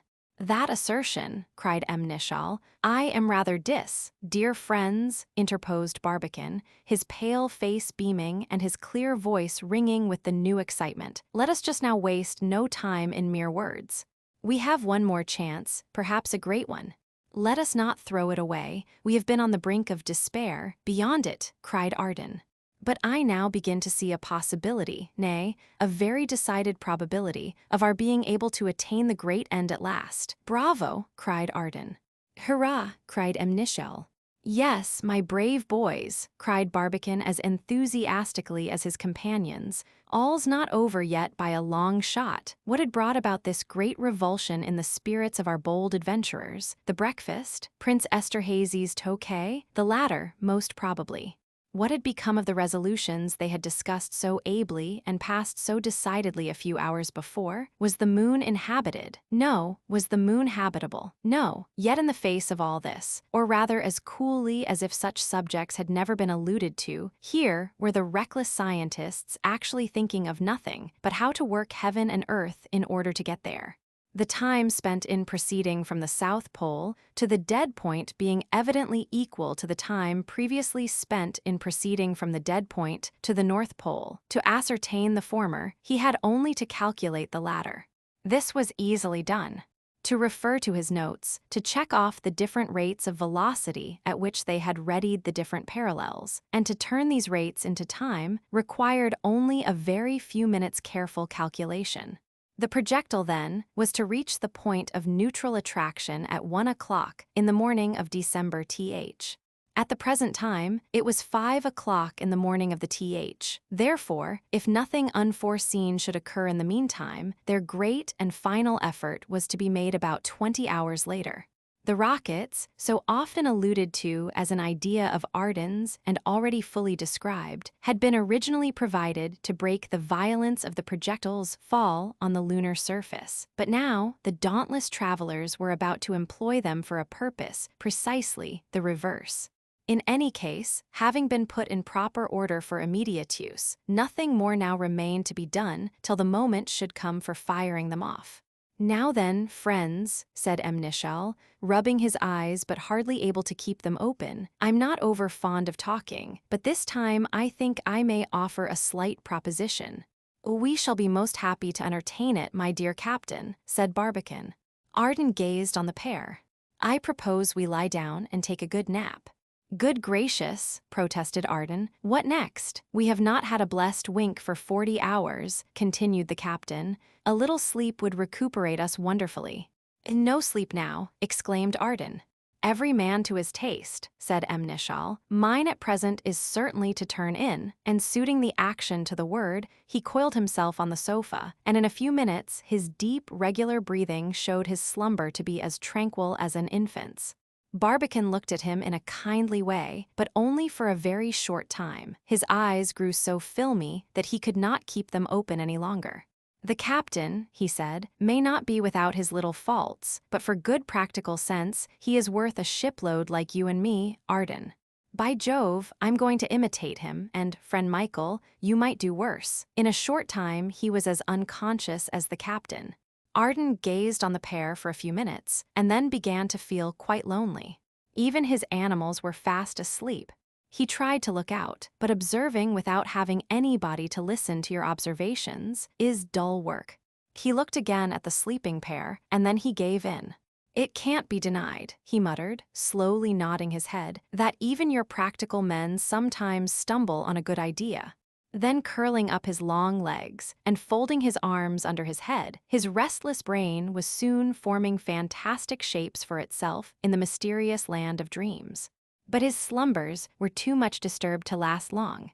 After an uneasy, restless, unrefreshing attempt at repose, he sat up at about 7:30 o'clock and began stretching himself, when he found his companions already awake and discussing the situation in whispers. The projectile, they were remarking, was still pursuing its way from the moon and turning its conical point more and more in her direction.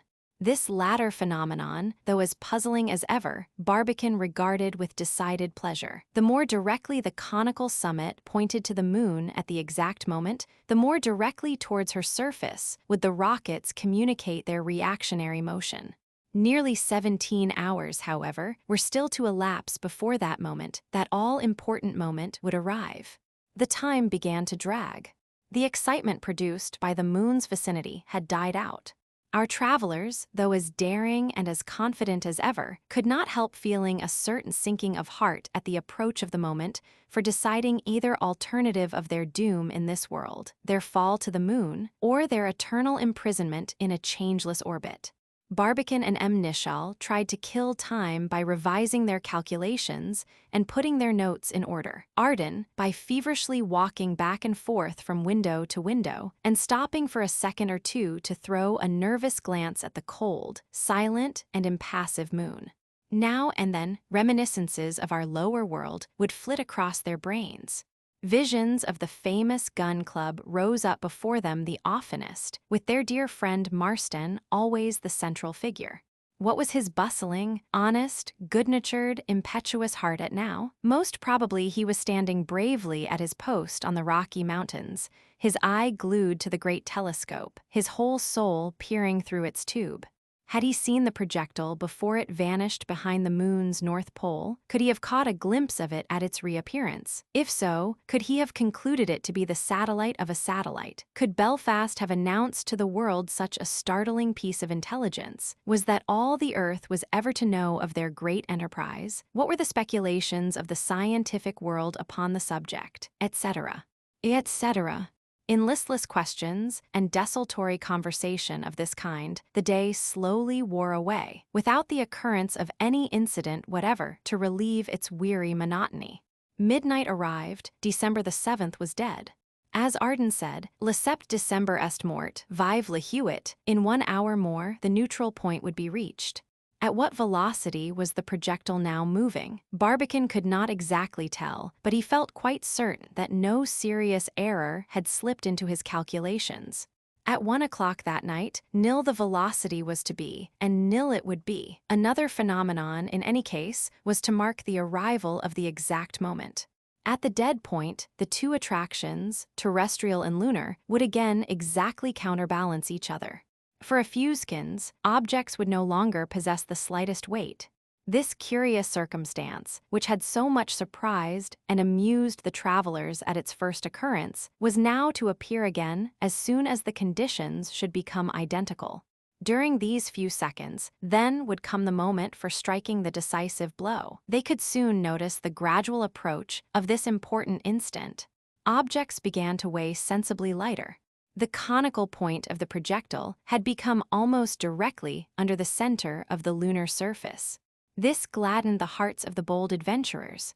The recoil of the rockets losing none of its power by oblique action, the chances pronounced decidedly in their favor.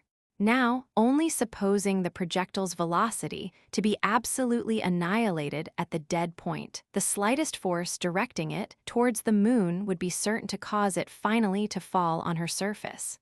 Supposing the contrary, even these brave adventurers had not the courage to suppose the contrary. 5 minutes to 1 o'clock, said M. Nicholl, his eyes never quitting his watch.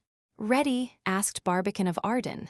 Aye, aye, sir, was Ardan's reply, as he made sure that the electric apparatus to discharge the rockets was in perfect working order.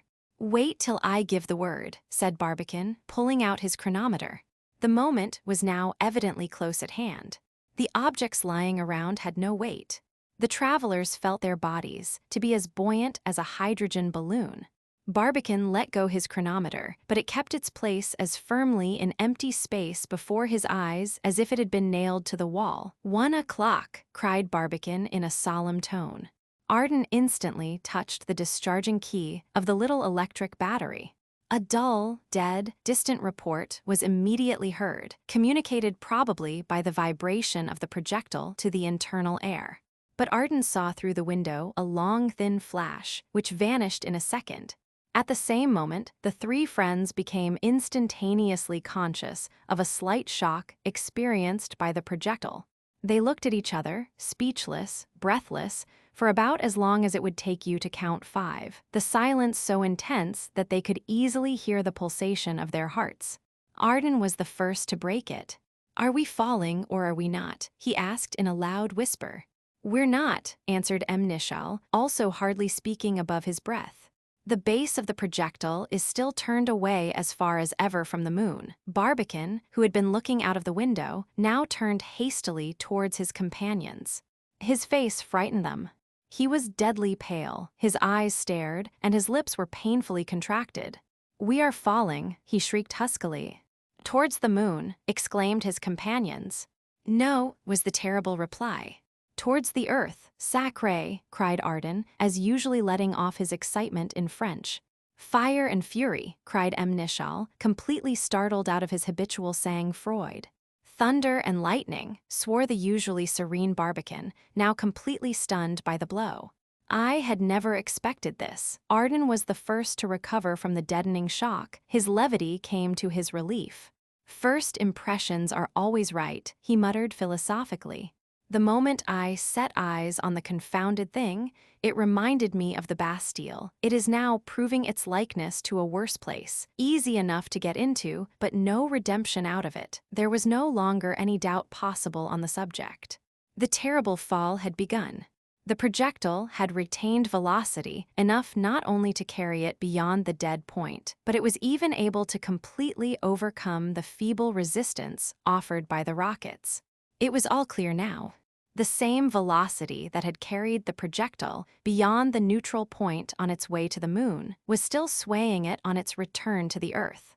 A well-known law of motion required that, in the path which it was now about to describe, it should repass, on its return, through all the points through which it had already passed during its departure. No wonder that our friends were struck almost senseless when the fearful fall they were now about to encounter flashed upon them in all its horror. They were to fall a clear distance of nearly 1,000 miles. To lighten or counteract such a descent, the most powerful springs, checks, rockets, screens, deadeners, even if the whole Earth were engaged in their construction, would produce no more effect than so many spiderwebs. According to a simple law in ballistics, the projectile was to strike the Earth with a velocity equal to that by which it had been animated when issuing from the mouth of the Columbiad, a velocity of at least 7 miles a second. To have even a faint idea of this enormous velocity, let us make a little comparison. A body falling from the summit of a steeple, 150 feet high, dashes against the pavement with a velocity of 55 miles an hour. Falling from the summit of St. Peter's, it strikes the Earth at the rate of miles an hour, or 5 times quicker than the rapidest express train. Falling from the neutral point, the projectile should strike the Earth with a velocity of more than miles an hour. "We are lost," said Nishal gloomily, his philosophy yielding to despair. "One consolation, boys," cried Arden, genial to the last. "We shall die together." "If we die," said Barbicane calmly, but with a kind of suppressed enthusiasm, "it will be only to remove to a more extended sphere of our investigations. In the other world, we can pursue our inquiries under far more favorable auspices. There the wonders of our great Creator, clothed in brighter light, shall be brought within a shorter range. We shall require no machine, nor projectile, nor material contrivance of any kind to be enabled to contemplate them in all their grandeur, and to appreciate them fully and intelligently. Our souls, enlightened by the emanations of the eternal wisdom, shall revel forever in the blessed rays of eternal knowledge." "A grand view to take of it, dear friend Barbicane," replied Arden, "and a consoling one too. The privilege of roaming at will through God's great universe should make ample amends for missing the moon." Nishal fixed his eyes on Barbicane admiringly, feebly muttering with hardly moving lips, "Grit to the marrow, grit to the marrow." Barbicane, head bowed in reverence, arms folded across his breast, meekly and uncomplainingly uttered with sublime resignation, "Thy will be done." "Amen," answered his companions in a loud and fervent whisper. They were soon falling through the boundless regions of space with inconceivable rapidity. Chapter 20. Off the Pacific coast. "Well, Lieutenant, how goes the sounding?" "Pretty lively, Captain. We're nearly through," replied the lieutenant. "But it's a tremendous depth so near land. We can't be more than miles from the California coast." "The depression certainly is far deeper than I had expected," observed Captain Bloomsbury. "We have probably lit on a submarine valley channeled out by the Japanese current." "The Japanese current, Captain?" "Certainly, that branch of it which breaks on the western shores of North America and then flows southeast towards the Isthmus of Panama." "That may account for it, Captain," replied young Brownson. "At least, I hope it does, for then we may expect the valley to get shallower as we leave the land. So far, there's no sign of a telegraphic plateau in this quarter of the globe." Probably not, Brownson." "How is the line now?" "We have paid out fathoms already, Captain, but judging from the rate the reel goes at, we are still some distance from bottom." As he spoke, he pointed to a tall derrick temporarily rigged up at the stern of the vessel for the purpose of working the sounding apparatus, and surrounded by a group of busy men. Through a block pulley strongly lashed to the derrick, a stout cord of the best Italian hemp, wound off a large reel placed amidships, was now running rapidly and with a slight whirring noise. "I hope it's not the coop lead you are using, Brownson," said the captain, after a few minutes' observation. "Oh no, Captain, certainly not," replied the lieutenant. "It's only Brooke's apparatus that is of any use in such depths." "A clever fellow that Brooke," observed the captain, "served with him under Maury. His detachment of the weight is really the starting point for every new improvement in sounding gear. The English, the French, and even our own are nothing but modifications of that fundamental principle." "Exceedingly clever fellow." "Bottom," sang out one of the men standing near the derrick and watching the operations. The captain and the lieutenant immediately advanced to question him. "What's the depth, Coleman?" asked the lieutenant. "Feet," was the prompt reply, which Brownson immediately inscribed in his notebook, handing a duplicate to the captain. "All right, Lieutenant," observed the captain, after a moment's inspection of the figures. "While I enter it in the log, you haul the line aboard. To do so, I need hardly remind you, is a task involving care and patience. In spite of all our gallant little donkey engine can do, it's a 6 hours job at least. Meanwhile, the chief engineer had better give orders for firing up so that we may be ready to start as soon as you're through. It's now close on to 4 bells, and with your permission I shall turn in. Let me be called at 3. "Good night, Captain," replied Brownson, who spent the next 2 hours pacing backward and forward on the quarterdeck, watching the hauling in of the sounding line and occasionally casting a glance towards all quarters of the sky. It was a glorious night. The innumerable stars glittered with the brilliancy of the purest gems. The ship, hove to in order to take the soundings, swung gently on the faintly heaving ocean breast. You felt you were in a tropical clime, for, though no breath fanned your cheek, your senses easily detected the delicious odor of a distant garden of sweet roses. The sea sparkled with phosphorescence. Not a sound was heard, except the panting of the hard-worked little donkey engine and the whir of the line as it came up taut and dripping from the ocean depths. The lamp, hanging from the mast, threw a bright glare on deck, presenting the strongest contrast with the black shadows, firm and motionless as marble. The day of December was now near its last hour. The steamer was the Susquehanna, a screw of the United States Navy, in tonnage and carrying guns. She had been detached to take soundings between the Pacific coast and the Sandwich Islands, the initiatory movement towards laying down an ocean cable, which the Pacific Cable Company contemplated finally extending to China. She lay just now a few hundred miles directly south of San Diego, an old Spanish town in southwestern California, and the point which is expected to be the terminus of the Great Texas and Pacific Railroad. The captain, John Bloomsbury by name, but better known as Hilo Jack from his great love of that game, the only one he was ever known to play, was a near relation of our old friend Colonel Bloomsbury of the Baltimore Gun Club. Of a good Kentucky family and educated at Annapolis, he had passed his meridian without ever being heard of, when suddenly the news that he had run the gauntlet in a little gunboat past the terrible batteries of Island Number 10, amidst a perfect storm of shell, grape, and canister, discharged at less than 100 yards distance, burst on the American nation on the 6th of April, and inscribed his name at once in deep characters on the list of the giants of the Great War. But war had never been his vocation. With the return of peace, he had sought and obtained employment on the Western Coast Survey, where everything he did he looked on as a labor of love. The sounding expedition he had particularly coveted, and once entered upon it, he discharged his duties with characteristic energy. He could not have had more favorable weather than the present for a successful performance of the nice and delicate investigations of sounding. His vessel had even been fortunate enough to have lain altogether out of the track of the terrible wind storm already alluded to, which, starting from somewhere southwest of the Sierra Madre, had swept away every vestige of mist from the summits of the Rocky Mountains, and, by revealing the moon in all her splendor, had enabled Belfast to send the famous dispatch announcing that he had seen the projectile. Every feature of the expedition was, in fact, advancing so favorably that the captain expected to be able, in a month or two, to submit to the P.S.C. Company a most satisfactory report of his labors. Cyrus W. Field, the life and soul of the whole enterprise, flushed with honors still in full bloom, the Atlantic telegraph cable having been just laid, could congratulate himself with good reason on having found a treasure in the captain.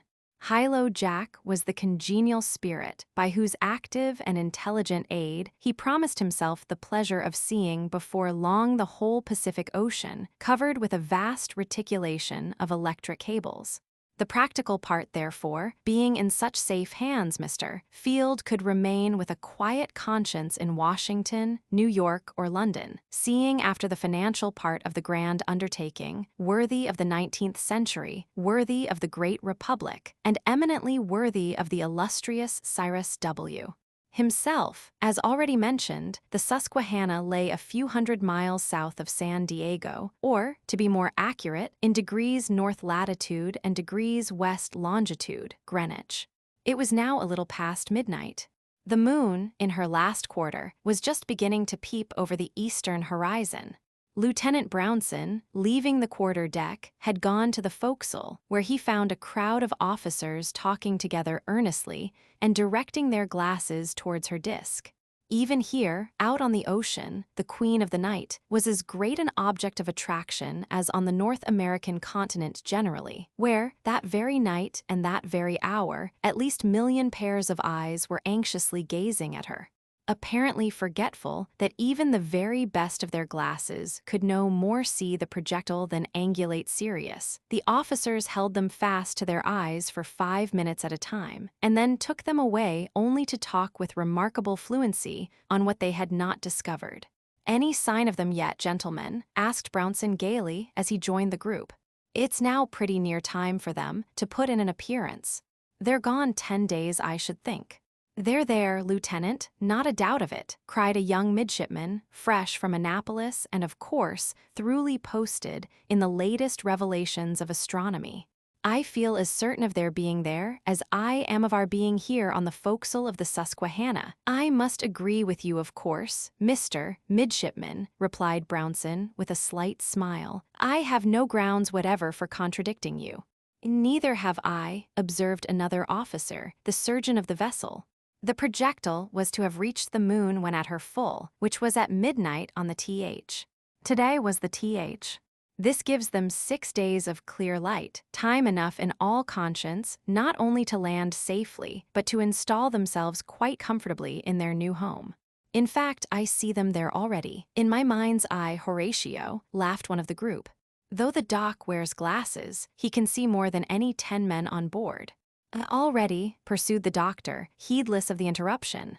"Seen a stony valley near a selenite stream, the projectile on the right, half buried in volcanic scoriae, but apparently not much the worse for the wear. Ring mountains, craters, sharp peaks, etc."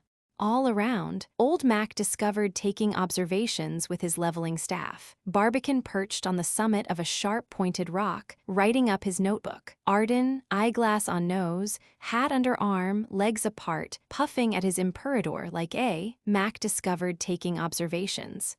A locomotive, interrupted the young midshipman, his excitable imagination so far getting the better of him as to make him forget his manners. He had just finished Locke's famous moon hoax, and his brain was still full of its pictures. In the background, he went on, can be seen thousands of vespertilionchimines or man-bats, in all the various attitudes of curiosity, alarm, or consternation, some of them peeping around the rocks, some fluttering from peak to peak, all gibbering a language more or less resembling the notes of birds. Enter Lunatico, king of the Selenites. "Excuse us, Mr. Midshipman," interrupted Brownson with an easy smile. "Locke's authority may have great weight among the young middies at Annapolis, but it does not rank very high at present in the estimation of practical scientists." This rebuff administered to the conceited little midshipman, a rebuff which the doctor particularly relished, Brownson continued, "Gentlemen, we certainly know nothing whatever regarding our friend's fate. Guessing gives no information. How we ever are to hear from the moon, until we are connected with it by a lunar cable, I can't even imagine. The probability is that we shall never—" "Excuse me, Lieutenant," interrupted the unrebuffed little midshipman. "Can't Barbicane write?" A shout of derisive comments greeted this question. "Certainly he can write, and send his letter by the Pony Express," cried one. "A postal card would be cheaper," cried another. "The New York Herald will send a reporter after it," was the exclamation of a third. "Keep cool, just keep cool, gentlemen," persisted the little midshipman, not in the least abashed by the uproarious hilarity excited by his remarks. "I asked if Barbicane couldn't write. In that question, I see nothing whatever to laugh at. Can a man write without being obliged to send his letters?" "This is all nonsense," said the doctor. "What's the use of a man writing to you if he can't send you what he writes? What's the use of his sending it to you if he can have it read without that trouble?" answered the little midshipman in a confident tone.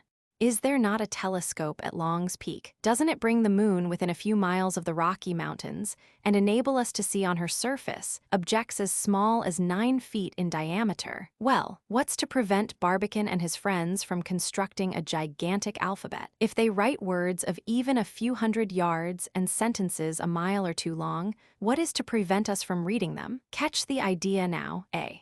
Even the doctor saw a certain kind of merit in it, and Brownson acknowledged it to be quite feasible. In fact, expanding on it, the lieutenant assured his hearers that, by means of large parabolic reflectors, luminous groups of rays could be dispatched from the Earth, of sufficient brightness to establish direct communication even with Venus or Mars, where these rays would be quite as visible as the planet Neptune is from the Earth. He even added that those brilliant points of light, which have been quite frequently observed in Mars and Venus, are perhaps signals made to the Earth by the inhabitants of these planets.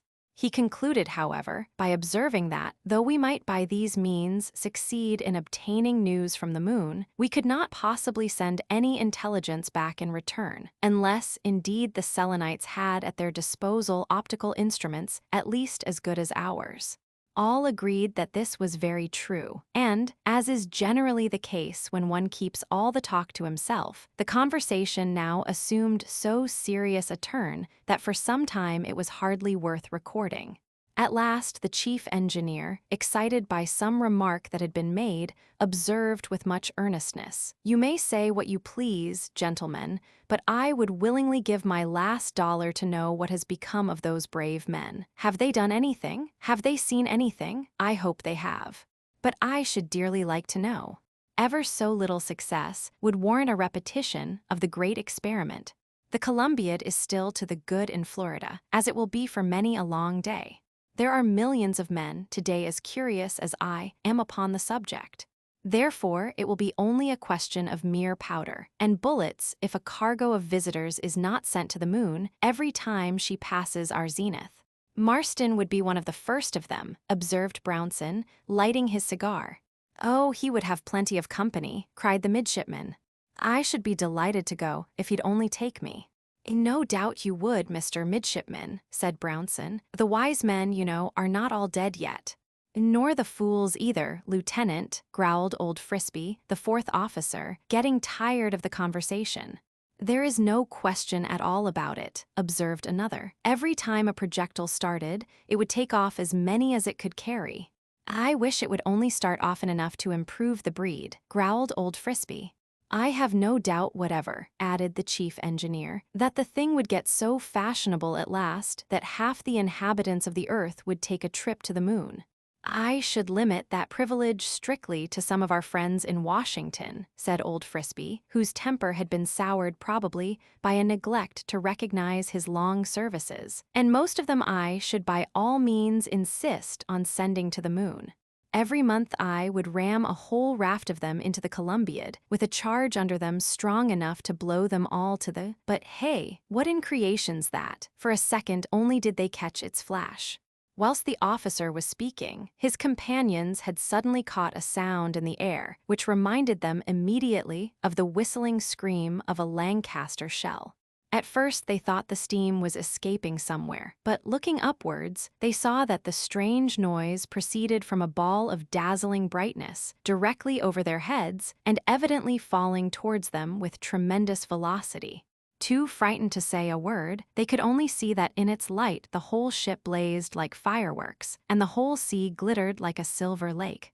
Quicker than tongue can utter or mind can conceive, it flashed before their eyes for a second, an enormous bolide set on fire by friction with the atmosphere, and gleaming in its white heat like a stream of molten iron gushing straight from the furnace.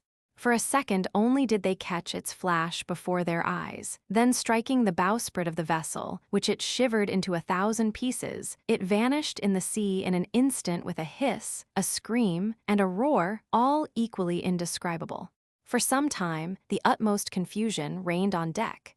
With eyes too dazzled to see, ears still ringing with the frightful combination of unearthly sounds, faces splashed with floods of sea water, and noses stifled with clouds of scalding steam, the crew of the Susquehanna could hardly realize that their marvelous escape by a few feet from instant and certain destruction was an accomplished fact, not a frightful dream.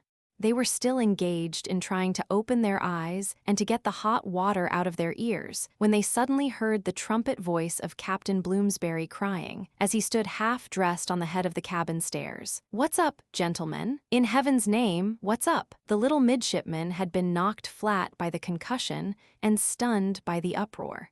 But before anybody else could reply, his voice was heard, clear and sharp, piercing the din like an arrow. "It's they, Captain, didn't I tell you so?" Chapter 21. News for Marston. In a few minutes, consciousness had restored order on board the Susquehanna, but the excitement was as great as ever. They had escaped by a hairsbreadth the terrible fate of being both burned and drowned without a moment's warning, without a single soul being left alive to tell the fatal tale. But on this neither officer nor man appeared to bestow the slightest thought. They were wholly engrossed with the terrible catastrophe that had befallen the famous adventurers. What was the loss of the Susquehanna and all it contained in comparison to the loss experienced by the world at large in the terrible tragic denouement just witnessed? The worst had now come to the worst. At last the long agony was over forever.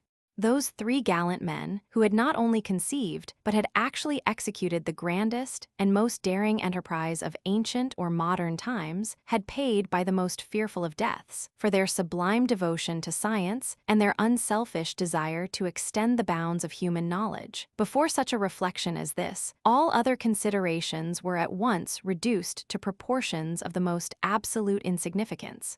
But was the death of the adventurers so very certain after all? Hope is hard to kill. Consciousness had brought reflection, reflection doubt, and doubt had resuscitated hope. "It's they," had exclaimed the little midshipman, and the cry had thrilled every heart on board as with an electric shock. Everybody had instantly understood it. Everybody had felt it to be true. Nothing could be more certain than that the meteor which had just flashed before their eyes was the famous projectile of the Baltimore Gun Club. Nothing could be truer than that it contained the three world-renowned men, and that it now lay in the black depths of the Pacific Ocean. But here opinions began to diverge. Some courageous breasts soon refused to accept the prevalent idea. "They're killed by the shock," cried the crowd. "Killed," exclaimed the hopeful ones, "not a bit of it. The water here is deep enough to break a fall twice as great." "They're smothered for want of air," exclaimed the crowd. "Their stock may not be run out yet," was the ready reply. "Their air apparatus is still on hand." "They're burned to a cinder," shrieked the crowd. "They had not time to be burned," answered the band of hope. "The projectile did not get hot till it reached the atmosphere, through which it tore in a few seconds. If they're neither burned nor smothered nor killed by the shock, they're sure to be drowned," persisted the crowd, with redoubled lamentations. "Fish 'em up first," cried the hopeful band. "Come, let's lose no time, let's fish 'em up at once," the cries of hope prevailed. The unanimous opinion of a council of the officers, hastily summoned together by the captain, was to go to work and fish up the projectile with the least possible delay. But was such an operation possible? Asked a doubter. "Yes," was the overwhelming reply. "Difficult, no doubt, but still quite possible." Certainly, however, such an attempt was not immediately possible, as the Susquehanna had no machinery strong enough or suitable enough for a piece of work involving such a nicety of detailed operations, not to speak of its exceeding difficulty. The next unanimous decision, therefore, was to start the vessel at once for the nearest port, whence they could instantly telegraph the projectile's arrival to the Baltimore Gun Club. But what was the nearest port? A serious question, to answer which in a satisfactory manner the captain had to carefully examine his sailing charts. The neighboring shores of the California peninsula, low and sandy, were absolutely destitute of good harbors. San Diego, about a day's sail directly north, possessed an excellent harbor, but not yet having telegraphic communication with the rest of the Union, it was of course not to be thought of. San Pedro Bay was too open to be approached in winter.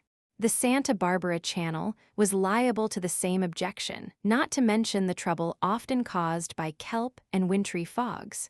The Bay of San Luis Obispo was still worse in every respect. Having no islands to act as a breakwater, landing there in winter was often impossible. The harbor of the picturesque old town of Monterey was safe enough, but some uncertainty regarding sure telegraphic communications with San Francisco decided the council not to venture it.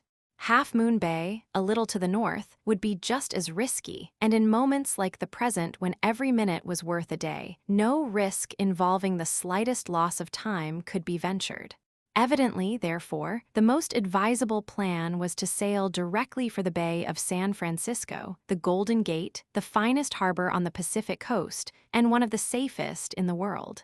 Here, telegraphic communication with all parts of the Union was assured beyond a doubt. San Francisco, about miles distant, the Susquehanna could probably make in 3 days, with a little increased pressure, possibly in 2 days and a half. The sooner then she started, the better. The fires were soon in full blast. The vessel could get under way at once.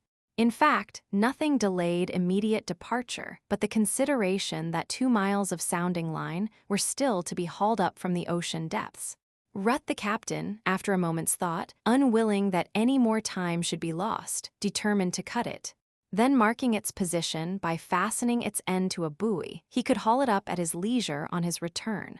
"Besides," said he, "the buoy will show us the precise spot where the projectile fell." "As for that, Captain," observed Brownson, "the exact spot has been carefully recorded already, degrees north latitude by degrees west longitude, reckoning from the meridian of Washington." "All right, Lieutenant," said the captain curtly. Cut the line, a large canal-shaped metal buoy, strengthened still further by a couple of stout spars to which it was securely lashed, was soon rigged up on deck, whence, being hoisted overboard, the whole apparatus was carefully lowered to the surface of the sea.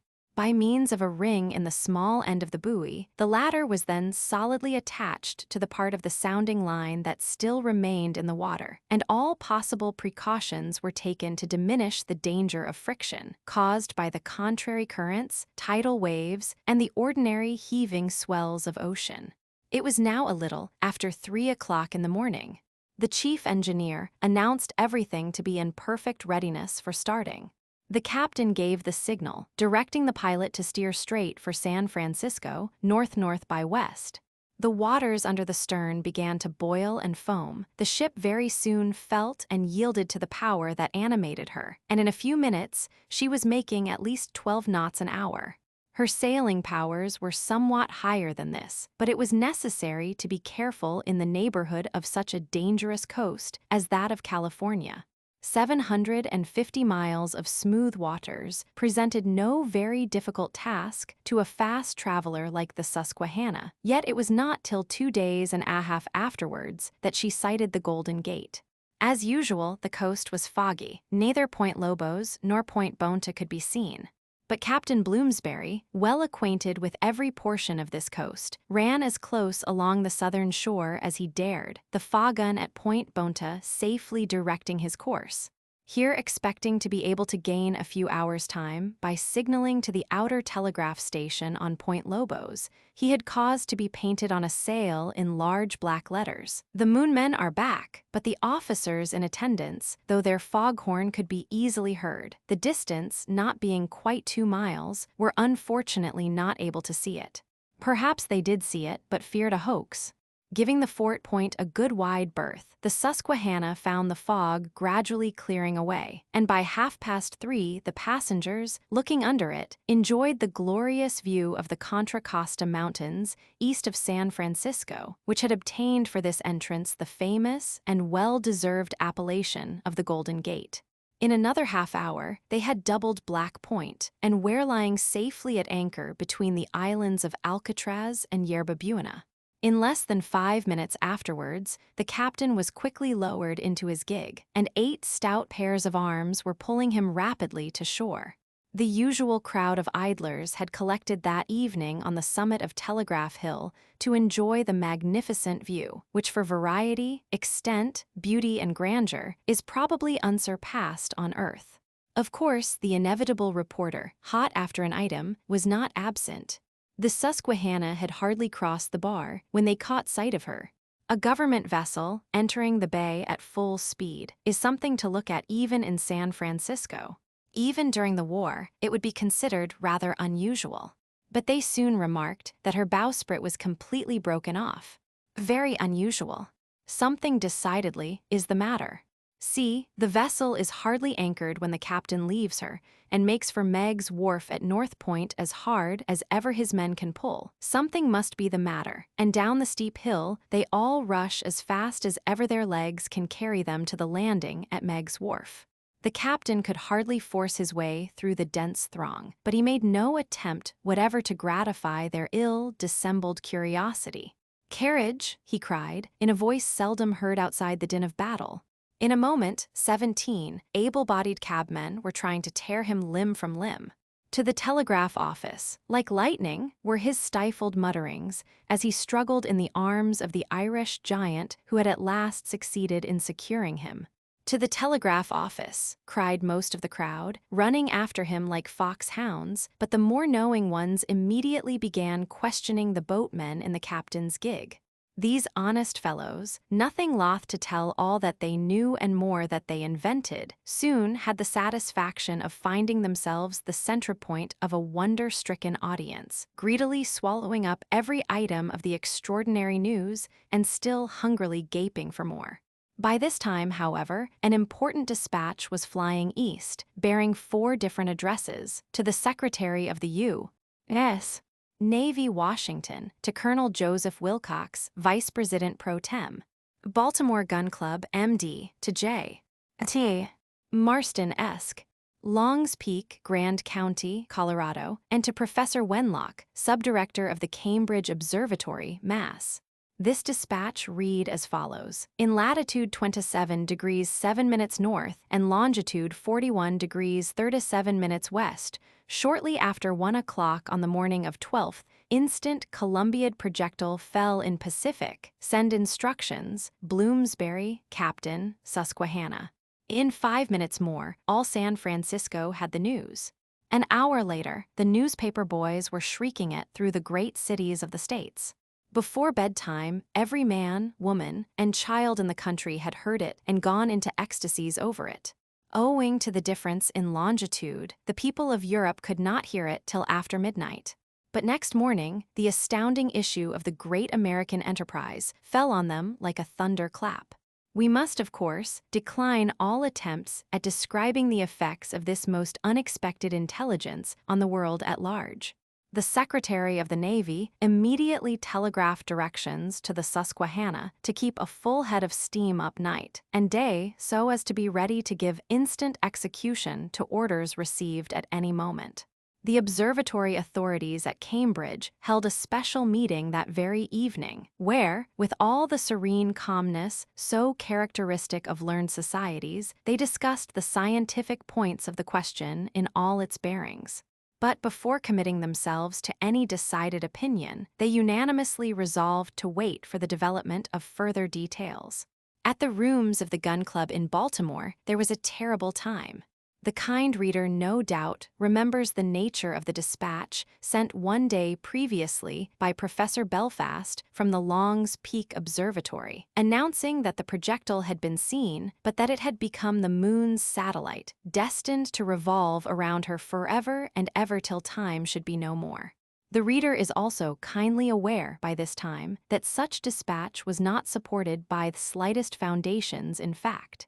The learned professor, in a moment of temporary cerebral excitation, to which even the greatest scientist is just as liable as the rest of us, had taken some little meteor, or, still more probably, some little fly speck in the telescope for the projectile. The worst of it was that he had not only boldly proclaimed his alleged discovery to the world at large, but he had even explained all about it with the well-known easy pomposity that science sometimes ventures to assume. The consequences of all this may be readily guessed. The Baltimore Gun Club had split up immediately into two violently opposed parties. Those gentlemen who regularly con the scientific magazines took every word of the learned professor's dispatch for gospel, or rather for something of far higher value, and more strictly in accordance with the highly advanced scientific developments of the day. But the others, who never read anything but the daily papers, and who could not bear the idea of losing Barbicane, laughed the whole thing to scorn. Belfast, they said, had seen as much of the projectile as he had of the open polar sea, and the rest of the dispatch was mere twaddle, though asserted with all the sternness of a religious dogma and enveloped in the usual scientific slang. The meeting held in the clubhouse, Monument Square, Baltimore, on the evening of the th, had been therefore disorderly in the highest degree. Long before the appointed hour, the great hall was densely packed, and the greatest uproar prevailed. Vice President Wilcox took the chair, and all was comparatively quiet until Colonel Bloomsbury, the honorary secretary in Marston's absence, commenced to read Belfast's dispatch. Then the scene, according to the account given in the next day's Sun, from whose columns we condense our report, actually beggared description. Roars, yells, cheers, counter-cheers, clappings, hissings, stampings, squallings, whistlings, barkings, mewings, cock-crowings, all of the most fearful and demoniacal character, turned the immense hall into a regular pandemonium. In vain did President Wilcox fire off his detonating bell, with a report on ordinary occasions as loud as the roar of a small piece of ordnance. In the dreadful noise, then prevailing, it was no more heard than the fizz of a lucifer match. Some cries, however, made themselves occasionally heard in the pauses of the din. Read, read, dry up, sit down, give him an egg, fair play, hurrah for Barbicane, down with his enemies, free speech, Belfast won't bite you, he'd like to bite Barbicane, but his teeth aren't sharp enough, Barbicane's a martyr to science, let's hear his fate, martyr be hanged, the old man is to the good yet, Belfast is the grandest name in science, groans for the grandest name, awful groans. 3 cheers for old man Barbicane. The exceptional strength alone of the walls saved the building from being blown out by an explosion in which at least pairs of lungs participated. 3 cheers for M. Nishal and the Frenchman. This was followed by another burst of cheering so hearty, vigorous, and long, continued that the scientific party, or Belfasters as they were now called, seeing that further prolongation of the meet was perfectly useless, moved to adjourn. It was carried unanimously. President Wilcox left the chair. The meeting broke up in the wildest disorder, the scientists rather crestfallen, but the Barbican men quite jubilant for having been so successful in preventing the reading of that detested dispatch. Little sleeping was done that night in Baltimore, and less business next day. Even in the public schools, so little work was done by the children that S.T. Wallace-esque, President of the Education Board, advised an anticipation of the usual Christmas recess by a week. Everyone talked of the projectile. Nothing was heard at the corners but discussions regarding its probable fate. All Baltimore was immediately rent into 2 parties, the Belfasters and the Barbicanites. The latter was the most enthusiastic and noisy, the former decidedly the most numerous and influential. Science, or rather pseudoscience, always exerts a mysterious attraction of an exceedingly powerful nature over the generality, that is, the more ignorant portion of the human race. Assert the most absurd nonsense, call it a scientific truth, and back it up with strange words which, like potentiality, etc., sound as if they had a meaning, but in reality have none, and 9 out of every 10 men who read your book will believe you. Acquire a remarkable name in one branch of human knowledge, and presto, you are infallible in all. Who can contradict you, if you only wrap up your assertions in specious phrases that not one man in a million attempts to ascertain the real meaning of? We like so much to be saved the trouble of thinking that it is far easier and more comfortable to be led than to contradict, to fall in quietly with the great flock of sheep that jump blindly after their leader than to remain apart, making one's self ridiculous by foolishly attempting to argue. Real argument, in fact, is very difficult for several reasons. First, you must understand your subject well, which is hardly likely. Secondly, your opponent must also understand it well, which is even less likely. Thirdly, you must listen patiently to his arguments, which is still less likely. And fourthly, he must listen to yours, the least likely of all. If a quack advertises a panacea for all human ills at $1 a bottle, 100 will buy the bottle, for one that will try how many are killed by it. What would the investigator gain by charging the quack with murder? Nobody would believe him, because nobody would take the trouble to follow his arguments. His adversary, first in the field, had gained the popular ear, and remained the unassailable master of the situation. Our love of science rests upon our admiration of intellect, only unfortunately the intellect is too often that of other people, not our own. The very sound of Belfast's phrases, for instance, satellite, lunar attraction, immutable path of its orbit, etc., convinced the greater part of the intelligent community that he who used them so flippantly must be an exceedingly great man. Therefore, he had completely proved his case. Therefore, the great majority of the ladies and gentlemen that regularly attend the scientific lectures of the Peabody Institute pronounced Barbican's fate and that of his companions to be sealed. Next morning's newspapers contained lengthy obituary notices of the great balloonatics, as the witty man of the New York Herald phrased it, some of which might be considered quite complimentary. These, all industriously copied into the evening papers, the people were carefully reading over again, some with honest regret, some deriving a great moral lesson from an attempt exceedingly reprehensible in every point of view, but most, we are sorry to acknowledge, with a feeling of ill-concealed pleasure.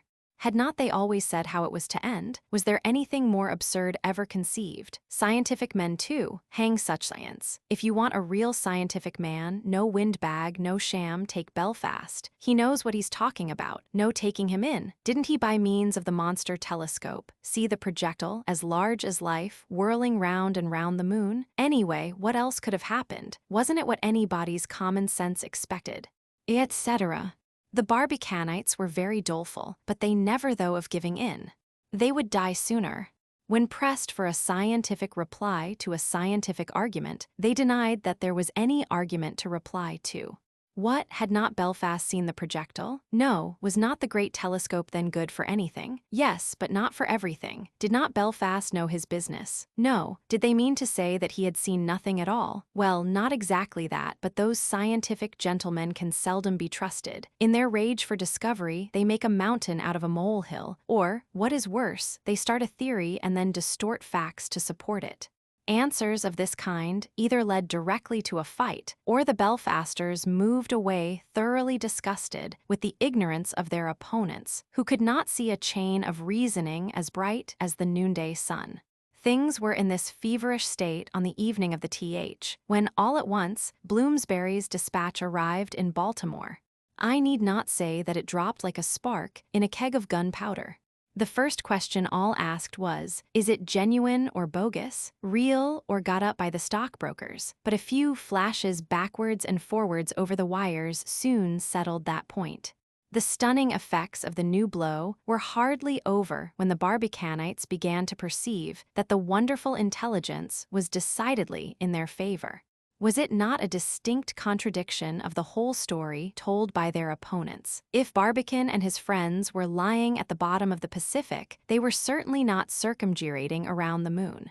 If it was the projectile that had broken off the bowsprit of the Susquehanna, it could not certainly be the projectile that Belfast had seen only the day previous doing the duty of a satellite.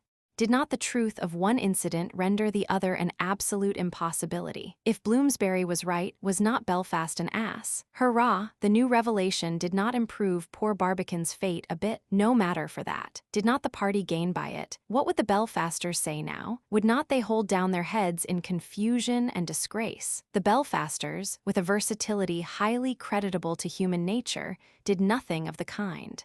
Rapidly adopting the very line of tactics they had just been so severely censuring, they simply denied the whole thing. What, the truth of the Bloomsbury dispatch? Yes, every word of it. Had not Bloomsbury seen the projectile? No. Were not his eyes good for anything? Yes, but not for everything. Did not the captain know his business? No. Did they mean to say that the bowsprit of the Susquehanna had not been broken off? The Susquehanna's bowsprit had been snapped off, in all probability, by some sudden squall, or, what was still more likely, some little aerolite had struck it and frightened the crew into fits. When answers of this kind did not lead to blows, the case was an exceptional one indeed. The contestants were so numerous and so excited that the police at last began to think of letting them fight it out without any interference. Marshal O'Kane, though ably assisted by his officers and patrolmen, had a terrible time of it. The most respectable men in Baltimore, with eyes blackened, noses bleeding, and collars torn, saw the inside of a prison that night for the first time in all their lives. Men that even the Great War had left the warmest of friends, now abused each other like fishwomen. The prison could not hold the half of those arrested.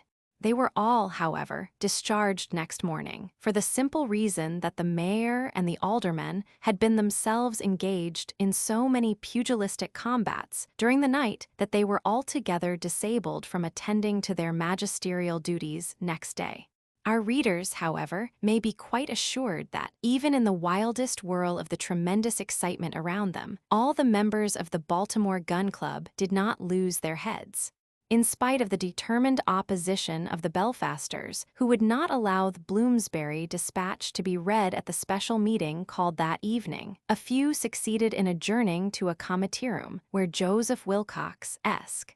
Presiding, our old friends Colonel Bloomsbury, Major Elphinstone, Tom Hunter, Bilsby the Brave, General Morgan, Chief Engineer John Murphy, and about as many more as were sufficient to form a quorum, declared themselves to be in regular session, and proceeded quietly to debate on the nature of Captain Bloomsbury's dispatch. Was it of a nature to justify immediate action or not? Decided unanimously in the affirmative.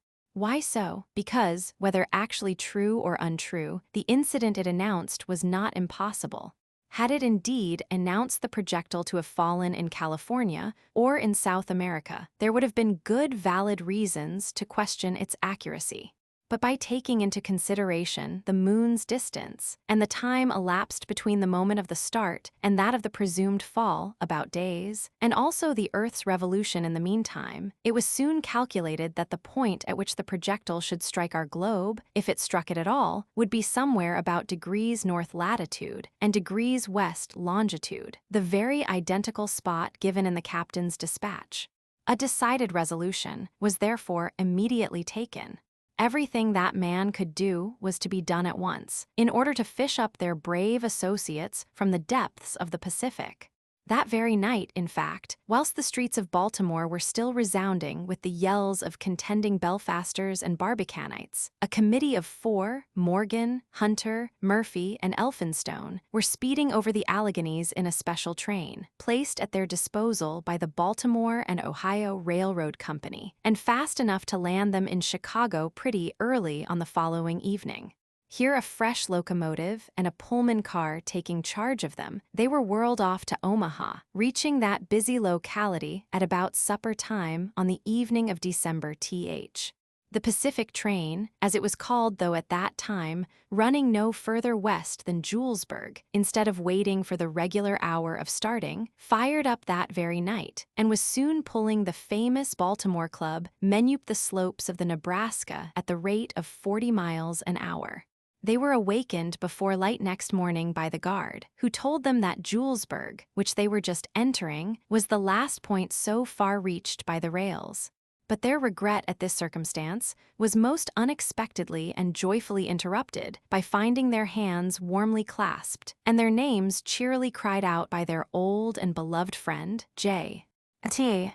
Marston, the illustrious secretary of the Baltimore Gun Club. At the close of the first volume of our entertaining and veracious history, we left this most devoted friend and admirer of Barbican established firmly at his post on the summit of Long's Peak, beside the great telescope, watching the skies, night and day, for some traces of his departed friends. There, as the gracious reader will also remember, he had come a little too late to catch that sight of the projectile which Belfast had at first reported so confidently, but of which the professor by degrees had begun to entertain the most serious doubts. In these doubts, however, Marston, strange to say, would not permit himself for one moment to share. Belfast might shake his head as much as he pleased. He, Marston, was no fickle reed to be shaken by every wind. He firmly believed the projectile to be there before him, actually in sight if he could only see it. All the long night of the th, and even for several hours of the th, he never quitted the telescope for a single instant. The midnight sky was in magnificent order. Not a speck dimmed its azure of an intensely dark tint. The stars blazed out like fires. The moon refused none of her secrets to the scientists who were gazing at her so intently that night from the platform on the summit of Long's Peak. But no black spot crawling over her resplendent surface rewarded their eager gaze. Marston, indeed, would occasionally utter a joyful cry announcing some discovery, but in a moment after he was confessing with groans that it was all a false alarm. Towards morning, Belfast gave up in despair and went to take a sleep, but no sleep for Marston. Though he was now quite alone, the assistants having also retired, he kept on talking incessantly to himself, expressing the most unbounded confidence in the safety of his friends and the absolute certainty of their return. It was not until some hours after the sun had risen and the moon had disappeared behind the snowy peaks of the west that he at last withdrew his weary eye from the glass through which every image formed by the great reflector was to be viewed. The countenance he turned on Belfast, who had now come back, was rueful in the extreme. It was the image of grief and despair. "Did you see nothing whatever during the night, Professor?" he asked of Belfast, though he knew very well the answer he was to get. "Nothing whatever." "But you saw them once, didn't you? Them who? Our friends." "Oh, the projectile. Well, I think I must have made some oversight." "Don't say that. Did not Mr. M. Connell see it also?" "No. He only wrote out what I dictated." "Why, you must have seen it. I have seen it myself. You shall never see it again. It's shot off into space." "You're as wrong now as you thought you were right yesterday." "I'm sorry to say I was wrong yesterday, but I have every reason to believe I'm right today." We shall see. Wait till tonight. Tonight, too late. As far as the projectile is concerned, night is now no better than day. The learned professor was quite right, but in a way which he did not exactly expect.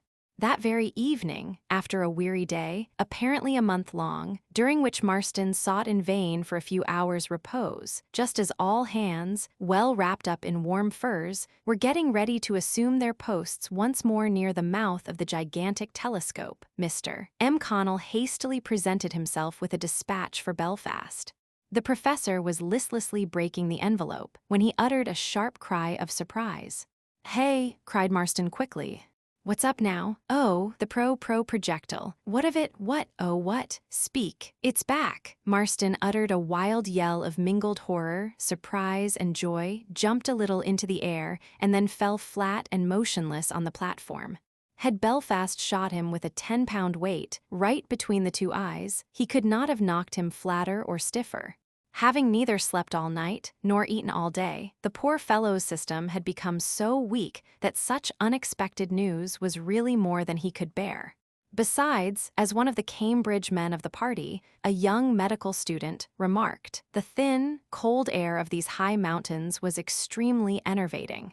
The astronomers, all exceedingly alarmed, did what they could to recover their friend from his fit, but it was nearly 10 minutes before they had the satisfaction of seeing his limbs moving with a slight quiver and his breast beginning to heave. At last the color came back to his face, and his eyes opened. He stared around for a few seconds at his friends, evidently unconscious, but his senses were not long in returning. "Say," he uttered at last in a faint voice. "Well," replied Belfast, "where is that infernal projectile? In the Pacific Ocean." "What?" He was on his feet in an instant. "Say that again. In the Pacific Ocean." "Hurrah, all right, old Barbican's not made into mincemeat yet. No, Surrey, let's start. Where for? San Francisco. When? This instant. In the dark. We shall soon have the light of the moon. Curse her. It's the least she can do after all the trouble she has given us." Chapter 22. On the Wings of the Wind. Leaving M. Connell and a few other Cambridge men to take charge of the great telescope, Marston and Belfast, in little more than an hour after the receipt of the exciting dispatch, were scudding down the slopes of Long's Peak by the only possible route, the inclined railroad. This mode of traveling, however, highly satisfactory as far as it went, ceased altogether at the mountain foot, at the point where the Dale River formed a junction with Cache La Powder Creek. But Marston, having already mapped out the whole journey with some care and forethought, was ready for almost every emergency. Instinctively feeling that the first act of the Baltimore Gun Club would be to send a committee to San Francisco to investigate matters, he had determined to meet this deputation on the route, and his only trouble now was to determine at what point he would be most likely to catch them. His great start, he knew perfectly well, could not put him more than a day in advance of them, they having the advantage of a railroad nearly all the way, whilst himself and Belfast could not help losing much time in struggling through ravines, canyons, mountain precipices, and densely tangled forests, not to mention the possibility of a brush or two with prowling Indians, before they could strike the line of the Pacific Railroad, along which he knew the clubmen to be approaching. After a few hours' rest at La Porte, a little settlement lately started in the valley. Early in the morning they took a stage that passed through from Denver to Cheyenne, a town at that time hardly a year old but already flourishing, with a busy population of several thousand inhabitants. Losing not a moment at Cheyenne, where they arrived much sooner than they had anticipated, they took places in Wells, Fargo, and Co. Overland stage mail bound east, and were soon flying towards Julesburg at the rate of 12 miles an hour. Here Marston was anxious to meet the clubmen, as at this point the Pacific Railroad divided into two branches, one bearing north, the other south of the Great Salt Lake, and he feared they might take the wrong one.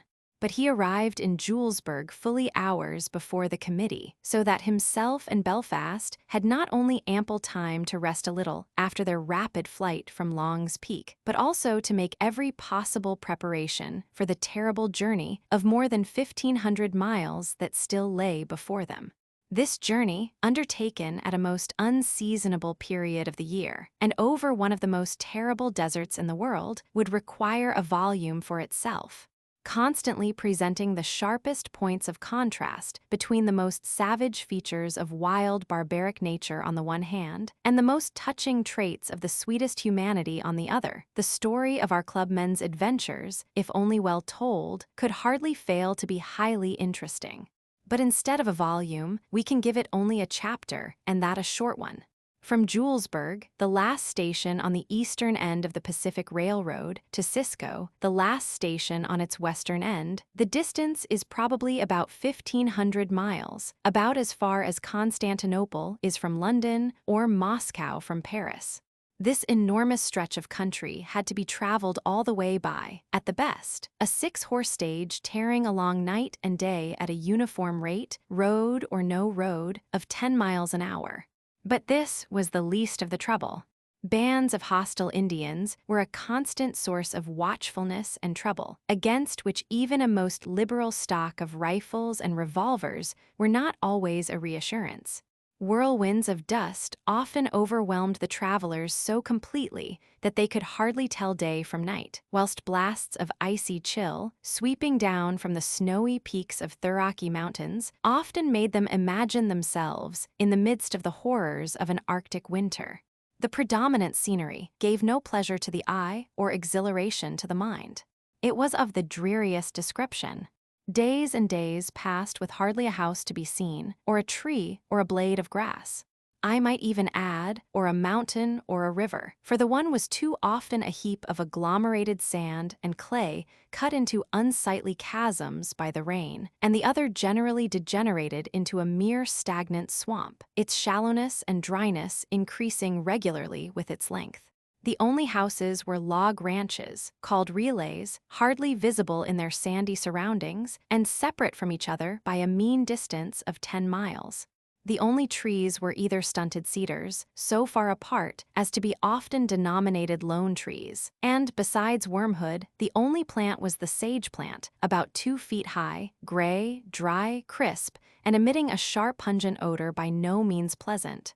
In fact, Barbicane and his companions had seen nothing drearier or savager in the dreariest and savagest of lunar landscapes than the scenes occasionally presented to Marston and his friends in their headlong journey on the track of the Great Pacific Railroad. Here, boulders, high, square, straight, and plumb as an immense hotel, blocked up your way. There lay an endless level, flat as the palm of your hand, over which your eye might roam in vain in search of something green like a meadow, yellow like a cornfield, or black like plowed ground. A mere boundless waste of dirty white from the stunted wormwood, often rendered misty with the clouds of smarting alkali dust. Occasionally, however, this savage scenery decidedly changed its character. Now a lovely glen would smile before our travelers, traversed by tinkling streams, waving with sweet grasses, dotted with little groves, alive with hares, antelopes, and even elks, but apparently never yet trodden by the foot of man.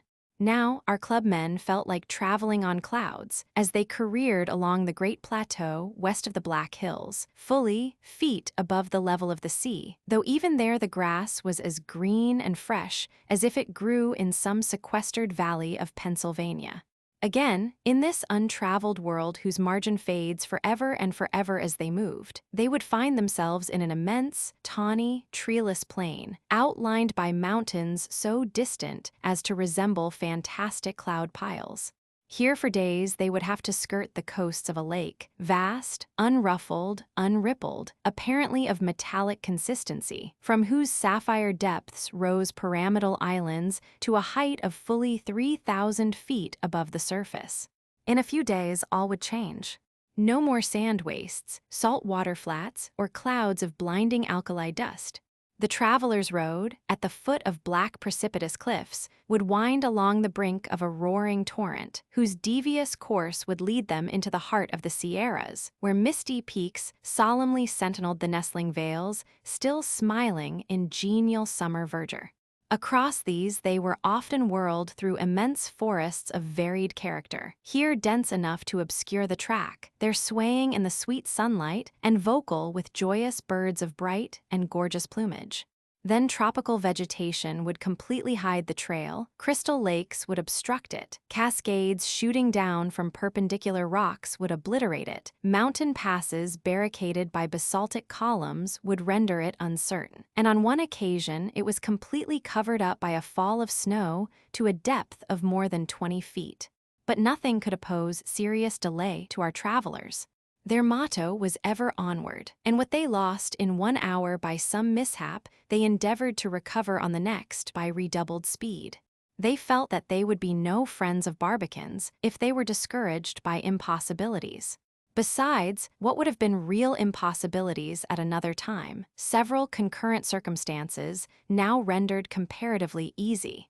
The surveys, the gradings, the cuttings, and the other preliminary labors in the Great Pacific Railroad gave them incalculable aid. Horses, help carriages, provisions were always in abundance. Their object being well known, they had the best wishes of every hand on the road. People remained up for them all hours of the night, no matter at what station they were expected. The warmest and most comfortable of meals were always ready for them, for which no charge would be taken on any account. In Utah, a deputation of Mormons galloped alongside them for 40 miles to help them over some points of the road that had been often found difficult. The season was the finest known for many years. In short, as an old Californian said as he saw them shooting over the rickety bridge that crossed the Bear River at Careen, they had everything in their favor, luck as well as pluck. The rate at which they performed this terrible ride across the continent and the progress they made each day, some readers may consider worthy of a few more items for the sake of future reference.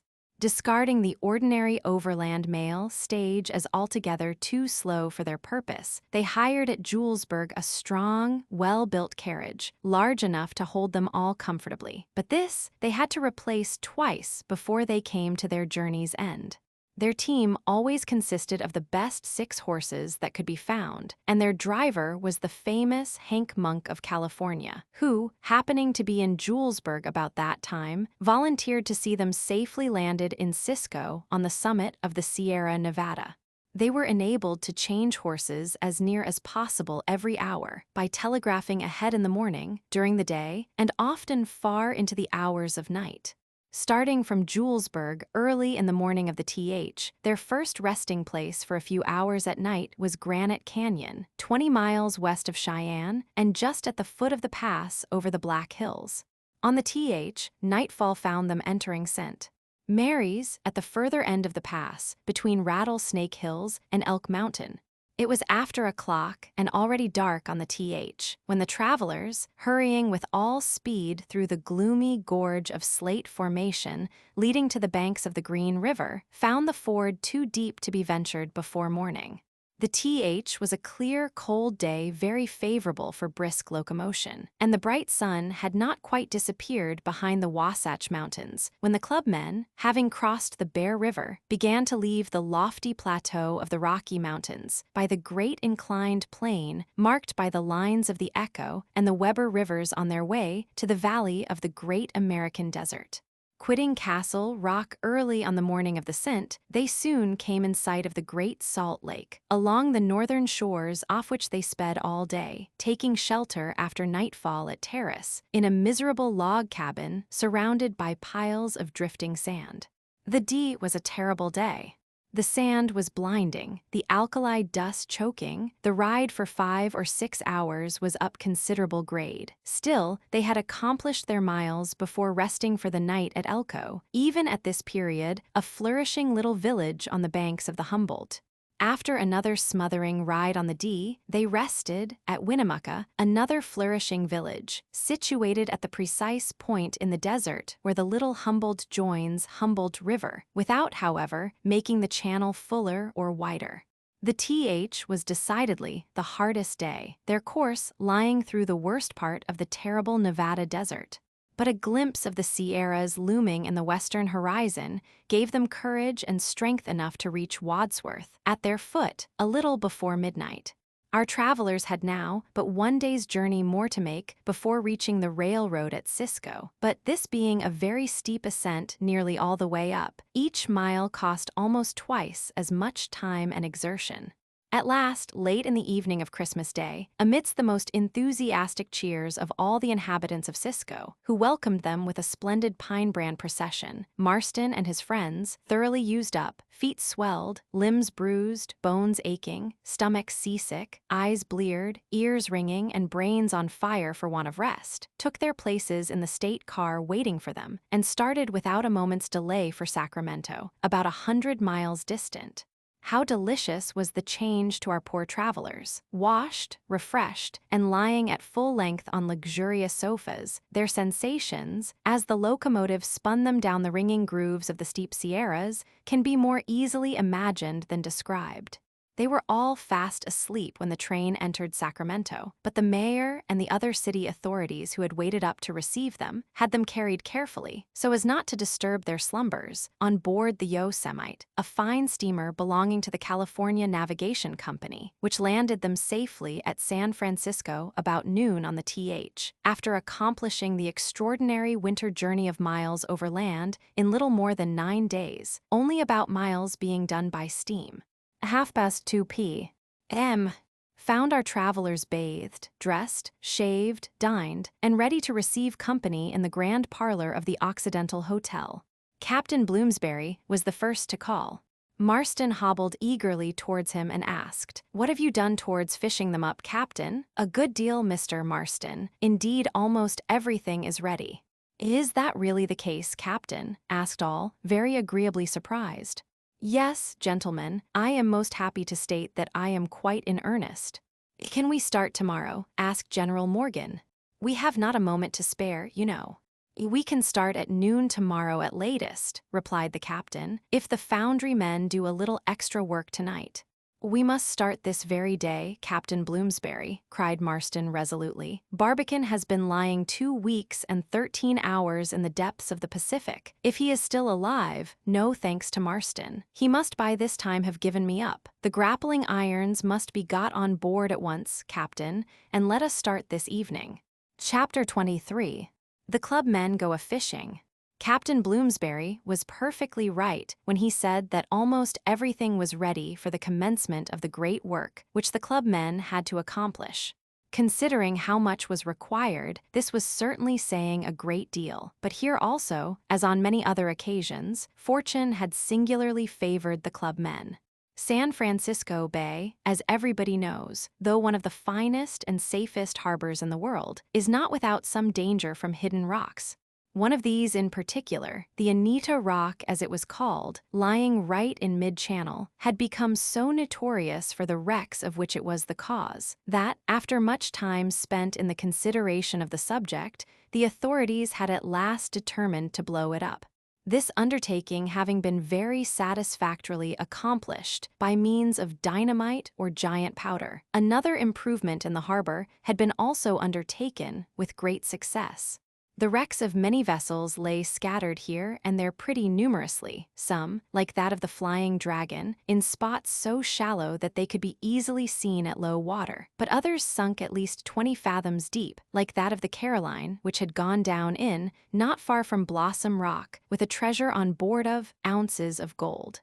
The attempt to clear away these wrecks had also turned out very well. Even sufficient treasure had been recovered to repay all the expense, though the preparations for the purpose by the contractors, M. Gowan and Co., had been made on the most extensive scale, and in accordance with the latest improvements in the apparatus for submarine operations.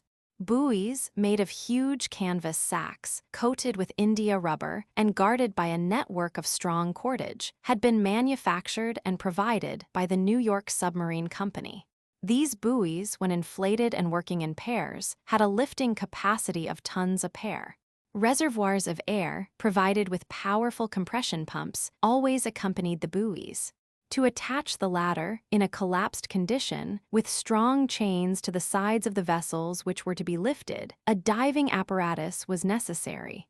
This also the New York Company had provided, and it was so perfect in its way that, by means of peculiar appliances of easy management, the diver could walk about on the bottom, take his own bearings, ascend to the surface at pleasure, and open his helmet without assistance. A few sets likewise of Rouquayrol and Denerou's famous submarine armor had been provided. These would prove of invaluable advantage in all operations performed at great sea depths, as its distinctive feature, the regulator, could maintain what is not done by any other diving armor, a constant equality of pressure on the lungs between the external and the internal air. But perhaps the most useful article of all was a new form of diving bell called the Nautilus, a kind of submarine boat, capable of lateral as well as vertical movement at the will of its occupants. Constructed with double sides, the intervening chambers could be filled either with water or air according as descent or ascent was required.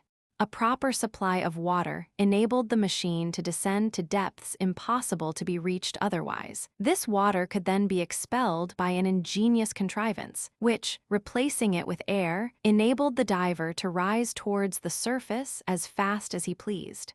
All these and many other portions of the submarine apparatus, which had been employed that very year for clearing the channel, lifting the wrecks and recovering the treasure, lay now at San Francisco, unused fortunately on account of the season of the year, and therefore they could be readily obtained for the asking. They had even been generously offered to Captain Bloomsbury, who, in obedience to a telegram from Washington, had kept his crew busily employed for nearly 2 weeks night and day in transferring them all safely on board the Susquehanna. Marston was the first to make a careful inspection of every article intended for the operation. "Do you consider these buoys powerful enough to lift the projectile, Captain?" he asked next morning, as the vessel was briskly heading southward at a distance of 10 or 12 miles from the coast on their left. "You can easily calculate that problem yourself, Mr. Marston," replied the captain. "It presents no difficulty. The projectile weighs about 1,000 pounds or tons." "Correct. Well, a pair of these buoys when inflated can raise a weight of tons." "So far so good.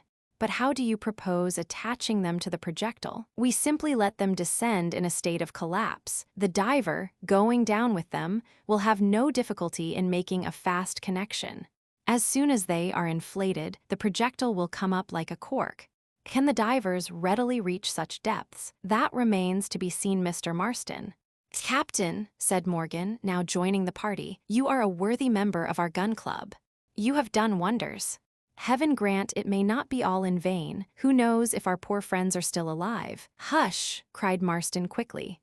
"Have more sense than to ask such questions. Is Barbicane alive? Am I alive? They're all alive, I tell you, only we must be quick about reaching them before the air gives out. That's what's the matter. Air, provisions, water, abundance. But air, oh, that's their weak point. Quick, Captain, quick, they're throwing the reel, I must see her rate." So saying, he hurried off to the stern, followed by General Morgan. Chief Engineer Murphy and the captain of the Susquehanna were thus left for a while together. These two men had a long talk on the object of their journey and the likelihood of anything satisfactory being accomplished. The man of the sea candidly acknowledged his apprehensions.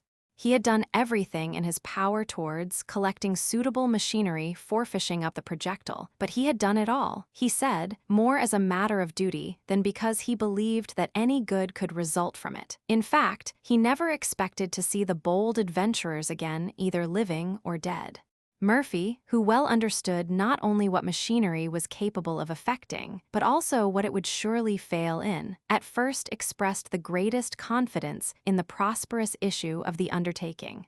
But when he learned, as he now did for the first time, that the ocean bed on which the projectile was lying could be hardly less than feet below the surface, he assumed a countenance as grave as the captain's, and at once confessed that, unless their usual luck stood by them, his poor friends had not the slightest possible chance of ever being fished up from the depths of the Pacific. The conversation maintained among the officers and the others on board the Susquehanna was pretty much of the same nature. It is almost needless to say that all heads, except Belfast's, whose scientific mind rejected the projectile theory with the most serene contempt, were filled with the same idea. All hearts throbbed with the same emotion. Wouldn't it be glorious to fish them up alive and well? What were they doing just now? Doing. Their bodies most probably were lying in a shapeless pile on the floor of the projectile, like a heap of clothes, the uppermost man being the last smothered, or perhaps floating about in the water inside the projectile, like dead goldfish in an aquarium, or perhaps burned to a cinder, like papers in a champion safe after a great fire, or who knows. Having to wait till noon to find his exact position, he ordered the steamer to take a short circular course of a few hours' duration in hope of sighting the buoy. But though at least 100 telescopes scanned the calm ocean breast for many miles in all directions, it was nowhere to be seen.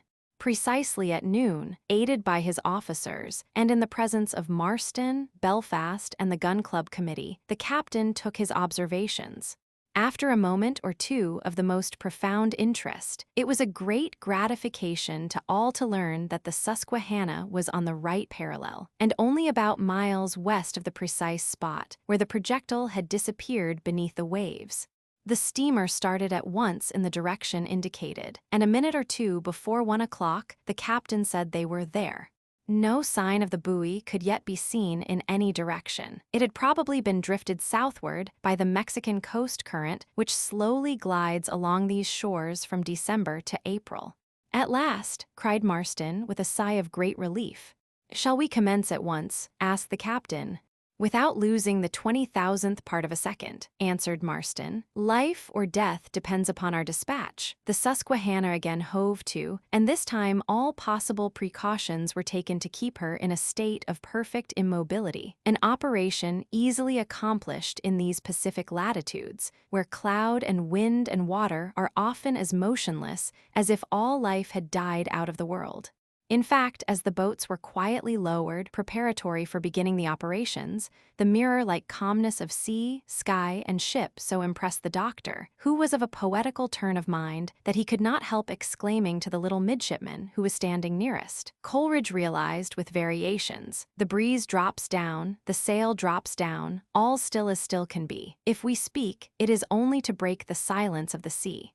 Still are the clouds, still are the shrouds, no life, no breath, no motion. Idle are all as a painted ship upon a painted ocean." Chief Engineer Murphy now took command.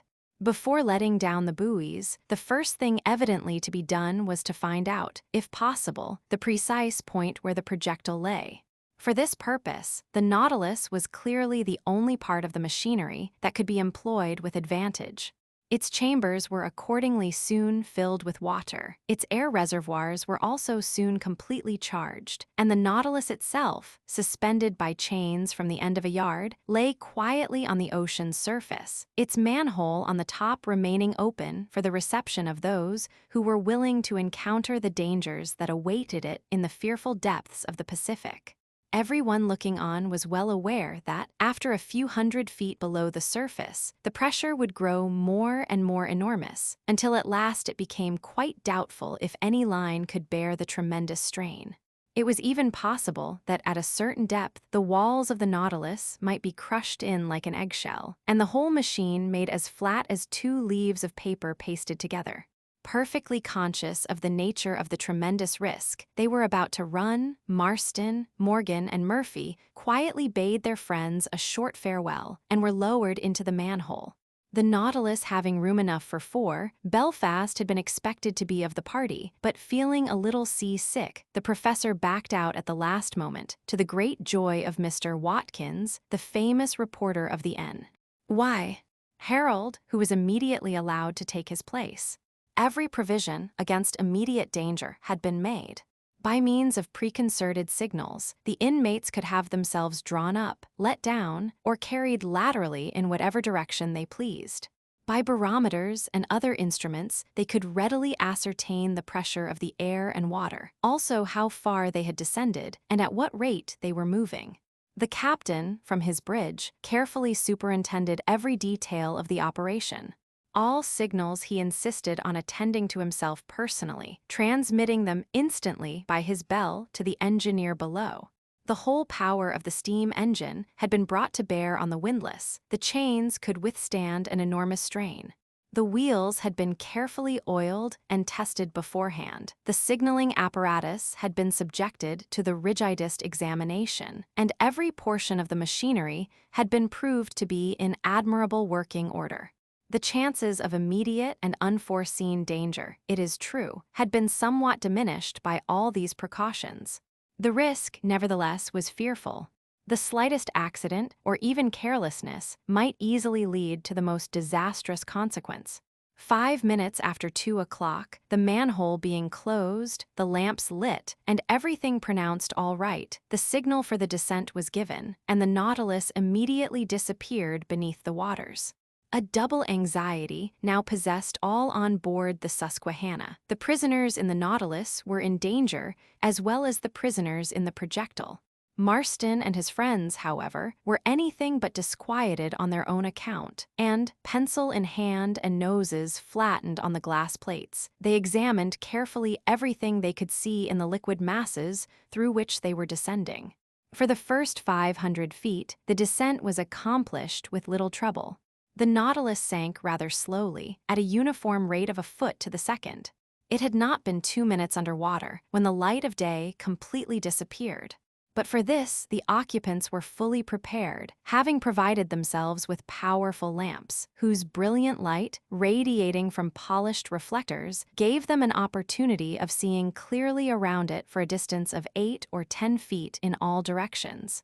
Owing to the superlatively excellent construction of the Nautilus, also on account of the scaphanders, or suits of diving armor, with which Marston and his friends had clothed themselves, the disagreeable sensations to which divers are ordinarily exposed were hardly felt at all in the beginning of the descent. Marston was about to congratulate his companions on the favorable auspices inaugurating their trip, when Murphy, consulting the instrument, discovered to his great surprise that the Nautilus was not making its time. In reply to their signal, "Faster," the downward movement increased a little, but it soon relaxed again. Instead of less than 2 minutes, as at the beginning, it now took 12 minutes to make 100 feet. They had gone only 700 feet in 37 minutes. In spite of repeated signaling, their progress during the next hour was even still more alarming, 100 feet taking exactly minutes. To shorten detail, it required 2 hours more to make another 100 feet, and then the Nautilus, after taking 10 minutes to crawl an inch further, came to a perfect standstill. The pressure of the water had evidently now become too enormous to allow further descent. The clubmen's distress was very great. Marston's, in particular, was indescribable. In vain, catching at straws, he signaled eastwards, westwards, northwards, or southwards. The Nautilus moved readily every way but downwards. "Oh, what shall we do?" he cried in despair. "Barbicane, must we really give you up though separated from us by the short distance of only a few miles?" At last, nothing better being to be done, the unwilling signal, "Heave upwards," was given, and the hauling up commenced. It was done very slowly, and with the greatest care. A sudden jerk might snap the chains, an incautious twist might put a kink on the air tube. Besides, it was well known that the sudden removal of heavy pressure resulting from rapid ascent is attended by very disagreeable sensations, which have sometimes even proved fatal. It was near midnight when the clubmen were lifted out of the manhole. Their faces were pale, their eyes bloodshot, their figures stooped. Even the Herald reporter seemed to have got enough of exploring. But Marston was as confident as ever, and tried to be as brisk. He had hardly swallowed the refreshment so positively enjoined in the circumstances, when he abruptly addressed the captain. "What's the weight of your heaviest cannon balls?" 30 pounds, Mr. Marston.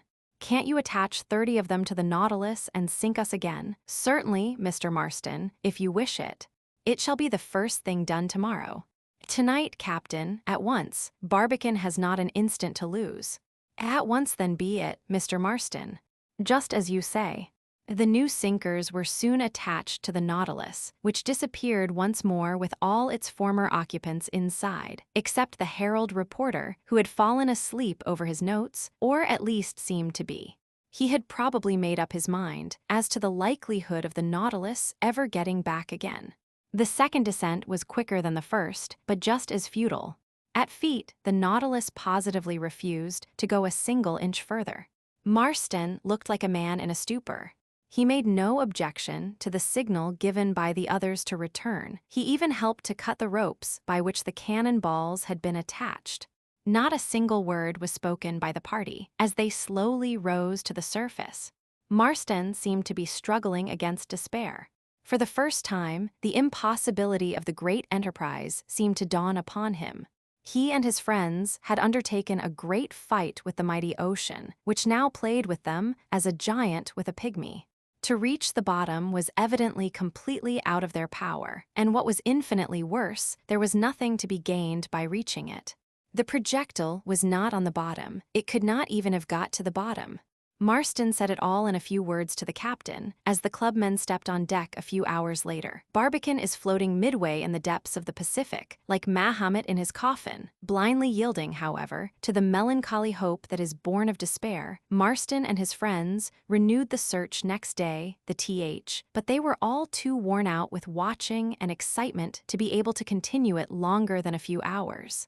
After a night's rest, it was renewed the day following, the scent with some vigor, and a good part of the ocean lying between Guadeloupe and Benito Islands was carefully investigated to a depth of 700 or 800 feet. No traces whatever of the projectile. Several California steamers, plying between San Francisco and Panama, passed the Susquehanna within hailing distance. But to every question, the invariable reply one melancholy burden bore: no luck. All hands were now in despair. Marston could neither eat nor drink. He never even spoke the whole day, except on 2 occasions. Once, when somebody heard him muttering, "He's now 17 days in the ocean," the second time he spoke, the words seemed to be forced out of him. Belfast admitted, for the sake of argument, that the projectile had fallen into the ocean, but he strongly denounced the absurd idea of its occupants being still alive. Under such circumstances, went in the learned professor, further prolongation of vital energy would be simply impossible. Want of air, want of food, want of courage. No, sir, interrupted Marston quite savagely. Want of air, of meat, of drink, as much as you like. But when you speak of Barbicane's want of courage, you don't know what you are talking about. No holy martyr ever died at the stake with a loftier courage than my noble friend Barbicane. That night, he asked the captain if he would not sail down as far as Cape San Lucas. Bloomsbury saw that further search was all labor lost, but he respected such heroic grief too highly to give a positive refusal. He consented to devote the following day, New Year's, to an exploring expedition as far as Magdalena Bay, making the most diligent inquiries in all directions. But New Year's was just as barren of results as any of its predecessors, and, a little before sunset, Captain Bloomsbury, regardless of further entreaties and unwilling to risk further delay, gave orders to bout ship and return to San Francisco. The Susquehanna was slowly turning around in obedience to her wheel, as if reluctant to abandon forever a search in which humanity at large was interested, when the lookout man, stationed in the forecastle, suddenly sang out, "A buoy to the northeast, not far from shore." All telescopes were instantly turned in the direction indicated. The buoy, or whatever object it was, could be readily distinguished. It certainly did look like one of those buoys used to mark out the channel that ships follow when entering a harbor. But as the vessel slowly approached it, a small flag, flapping in the dying wind, a strange feature in a buoy, was seen to surmount its cone, which a nearer approach showed to be emerging 4 or 5 feet from the water. And for a buoy, too, it was exceedingly bright and shiny, reflecting the red rays of the setting sun as strongly as if its surface was crystal or polished metal. "Call Mr. Marston on deck at once," cried the captain, his voice betraying unwonted excitement as he put the glass again to his eye. Marston, thoroughly worn out by his incessant anxiety during the day, had been just carried below by his friends, and they were now trying to make him take a little refreshment and repose. But the captain's order brought them all on deck like a flash.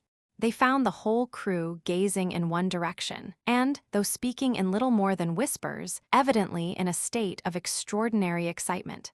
What could all this mean? Was there any ground for hope? The thought sent a pang of delight through Marston's wildly beating heart that almost choked him. The captain beckoned to the club men to take a place on the bridge beside himself.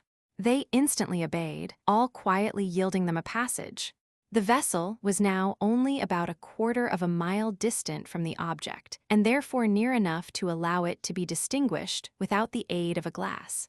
The flag bore the well-known stars and stripes. An electric shudder of glad surprise shot through the assembled crowd. They still spoke, however, in whispers, hardly daring to utter their thoughts aloud. The silence was suddenly startled by a howl of mingled ecstasy and rage from Marston. He would have fallen off the bridge had not the others held him firmly. Then he burst into a laugh loud and long, and quite as formidable as his howl. Then he tore away from his friends and began beating himself over the head.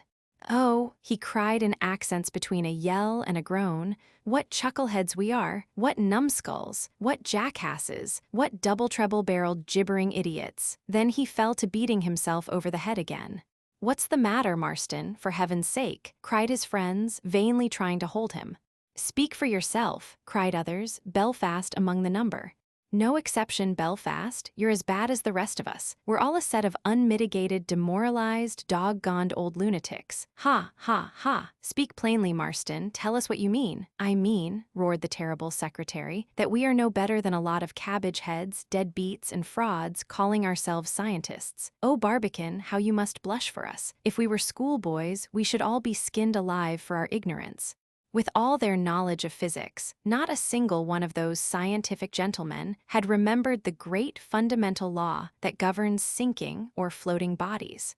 Thanks to its slight specific gravity, the projectile, after reaching unknown depths of ocean through the terrific momentum of its fall, had been at last arrested in its course and even obliged to return to the surface. By this time, all the passengers of the Susquehanna could easily recognize the object of such weary longings and desperate searches, floating quietly a short distance before them in the last rays of the declining day. The boats were out in an instant. Marston and his friends took the captain's gig. The rowers pulled with a will towards the rapidly nearing projectile.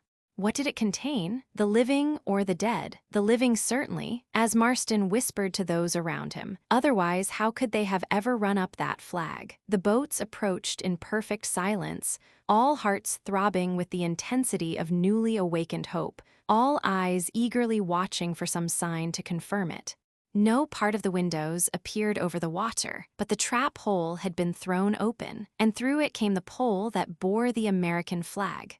Marston made for the trap hole, and, as it was only a few feet above the surface, he had no difficulty in looking in.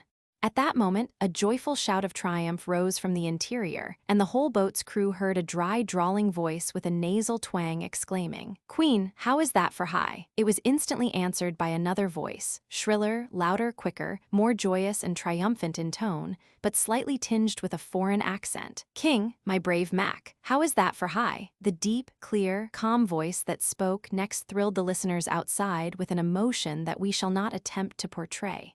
Except that their ears could detect in it the faintest possible emotion of triumph, it was in all respects as cool, resolute, and self-possessed as ever. "Ace, dear friends, how is that for high?" They were quietly enjoying a little game of high-low-jack. How is that for high? How they must have been startled by the wild cheers that suddenly rang around their ocean prison. How madly were these cheers re-echoed from the decks of the Susquehanna.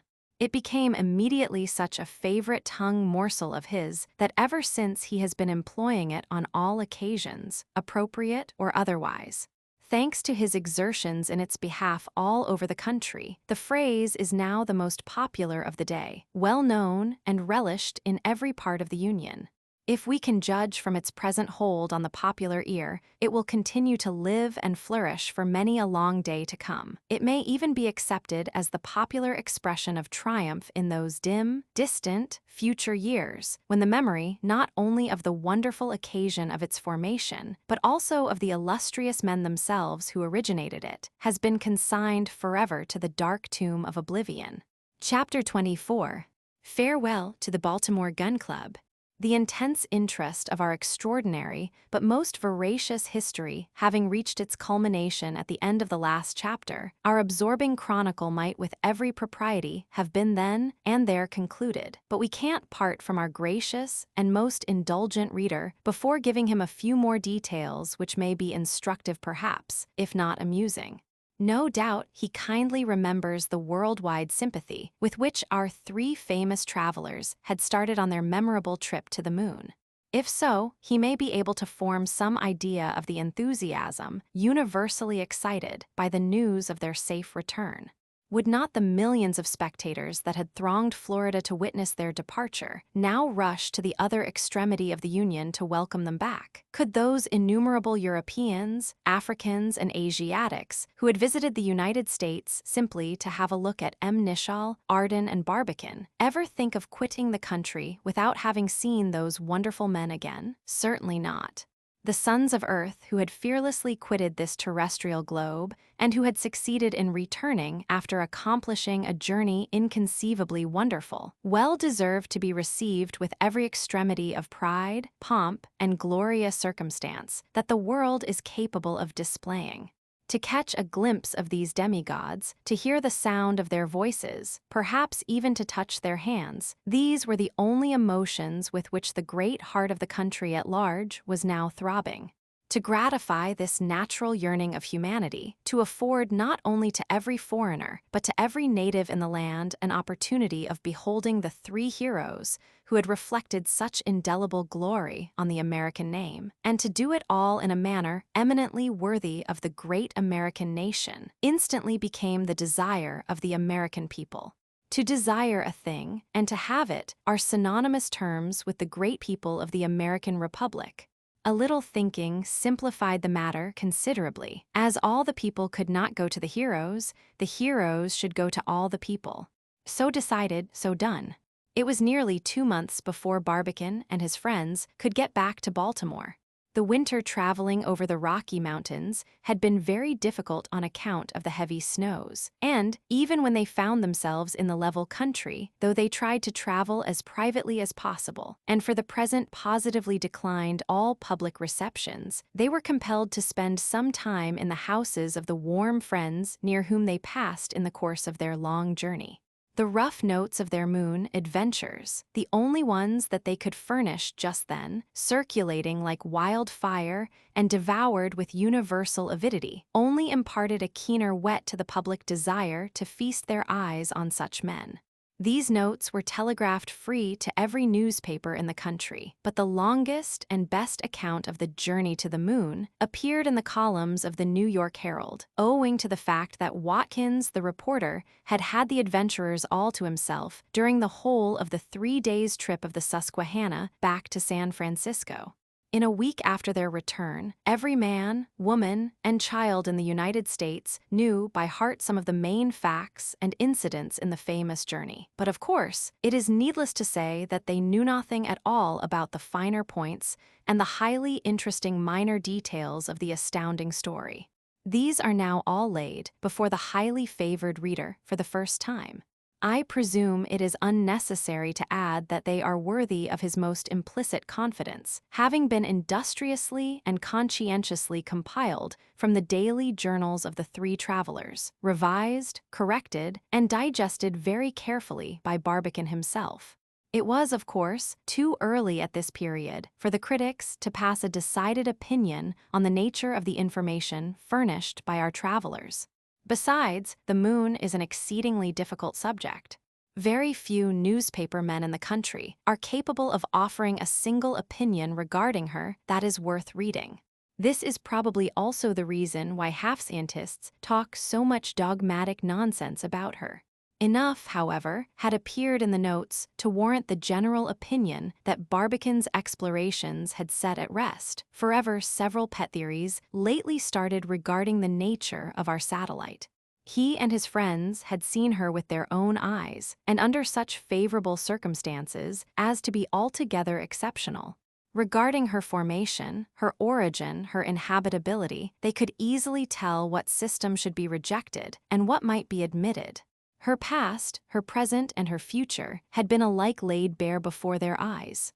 How can you object to the positive assertion of a conscientious man who has passed within a few hundred miles of Tycho, the culminating point in the strangest of all the strange systems of lunar orography? What reply can you make to a man who has sounded the dark abysses of the Plato crater? How can you dare to contradict those men whom the vicissitudes of their daring journey had swept over the dark, invisible face of the moon, never before revealed to human eye?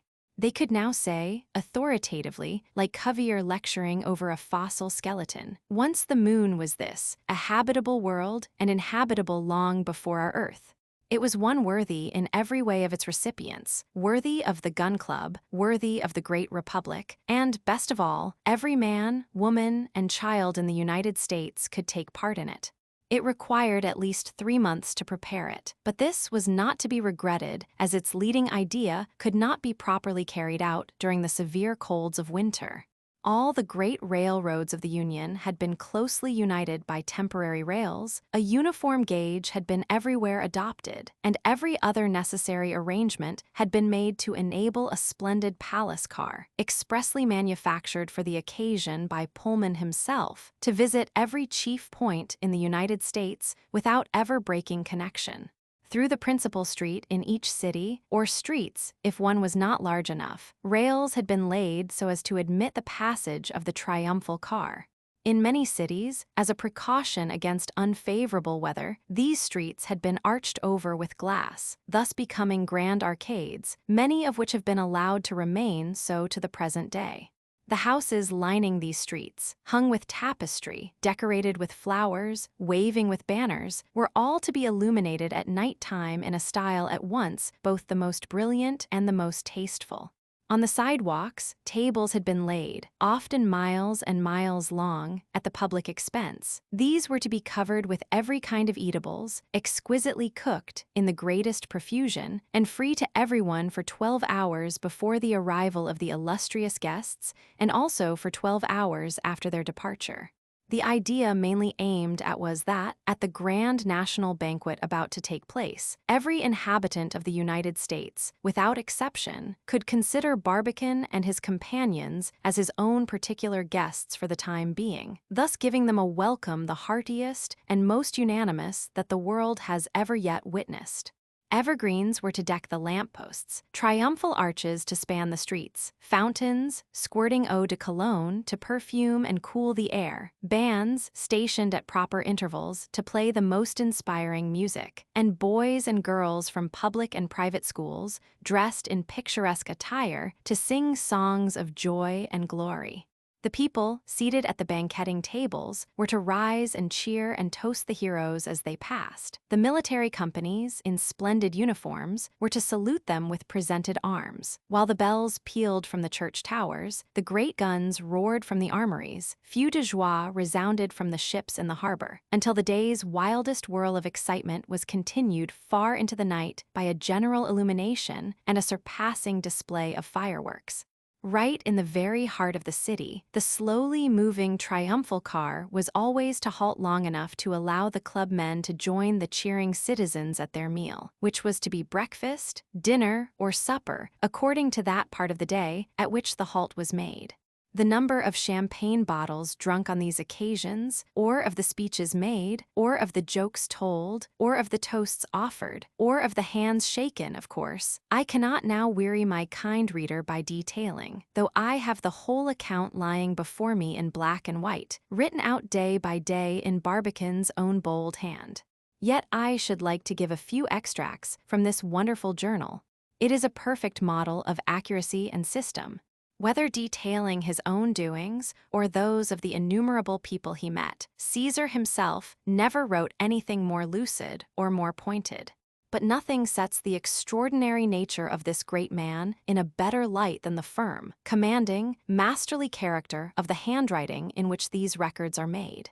The elegant penmanship all through might easily pass for copperplate engraving, except on one page, dated Boston, after dinner, where, candor compels me to acknowledge, the solid men appear to have succeeded in rendering his iron nerves the least bit wobbly. The palace car had been so constructed that, by turning a few cranks and pulling out a few bolts, it was transformed at once into a highly decorated and extremely comfortable open barouche.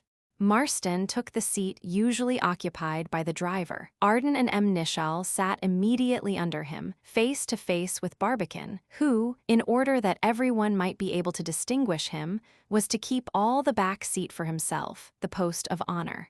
On Monday morning, the 5th of May, a month generally the pleasantest in the United States, the grand national banquet commenced in Baltimore and lasted 24 hours.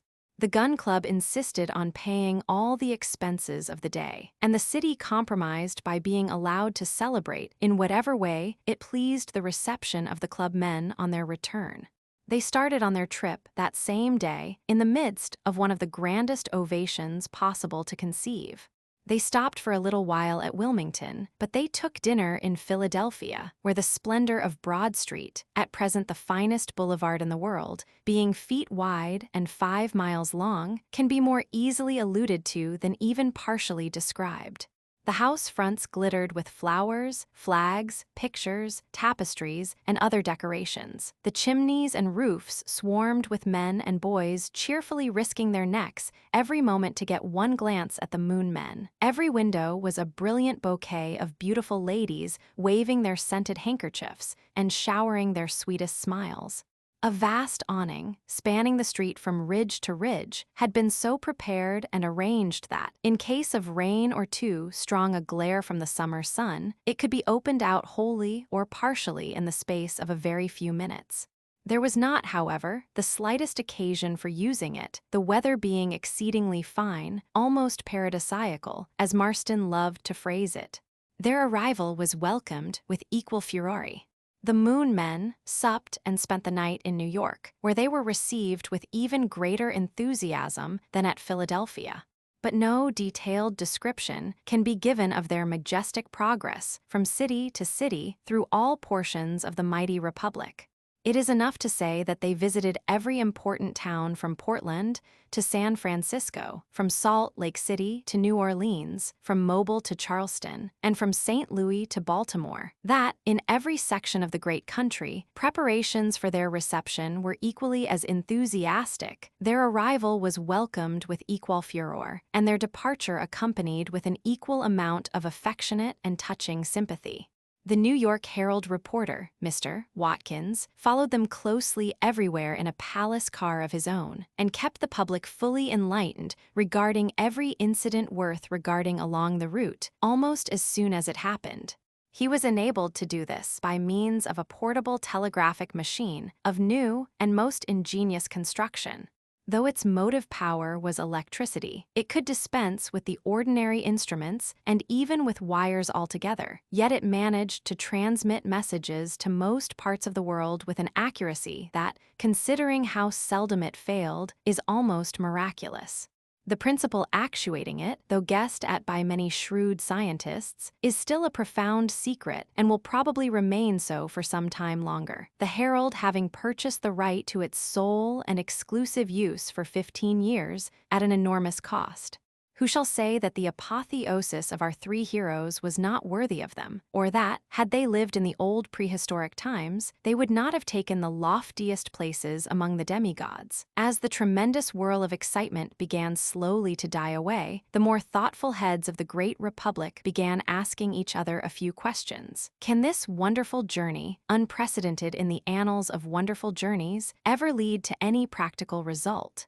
But if we only reflect a moment on the audacious go-aheadiveness of the Yankee branch of the Anglo-Saxon race, we shall easily conclude that the American people will never rest quietly until they have pushed to its last result, and to every logical consequence, the astounding step so daringly conceived and so wonderfully carried out by their great countryman Barbican.